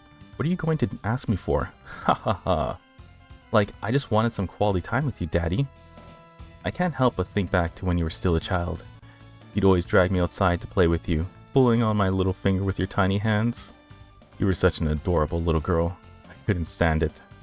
Daddy, let's live in it now, okay? You're so embarrassing me when you start having flashbacks. And like, that pulling your finger story always sounds gross to me. Not to mention that you totally make me sound like a midget. Ha ha ha, Claire, you always know how to make me laugh. Wheeze, ha ha, hee. Daddy, how many times have I asked you not to laugh like that? I'm always afraid you're going to start having seizures or something. And like, it's more embarrassing than all those stories about me as a little midget girl. If anyone heard you laugh like that, I would totally die. Do you think she knows we heard their entire conversation? Well, let's hope she didn't just hear you say that. How long have you guys been there? We just arrived a moment ago. Isn't that right, Bastion? Right. We just arrived, and we didn't hear anything. Is that right? What didn't you hear? Did I say hear? Ha ha ha, you're so silly, Bastion. Ah, ha ha ha, I heard everything, Claire, and it was hilarious. Pulling your dad's finger. Ha ha ha ha. Sadira. I didn't think it was that funny. Oh my ribs. Claire, you and your father ought to take your act out on the road. You'd make a fortune. So tell me, Claire, have you pulled any fingers lately? Hehehe. Like, I think I can guess that you heard everything we said. And that makes me so angry that I'm gonna have to beat you all up. Calm down, Claire. We're merely passing through Nordilain on our way to the Imperial capital. I didn't think you would mind. But you heard, didn't you? Of course I did, Claire. But you don't have to worry. I'll keep your finger pulling tendencies a secret. You can't even keep a secret, Sadira. Now that you know, I might as well announce it to the entire Empire. Hey everyone, I was a midget and my dad laughs like he's having an asthma attack. I think you're exaggerating, I totally remember how your loose tongue made me suffer when we were at the military academy. Like, when I accidentally walked into that cute boy, and he told the whole school I did it on purpose. I got totally stuck with the nickname, Groper Girl, for the rest of the year, and it was you who told everyone. Sadira, you were the epitome of evil. Sadira, you're inhuman. It didn't happen like that. I mean, not exactly like that. Claire's just upset at me because of what happened between her and her first love. Oh yeah, the guy who picked me off the ground after I bumped into that cute boy. He's nice, I said to you. You decided I was in love with him, and he told the entire school how I felt about him. He was so angry at me and ashamed of himself that he dropped out. And then the rumors totally started that I was going to have his love child. Rumors you started, Sadira. That was the most humiliating experience of my entire life, and was all because of you. You've got it all wrong, Claire. I have the strong suspicion that she's exactly right. I guarantee she's right. And now you totally know my most embarrassing secret. If I let you go, Daddy and me will be the laughing stocks of the continent. So now we're gonna have to beat you and your friends up. Claire, you never told me what Sadira had done to you, and now that I know, I'm going to get that little brat the spanking of a lifetime. Hold on, Duke Logan. Can the rest of us pass through the Empire while you and your daughter punish Sadira? What? Is that the kind of relationship we have, Bastion? You're throwing me away since I'm no longer useful? Relationship? You and Bastion are acquaintances and nothing more. Enough debating, okay? You all know my secret, and so you're all going to get, like, beaten up. Miss Claire, I detected these intruders and came to your assistance at once. Shion, good timing. Destroy them all. With pleasure, Miss Claire. Oh my god, right? Can you believe how bad Sadira is in this route? He's so crazy.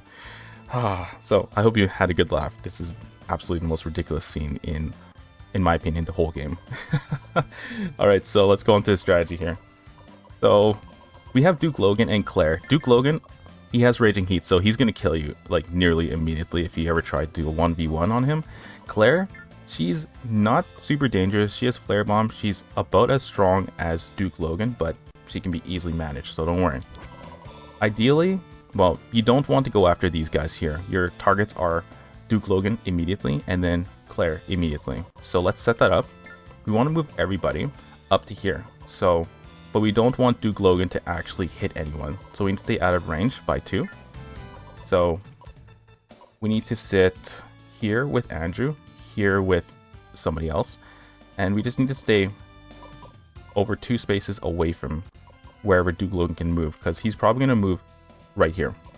So let's move Andrew right here. There we go. We'll stop him here. These Nordilain soldiers, trust me, ignore them completely. You can wipe out Duke Logan in a single attack chain, and then Claire immediately afterwards. If you've been basically following the guide, well, following the live walkthrough and building up your characters as I have, you can probably just go straight for defeating Claire and Logan. But here's something you remember. Bastion's level 22. Duke Logan is level 25. Take down Logan with Bastion at all costs. He will level up like crazy. And then basically take down Claire and everybody else with whoever you want. Let's go ahead and end here. Sadira, she can go sit here. Remember, we're going to do an attack chain on Duke Logan, which basically means we're going to hit him all at once. Okay, Reyna, she's going to go up here. Actually, no. We're going to move her right here. And then Barlow, we're going to leave him to face off against the impending Nordilain army.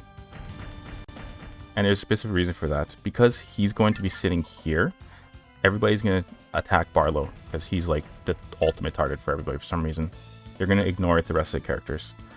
Alright, so now let's go double Turbulence on Logan. And their turn. Bastion can go right here, and we're going to go ahead and use Tidal Wave. He's already at 90 FP. Basically, he won't be able to attack anymore. And then we're going to have Sadira. We're going to freeze him. We'll move her right here. We don't need to worry about Claire. She will hit Sadira, but it'll be fine. Sadira's going to take a little bit of more damage than normal, but don't worry too much. She can be... Claire is going to be wiped out in the following turn. If you want to be careful, though, you can hit Claire with Tornado so that Claire's attack goes down. So let's just hit Logan instead. And go. We want to weaken him as much as possible for Bastion to make his kill. Put Malia in front. Let's go ahead and use Tackle.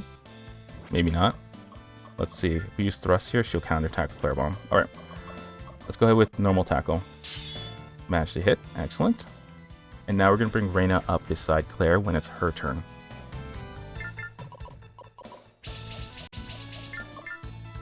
A Wind Strike on Logan. We're going to have lots of experience just for this simple attack. And then Turbulence. There we go. Now base power defense because of the final mission. Now as you can see, because Barlow's there, the Nordilain army is specifically attacking him. So we can just go ahead and counter with a Flare Ball. That is a really strong counterattack. Don't worry, they're not going to reach us. Not even close. And by us, I mean the main group. Okay, let's go ahead and just avoid this. Okay, Reyna's turn. We're going to move her really far up next to Claire, and we're just going to do normal thrust.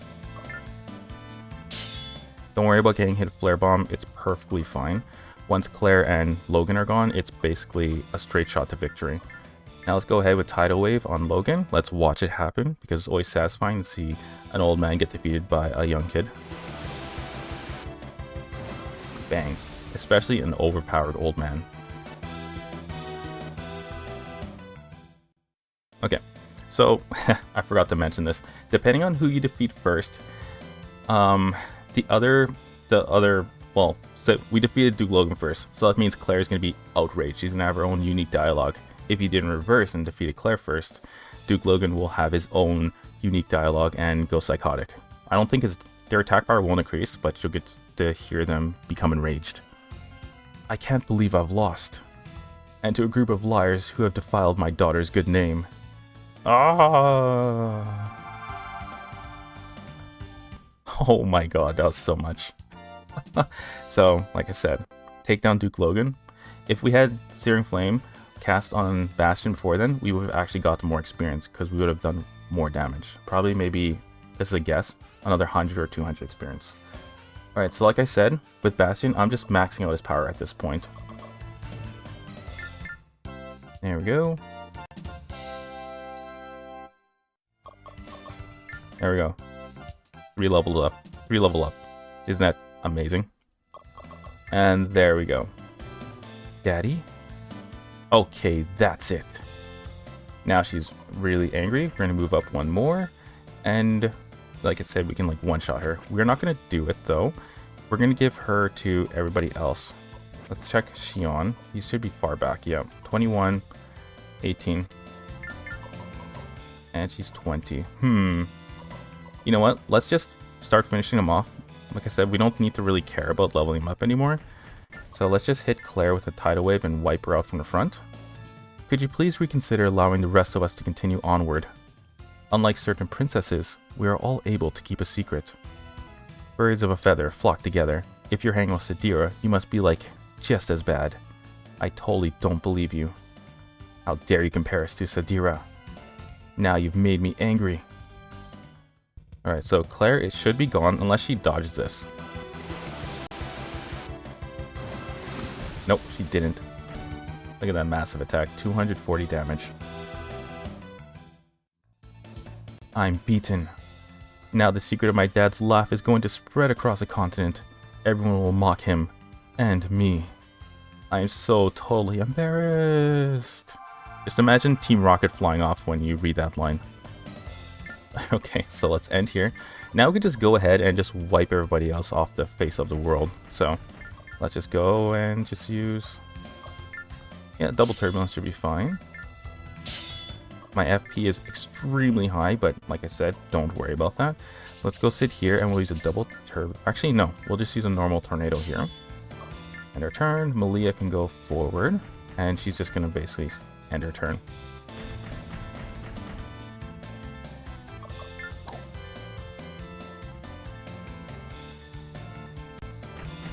Now, the only real strategy left here is to just continually have Barlow stay in one place. Like, they're going to come towards him without you having to do much.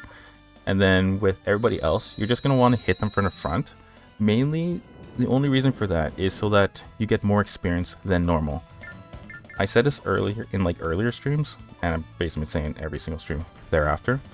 And that is if you attack from the front, you get the most experience, not including damage dealt. So when you attack from the front, you get more experience. If you attack from the side, you get less experience. And if you attack from the back, you get the minimal amount of experience. So I've never seen anybody write about it or talk about it at all, so I'm guessing nobody really knows. We're gonna end our turn, and there will be a video on that because it's hard to explain and to prove unless there's some visual evidence for it. So there will be a video on that. So base, dexterity, base power, and defense. So TLDR, attack in front for more experience. And then we're gonna go ahead with Flare Bomb. Do we care if he's going to be frozen? No, we don't. Okay, let's do base power and defense again. We could max out his power so that every time Flare Bomb hits, he can pretty much one-shot. But that means in the final battle, or the final mission, he's going to be one-shot himself. Wait a second. Sadira is level 21, Shion is level 21. Perfect opportunity to level up. Or not.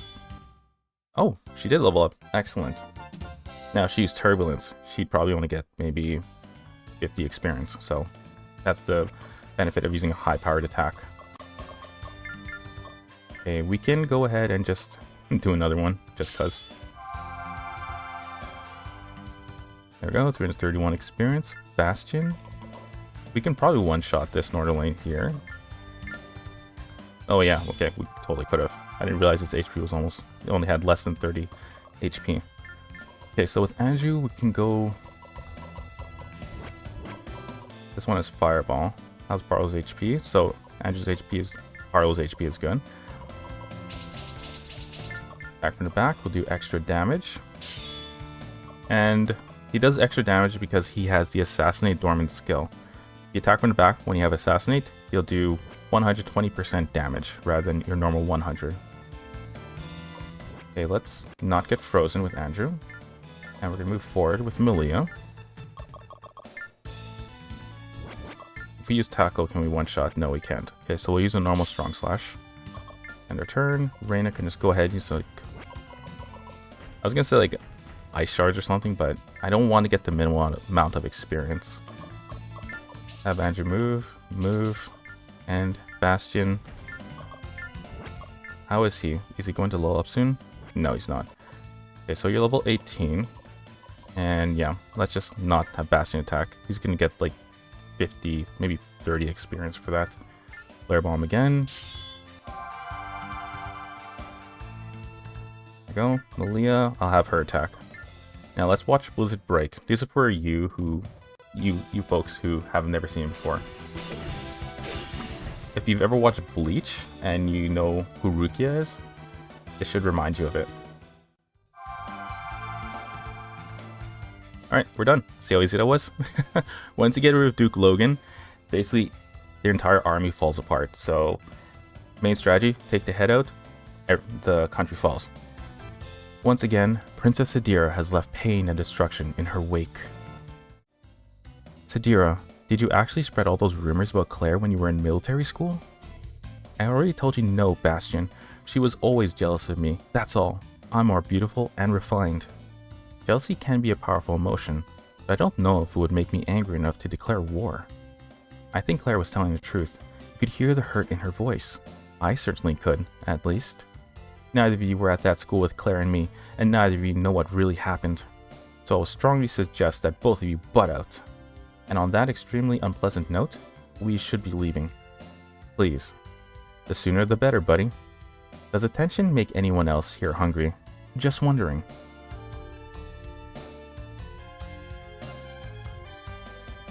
We're almost at the capital, everyone. Stay close. I don't detect any Imperials yet. They could be preparing to ambush us. Hold on. Where did Sadira go? She flew off a while ago to take a look around, Bastion. That's what she told me anyway. Isn't it somewhat strange for her to leave our side now that we've entered the Empire? You don't think? She's been working for the Empire all along?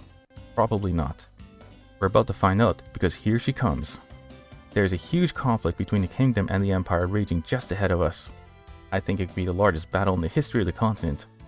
So when you're not creating conflict, you also have a talent for finding it. Amazing. Why thank you, Bastion. It's not a compliment.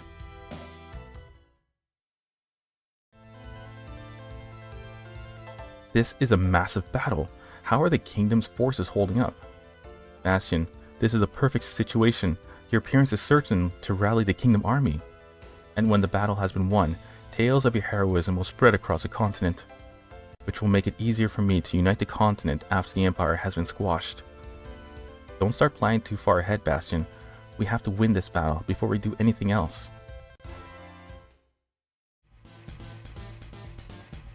I see Zera and Faulkner. This must be the vast majority of the kingdom army. Well, this is a surprise. Prince Bastion and the others. Your Highness. Where have you all been? It's a very long story, Duke Zera. Perhaps that's best saved until after we've decimated the Imperial Army then. Kingdom reinforcements? I thought this was practically every ATAC that could scrounge up. It's Sadira and her new friends. Strike them down, Faulkner. Every one of them. Are you certain, Your Highness? I no longer have a sister, Faulkner. She died when she betrayed me. The woman inside Sylphid is but a treacherous wench. Harsh. I like it. Your wish shall be executed exactly as you desire. Show them no mercy, my magnificent legion. Destroy them all. Man, that was harsh, right? So, take a look. Reyna has Serata. Cool. Look what Galv's is piloting. Serata. What? Isn't that weird?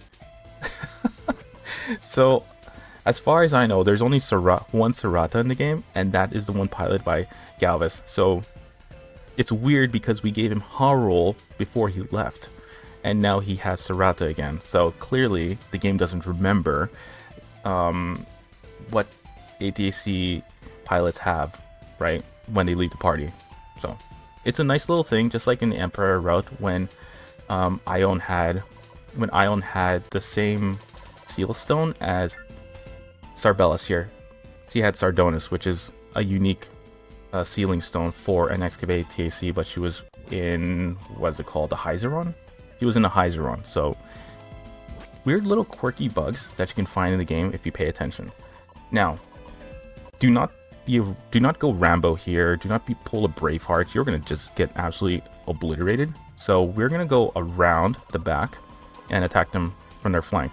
Before that though, we need Sadira to attack Duyere because they have their own unique dialogue, and Duyere goes down really fast. So let's make sure we get that before we start going around the flank.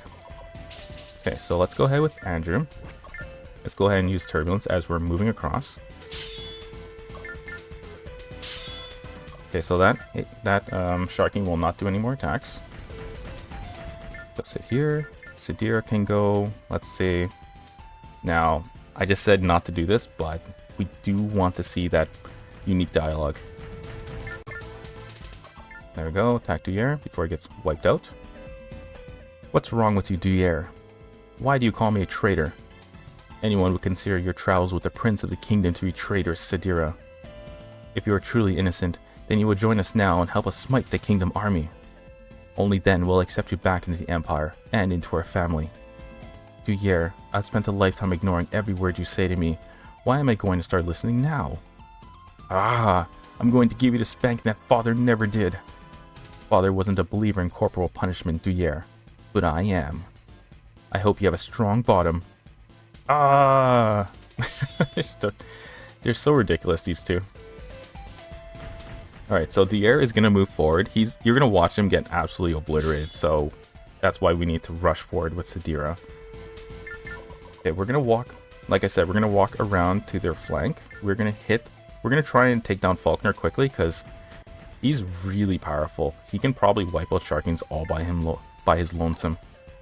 And Sadira's in a little bit of a pickle, but because she has hover jets as well as rapid motion, she can get away really fast.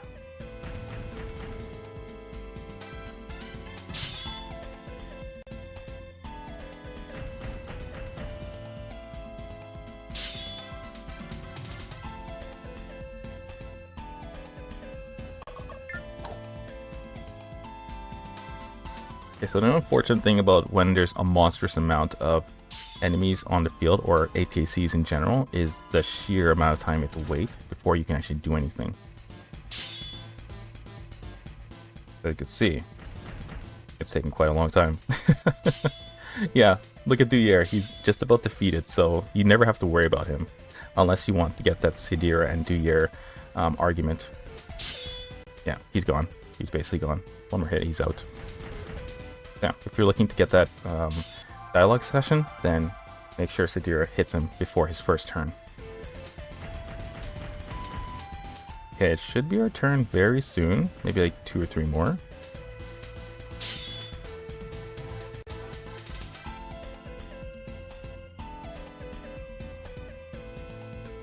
Okay, Duyere's gone.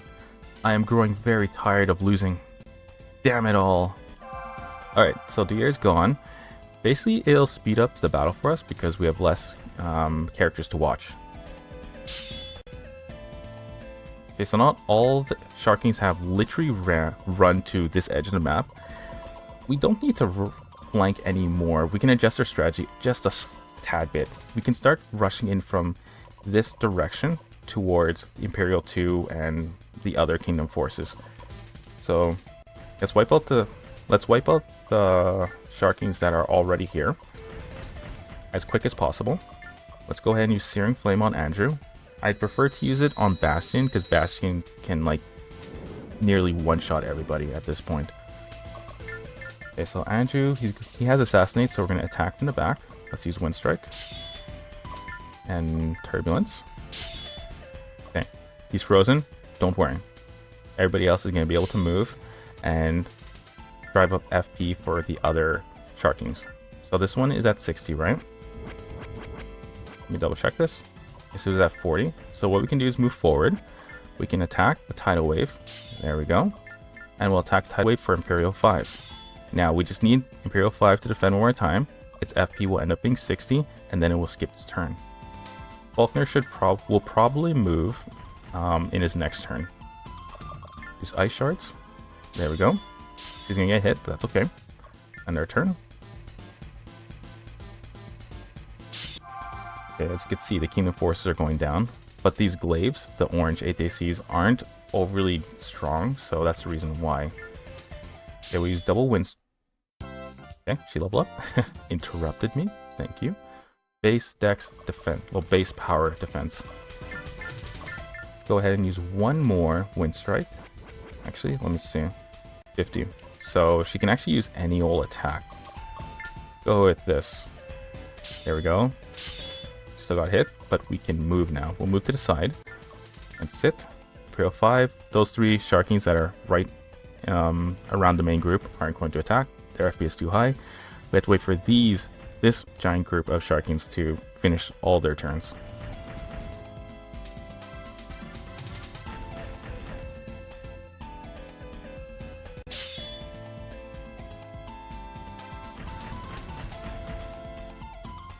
Oh, right.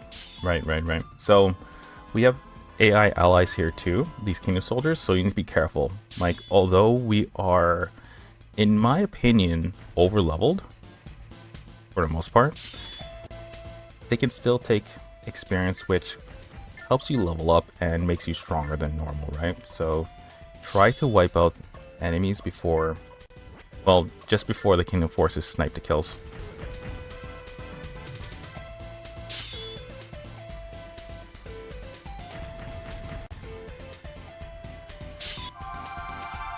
Okay, so Kingdom forces cannot handle the Sharkings, as is the intended purpose of the Sharkings.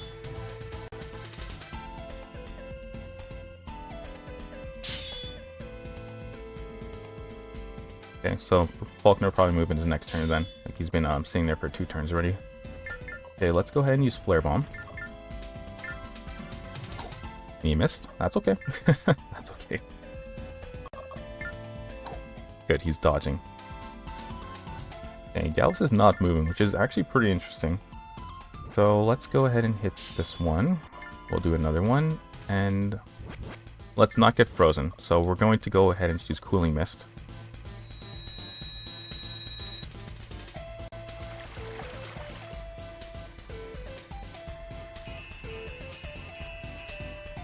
End our turn. Okay, so Malia can move forward, and she should be able to use Blizzard Break. Yep, there we go. There goes one Sharking. Massive amount of experience. This is like the perfect, this is the ideal place to like level up for last time. So, base power defense, and we're going to end our turn here. Duyere can go ahead and use Spiral Dive on this ATAC. She's going to be frozen, don't worry, she's still safe. End our turn.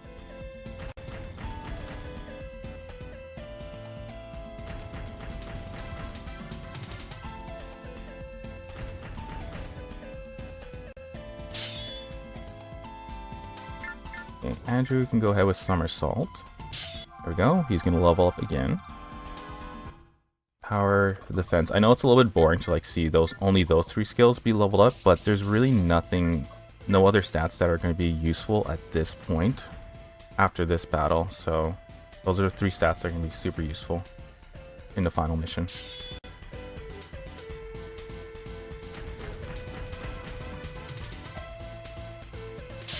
Okay, so you see how Faulkner came up behind us. The good thing about that is that we can freeze him immediately since he's challenging a group of, I believe we have six party members, right? And because of that, he's going to be frozen almost immediately, at which Bastion can use Tidal Wave and just wipe him out in one go.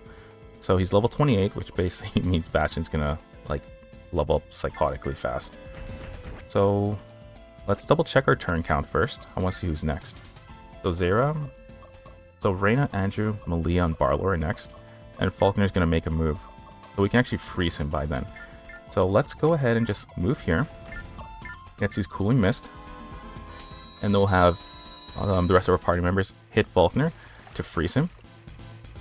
And then we can go ahead with Bastion to finish him off. Their turn.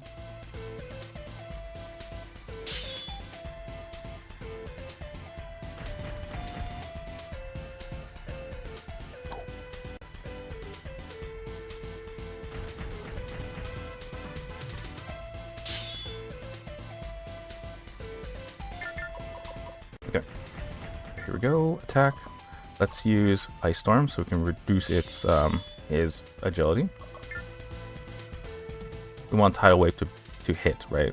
So just to guarantee a hit.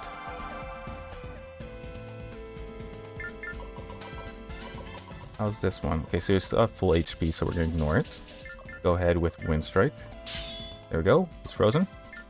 Malia's can go forward. She's going to use her strongest attack, Strong Slash.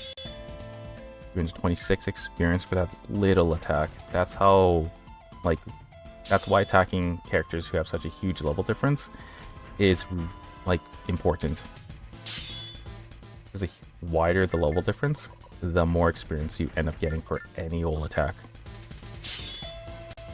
Alright, now Bastion's gonna go forward. He's gonna use Tidal Wave and finish off Faulkner in one go. Let's watch it. It has been a long time, Bastion. Where did you acquire that unusual ATAC? It appears to be an attempt to replicate the Ultragunner, and a rather pathetic one at that. There's nothing pathetic about the TIC TAC. Not even the Ultragunner can match its power. Liar. If anyone here is pathetic, Faulkner, it's you. You stole the Ultragunner, and yet you aren't able to activate it. Shut up, boy. Tell the truth, Faulkner. Doesn't the sight of the TIC TAC remind you of your poor hygiene? Silence. Okay, let's watch his downfall. Bang. 308 damage. Can you believe how massive that is? I've lost? I shall remember this, and I shall gain my revenge. I swear it on my burning soul. 1,209 experience. Excellent, don't you think? Alright, so now that we have maxed out our power, which is unusual, this is actually an unusual stat to max out. we'll just put everything to weapon now. So here is something that you should know. Power increases your attack power, right? That's understood by literally every RPG player in the entire world. Weapon does the same thing, but by a lesser margin. So, and it doesn't matter what weapon you're using, right? Or what attack you're using. Weapon will increase the attack power of it, right? So you can use Turbulence instead of Strong Slash and get a minor attack boost. But if you want an actual attack boost, power up power stat and then save weapon for next if you're really focusing on dealing as much damage as possible. So let's just keep giving it to weapon. There we go. His weapon stat is at 28, so he's really powerful. Alright, let's go ahead and just use Pouring Rain. Actually, we don't need to. Let's end our turn here so we can recover FP. We don't want to get frozen. Like, we can handle these sharkings, but like if a situation occurs where Bastion is defeated, we've basically lost because Bastion's defeat means the end of a mission. Let's go ahead and attack this one. Yeah, we gain more experience by attacking a frozen enemy. And that's only because you can deal more damage, not because being frozen gets you more damage. Or gets you more experience. Okay, assassinate time. Attack from the back. I don't think we can attack anything other than Turbulence.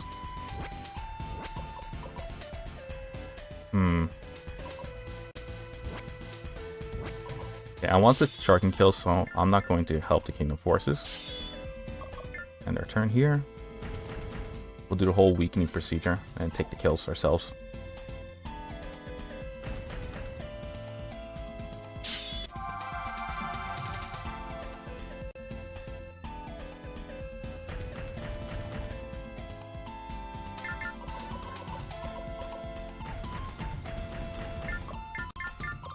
Okay, so since Melia is really strong, a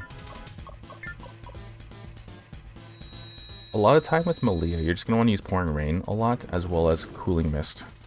And if somebody attacks her, then you attack, right? Or if you know for sure your party's safe, you don't need to manage your FP because there's not dangerous enemies left, then you can just go ahead and have her become an attacker. Which in this case, we probably can, because the enemies aren't really dangerous at this point. We will still need to end our turn here with Bastion, because he's going to get frozen otherwise. And then basically he loses. Andrew's in a pickle, so... Okay, good. They're not attacking Andrew. Okay, always dodge the Strong Slash when it comes from a Sharking. It's not Strong Slash, as you know, it's actually a variation of it. Okay, Wind Strike. And the variation knocks you down. So that basically means you can't counterattack. So avoid Strong Slashes if you can. If you don't have Reflect Attack, the Dormant skill, always avoid it. Okay, Zera and Galvus are pretty useful in this battle. Usually they rush in and get themselves killed, but this time they actually managed to survive for the most part.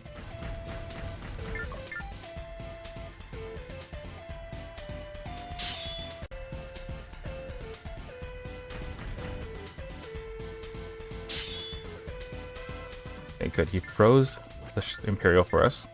So it's level 22. We could have any one of them take the kill, actually. So let's have one of them take the kill. We'll attack Sharking Imperial 1, and we'll actually finish it off. Okay, we're gonna use Pouring Rain on Andrew.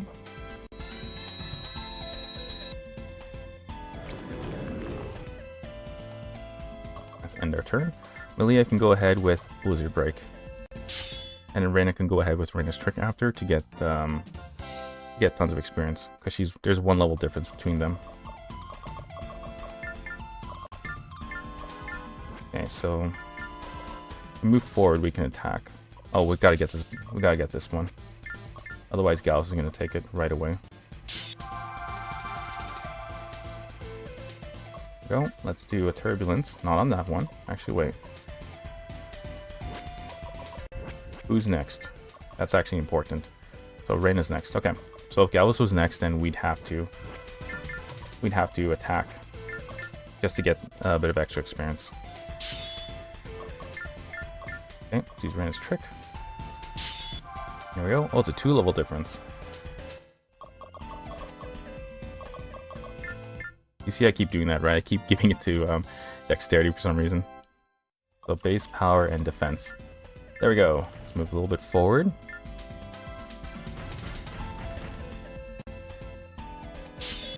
Galvus died. That's okay. He's not actually dead. He's an immortal soul. Alright, let's go and do double turbulence here. They're gonna walk towards us, that's why I'm gonna do double turbulence. Actually, wait. Our FP's too high. Let's go ahead and just sit here. Here.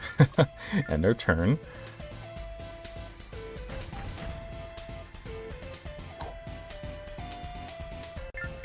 Okay, Bastion is a little bit in danger because his FP is a little bit high. We'll use Cooling Mist right here. And when we'll use Malia to reduce more FP, right? Turn.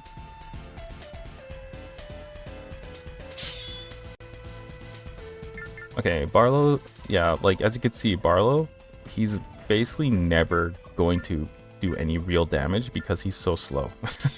He's barely had any opportunities to actually attack, which is unfortunate. He's really strong now, but the fact that he can attack makes him slightly less useful.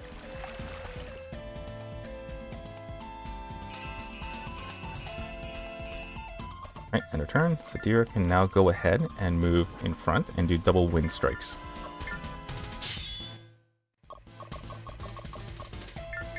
There we go. One more. Actually, let's see. Can this guy get close enough to Sadira?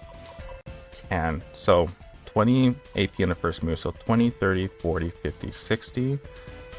Which means he won't be able to do a strong slash. So that's actually good. Let's just go ahead with Spiral Dive. Unless Strong Slash has a different AP requirement for a Sharking. Yeah, we definitely wouldn't be able to use a Strong Slash. Okay, Bastion can go ahead and let's see. Tidal Wave, that would wipe it out. They're getting quite a lot of experience, so maybe we just won't do that. Let's go up here. Let's let them wipe out Zera first. And then we'll make sure Reina, Malia, or Barlow get the kill for the Sharkings.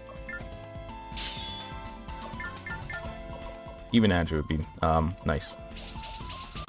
Actually, what's his level now? He's 23, 22, 23, and 22. Okay. That's okay.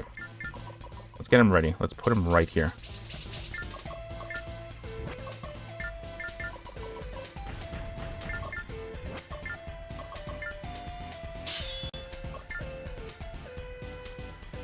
Now, we're not going to let Barlow take any kills. Yeah, we're just not gonna let him. Actually, no, wait. Oh man. No, let's not. Let's just give it to everybody else because they're much better, and he's strong enough as it is. End of turn. Sadira can go ahead with Spiral. Yeah, Spiral Dive. Yeah, Spiral Dive. Just do it. Okay, there we go. And now we just got the last Imperial to wipe out. Let's use a Turbulence. Dang. And our turn. This Kingdom 7 is basically just like following us. Okay, let's attack from the front. Ah. Dang. We had 60 AP. We could have did a double Tidal Wave.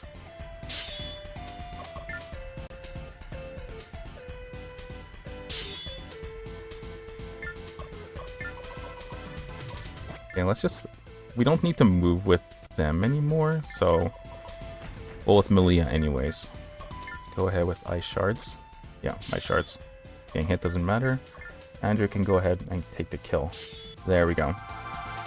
Hard mission, but easy if you know how to deal with it. Duyere and Faulkner have retreated to the Imperial capital. That is one amazing tale, Bastion. You were fortunate Sadira's action didn't get you killed.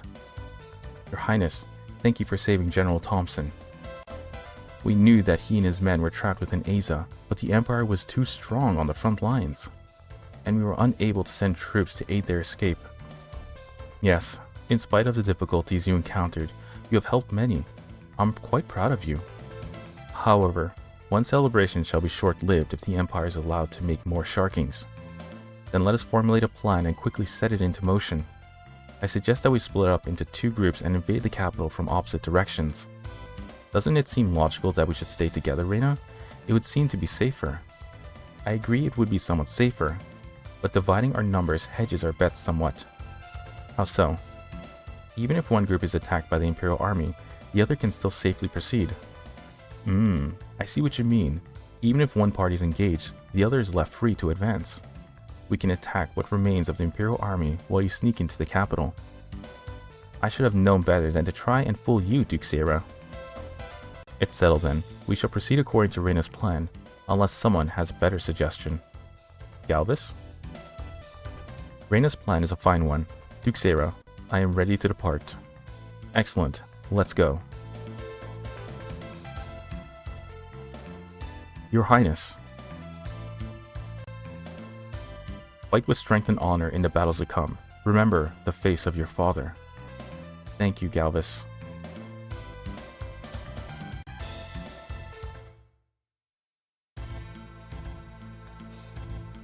I know that our ATACs are severely damaged, Maddock. I am asking when they will be repaired. From the looks of them, Faulkner, it will take weeks before they are functional. Perhaps months. We don't have even a day to waste, Maddock. The Kingdom Army is about to invade the capital. There's no way for me to expedite repair process, Prince Duyere.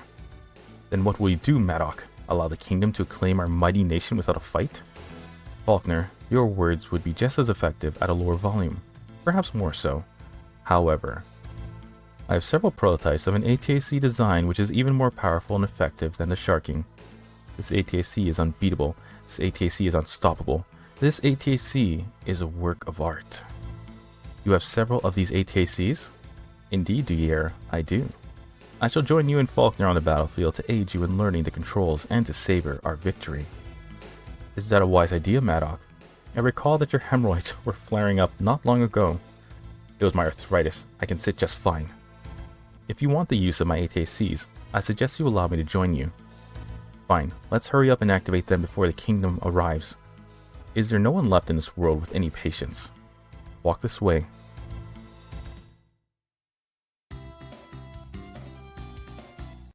The capital is directly ahead, Bastion.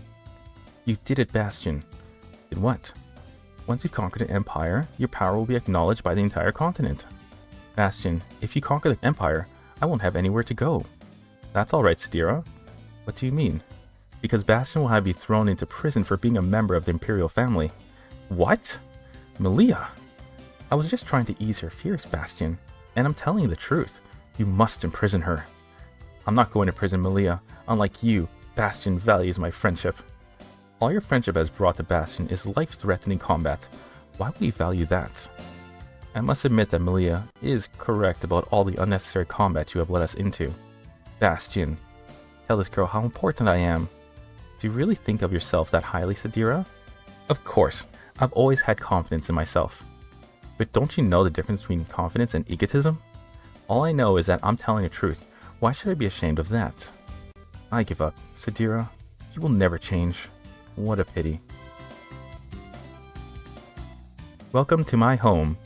Somehow, Sadira, I think you're the only one who's welcoming us here. All I want to do is find Faulkner and have my revenge.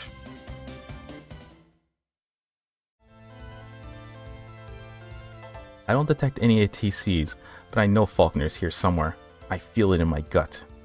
He's here, buddy. No doubt about it. Faulkner would sooner die than let us take the capital from him. Be careful, everyone. Faulkner could be lurking anywhere. Ha ha ha. How rude it'd be to make an old man wait so long for your arrival. I don't have time to waste. Maddock, for you to disobey my orders and unleash the sharking is entirely unforgivable. And what is that ATACs? I'm so very glad you asked, Sadira. This is my 69th ATAC design, hence I call it ATAC 69. It is my masterpiece. It is your destruction.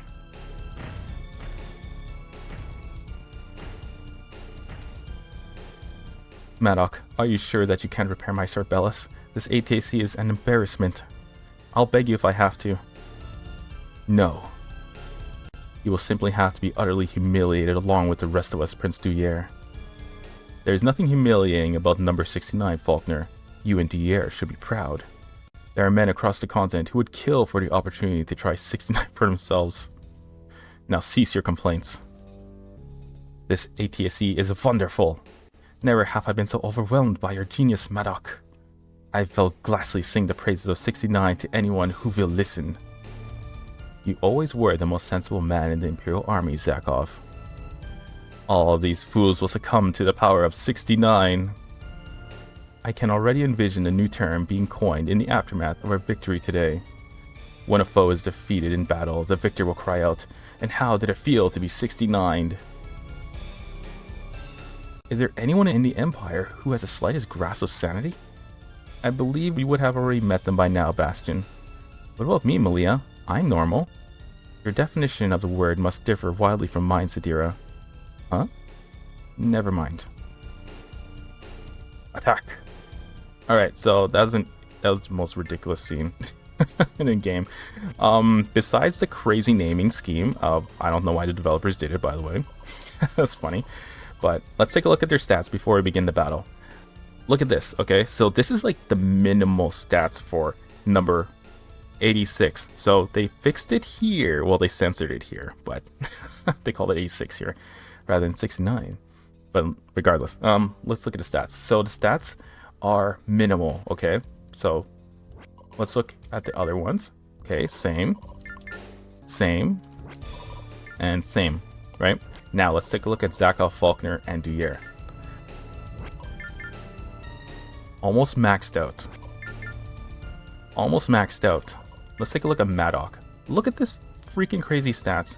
If you thought Zolwarn was bad, like, this is like multiple Zolwarns in a single battle. It is insanely annoying to deal with them because they're really hard to hit. And if you get surrounded, you can be easily destroyed.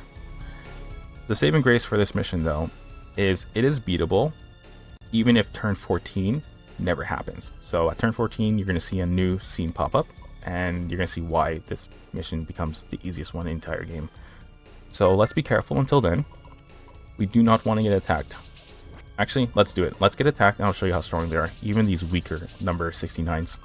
Let's end our turn here. And also they spin when they move, right? You can see it happening.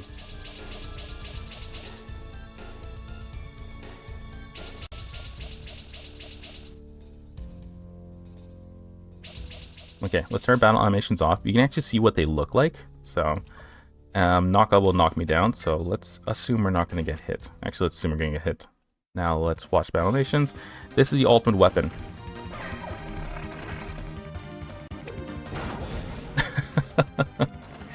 It's such a weird ultimate weapon, and definitely like the best ending ATAC for a parody route. All right, so. Like I said, we still have to be careful. Look how much damage Andrew took, like just from that single attack. So we're gonna move Sadira up a little bit, and like I said, we just need to survive until turn 14, which honestly isn't exactly difficult. It's just if you're playing like extremely aggressive, you could lose. But if you're just gonna play normally and not psychotically, you could probably survive this. So there are unique dialogues here. We need to have Bastion and Sadira make attacks on Faulkner, Zakov, and Duyere, and then yeah, we'll get to hear their unique banter with one another. Okay, so we're creating a wall. We do not want to be back attacked by them because they can kill you. Like, they actually can. They truly are the ultimate ATACs.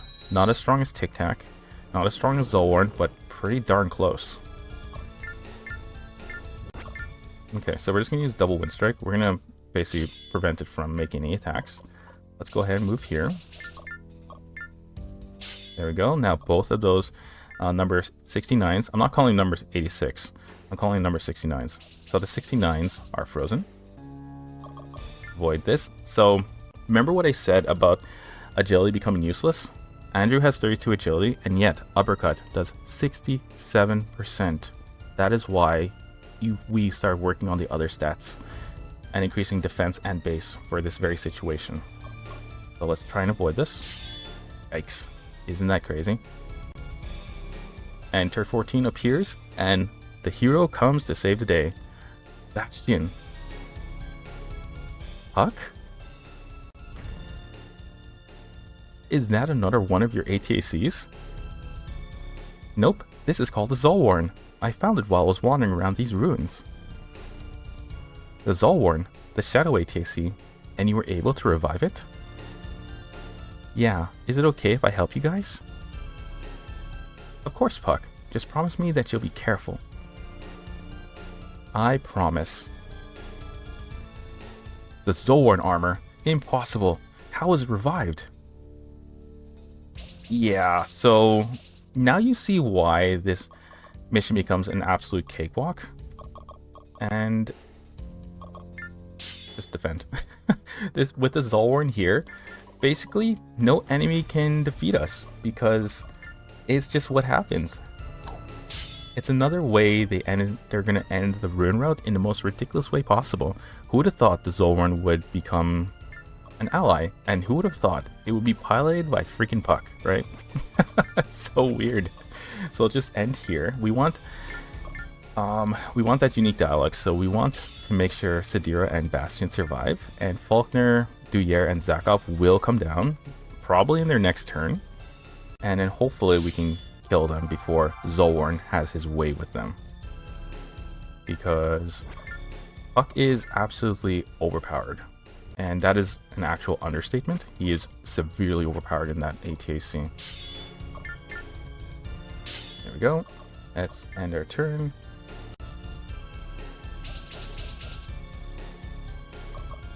Uppercut will knock us down, so we need to try and, well, I would say try and avoid it, but you just can't. We can try and counter it. Let's see if it actually works.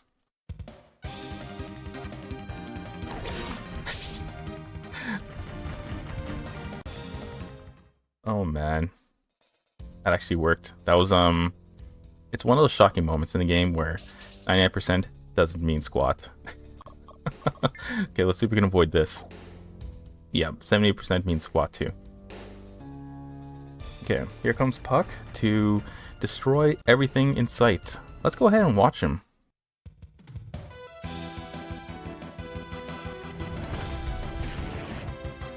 Yeah, isn't that crazy?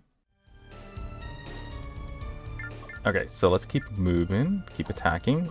We missed, okay. Make sure that we end here. Sadira can go to the side and do double wind strike. Another one. There we go, we froze him, which means we'll probably be able to attack it now. You're still not moving, that's kind of annoying. Let's go ahead and use Cooling Mist.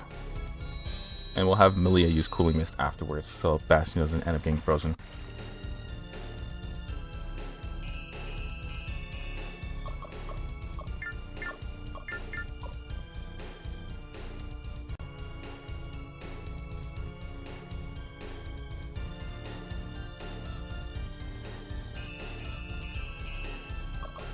And pouring range would be good. Now make sure you stick around for like the ending. It's a very interesting ending that really is so different from the Kingdom and Empire ending. And I'm also going to show you the secret that we unlock after beating the Ruin Route. It is an extremely entertaining, reward for completing the Ruin Route. So definitely stick around for those upcoming fun stuff. Okay, let's move to the side. We're going to use Reyna's trick. Wait. Oh, my bad. I forgot. Alba is Barlow. Oh, goodness. Okay, there we go. End our turn. Okay, so there we go. They're starting to move. I didn't even know Duyere moved. Okay, so we're going to move forward with Bastion and Sadira, and we're going to make sure we hit each of them. Zakov. Watch this. Zakov, Duyere, and Faulkner. And just so you know, Puck also has unique dialogue with, I believe, Faulkner and Maddock. So let's move forward. Who's up here? Duyere. I think they have unique dialogue. These ones. No, shoot, it was Zakov. Okay, so it was Zakov we have a unique dialogue with. and Faulkner. So Sadira, she goes here, she can hit Duyere.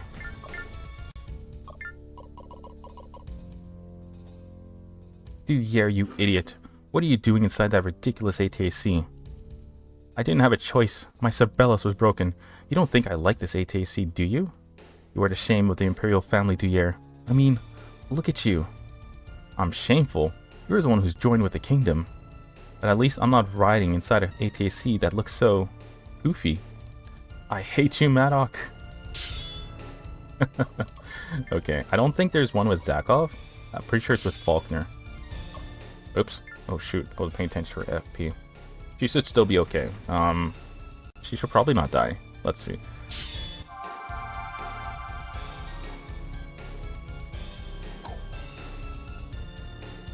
Okay, let's go ahead and just put Cooling Mist. Actually, let's move forward so that ATACs in front can't hurt Sadira. And we'll just give her Pouring Rain. It's not going to be useful, kind of. Sometimes you can still dodge even though you're frozen, which is a very interesting phenomenon, but it does happen. And we're going to use Reyna's Trick on Bodyguard 4. Let's go ahead and just end our turn here. Okay, Duyere had too much FP, so that's why he couldn't move. Don't worry about losing allies at this point. Like, it doesn't matter. You're at the end of the game. Just make sure Puck doesn't die and Bastion and Sadira. Because with Sadira and Bastion, you get unique dialogues. And even with Puck, you still get unique dialogues. Yikes. Okay, we have to protect Sadira.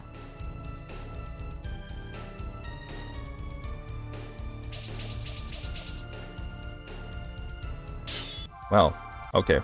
Apologies. I played too recklessly with Sadira. So we're just gonna watch Bastion and Puck's unique dialogues. And I will get those unique dialogues for you in like a clip video. I release as a clip, as like an apology video. All right, so let's go ahead. Cooling Mist. We gotta hit Zakov, but we need to make sure Bastion doesn't get frozen.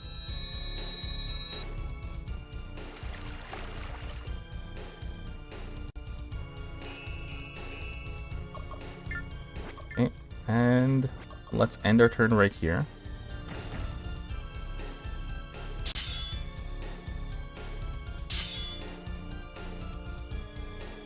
Okay, Faulkner is finally on the move. Spinning as he walks down, as he goes down the stairs.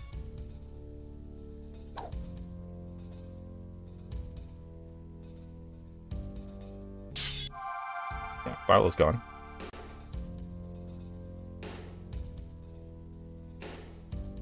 Okay, let's go ahead and Reyna's Trick this one. Like, they have such a huge amount of agility that they're so hard to hit. There we go.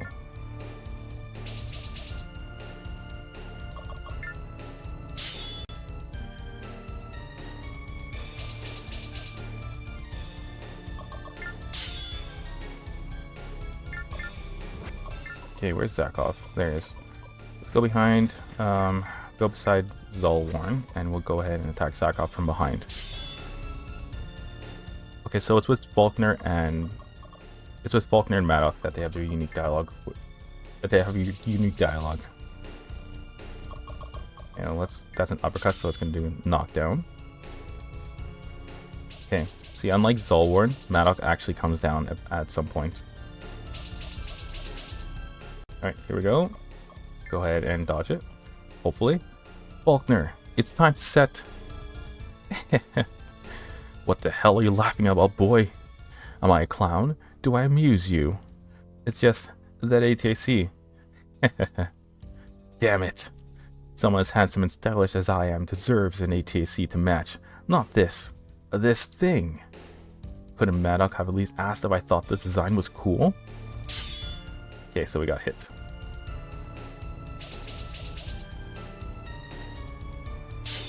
Okay, as you can see, they're extremely powerful, right? And let's avoid this. Okay, so we're down to Puck, Melia, and Zulwarn. Generally, it's still okay. Like, I still feel like we're not going to lose, so don't worry too much. With Puck on the field, he's basically going to decimate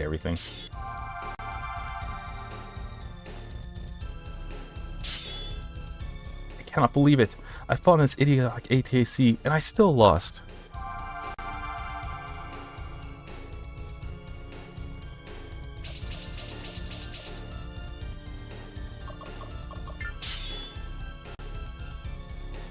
Okay, here comes Maddock. Let's see who he attacks. Malia, okay. Now let's see if she has luck with... Actually, wait. I don't think Jab is a knockdown attack, so let's just go ahead and do Blizzard Break. Alright, isn't. Nice. Alright.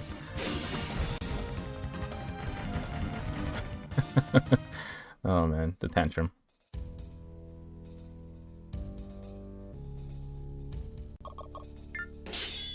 Oh dear. Okay, we lost. Alright, now, I'm gonna play properly this time, so yeah, I'm gonna play properly. I am sorry for losing. I'll still get the unique dialogue that we missed, but we'll move through everything as quick as possible.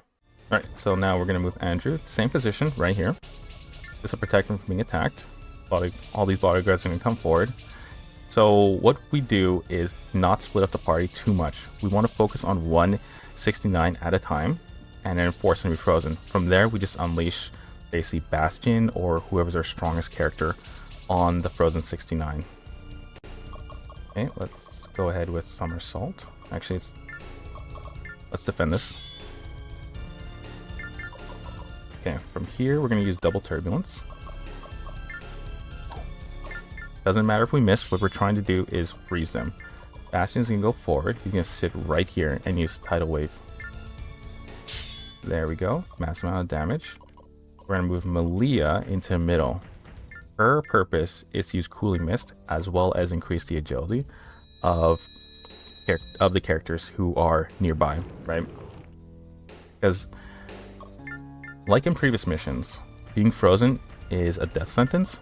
So it's especially dangerous in this mission where the 69s are extremely overpowered. And because there's so many of them, you can be easily wiped out, as you've seen from earlier. Okay, dodge that. One wind strike now. There we go. And now we can wipe out that 69 in one go.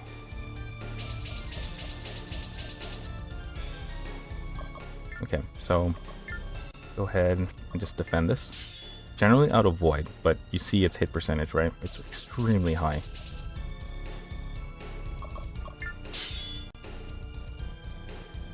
And here comes Zolwarn to steal the kills.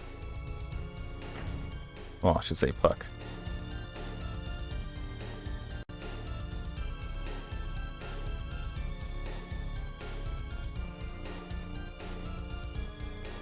Okay, there we go.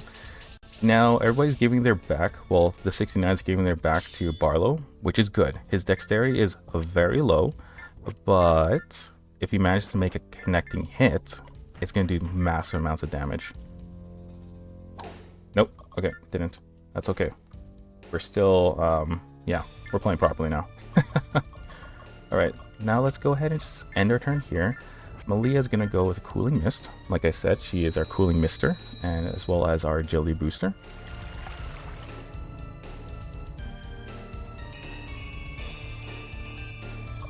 Okay, now she can actually attack. We're going to reduce their, agility. Actually, no, let's just not. We're gonna use Pouring Rain on Reyna.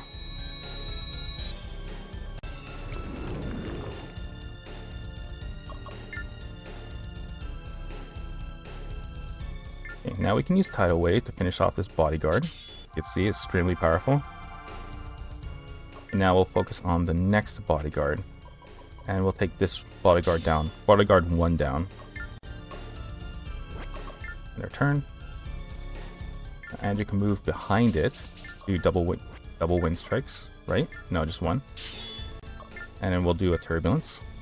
FP 73, so Imperial 1 is going to not do a single move. It's going to skip its turn. Reyna has an agility boost. Doesn't matter though, as you can see. And Bodyguard 3. Okay, so they are definitely playing the way you should be playing, which is target the weaker character. So let's see if counter works. We get locked out. Okay, there we go. Puck is going to start wiping them out. Actually, we need to watch the battle animation. If we don't do this, we're not going to complete our ATAC viewer. We need to watch at least one of these. Okay, there we go. Now, Reyna, she can move off to the side here. Cooling Mist.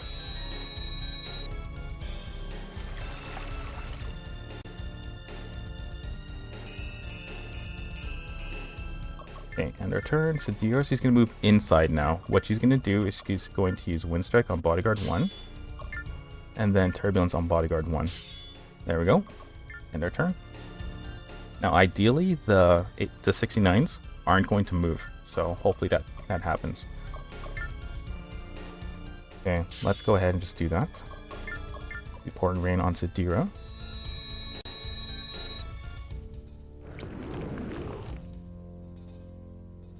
And we can end our turn. Bastions go ahead with Tidal Wave again. As you can see, very optimal strategy. Do not attempt to fight them one at a time. They will obliterate you. Or sorry, do not attempt to split your party up. They will obliterate you. Focus on freezing as well as defeating 169 at a time. Okay, so now they're spinning down the stairs, which is great. Go ahead and use Flare Bomb. Hopefully this connects. There we go. Arlo's going to level up maybe twice. Maybe. Let's go ahead and just increase his dexterity at this point. There's no real, there's no reason to level up anything anymore besides dex. We just want to hit more.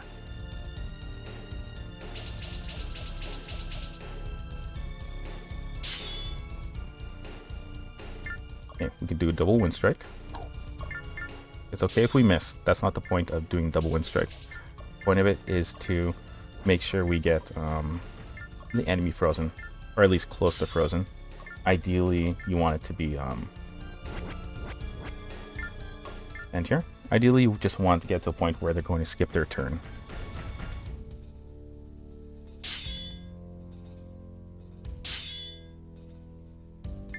Okay, Malia, she's going to sit here and use Cooling Mist. So you see how this strategy is working out, right? We're basically attacking and driving up their FP up to 60. Ideally, you want to freeze the 69. And then with another character, say Malia, you want to be able to use Cooling Mist so that the characters who can do a massive amount of damage actually end up doing a massive amount of damage, wiping out the 69 that they're closest to. And the key thing is to remember to attack 169 at a time and defeat it before moving on to another. Okay, end our turn.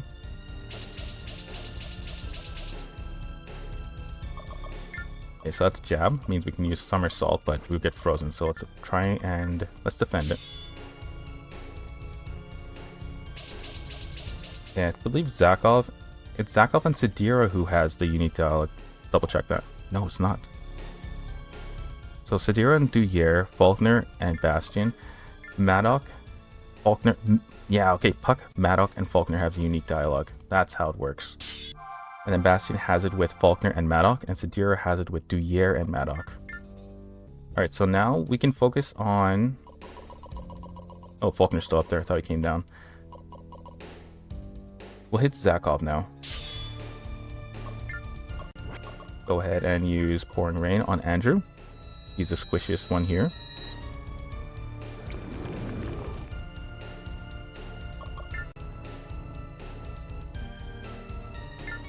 Andrew, he's going to be attacked and then frozen right away. So we're going to make him run off pretty far.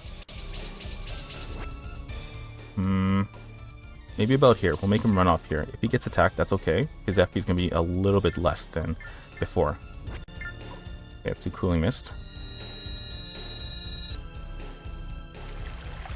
Now in this situation, 69 might end up attacking Barlow. So let's give Barlow the Pouring Rain.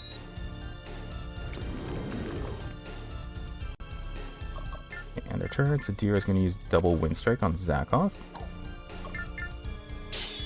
There we go, he's frozen. Yeah, I was right. Hit Barlow. Dogon hit.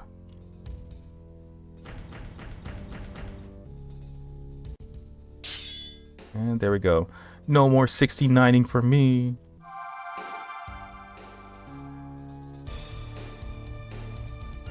Okay, incoming Faulkner. Okay, we're going to let Puck attack Faulkner because they have the unique dialogue. And we're going to hit Duyere as hard as possible. There we go. Barlow's going to use Flare Bomb. Ideally it hits.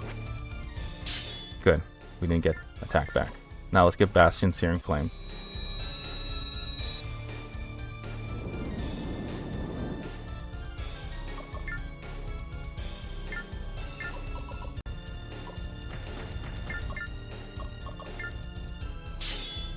I cannot believe it.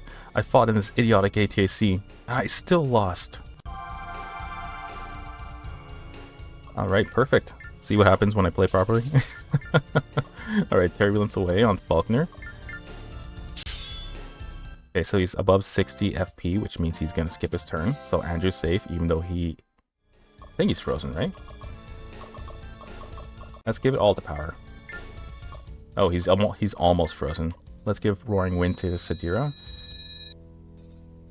And we're not going to wipe out Faulkner because we want Puck to hit him first. So when's that going to happen? So Sadira's going to go first and then Puck is next. So let's do Cooling Mist one last time. And then after, we're going to rush past Faulkner instead. Puck will probably kill him for like in his turn, right? So we can move past Faulkner right now. We can get closer to Maddock. So let's just skip Faulkner to move ahead.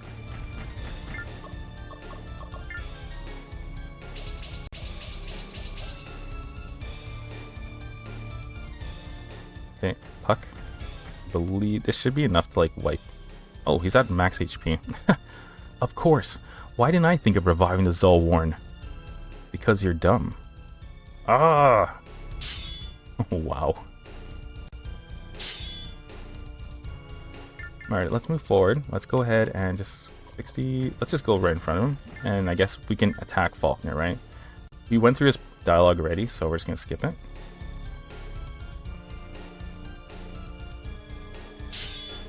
Faulkner's just angry because he's not running a cool ATAC. Alright, so let's go ahead and increase our weapon. There we go. And let's end our turn. Andrew can go ahead and finish off Faulkner with a Wind Strike. Essentially. Oh, no, he can't. Okay. Okay, can Barlow hit with any... Well, he can probably hit with Melting Flare. Yep. There we go. End her turn. Malia, she can hit with Ice Shards. I swallowed my pride to enter the battle within this absurd ATAC, and yet I was defeated. I am completely humiliated. I will never show my face in public again. I am now an outcast. Goodbye, cruel world! Wow, what a drama queen. Alright, base power and defense. So, let's just give it all to all the power, right? And we're gonna give... I was gonna say Andrew, but he's frozen, so let's not.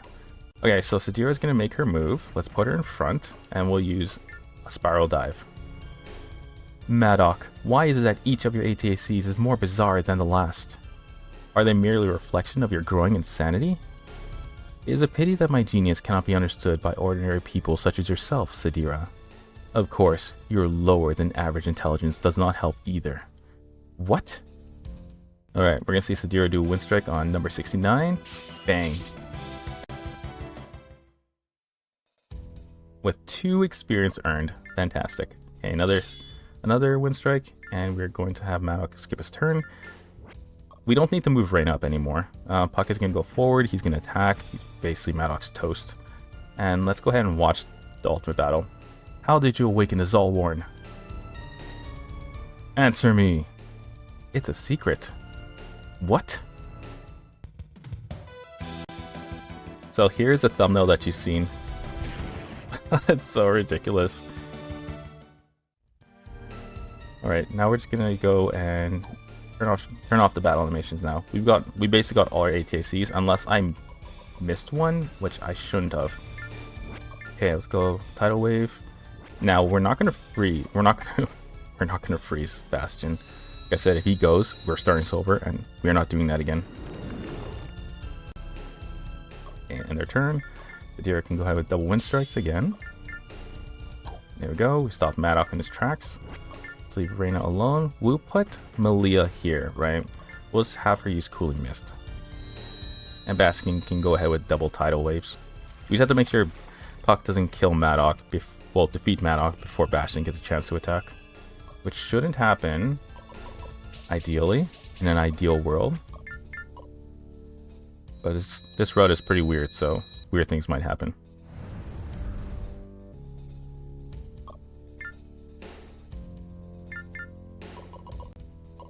Pretty sure we can cast Searing Flame with 40 AP. Yes, we can. Now Bastion is basically at max power. If, of course, he gets to attack. And he does. Oof, look at that. Now we're going to watch both of it. I've never seen your ATAC before. Where's it from? This is TIC TAC, built by Puck. Excellent. I look forward to seeing which of our designs is stronger. Now hopefully he doesn't dodge this. 99% still is dodgeable. Nice. He defended for 133 damage and still received 133 damage. That's how crazy this is. One more time. 54%. Okay. Final attack. Let's see if it works.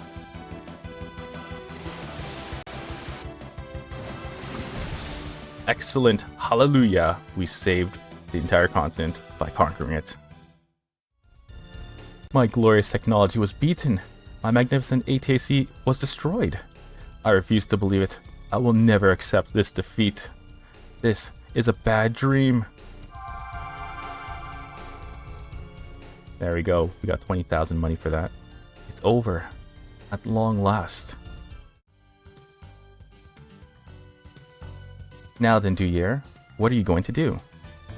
I'm going to call off the search for the traitor. I'm going to speak with Father right away about forging an alliance with the kingdom. And I'm going to forget this embarrassing chapter of my life ever happened. What has Father been doing lately anyway? I haven't seen him since I ran away. He's been sleeping. Huh? He keeps claiming he's too tired to do anything. I think he might be nearing the end of his days. I'm sure he'll listen to whatever I have to say. I suppose that I'll just have to wake Father up, won't I?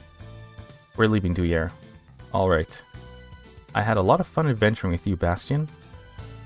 That's because you caused all sorts of trouble and had us to protect you from the consequences. Be sure to come and visit me soon. Take care. Goodbye.